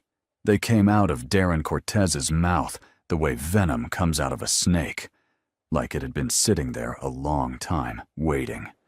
His hand was around her neck, not squeezing hard enough to leave a mark he couldn't explain. Just enough to remind her that he still believed he owned her. Selena Morgan did not scream. She had learned in 4 years of marriage to this man that screaming only made it worse.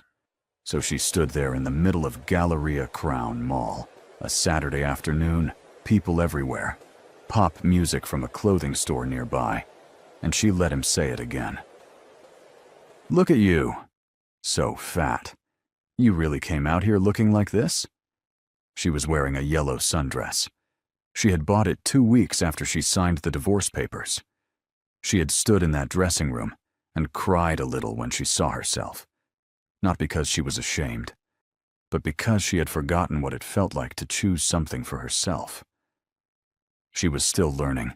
Darren had spotted her from across the food court.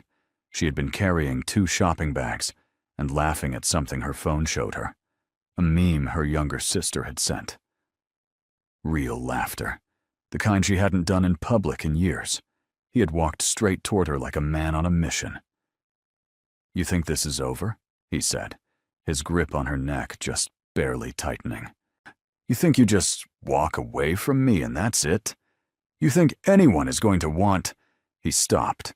He stopped because someone had taken hold of his wrist, not grabbed it, not yanked it, just held it.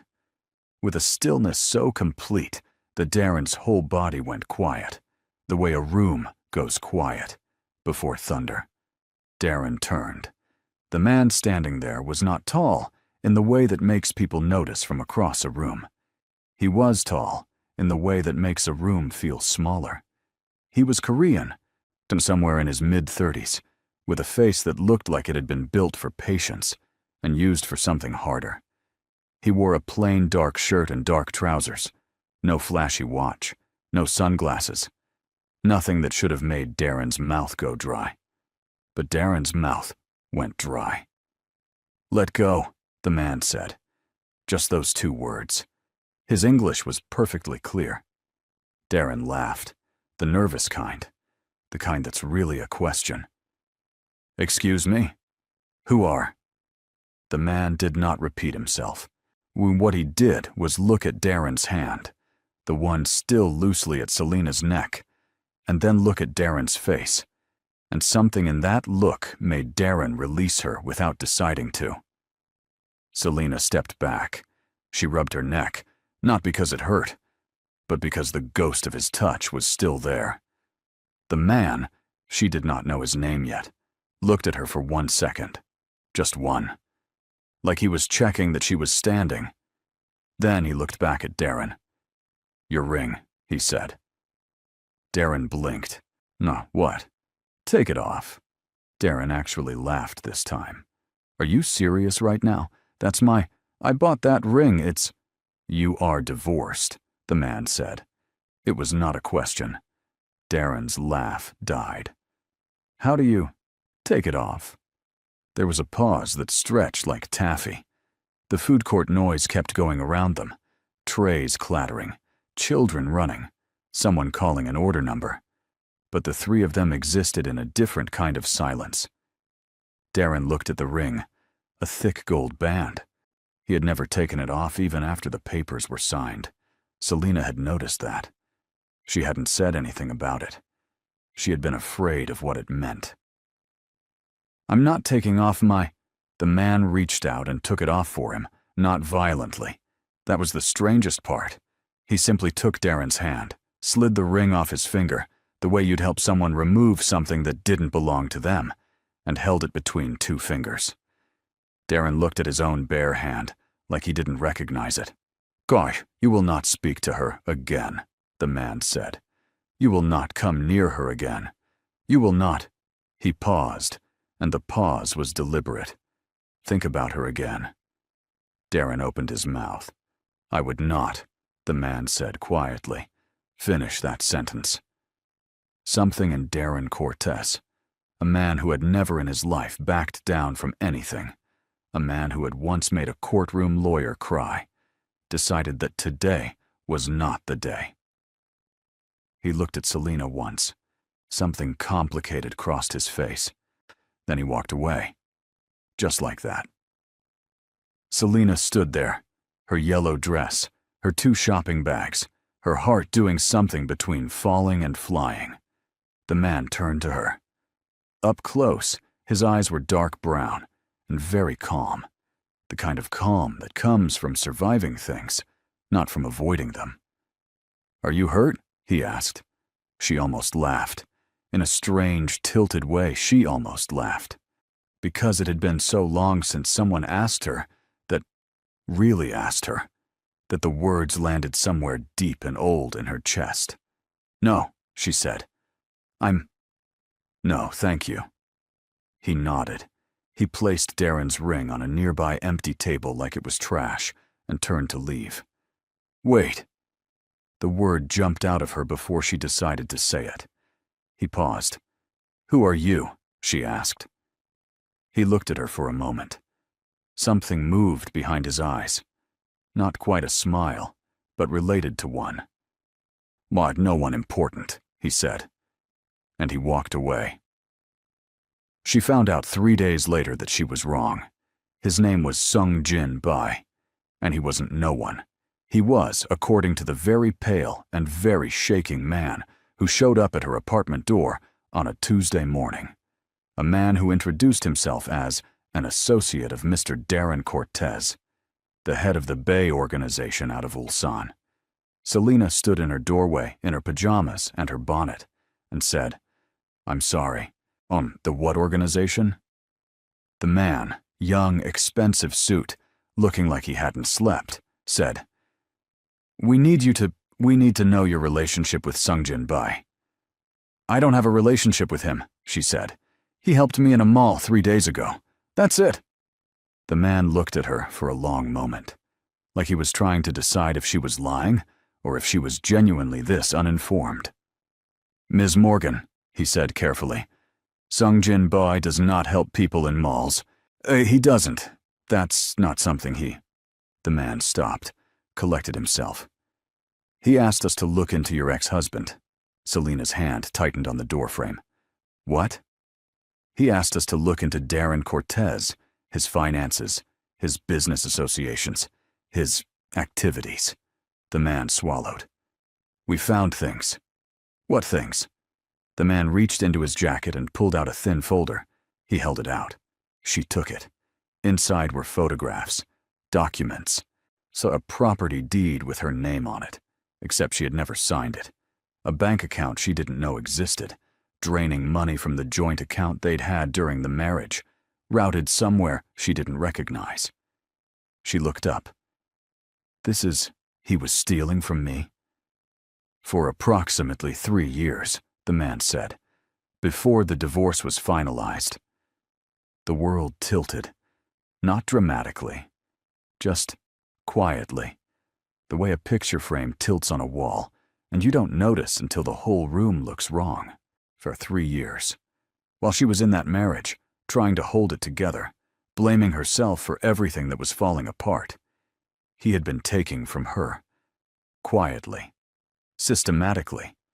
Like she was a resource, not a person. "Why?" she said slowly. "Is Sung-Jin Bai looking into my ex-husband?" The man in the doorway looked deeply uncomfortable. "That's something you would have to ask him." "Then set up a meeting." The man blinked. "I'm sorry?" "A meeting," she said again, and her voice steadier than she expected. "With Mr. Bai." "Set it up." The restaurant he chose was not fancy. That surprised her. She had built a picture in her head of what the headquarters of a man like Sung Jin Bai would look like. All dark glass and dangerous quiet. Instead, the address he had sent led her to a small Korean restaurant in a strip mall 40 minutes from her apartment. The kind of place with laminated menus and a fish tank by the door. She walked in wearing the same yellow dress. She wasn't sure why. Maybe because it was the dress she'd been wearing when her life changed. Maybe because wearing it again felt like refusing to let that moment belong to Darren. Sung Jin Bai was already there, sitting in a corner booth, looking at his phone with the unhurried focus of a man who had nowhere else to be. He looked up when she came in. He stood, which she didn't expect, and gestured to the seat across from him. "You came," he said. "You helped me," she said. I wanted to understand why. They sat. A woman brought tea without being asked. Sung Jin Bai looked at her with that same measuring calm from the mall. Not cold, not warm. Somewhere between them, like early morning before the day decides what it's going to be. "Your ex-husband," he said, "has business with a man named Kwang Soo." She didn't know that name. "Kwang Soo," he continued, "owes me a significant debt. For 3 years, he has been hiding money, using a series of shell companies. One of those companies," he paused, "used your name." She felt the bottom drop out of her stomach. "My name. Without your knowledge, your ex-husband introduced Kwang Soo to the arrangement. Darren Cortez has been profiting from it for 3 years, she said. The folder your associate showed me said 3 years. He nodded once. "So," she said, working through it slowly. "When you saw Darren at the mall, I recognized him," Sung Jin said. "I'd been looking for a connection to Kwang Soo for some time. I did not expect to find one in a food court." A pause. "I certainly did not expect to find him with his hand on someone's neck." Something shifted in his expression when he said that. Something brief and controlled, like a flame behind glass. "The ring," she said. "Why the ring specifically?" He looked at his tea. "A man who keeps wearing a ring after a divorce is a man who has not accepted that the marriage is over. That is a man who will keep showing up. Keep reminding." He looked up. "I have seen what that kind of man does." The way he said it, quiet and certain, and carrying something unspoken, made her not ask the follow-up question she had ready. Instead, she said, "What do you want from me?" "Nothing. Mr. Bai." "Sung Jin," he said, "and I mean it. I want nothing from you. The documents in that folder belong to you. The property deed can be contested. I have already had my legal team review it. You have a strong case." She stared at him. "Why are you doing this?" He didn't answer right away. He picked up his tea and held it without drinking. "Because it was the right thing to do," he said finally. It was such a simple answer. So simple it almost didn't fit in the conversation they were having. She looked at this man, this apparently very dangerous man, who had walked into her crisis like it was nothing, taken a ring off her ex-husband's finger without raising his voice, so now sat across from her in a strip mall restaurant, offering her legal help and calling it nothing. "I don't trust people easily," she said. "You shouldn't," he said. "I especially don't trust people who say they want nothing." The corner of his mouth moved, not quite a smile, but something. "That is also reasonable." She wrapped both hands around her tea. "Tell me about Kwang Soo." He told her. Not everything. She could tell he was choosing what to share, drawing lines she couldn't see. But what he told her was enough to understand the shape of the danger she hadn't known she was standing in the middle of. Kwang Soo had been using her name, her signature, forged, on documents that connected her, on paper, to 3 businesses. One of those businesses had been investigated twice by federal authorities. If anyone had pulled that thread before Sung Jin's team got to it, Selena Morgan would have been the name at the center of it. She sat with that for a moment. "How close was it?" she asked. 2 weeks, he said. "There was an inquiry starting. My team intercepted it." "Intercepted it how?" He looked at her steadily. "You don't want the details." "I do, actually." "No," he said, gently but final. "You want to know if you're safe. The answer is yes. The inquiry has been redirected. Your name has been removed from every document. It will look, to anyone who checks, like you were never involved." She should have felt relieved. She did feel relieved. But underneath it was something else. A slow, climbing anger at the fact that this had been happening to her without her knowing. That while she was rebuilding her life, fighting to trust herself again, learning to wear yellow dresses and laugh at memes, someone had been using her name to do things that could have destroyed everything. "I want to meet Kwang-soo," she said. Sung Jin set down his tea. "No. He used my name. I know. He and Darren together. I know." His voice was still calm, but there was something underneath it now, something careful. "And it will be handled. But you meeting Kwang-soo, that is not something I will arrange." "Why not?" "Because he is not someone you meet," he said. "He is someone you avoid." The way he said it, not dramatic, not trying to frighten her, just stating a fact the way you'd state the weather, made her believe him completely. "Okay," she said, "but I want to know when it's handled." He considered her for a moment. "I can do that." She nodded. She picked up her bag. "Ms. Morgan," he said. She paused. "The yellow dress," he said. "It suits you." She didn't know what to do with that. So she just said, "Thank you," and left. She sat in her car for 4 minutes before she started the engine.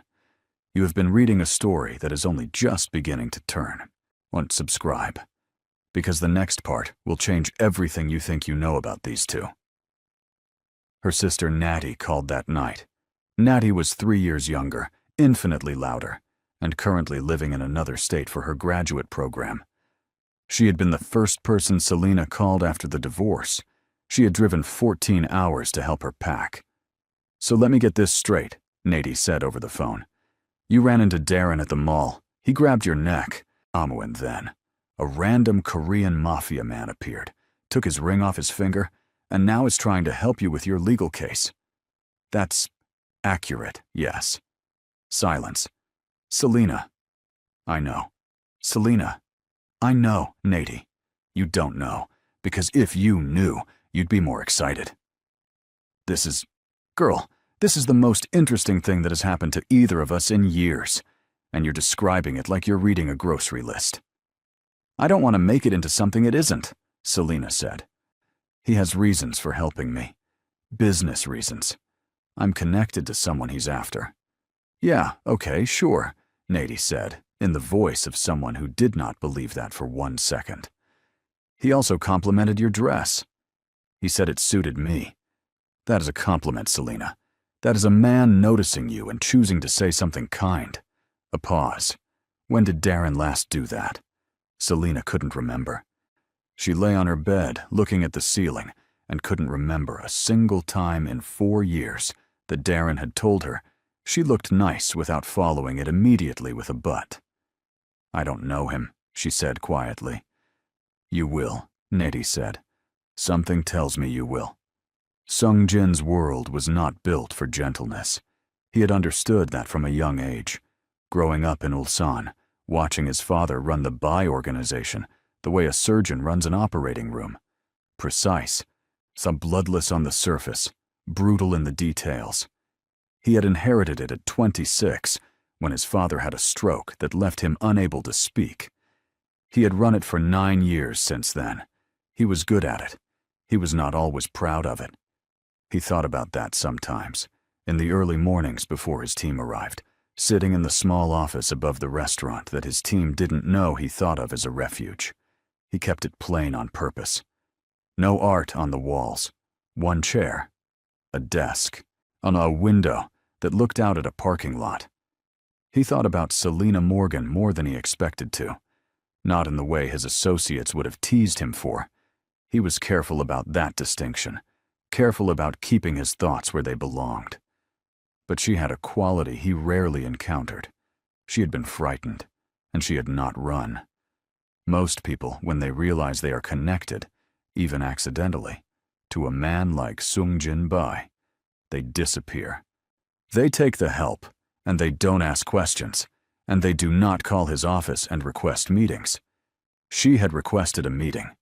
She had sat across from him and said, "I want to know when it's handled with the matter-of-fact steadiness of someone used to handling things herself." He found that interesting. He was still thinking about it 5 days later, when his assistant, Mina, walked in and set a folder on his desk. "Kwang-soo is moving," Mina said. Sung Jin looked up. Moving where?" "He's trying to leave the country. He's booked 3 different flights under 3 different names. He's also," she hesitated, "been in contact with Darren Cortez." Sung Jin went still. "What kind of contact?" "We're not sure yet. But Darren Cortez withdrew a significant amount of cash from an account yesterday. Not his main account. An account we hadn't flagged." Sung Jin leaned back in his chair. In his experience, when a frightened man like Kwang-soo started moving fast and started making calls, it meant one of 2 things. He was running, or he was trying to fix the problem himself. Fixing it himself meant making whoever stood between him and safety disappear. Sung Jin picked up his phone. He called Selena. She picked up on the 2nd ring.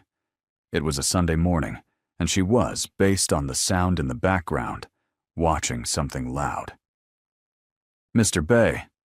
"Sung Jin," he corrected for the 2nd time. "Right. Sung Jin, is something wrong?" "I need you to not be home for the next few days," he said. A pause. The background noise stopped. She had turned it off. Why? Her voice was different now. Alert. "Kwang-soo is moving. He and Darren Cortez have made contact. I don't know yet what they're planning, but..." "You think they're planning something that involves me?" "I think it's possible." Another pause. He expected fear. He expected panic.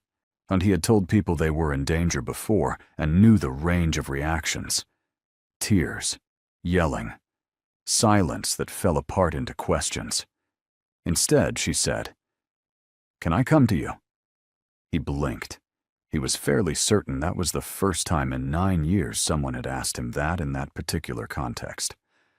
"That would be," he started. "Safe? Safer than my apartment?" He thought about it honestly. "Yes." "Then I'm coming to you," she said. "Give me 40 minutes."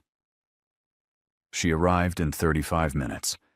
She had a small bag over one shoulder, and she was wearing a white t-shirt and jeans, and her hair was in a high bun, and she looked, walking into his building, like someone who was afraid and had decided to be afraid here instead of alone at home. He met her in the lobby. "You didn't have to come yourself," she said. "I know," he said. He showed her to a room, a proper guest room, clean and simple, above the restaurant. His team was on the floor below. She would not be alone. "Tell me what's happening," she said, sitting on the edge of the bed, hands in her lap. So he told her more than he had at the restaurant. He told her about Kwang-soo's 3 flight bookings, about the cash, about the pattern he had seen before. A cornered man making desperate choices. She listened to all of it without interrupting. "Darren," she said when he finished, "what would he get out of helping Kwang-soo run?" "Money," Sung Jin said. "And possibly something else." "What's something else?" "Kwang-soo knows things about the arrangement that your name was used in. If he disappears before it's fully resolved, those documents could resurface. In that scenario, your name is still attached to them." He paused. "Darren Cortez benefits if you remain legally vulnerable." She looked at the floor. Something was working behind her eyes. Not distress, exactly. Something harder than distress. He wants to keep having power over me, she said quietly. Not to Sung-jin, to herself. Yes, she looked up. Then we stop him. Sung-jin looked at her for a moment. We? I'm not, she said clearly. Going to sit in a room and wait for someone else to fight my battle. I spent 4 years doing that. Tell me what I can do. He considered her for a long moment. Here is what he thought. In that moment, he had worked with difficult people his entire adult life. Calculated people, ruthless people, on people who wore their courage like a costume. This was different. This was someone who had been made small for a long time and was choosing, in real time, to be large. There is one thing, he said slowly. Tell me. The one thing was this. Kwang-soo's escape plan depended on a document, a signed release that cleared his financial obligations and, more importantly, cleared the shell companies that bore Selena's name. If that document was signed, it would activate a chain of transfers that would move Kwang-soo's money and allow him to leave clean. The document was being prepared by a lawyer named Gerald Finch, who had an office, who had, as of 2 days ago, received a phone call from Selena Morgan's ex-husband. Darren introduced Kwang-soo to Gerald Finch, Selena said slowly. Yes, who is also the lawyer who handled our divorce. Sung-jin paused. Yes. She closed her eyes for exactly 3 seconds, then opened them. Gerald Finch had access to everything during the divorce. My accounts, my signature, She stopped. He's the one who forged my signature, isn't he? It was not a question. We believe so, Sung-jin said carefully. She sat with that. Her divorce lawyer. The man she had trusted to protect her through the hardest thing she'd ever been through had been the whole time working against her. With Darren. And with a criminal organization she hadn't known existed until 6 days ago. Okay, she said. Her voice was steady in a way that was almost alarming. What do you need from me? Gerald Finch needs to believe, Sung-jin said, that you are willing to sign. This story is moving faster than either of them expected. Subscribe right now. You cannot afford to miss what happens next. The meeting with Gerald Finch was arranged for Wednesday. Selena spent Tuesday night in the guest room above the restaurant, not sleeping much, organizing her thoughts the way she used to organize her classroom when she was still teaching, by what mattered most first. What mattered most, her name was being used. What mattered second, someone had trusted her enough to tell her the truth. What mattered third, she was not the same woman who had stood in a food court and not screamed. She was someone else now. Or maybe she was finally herself. Around midnight, there was a soft knock on the door. She opened it. Sung-jin was standing there with 2 cups of something warm. He held one out. Barley tea, he said. You weren't sleeping.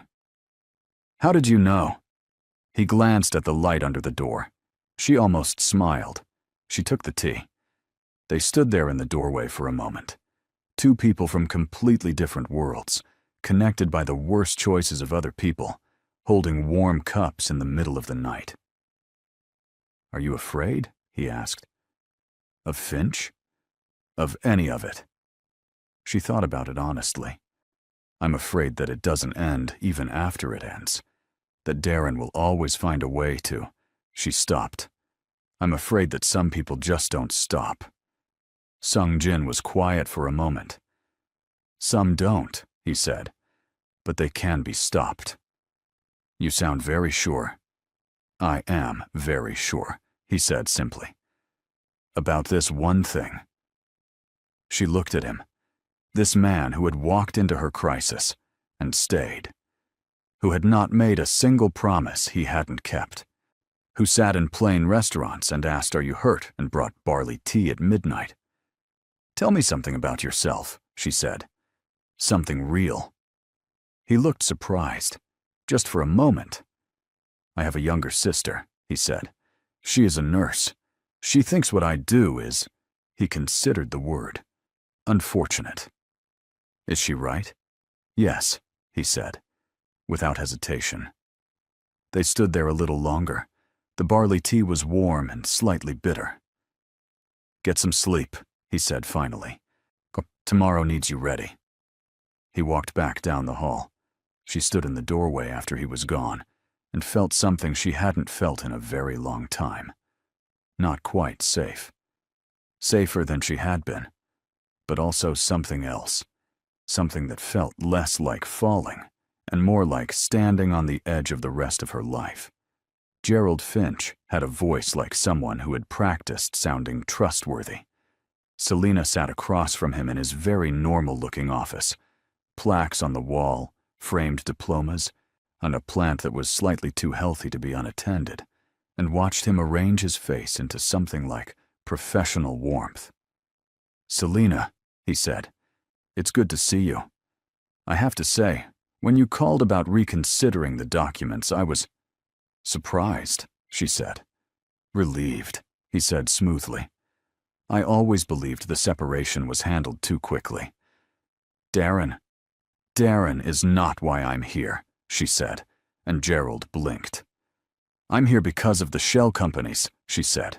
Well, the ones with my signature on them. The warmth on his face didn't exactly disappear. It just shifted, like a light changing color. I'm not sure what your Finch and Associates LLC, she said. Clearwater Holdings, Morrow Bridge Capital. She set a folder on his desk, a copy of the one Sung Jin's team had prepared. My signature, 3 times. On documents I never saw. Gerald looked at the folder. He looked at her. He looked at the folder again. Selina, I think there may have been a... I'm not angry, she said. Which wasn't entirely true. But she'd learned from Sung Jin how to use calm the way some people use noise. I'm here because I want to understand the full arrangement. The release document for Kwangsu, the one you're preparing. His face went very still. I want to see it before it's signed. I don't know what. Gerald. She said his name the way her mother used to say hers when she was trying patience. I know about Ulsan. I know about the 3 flights. I know about the cash withdrawal on Sunday morning. She paused. I know about all of it. He stared at her. Something was working behind his eyes. The same kind of calculation she had watched Darren do 100 times when he was deciding which version of a lie to use. What do you want? He asked. Very quietly. The original documents, she said. Everything with my name on it. Every copy. And the release document unsigned. And if I don't? Then, she said, the people who sent me here will have a different conversation with you. And I promise you, Gerald, that conversation is not one you want. He looked at her for a long time. She held his gaze. She thought about the girl in the food court in the yellow dress. She thought about a hand on her neck. She thought about 4 years of being made to feel like too much and not enough at the same time. She did not look away. Gerald Finch opened his desk drawer. He gave her a USB drive. "No, everything is on there," he said. His voice had lost all its practiced warmth. He just sounded tired now. The originals were scanned. All my communications with Darren. All of it. She took it. The release document, she said. He pulled a thick folder from his drawer and slid it across the desk. Unsigned, uncertified, useless without my notarization. She took that too. She stood. "Selina," he called, and she waited. I want you to know that I didn't." He stopped. Started again. "When Darren first asked me to, I told myself it wouldn't affect you. You thought I wouldn't notice," she said. "Or that it didn't matter, because I'd never find out." He didn't answer. "I noticed," she said. "It mattered. And I found out." She picked up her bag. "Goodbye, Gerald." She walked out of his office, down the stairs, and through the glass doors of the building.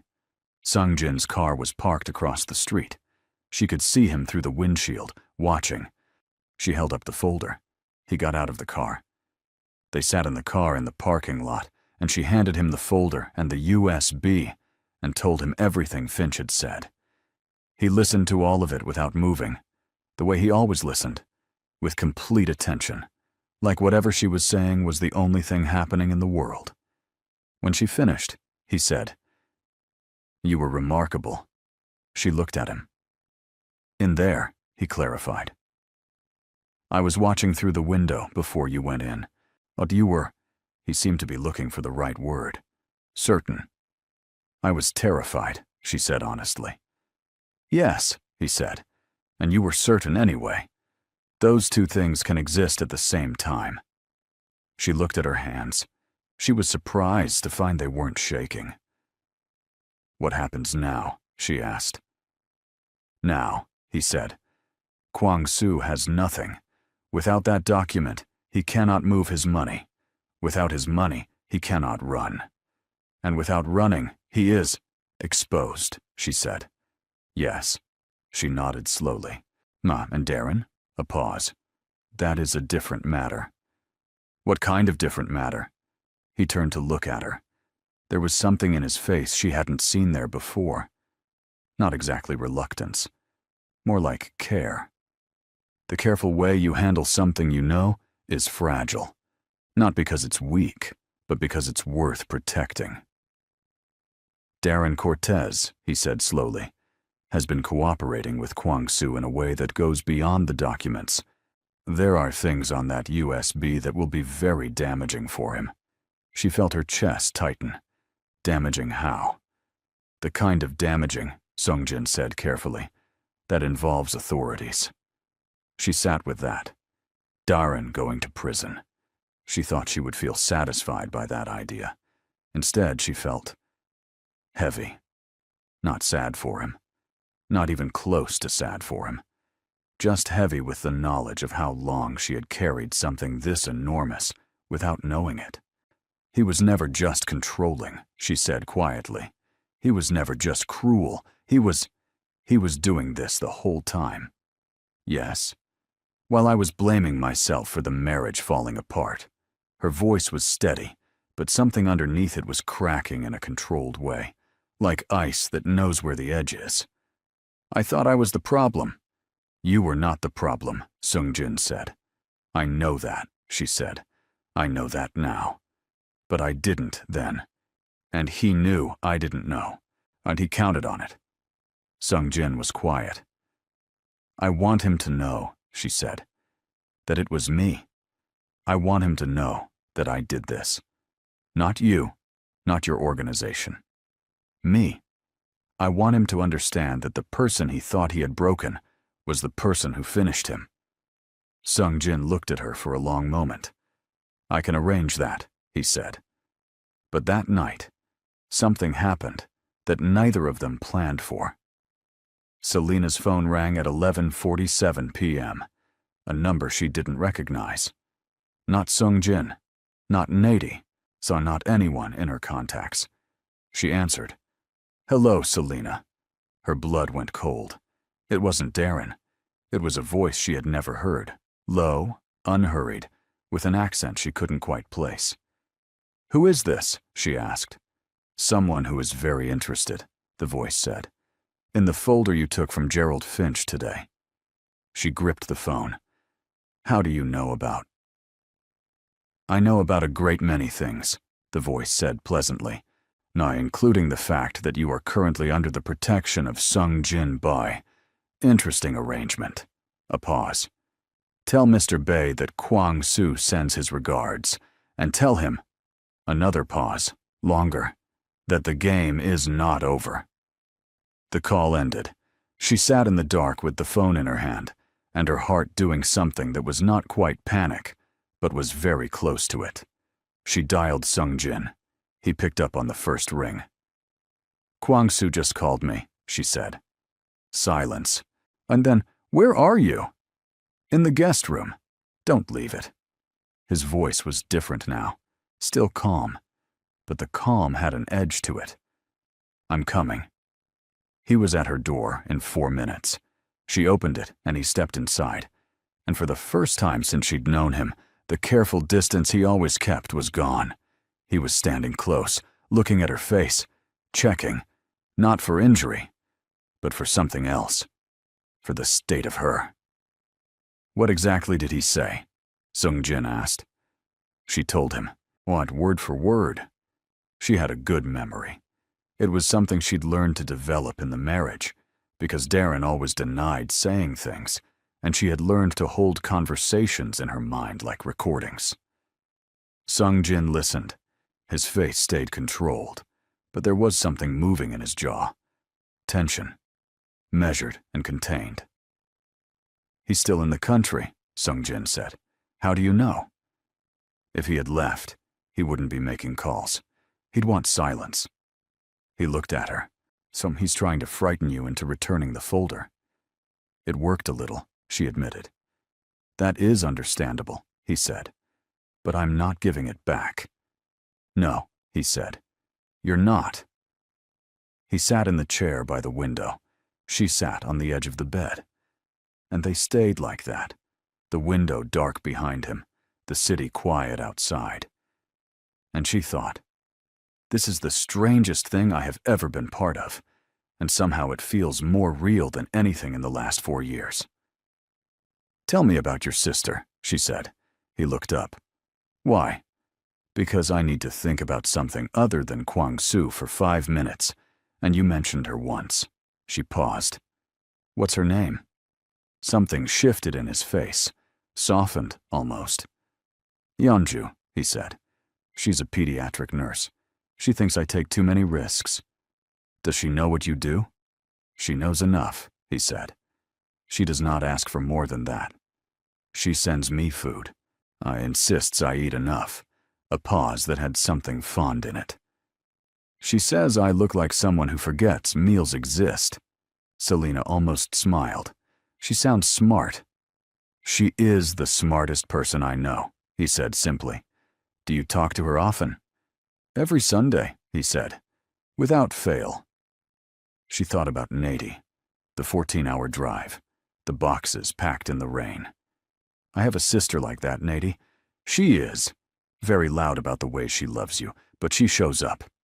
Every time." "You told her about me," he said. It wasn't exactly a question. "I told her some things." "What did she say?" Selena looked at her hands. "She said she had a feeling I would know you better." The room was quiet. Sung-jin looked at her, really looked at her, the way he sometimes did when he thought she wasn't paying attention. And she was paying attention, and she let him look, and something passed between them that neither of them had names for yet.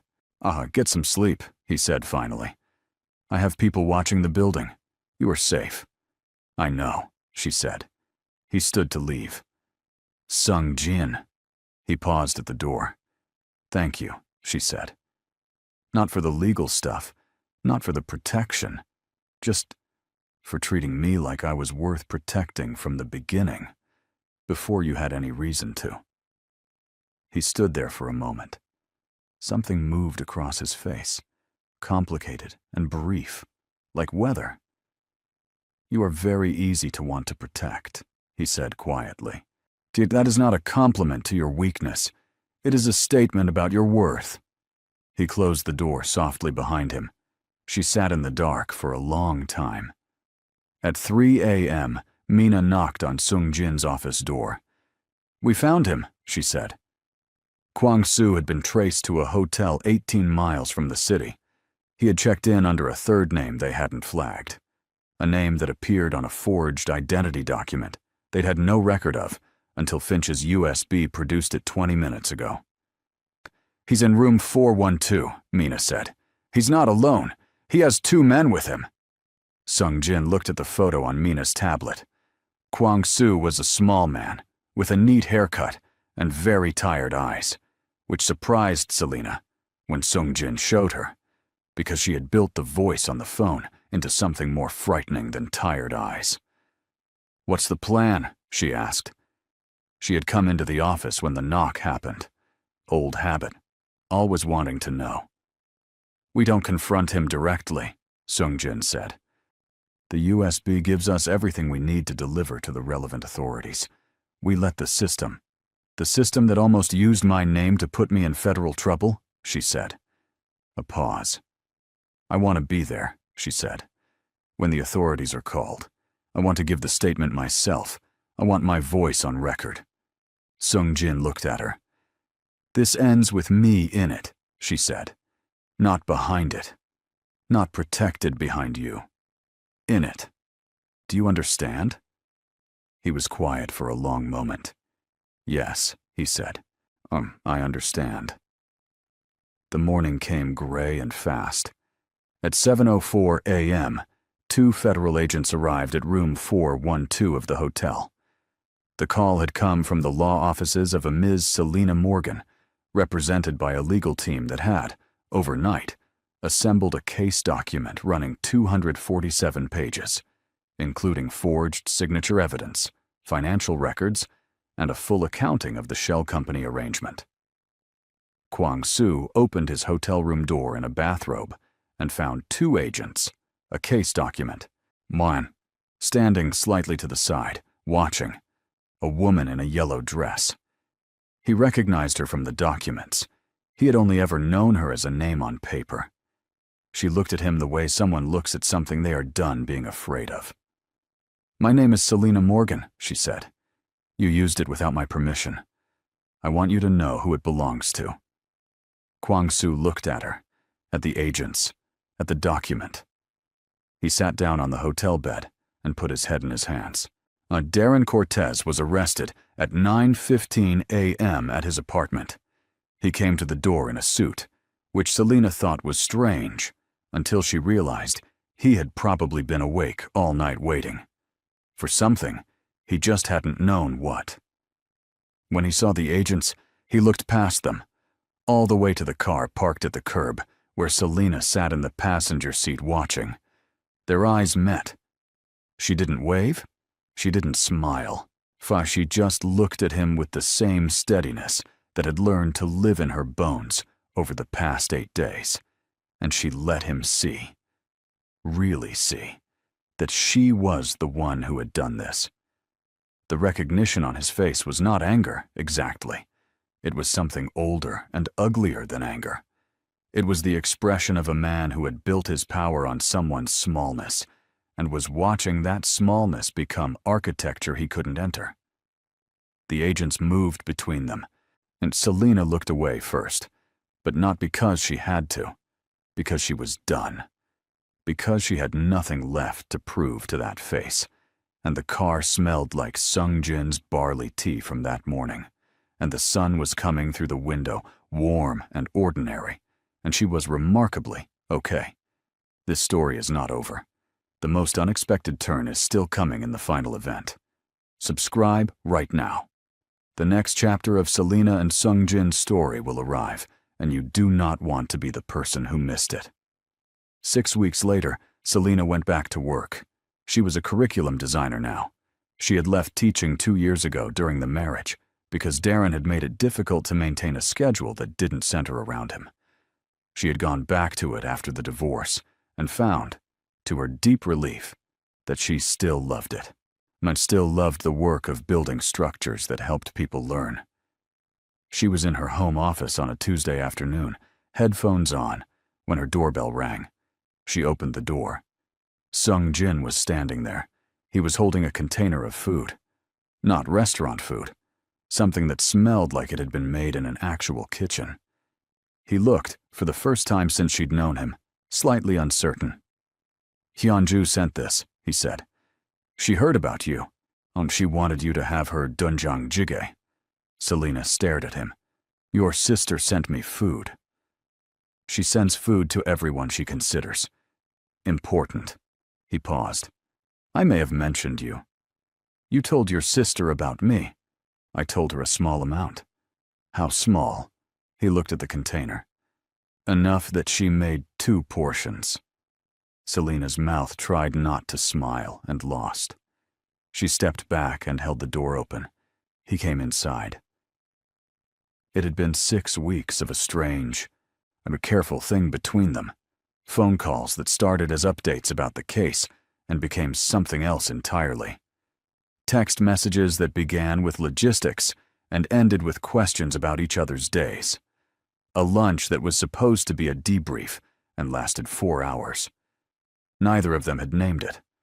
She thought about that, about how they had both lived in worlds where things were named too quickly or not at all, and how they were both, perhaps, learning a different pace. They sat at her kitchen table with the Jie, and Sung-jin told her that Kwang-soo had pleaded guilty and that Gerald Finch was cooperating fully with federal investigators, and that Darren Cortez's trial date had been set for the spring. "I'll have to testify," she said. "Yes. I'm not afraid of that." "I know," he said. She looked at him across her kitchen table.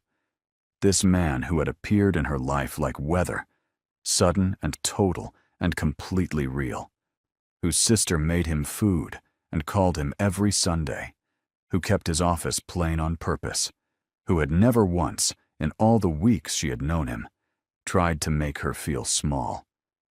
"I want to ask you something," she said. "Ask," he said. "When you saw Darren with his hand on my neck, when you walked over, was any part of that about the case, about Kwang-soo?" He looked at her directly. "No." "Then why?"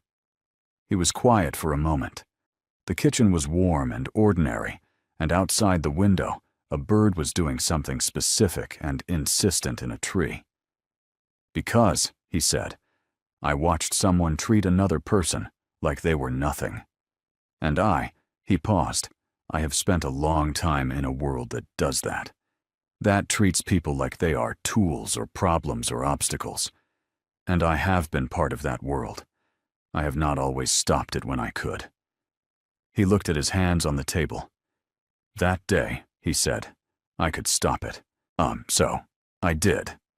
She looked at him for a long moment, at the careful, guarded, genuinely decent person living inside the complicated life he had inherited. "The ring," she said softly. "Yes." "That wasn't about the case either." "No," he said. "It wasn't." She reached across the table and put her hand over his, not dramatically, not with speeches, just her hand, warm and steady on top of his. He looked at it. Then he looked at her. And something in his face, that careful, controlled, a 9 years of hard decisions face, changed, like something had been held for a very long time and was, at last, being put down. He turned his hand over. He held hers. Later, much later, when the jjigae was finished and the afternoon had gone golden long, Natty called. Selena stepped away to answer, walking to the window with the phone. "So?" Natty demanded, before she could even speak. "How are things?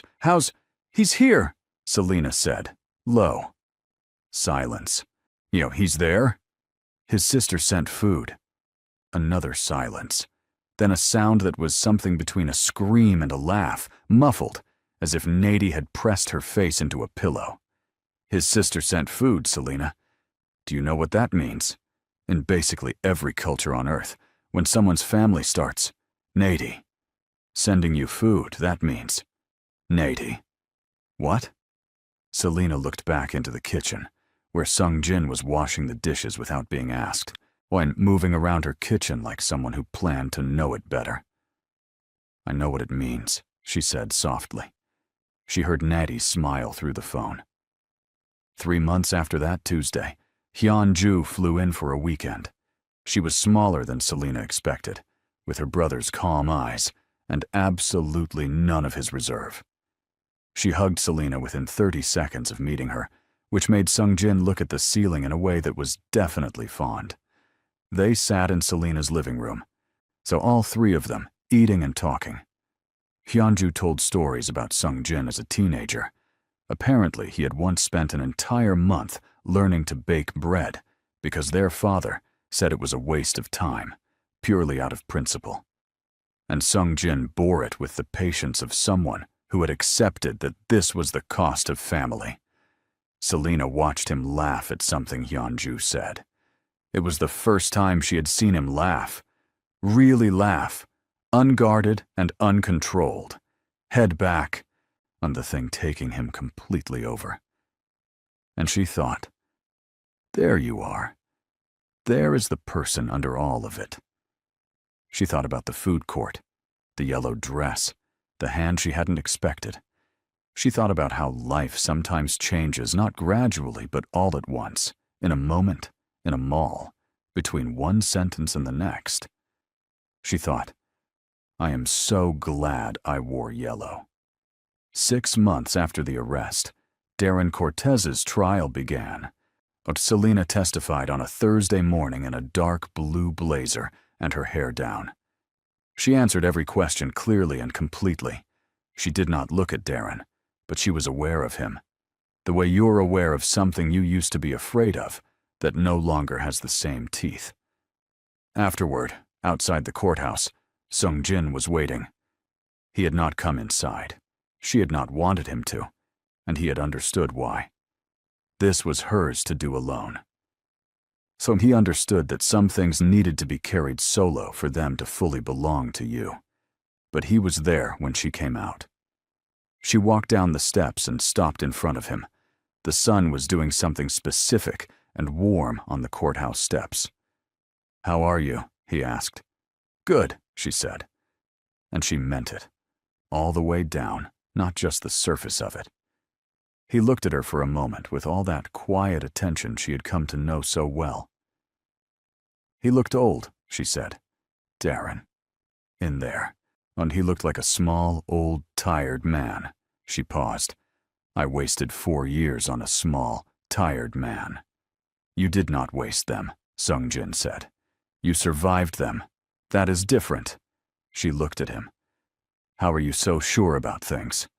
I'm not, he said. About most things. About this one. A pause. I have data. She laughed. Out loud, in the sun, on the courthouse steps. A real laugh. The kind she'd been learning to have again. He watched her laugh with an expression that was entirely, or completely unguarded. Sung Jin, she said, when the laugh settled. I'm glad it was you. In the mall. I'm glad it was specifically you. He was quiet for a moment. So am I, he said. Very simply. The way he said the truest things. She took his hand. In public. On the steps. In the sun. And he held it. And they walked toward the car. And the city went on around them doing what cities do. Indifferent and loud and beautiful. And somewhere across town, in a kitchen, she had made her own. On a counter next to a yellow dress hanging on a hook by the door, there was a container, a new one, arrived that morning by courier from Ulsan, because Hyunju sent food every week now without fail, and it smelled like warmth, and home, and the very particular miracle of beginning again. The first time Sung Jin met Nadi, he did not know he was being interviewed. He thought he was attending a casual dinner at Selena's apartment, the three of them. Simple food, relaxed evening. What he did not know was that Nady had flown in 2 days early and had spent those 2 days building a list of questions she fully intended to ask him. He arrived with flowers. Not a large bouquet, nothing theatrical. Just a small bunch of yellow ones he had spotted at a corner store and not been able to walk past. Nady opened the door before he could knock. She looked at the flowers. She looked at him. She looked at the flowers again. She said, stepping aside to let him in. Selena appeared from the kitchen wiping her hands on a dish towel, saw the flowers, and went very still for exactly 1 second before saying, You didn't have to. I know, he said. Nady was watching all of this with the focused attention of a scientist who had just observed a very interesting reaction in a Petri dish. They ate jollof rice that Selena had been perfecting for a week. She hadn't told him that, but Nady announced it loudly within the first 5 minutes, earning a look that could have started a small fire. She made it 3 times, Nady said cheerfully. The first time she called me and said it was too salty. The second time she said the tomatoes were wrong. The third, Nady. She said she thought she finally had it, and I could hear that she was nervous. Nady. About someone specifically eating it. Sung-jin kept his expression very neutral and took another spoonful of rice. It is perfect, he said. I mean, this is the third version? Selena gave up and laughed. Yes. Then the first 2 were necessary, he said. Nothing worth eating comes right on the first try. Nady pointed her fork at him. I like him, she said to Selena. He's a keeper. Selena covered her face with both hands. Natty's interview happened after dinner, when Selena was in the kitchen doing dishes, a thing she did when she needed a moment to herself, and Nady and Sung-jin sat at the table with the remaining cups of tea. Natty looked at him. You know who I am to her, Natty said. It was not a question. Her person, Sung-jin said.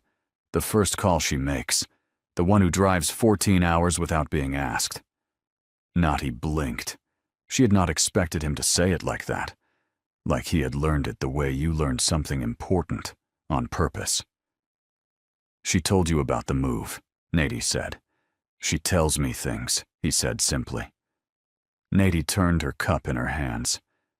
She was very broken, she said quietly. After Darren. Not broken like she couldn't function. She functioned. She went to work. She smiled. She did everything. But inside she was. She had stopped trusting herself. She kept asking me if she was making good decisions, about small things, about what to eat, what to wear, whether it was okay to feel good on a given day. She looked at him. Do you understand what that man took from her? Yes, he said. Then you understand, she said, why I'm sitting here looking at you like this. You want to know if I'm going to take anything else from her, he said. Or give her something she'll have to recover from, Nady said, because she will love you. She probably already does, knowing her, and she will do it completely. And if you, I know, he said. He said it quietly and with such total weight that Nady stopped. He looked at his tea. I know what it is, he said, to be in a world that takes from people. I have watched it happen. I have, at times, not prevented it when I could have. I have spent a significant amount of the last several years trying to understand what I owe to the people around me, what it means to be worthy of the space you occupy. He paused. Your sister is the first person in a long time who has made me feel like the answer to that question might be something I am capable of. The kitchen sounds had stopped. Nady looked at him. She's listening, Nady said. I know, he said again. From the kitchen doorway, Selena appeared, dish towel still in her hands, eyes doing something complicated. Nady looked between them. She picked up her tea. She stood. I'm going to go take a very long shower, she announced. A very loud one, that no one will be able to hear through. She walked down the hall. 45 minutes minimum. The door clicked. Selena stood in the doorway. Sung-jin looked at her. How long were you standing there? He asked. Long enough, she said. The habit started small. Every Sunday, Sung-jin called Hyun-ju.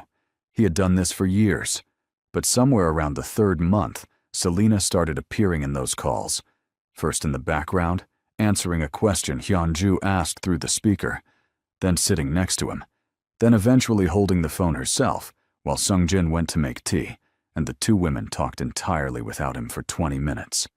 He would come back to find them laughing about something he had missed, and feel, this was the word he discovered, that fit the feeling exactly. Full. Hyun-ju started sending packages addressed to both of them. One Sunday, the package contained 2 matching mugs, plain white, no design, except for tiny text on each one. His said forgets to eat. Hers said makes him remember. Selena put hers on the shelf immediately. Sungjin looked at his for a long time. Then he put it next to hers. He learned, over months, the geography of her happiness. She was happiest in the mornings, not the very start, when she was still gathering herself, but mid-morning, when the coffee was made, and the light was coming in sideways, and she was reading or working at her desk with her headphones around her neck. Not on, just resting there like a suggestion. She laughed the most when she was surprised. Not startled. Surprised.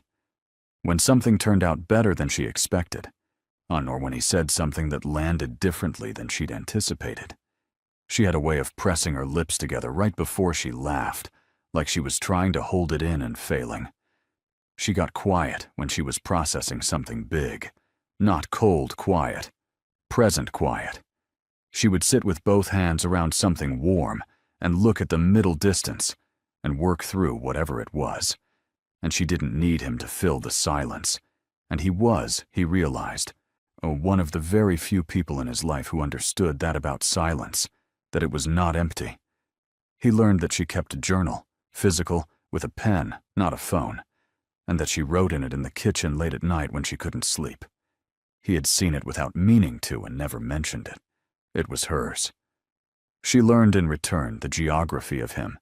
He was most relaxed, she discovered, in plain places.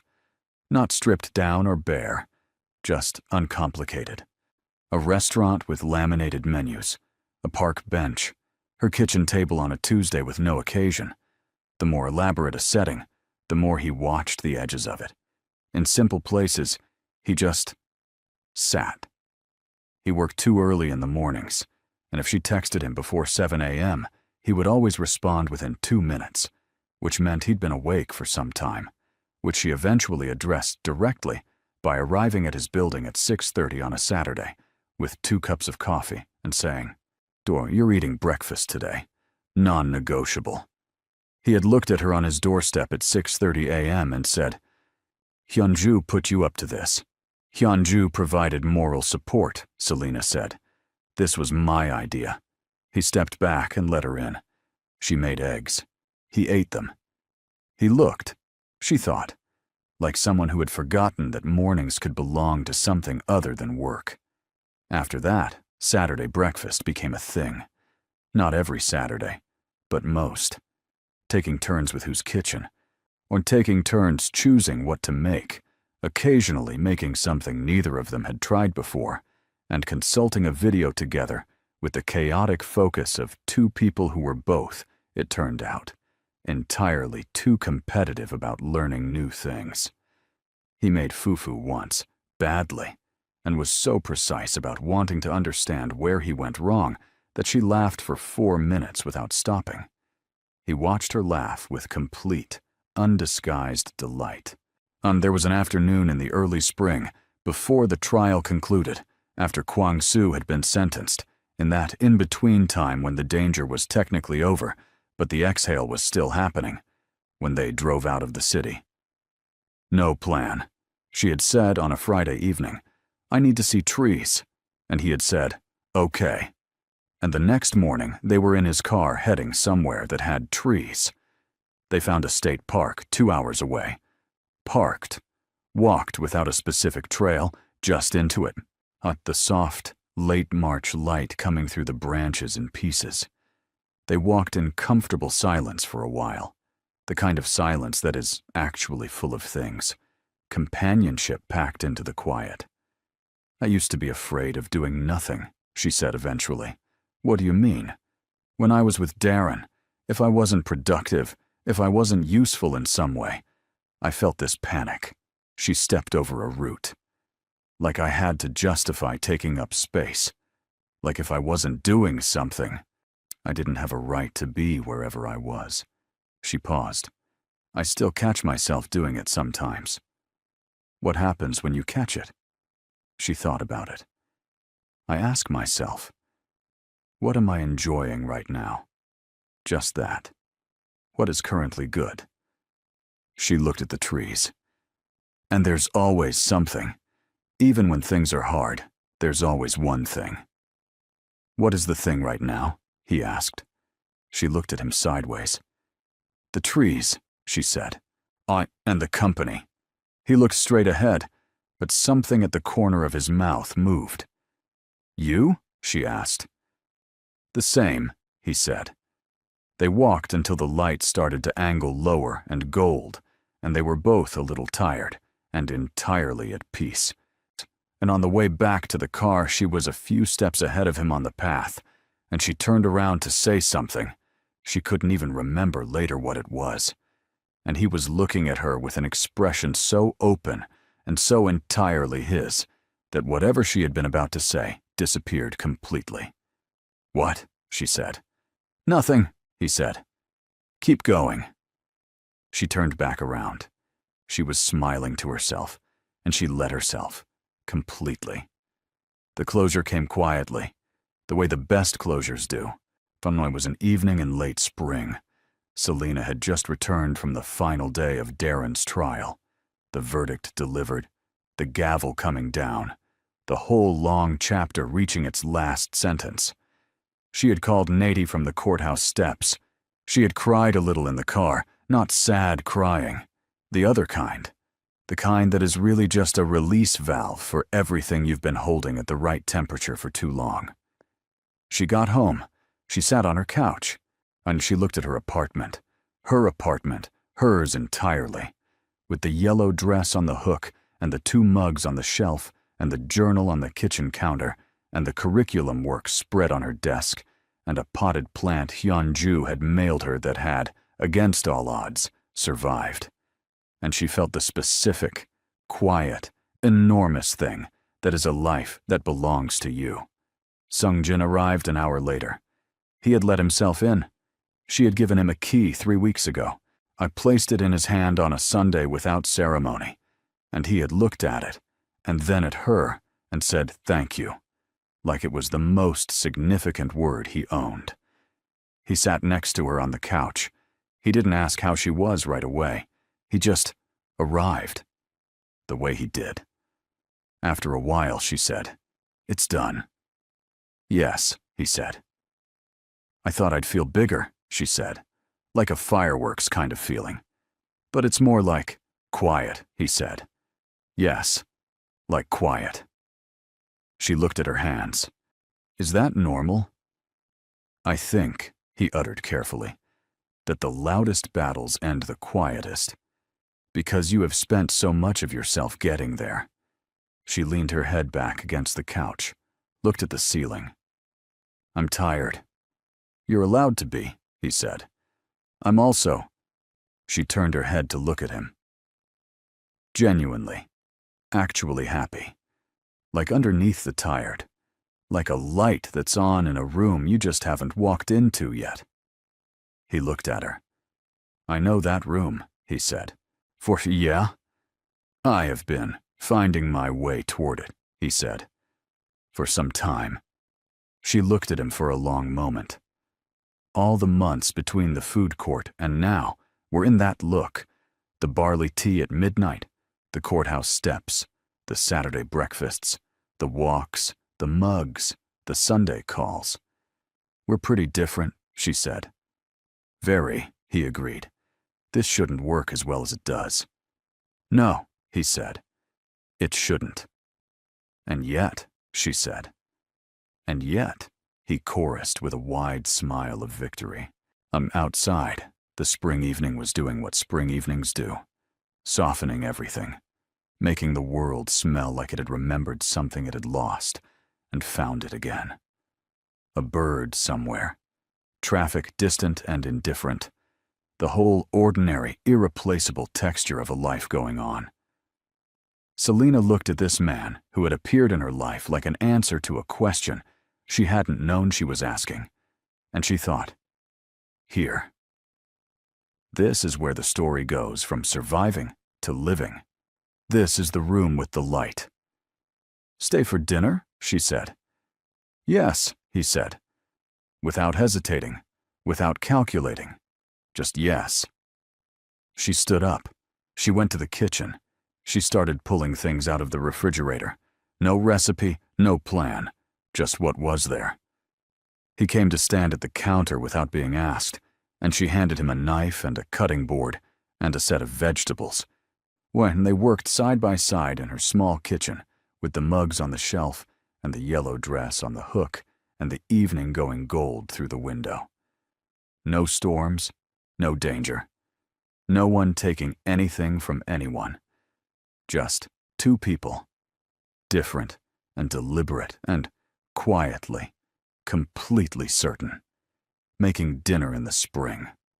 Every person who has ever been made to feel too small for the love they deserved needed this story. And someone in your life needs it too. Share this with them right now, because healing this real, this earned, this full does not come along often. Subscribe and stay close, because the stories we tell here are the ones that remind you who you actually are. Naledi Malefe scrubbed the marble counter for the third time that morning. Her hands moved in circles, steady and practiced. The kitchen gleamed already, but she needed to look busy. That was the trick to being invisible. Stay moving, stay quiet, disappear into the walls. "Mama, I finished the book," Luazi whispered from under the breakfast table. Naledi's heart jumped. She knelt quickly and found her 7-year-old son tucked between the chair legs, a thick book about Korean history spread across his lap. "Luazi, baby, I told you to stay in our room when Mr. Yoon is home. But he left already. I heard the car. Smart boy.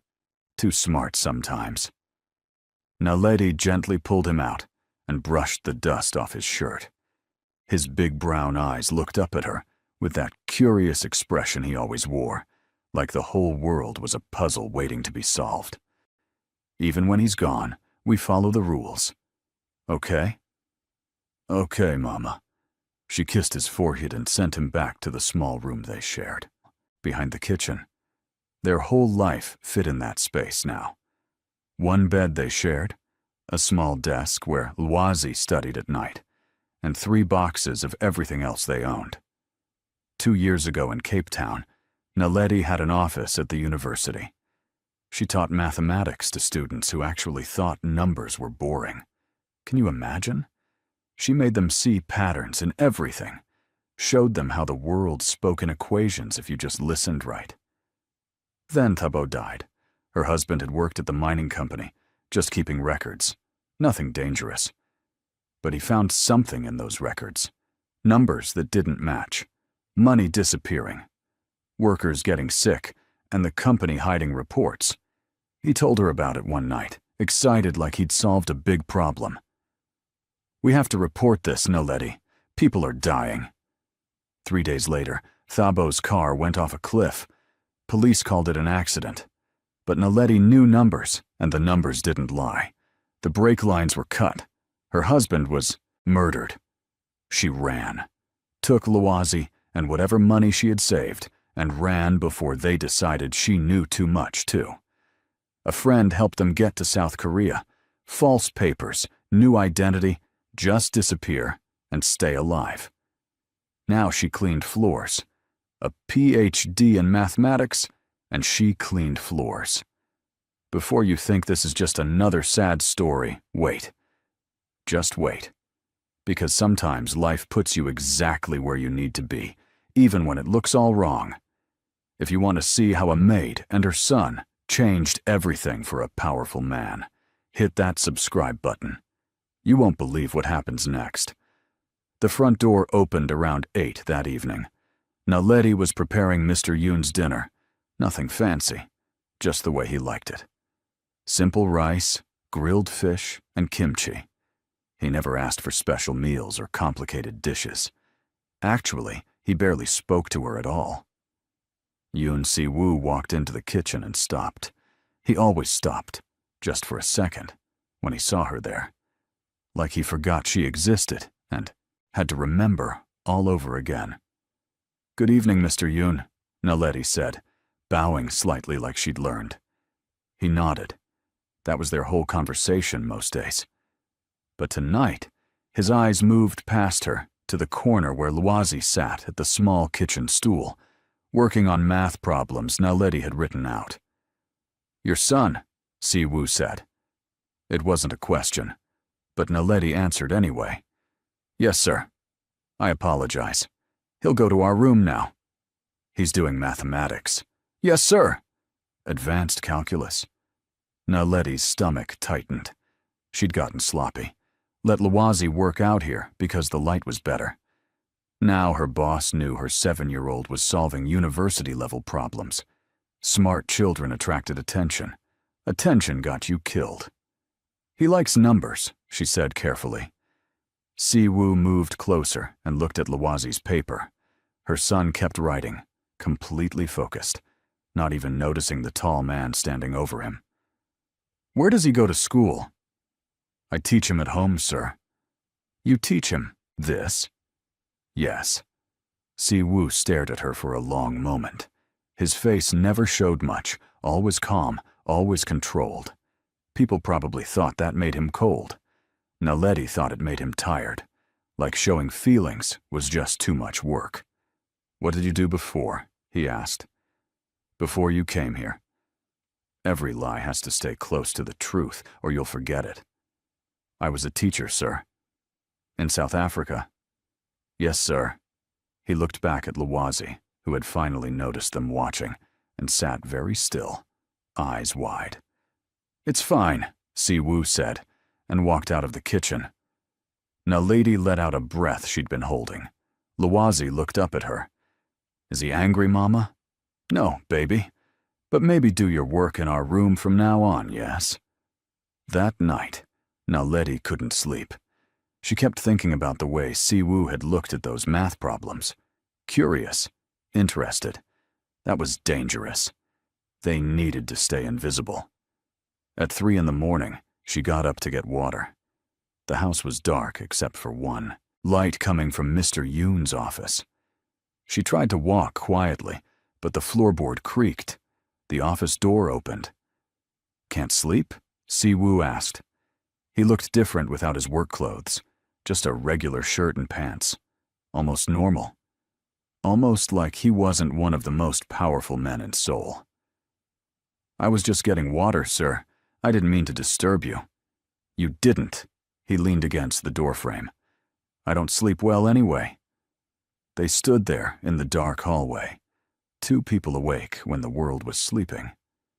"Your son is special," Siwoo said. "He's just a boy.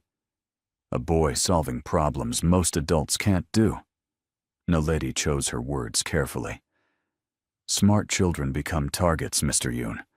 I prefer him to be safe than special." Something shifted in his expression. Understanding, maybe. "You're protecting him." "Always." He nodded slowly. "Get your water." "Good night, Mrs. Molefe." It was the first time he'd used her name. Over the next few weeks, something strange started happening. Siwoo began leaving papers on the kitchen counter. Business problems, logistics equations, complicated schedules that needed organizing. He never asked Naledi to solve them, just left them there. The first time, she ignored it. The second time, she walked past. The third time, Lawazi picked one up. "Mama, this is wrong. Look, if he changes this number here and moves this here, it works better." Naledi looked at the paper. Her son was right. The shipping schedule Siwoo was working with had inefficiencies all over it. She could fix it in 10 minutes. She took the paper to her room, made notes in pencil on a separate sheet, and left it next to the original. The next morning, the papers were gone. That evening, Siwoo came home with a book. He set it on the kitchen counter.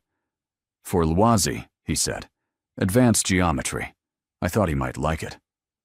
Naledi stared at the book. "Mr. Yoon, you don't have to." "I know." He walked away before she could say more. Lawazi loved the book. He carried it everywhere, reading about shapes and angles and theorems. One night, he looked up at Naledi with shining eyes. "Mr. Yoon must be very smart to know I'd like this." "Yes, baby, he's very observant." "Do you think he's lonely, Mama?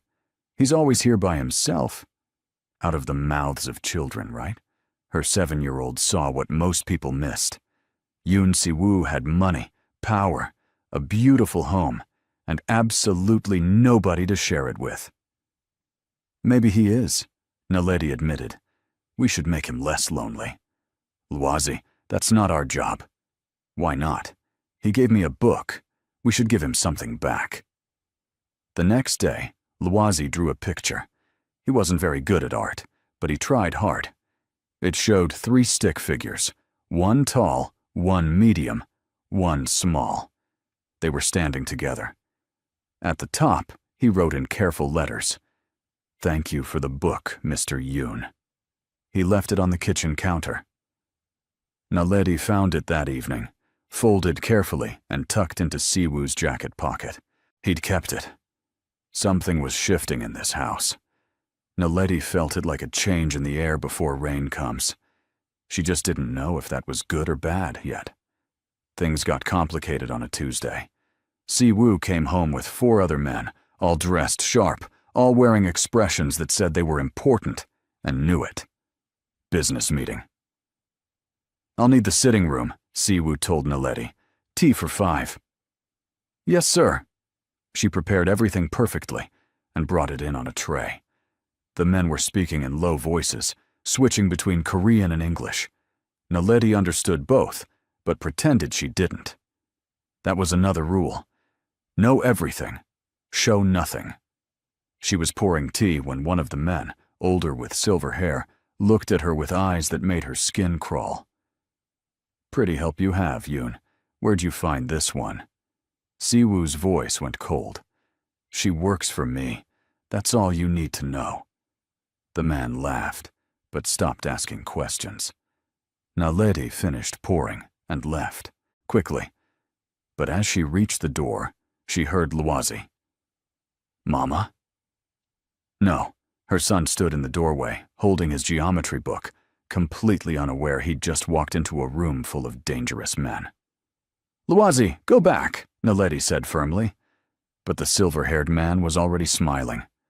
"Well, who's this little scholar?" Luazi, polite like Naledi taught him, bowed slightly. "Good evening, sir." "Smart kid, is he yours?" "Yes," Naledi said, moving to take Luazi's hand.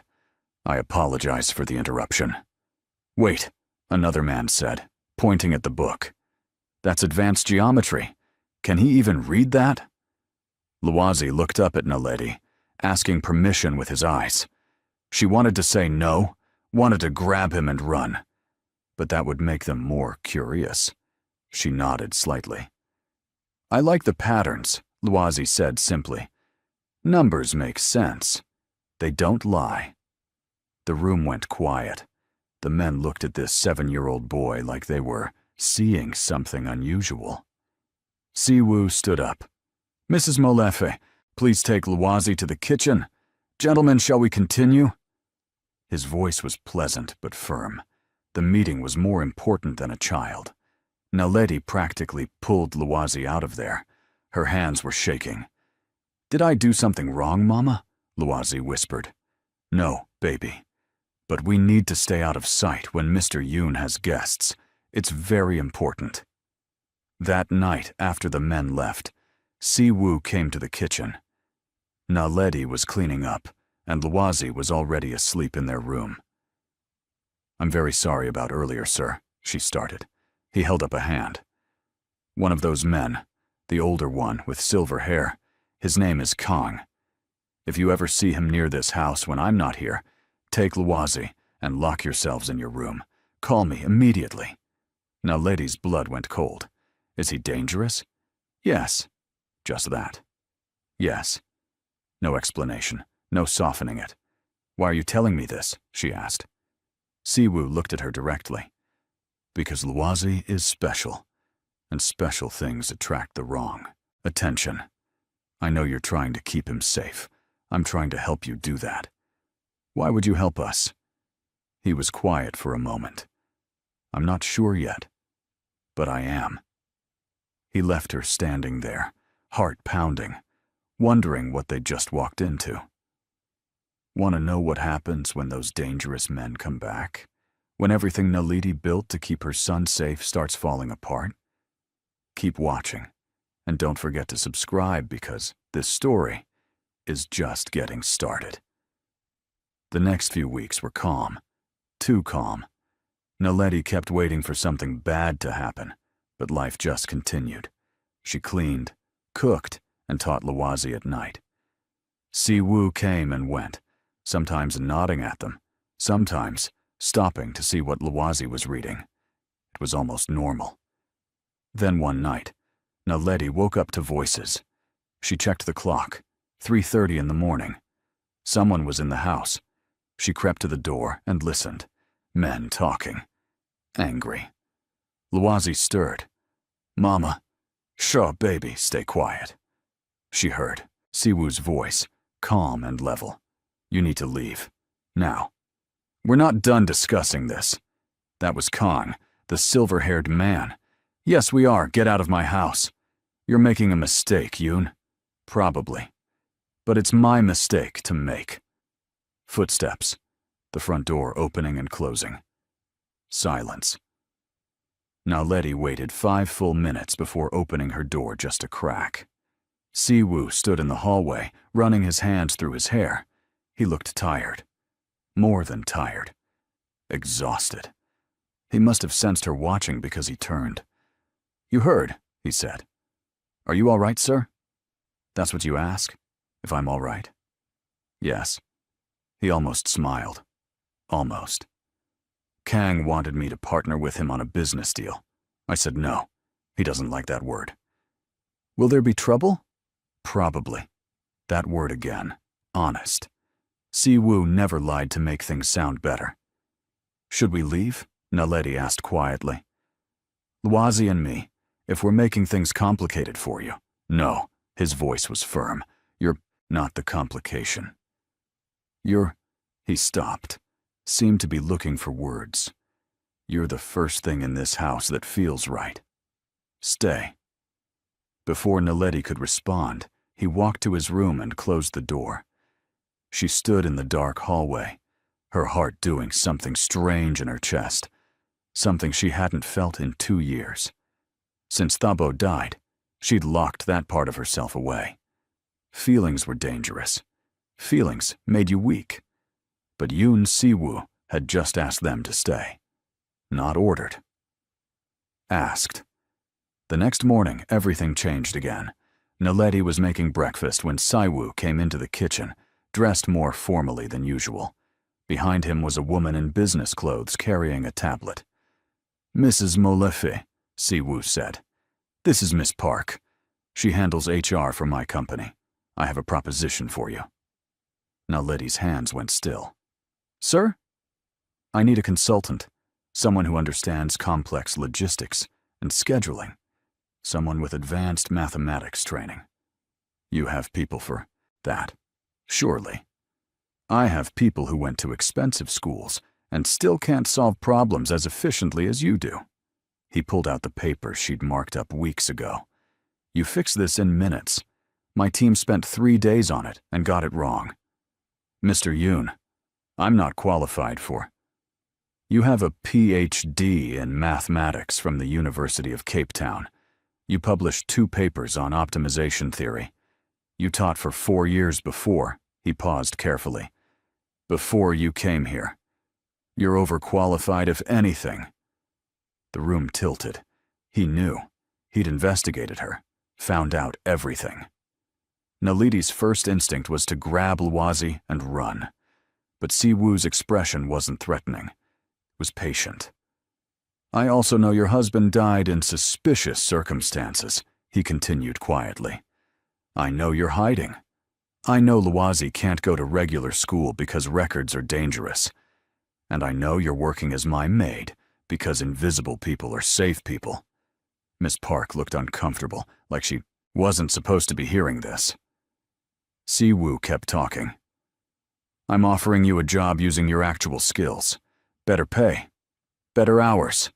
And Lawazi can stay here with tutors I trust, people who won't ask questions or keep records. You'll have your own apartment in the building, not a room behind the kitchen. You can stop being invisible." "Why?" Naledi asked. Her voice came out whisper soft. Why would you do this? Because wasting your brain on cleaning my floors is stupid, and I don't like stupid things. It was so blunt, so completely honest, that Naledi almost laughed. No pretty speech about helping people or being kind. Just, it's stupid to waste resources. What if I say no? She asked. Then nothing changes. You keep your job as you have it. I don't force people, Mrs. Molefe. Luwazi appeared in the doorway, rubbing sleep from his eyes. Mama? What's happening? Siwoo looked at her son, then back at her. Think about it. You don't have to decide now. He left with Miss Park, leaving Naledi standing in the kitchen with her mind spinning. Luwazi tugged her sleeve. Mama, you look scared. I'm not scared, baby. You do the thing with your hands, the twisting. You only do that when you're scared. She looked down. He was right. She was wringing her hands without realizing it. Mr. Yoon offered Mama a different job, a better one. That's good, right? Was it? Better pay meant stability. Meant maybe one day they could stop hiding. But it also meant getting closer to Siwoo's world, and his world had men like Kong in it. I don't know yet, baby. That afternoon, while Luwazi napped, Naledi did something she hadn't done in months. She prayed. Not in a church or formally, just sat quietly and talked to God, like he was sitting right there. I don't know what to do, Lord. I want to keep Luwazi safe. But I also want to stop being scared all the time. Is this an opportunity from you? Or is it a test? I need wisdom. Please. No thundering voice answered. But when she opened her eyes, she felt calmer, clearer. That evening, she found Siwoo in his office. I have 3 conditions, she said. He looked up, interested. Go on. 1. Luwazi's identity stays completely protected. No records, no paper trails, nothing. Agreed. 2. I won't do anything illegal. I don't care how good the pay is. My consulting firm is completely legitimate. You'll be working on supply chain optimization, scheduling, and efficiency models. All legal. 3. If I ever want to leave, for any reason we can go. No strings, no obligations. This one he thought about longer. That's hard for me, he admitted. I don't like losing valuable people. That's my condition. All right. Agreed. Naledi took a breath. Then I accept. Siwoo stood and extended his hand. She shook it. His grip was firm. Warm. Welcome to the team, Dr. Molefe. It was the first time anyone had called her doctor in 2 years. She'd forgotten how good it felt to be seen as more than just hands that cleaned. The move to the new apartment took 1 day, because they barely owned anything. Miss Park helped, cheerful and efficient. The apartment was small but bright, with 2 bedrooms, a real kitchen, and windows that showed the city. Luwazi ran from room to room, amazed. Mama, I have my own room, my own bed. He'd never had that. Even before they ran, they'd lived in a tiny flat where he slept on the couch. That night, Naledi tucked him into his new bed, and he looked up at her with serious eyes. Mr. Yoon is a good man, isn't he, Mama? I think he's trying to be, she said honestly. He has sad eyes, though, like he's missing something. Maybe he is, baby. What do people miss when they have everything? Naledi kissed his forehead. Connection, Luwazi. You can have all the things in the world and still be lonely. Then we should be as friends. Friends make loneliness go away. If only it were that simple. But maybe, just maybe, her son was onto something.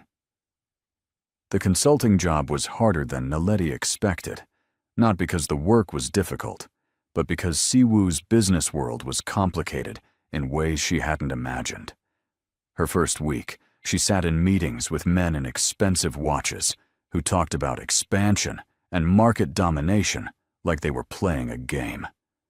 Siwoo ran the meetings calm and controlled, making decisions fast, shutting down arguments with just a look.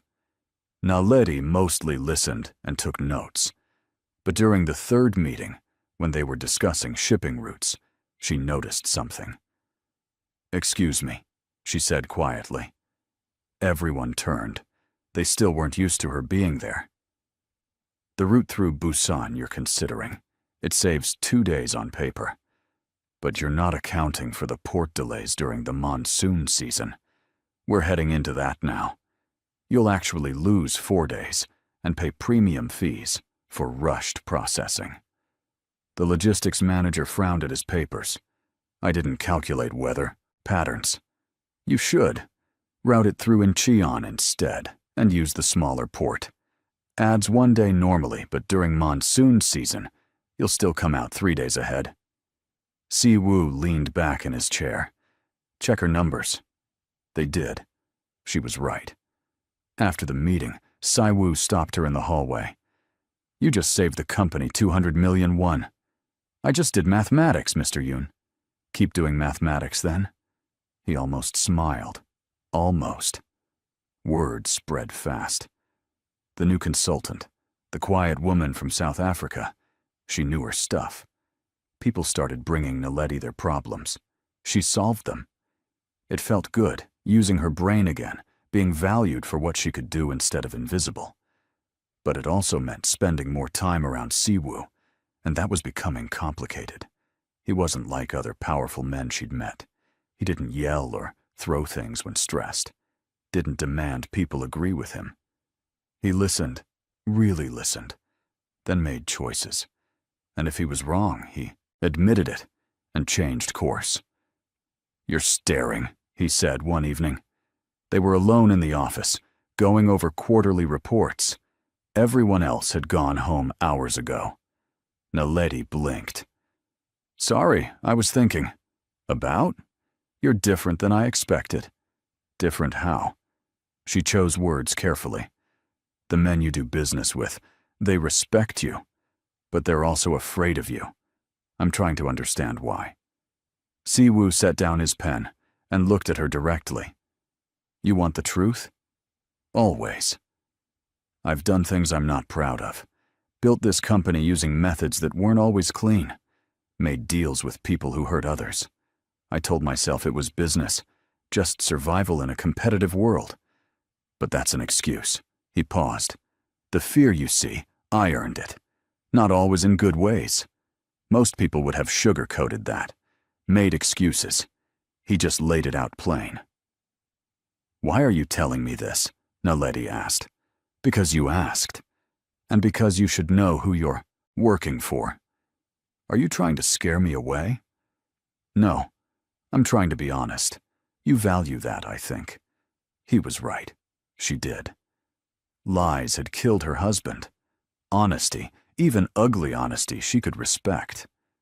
"I appreciate you telling me," she said. They went back to work, but something had shifted between them. A new understanding, fragile and strange. Luwazi was thriving with the tutors Siwoo arranged. Older teachers, retired, who taught for love of it, not for records or reports. They discovered her son wasn't just good at math. He had what they called pattern recognition, could see connections between things that seemed unrelated. One of the tutors, an elderly woman named Mrs. Kim, pulled Naledi aside one day. "Your son is extraordinary. His brain works differently, sees the world in layers most people miss." "Is that bad?" Naledi asked, worried. "Bad? No, it's beautiful. But you need to protect him. Gifts like his, people will want to use them." "I know. That's why we're careful." Mrs. Kim patted her hand. "Mr. Yoon chose well with us. We're old, we don't gossip, and we love teaching special children. Luwazi is safe with us." That fear, always sitting in Naledi's chest, eased just a little. Things were stable for almost 2 months. Then the Nakamura deal started. Siwoo called a major meeting, brought in consultants from Japan, set up negotiations for a massive merger. His company would combine operations with the Nakamura Group, expanding into international markets. Naledi reviewed the contracts. Everything looked solid. The numbers worked. The timeline made sense. It was a good deal. But something bothered her. She couldn't pinpoint what. "You look concerned," Siwoo said. They were in his office late again. That was becoming normal, the two of them working after everyone left. "I'm not sure," Naledi admitted. "The math is right, but something feels off." "Trust your instinct." "What specifically?" "The Nakamura representatives, they agreed to your terms too easily. Men like that always negotiate harder." Siwoo considered this. Maybe they need this deal more than they're letting on. Maybe. Or maybe they want something else. Like what? "I don't know yet." He trusted her enough to delay signing and pushed the meeting back a week. His team was frustrated, but he held firm. "Dr. Molefe has concerns. We address them first." That trust, it meant something. Made Naledi work harder to figure out what was wrong. She went through every page of the contract again. Checked background on the Nakamura Group. Everything seemed legitimate. Then Luazi solved it. It was a Saturday. Siwoo had invited them to his house for dinner, something he'd started doing on weekends. Naledi told herself it was just kindness, just him being friendly. She ignored how her heart beat faster when he smiled at something Luazi said. They were eating when Luazi asked, "Mr. Yoon, what's that picture on your wall?" He pointed to a frame in the hallway, visible from the dining room. "That's a very old seal," Siwoo explained. "It belonged to my mentor, the man who taught me business. He died 10 years ago." "What kind of seal?" "A chop, we call it, for signing important documents. See the butterfly design? That was his symbol." Luazi got up to look closer. Naledi started to call him back, but Siwoo waved her off. "Let him look." Her son studied the seal with that intense focus he got. "It has 7 lines on each wing. That's unusual. Most butterflies have 6. "He had it made custom," Siwoo said. 7 is a lucky number in Korean culture. They finished dinner. Luazi played with a puzzle. The adults talked about nothing important, just an easy conversation. It was nice, dangerously nice. Then Siwoo mentioned the Nakamura meeting was scheduled for Tuesday.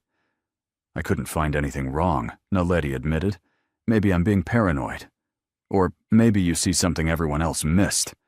Either way, I value your input." That's when it happened. Siwoo's head of security brought in the Nakamura contract for final review, set it on the table with all the official seals and signatures ready. Luazi glanced at it, then looked again, then got up and walked over, staring at the Nakamura seal stamped on the papers. "Luazi, don't bother Mr. Yoon's work," Naledi said, but her son's face had gone serious. "Mama, the butterfly is wrong." "What do you mean, baby?" "Look." He pointed at the Nakamura seal, then back at the frame in the hallway. Mr. Yoon's teacher had 7 lines. This one only has 6. The room went very still. Siwoo stood up slowly and looked at the seal on the contract. His face didn't change, but Naledi saw his jaw tighten. "You're sure?" he asked Luazi. 7 versus 6? "Yes, sir." I counted 3 times. Siwoo pulled out his phone and made a call. "Get me everything on the Nakamura delegation. Now. I want backgrounds, photos, and verification of identities. Everything." He hung up and looked at Naledi. His eyes were different, sharp and dangerous. "If that seal is wrong," he said quietly, "then those aren't Nakamura representatives." Naledi's stomach dropped. "Who are they?" "People who want me dead."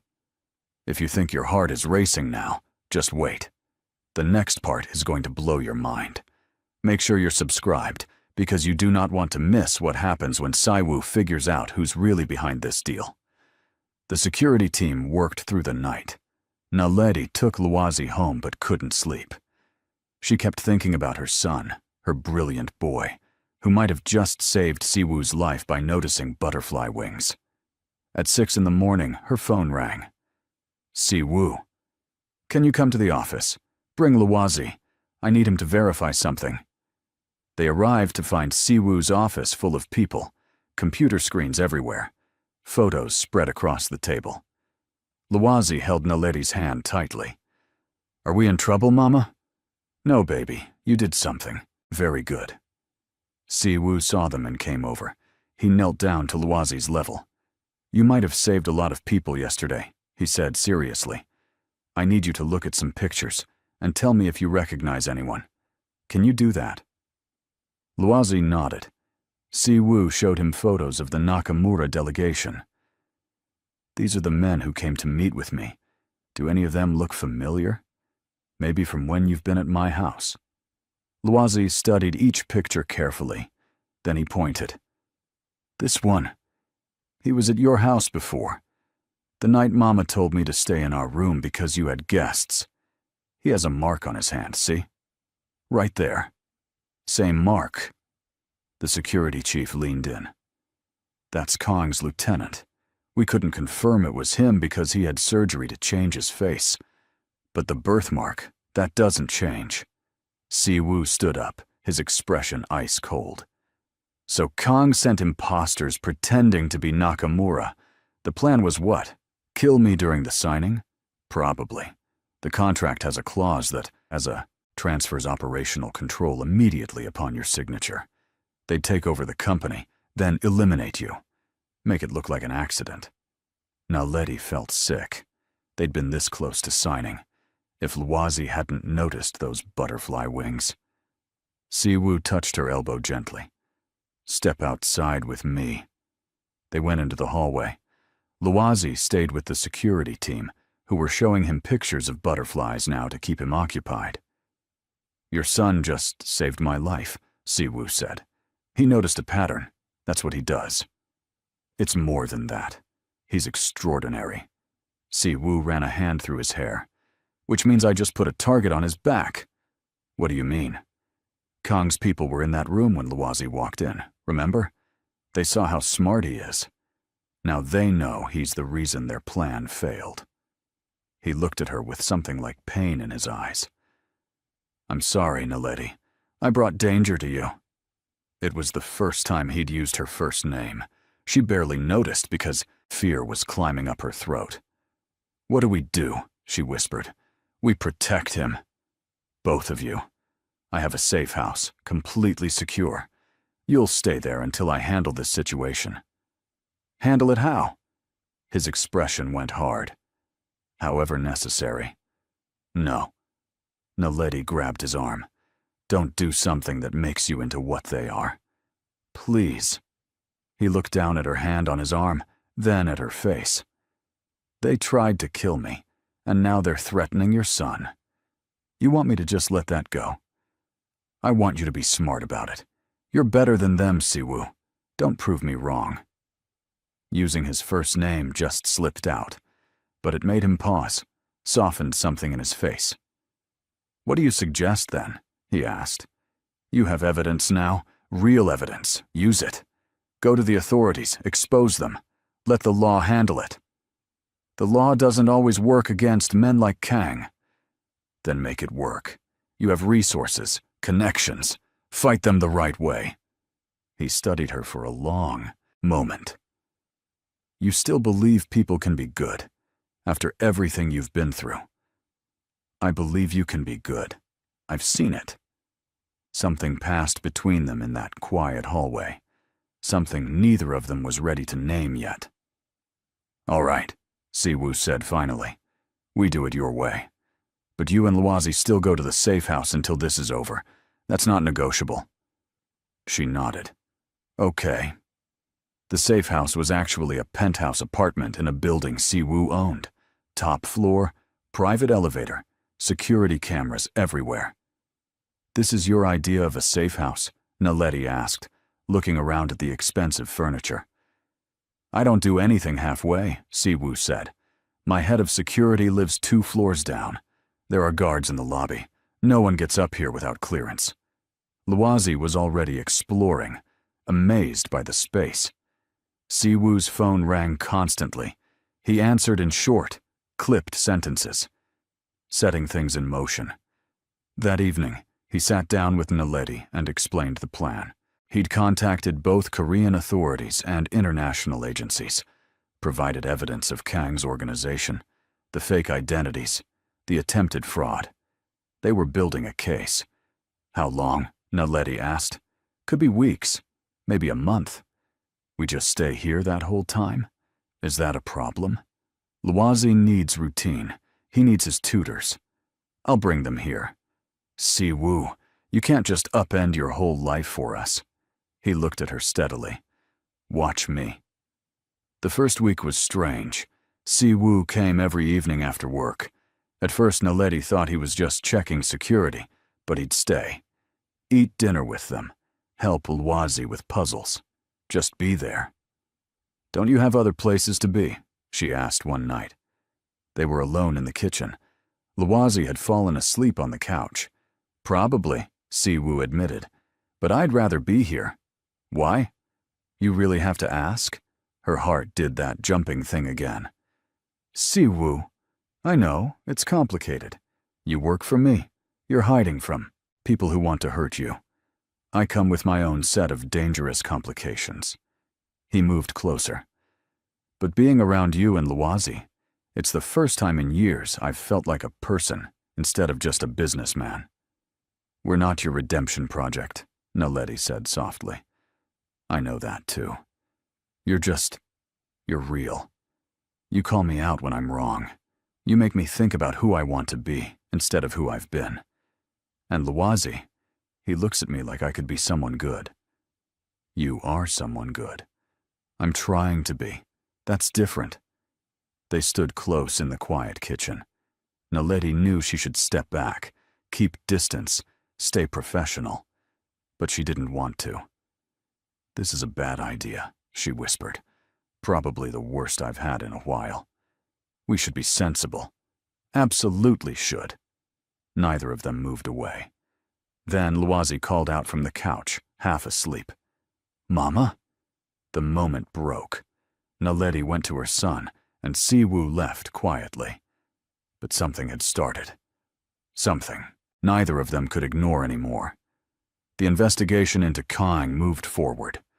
Siwoo kept Naledi updated on everything. Authorities had raided multiple locations, frozen accounts, arrested key members of the organization. But Kang himself had disappeared. That's bad, isn't it? Naledi asked. It means he knows we're coming. He's gone to ground. Will he give up? Siwoo's expression was grim. Men like Kang don't give up. They get desperate. And desperate is dangerous. He increased security, added more guards, barely slept. Naledi watched him run himself into exhaustion and finally confronted him. You're going to collapse if you keep this pace. I'm fine. You're not fine. You're surviving on coffee and stubbornness. He almost smiled. That's been my survival strategy for years. Well, it's a terrible strategy. Sit down, eat something real, sleep for more than 3 hours. Are you ordering me around, Dr. Molefe? Yes, someone has to. This time he did smile, tired, but real. All right, but only because you're very bossy when you want to be. She made him proper food, not the takeout he'd been living on. Watched him eat. Thank you, he said quietly. For food? For caring? People don't usually. Don't usually what? He shrugged. Care about me as a person. They care about what I can do for them, what I'm worth. But you yell at me for not sleeping. That's different.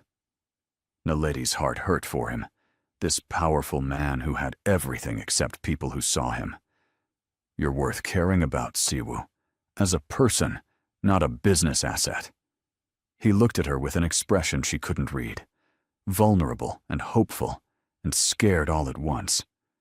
Naledi, he started. Luazi walked in. Mama, I had a bad dream. Perfect timing, as always. She went to comfort her son, and when she looked back, Si-woo was gone. That night, lying in bed, Naledi had to face the truth. She was falling for Yoon Si-woo, maybe had been since the first time he'd looked at Luazi's math homework with interest instead of dismissal. Since he'd offered her a job using her real skills.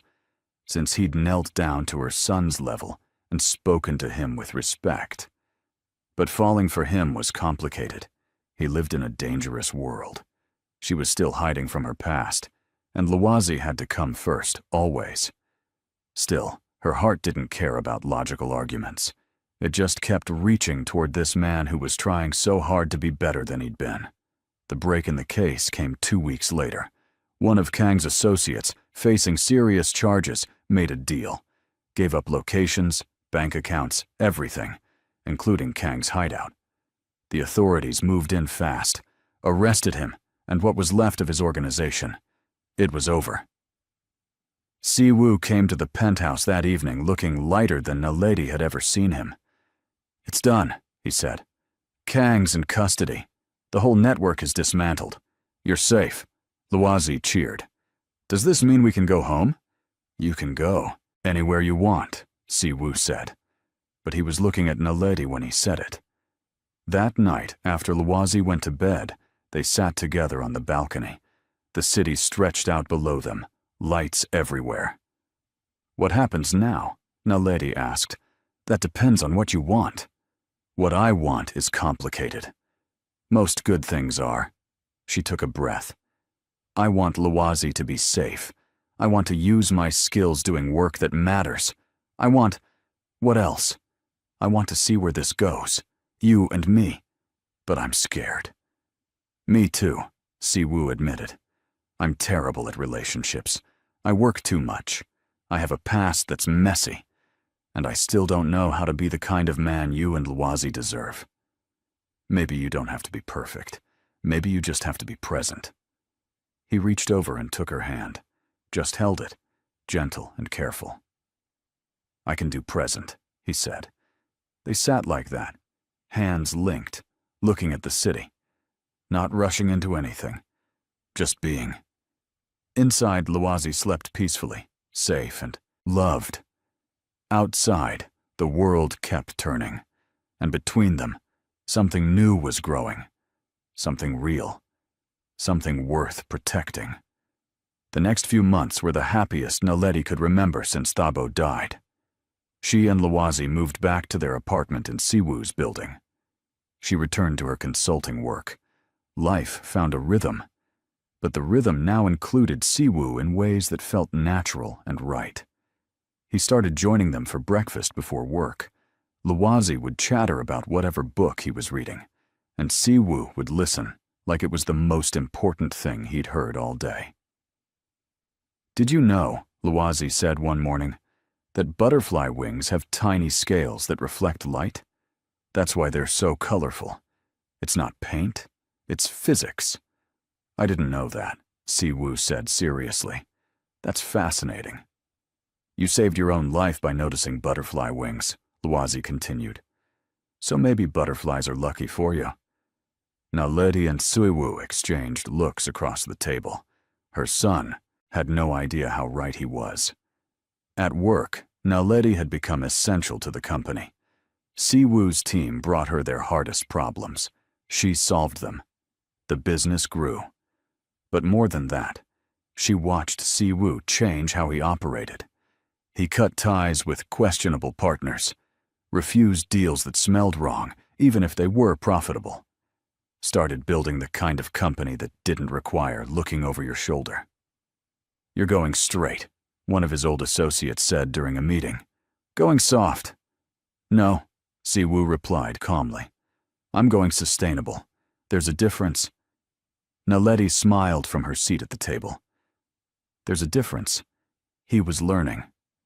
One evening, about 4 months after the Kong situation ended, Si-woo asked Naledi to dinner, just the two of them. "What about Luazi?" she asked. "Mrs. Kim offered to watch him. She's teaching him to make Korean dumplings." "You planned this." "I did. Is that okay?" Her heart fluttered. "Yes, it's okay.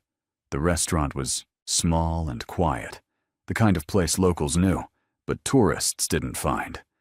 They sat across from each other, and for a moment neither spoke. "I'm nervous," Siwoo admitted. "You? Nervous? You negotiate million-dollar deals without blinking. Those are easy. This matters."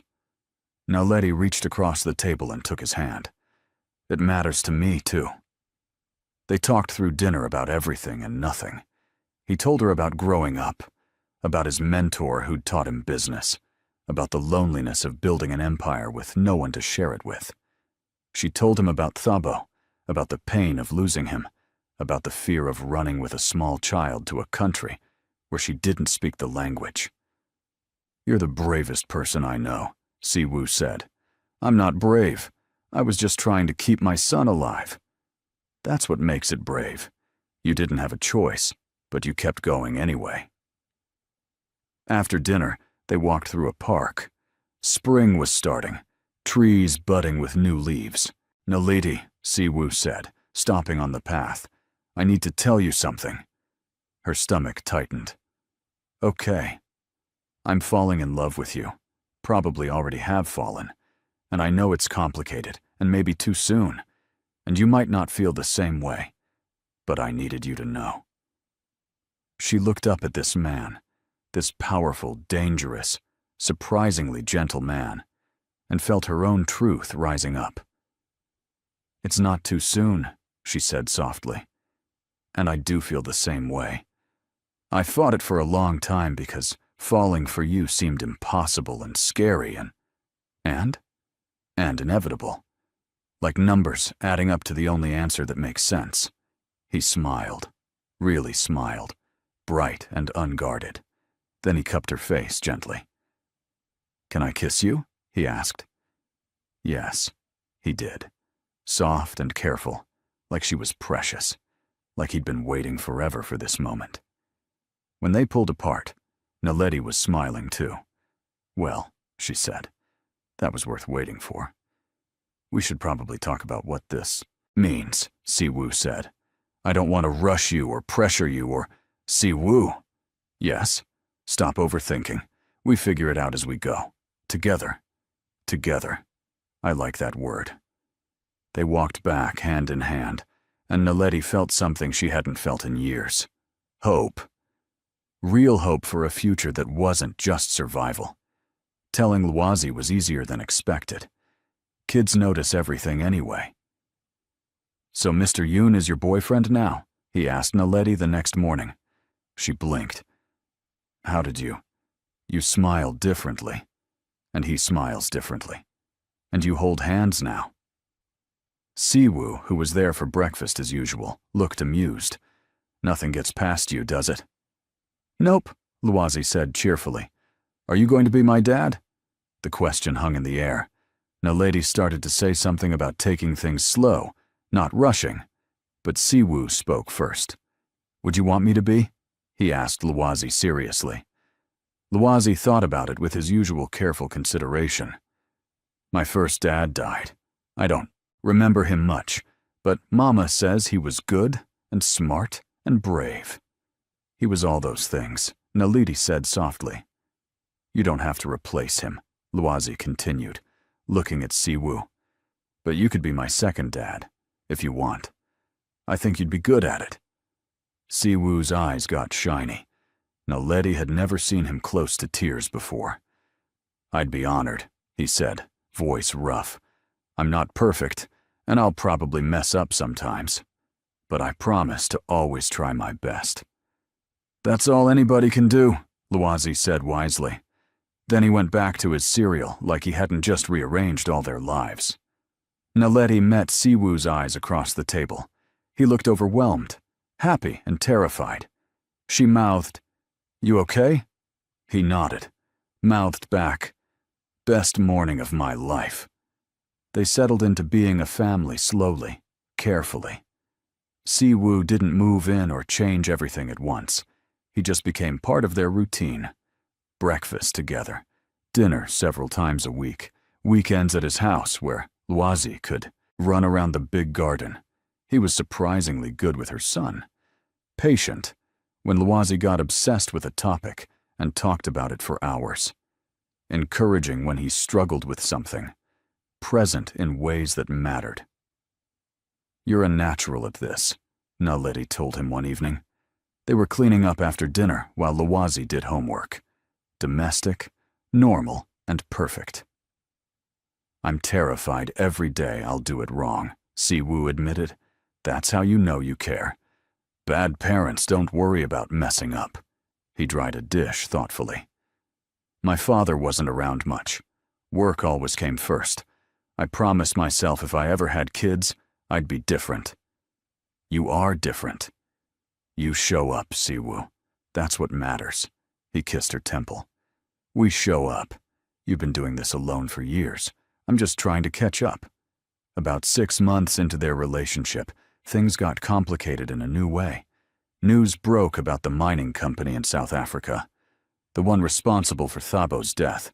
International journalists had exposed everything. The corruption, the cover-ups, the workers who died because the company cut safety corners for profit. Criminal charges were being filed. Naledi watched the news with shaking hands.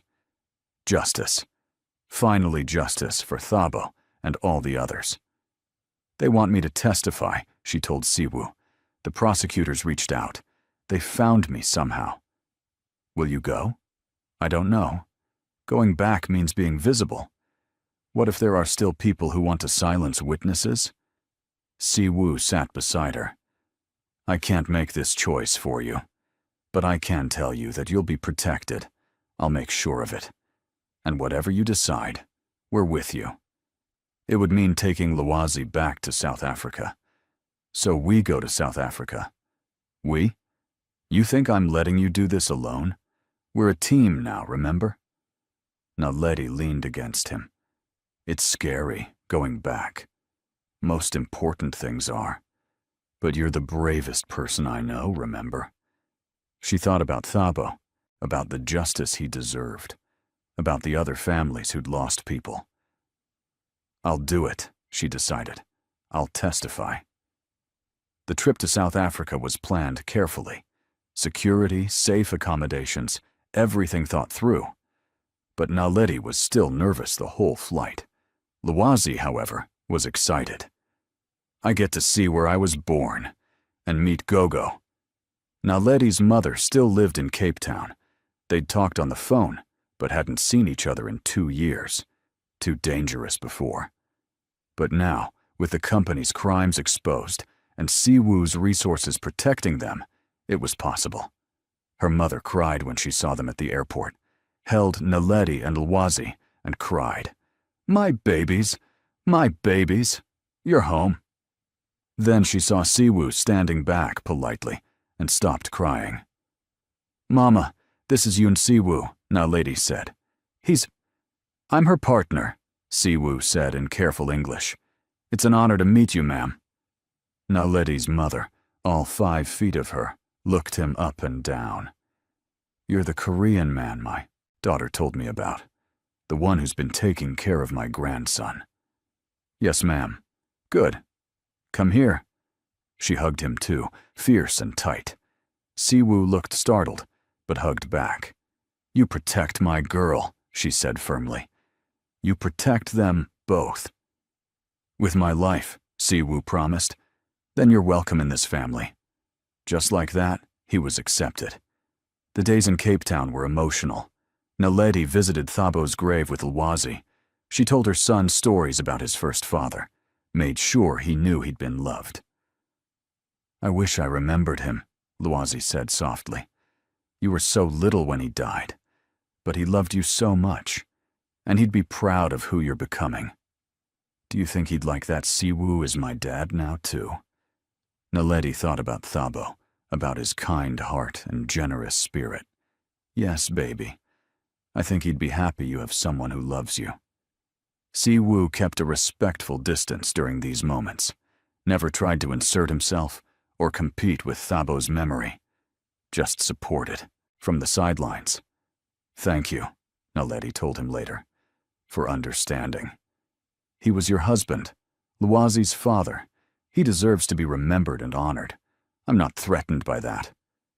She loved him more for saying it. The testimony was hard. Naledi had to recount everything Thabo had told her, everything she'd seen in the records he'd shown her. Face the lawyers who tried to discredit her. But she held firm, told the truth clearly and completely. When it was over, the prosecutor thanked her. Your testimony was crucial. We couldn't have built this case without witnesses willing to come forward. Outside the courthouse, reporters shouted questions. Siwoo's security team kept them back, but Naledi stopped. I want to say something, she told Siwoo. Are you sure? Yes. She turned to the cameras and spoke clearly. My husband Thabo Molefe died because he tried to do the right thing. He tried to protect workers who were being hurt by corporate greed. They killed him for it. Today I spoke his truth. Justice is finally happening. For him, for all the families who lost people, this is just the beginning. The story ran internationally. Naledi became the face of the case. It was scary being visible again, but also freeing. No more hiding. They stayed in South Africa for 2 weeks. Dwazi got to know his grandmother. Siwoo met Naledi's extended family and navigated the cultural differences with surprising grace. One evening, at a family dinner, Naledi's uncle asked Siwoo, "What are your intentions with my niece?" The room went quiet. Siwoo didn't hesitate. I intend to love her for the rest of my life, if she'll let me. Support her dreams. Be the best father I can to Lwazi. Build a life together that's honest and good. The uncle grunted. Good answer. Later, alone in their hotel room, Naledi teased him. Very smooth with my uncle. I meant every word. I know you did. That's why it worked. He pulled her close. Naledi, I want to ask you something. Not now, but someday. Soon. When the time is right. Her heart knew what he meant. Someday, soon sounds good. They flew back to Seoul as a unit, a family in all the ways that mattered. The trial concluded 3 months later. The mining company executives were found guilty, prison sentences handed down. Real accountability. Naledi watched the verdict from Seoul and cried. Relief, grief, justice, all mixed together. Siwoo held her. Lwazi hugged her. They sat together until the tears stopped. It's over, she whispered. Really over. The hard part is, Siwoo agreed. Now comes the good part. He was right.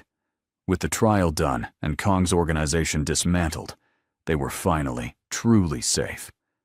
Free to just live. Siwoo restructured his company completely, exited all the gray areas, focused on legitimate business. It meant less profit, but he didn't care. Money's useless if I can't sleep at night, he said. I want to build something I'm proud of, something Lwazi can be proud of. Naledi watched him become the man he'd always had the potential to be. It was beautiful. 1 year after that first dinner, Siwoo planned something special. He told Naledi they were going out to celebrate her birthday. But my birthday's not for 2 months, she said. Just come. Trust me. They drove to his house, the one where she'd worked as a maid years ago. So much had changed since then. The garden was decorated with lights, a small table set for 3. 3? Naledi asked. Lwazi needs to be here for this. Her son came running out, grinning. Mama, look how pretty! They sat down to dinner under the stars. Simple food, nothing fancy, just family. After they ate, Siwoo stood up. He looked nervous. I had a whole speech planned, he said. Practiced it for weeks. But I'm just going to say this simply. He knelt down and pulled out a small box. Naledi's hands flew to her mouth. Naledi Molefe, you walked into my life when I was lost. You and Lwazi showed me what matters. Family, honesty, love, being good instead of just being powerful. He opened the box. I want to spend the rest of my life with you, officially, legally, Completely. Will you marry me? Tears ran down her face. Happy tears this time. Yes, she said. Yes, absolutely, yes. He slid the ring on her finger, and she pulled him up to kiss him. Luwazi cheered. Does this mean we'll all have the same last name? Her son asked.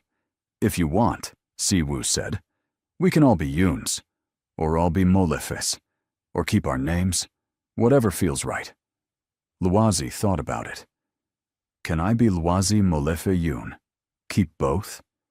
Perfect solution, Naledi said, laughing and crying. They stood together in the garden, the three of them, and Naledi thought about how far they'd come. From that terrifying day when Luwazi had said, Daddy, don't sign that, to this moment, choosing each other completely. The wedding was small. Naledi's family flew in from South Africa. Siwoo's few trusted friends attended.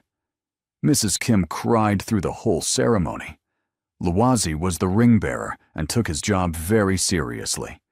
He walked down the aisle with the rings on a pillow, concentrating hard. When the officiant asked if anyone objected, Luwazi said loudly, I think it's great! Everyone laughed. Siwoo and Naledi exchanged vows they wrote themselves. I promise to love you in the simple ways, Siwoo said. Showing up, listening, being present, making you laugh, supporting your dreams, being the man you and Luwazi deserve. Naledi's vows were just as simple. I promise to be your partner in everything, to call you out when you're wrong and celebrate when you're right, to build a life with you that's honest and good and full of love. They kissed as husband and wife, and the small crowd cheered. At the reception, Luwazi gave a speech. He'd insisted on it. My first dad died when I was little, he said into the microphone. Someone had to lift him up to reach it. I don't remember him, but Mama says he was good. Now I have a second dad who's also good. Some kids have one dad. I have two. One in my heart and one here with me. I'm very lucky. There wasn't a dry eye in the room. Life after the wedding was beautifully normal. They moved into Siwoo's house together.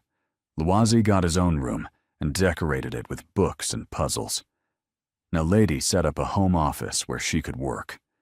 Siwoo cut back his hours at the company, promoted people he trusted to leadership positions, made space in his life for what mattered. Breakfast together every morning, dinner as a family every night, weekends exploring Seoul or just staying home. Simple routines that meant everything. One evening, about 6 months after the wedding, they were all in the living room, Luwazi doing homework, Siwoo reading reports, Naledi working on a consulting project. Luwazi looked up suddenly. We're happy, aren't we? Naledi smiled. Yes, baby. We're very happy. Good. I just wanted to make sure everyone knew. Siwoo set down his papers and went to sit by Luwazi. You know what? We should celebrate being happy. How? Ice cream run. Right now. All of us. It's 8 o'clock on a Tuesday, Naledi pointed out. Exactly. Breaking the rules for ice cream. Come on. They piled into the car and drove to Luwazi's favorite ice cream place, got cones, and walked around the neighborhood, laughing about nothing important. This was it, Naledi thought. This was the life she'd dreamed of when she was running, scared with a small child. Safety, love, family, joy. They'd fought hard to get here, through danger and fear and uncertainty, but they'd made it. That night, after Luwazi was asleep, Naledi and Siwoo sat in their room talking. Do you ever think about having more kids? Siwoo asked. Sometimes. Do you want more? I think I'd like Luwazi to have a sibling, but only if you want that too. Naledi considered it. Let's see what happens. No pressure, no plans. Just be open to it. I like that approach. She curled against him. We're really doing this, aren't we? The whole life together thing. We really are. Having second thoughts? Not even a little bit. He kissed her head. Good, because you're stuck with me now. Best decision I ever made. They fell asleep wrapped around each other, safe and loved. The story could end here, with everyone happy and settled. But life keeps going, doesn't it? There's always more. 2 years later, Naledi gave birth to a daughter. They named her Thandiwe, which means beloved. She had Naledi's eyes and Siwoo's serious expression.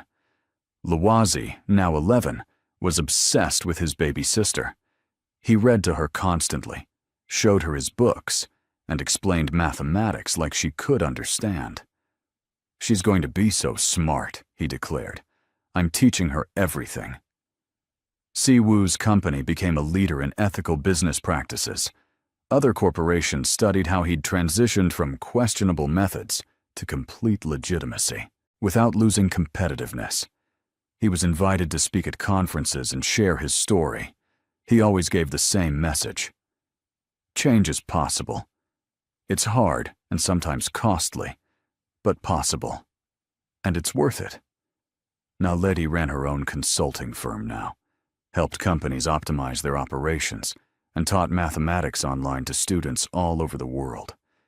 She'd found a way to use her gifts that mattered. Sometimes, late at night, she'd think about how it all started. Her working as a maid, invisible and scared. Luwazi notices butterfly wings, everything that came after. What are you thinking about? Siwoo would ask. How one sentence changed everything. Daddy, don't sign that. Best sentence anyone ever said to me. Luwazi saved your life. No, you both saved my life, just in different ways. 5 years after the wedding, they went back to South Africa for a visit. Showed Thandiwe where her mama came from. Visited Thabo's grave so Luwazi could tell his first dad about his life.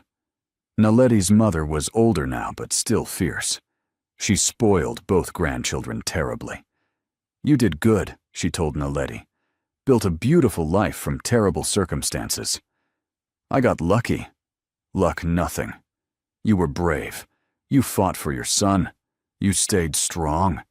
Don't diminish that. Maybe her mother was right. Maybe it was both. Bravery and luck and love all mixed together. The trial had led to reforms, new safety regulations for mining companies, better protections for workers. Thabo's death had meant something, changed things. He'd be proud of you, Siwoo said at the grave. I hope so. He would be. You honored his sacrifice by fighting for justice, and you built a good life for Luwazi. That's what any parent wants. They stood there together, paying respects to the man who'd come before, who'd made it possible for Luwazi to exist. Before you go, I need you to do something. If this story touched you, if you felt something real, hit that subscribe button. Right now. Share this with someone who needs to hear that second chances are real, that families come in all forms, that love can grow in the most unexpected places. Don't just watch, be part of this community. Subscribe, and let's share more stories that matter. Back in Seoul, life continued its beautiful routine. Luwazi started high school, brilliant as ever, but also learning to be a regular kid. Made friends, played sports badly but enthusiastically. Had crushes he told his mama about. Thandiwe grew into a curious, fearless little girl who kept everyone on their toes. And Siwoo and Naledi grew together, through challenges and joys and the ordinary moments that make up a life.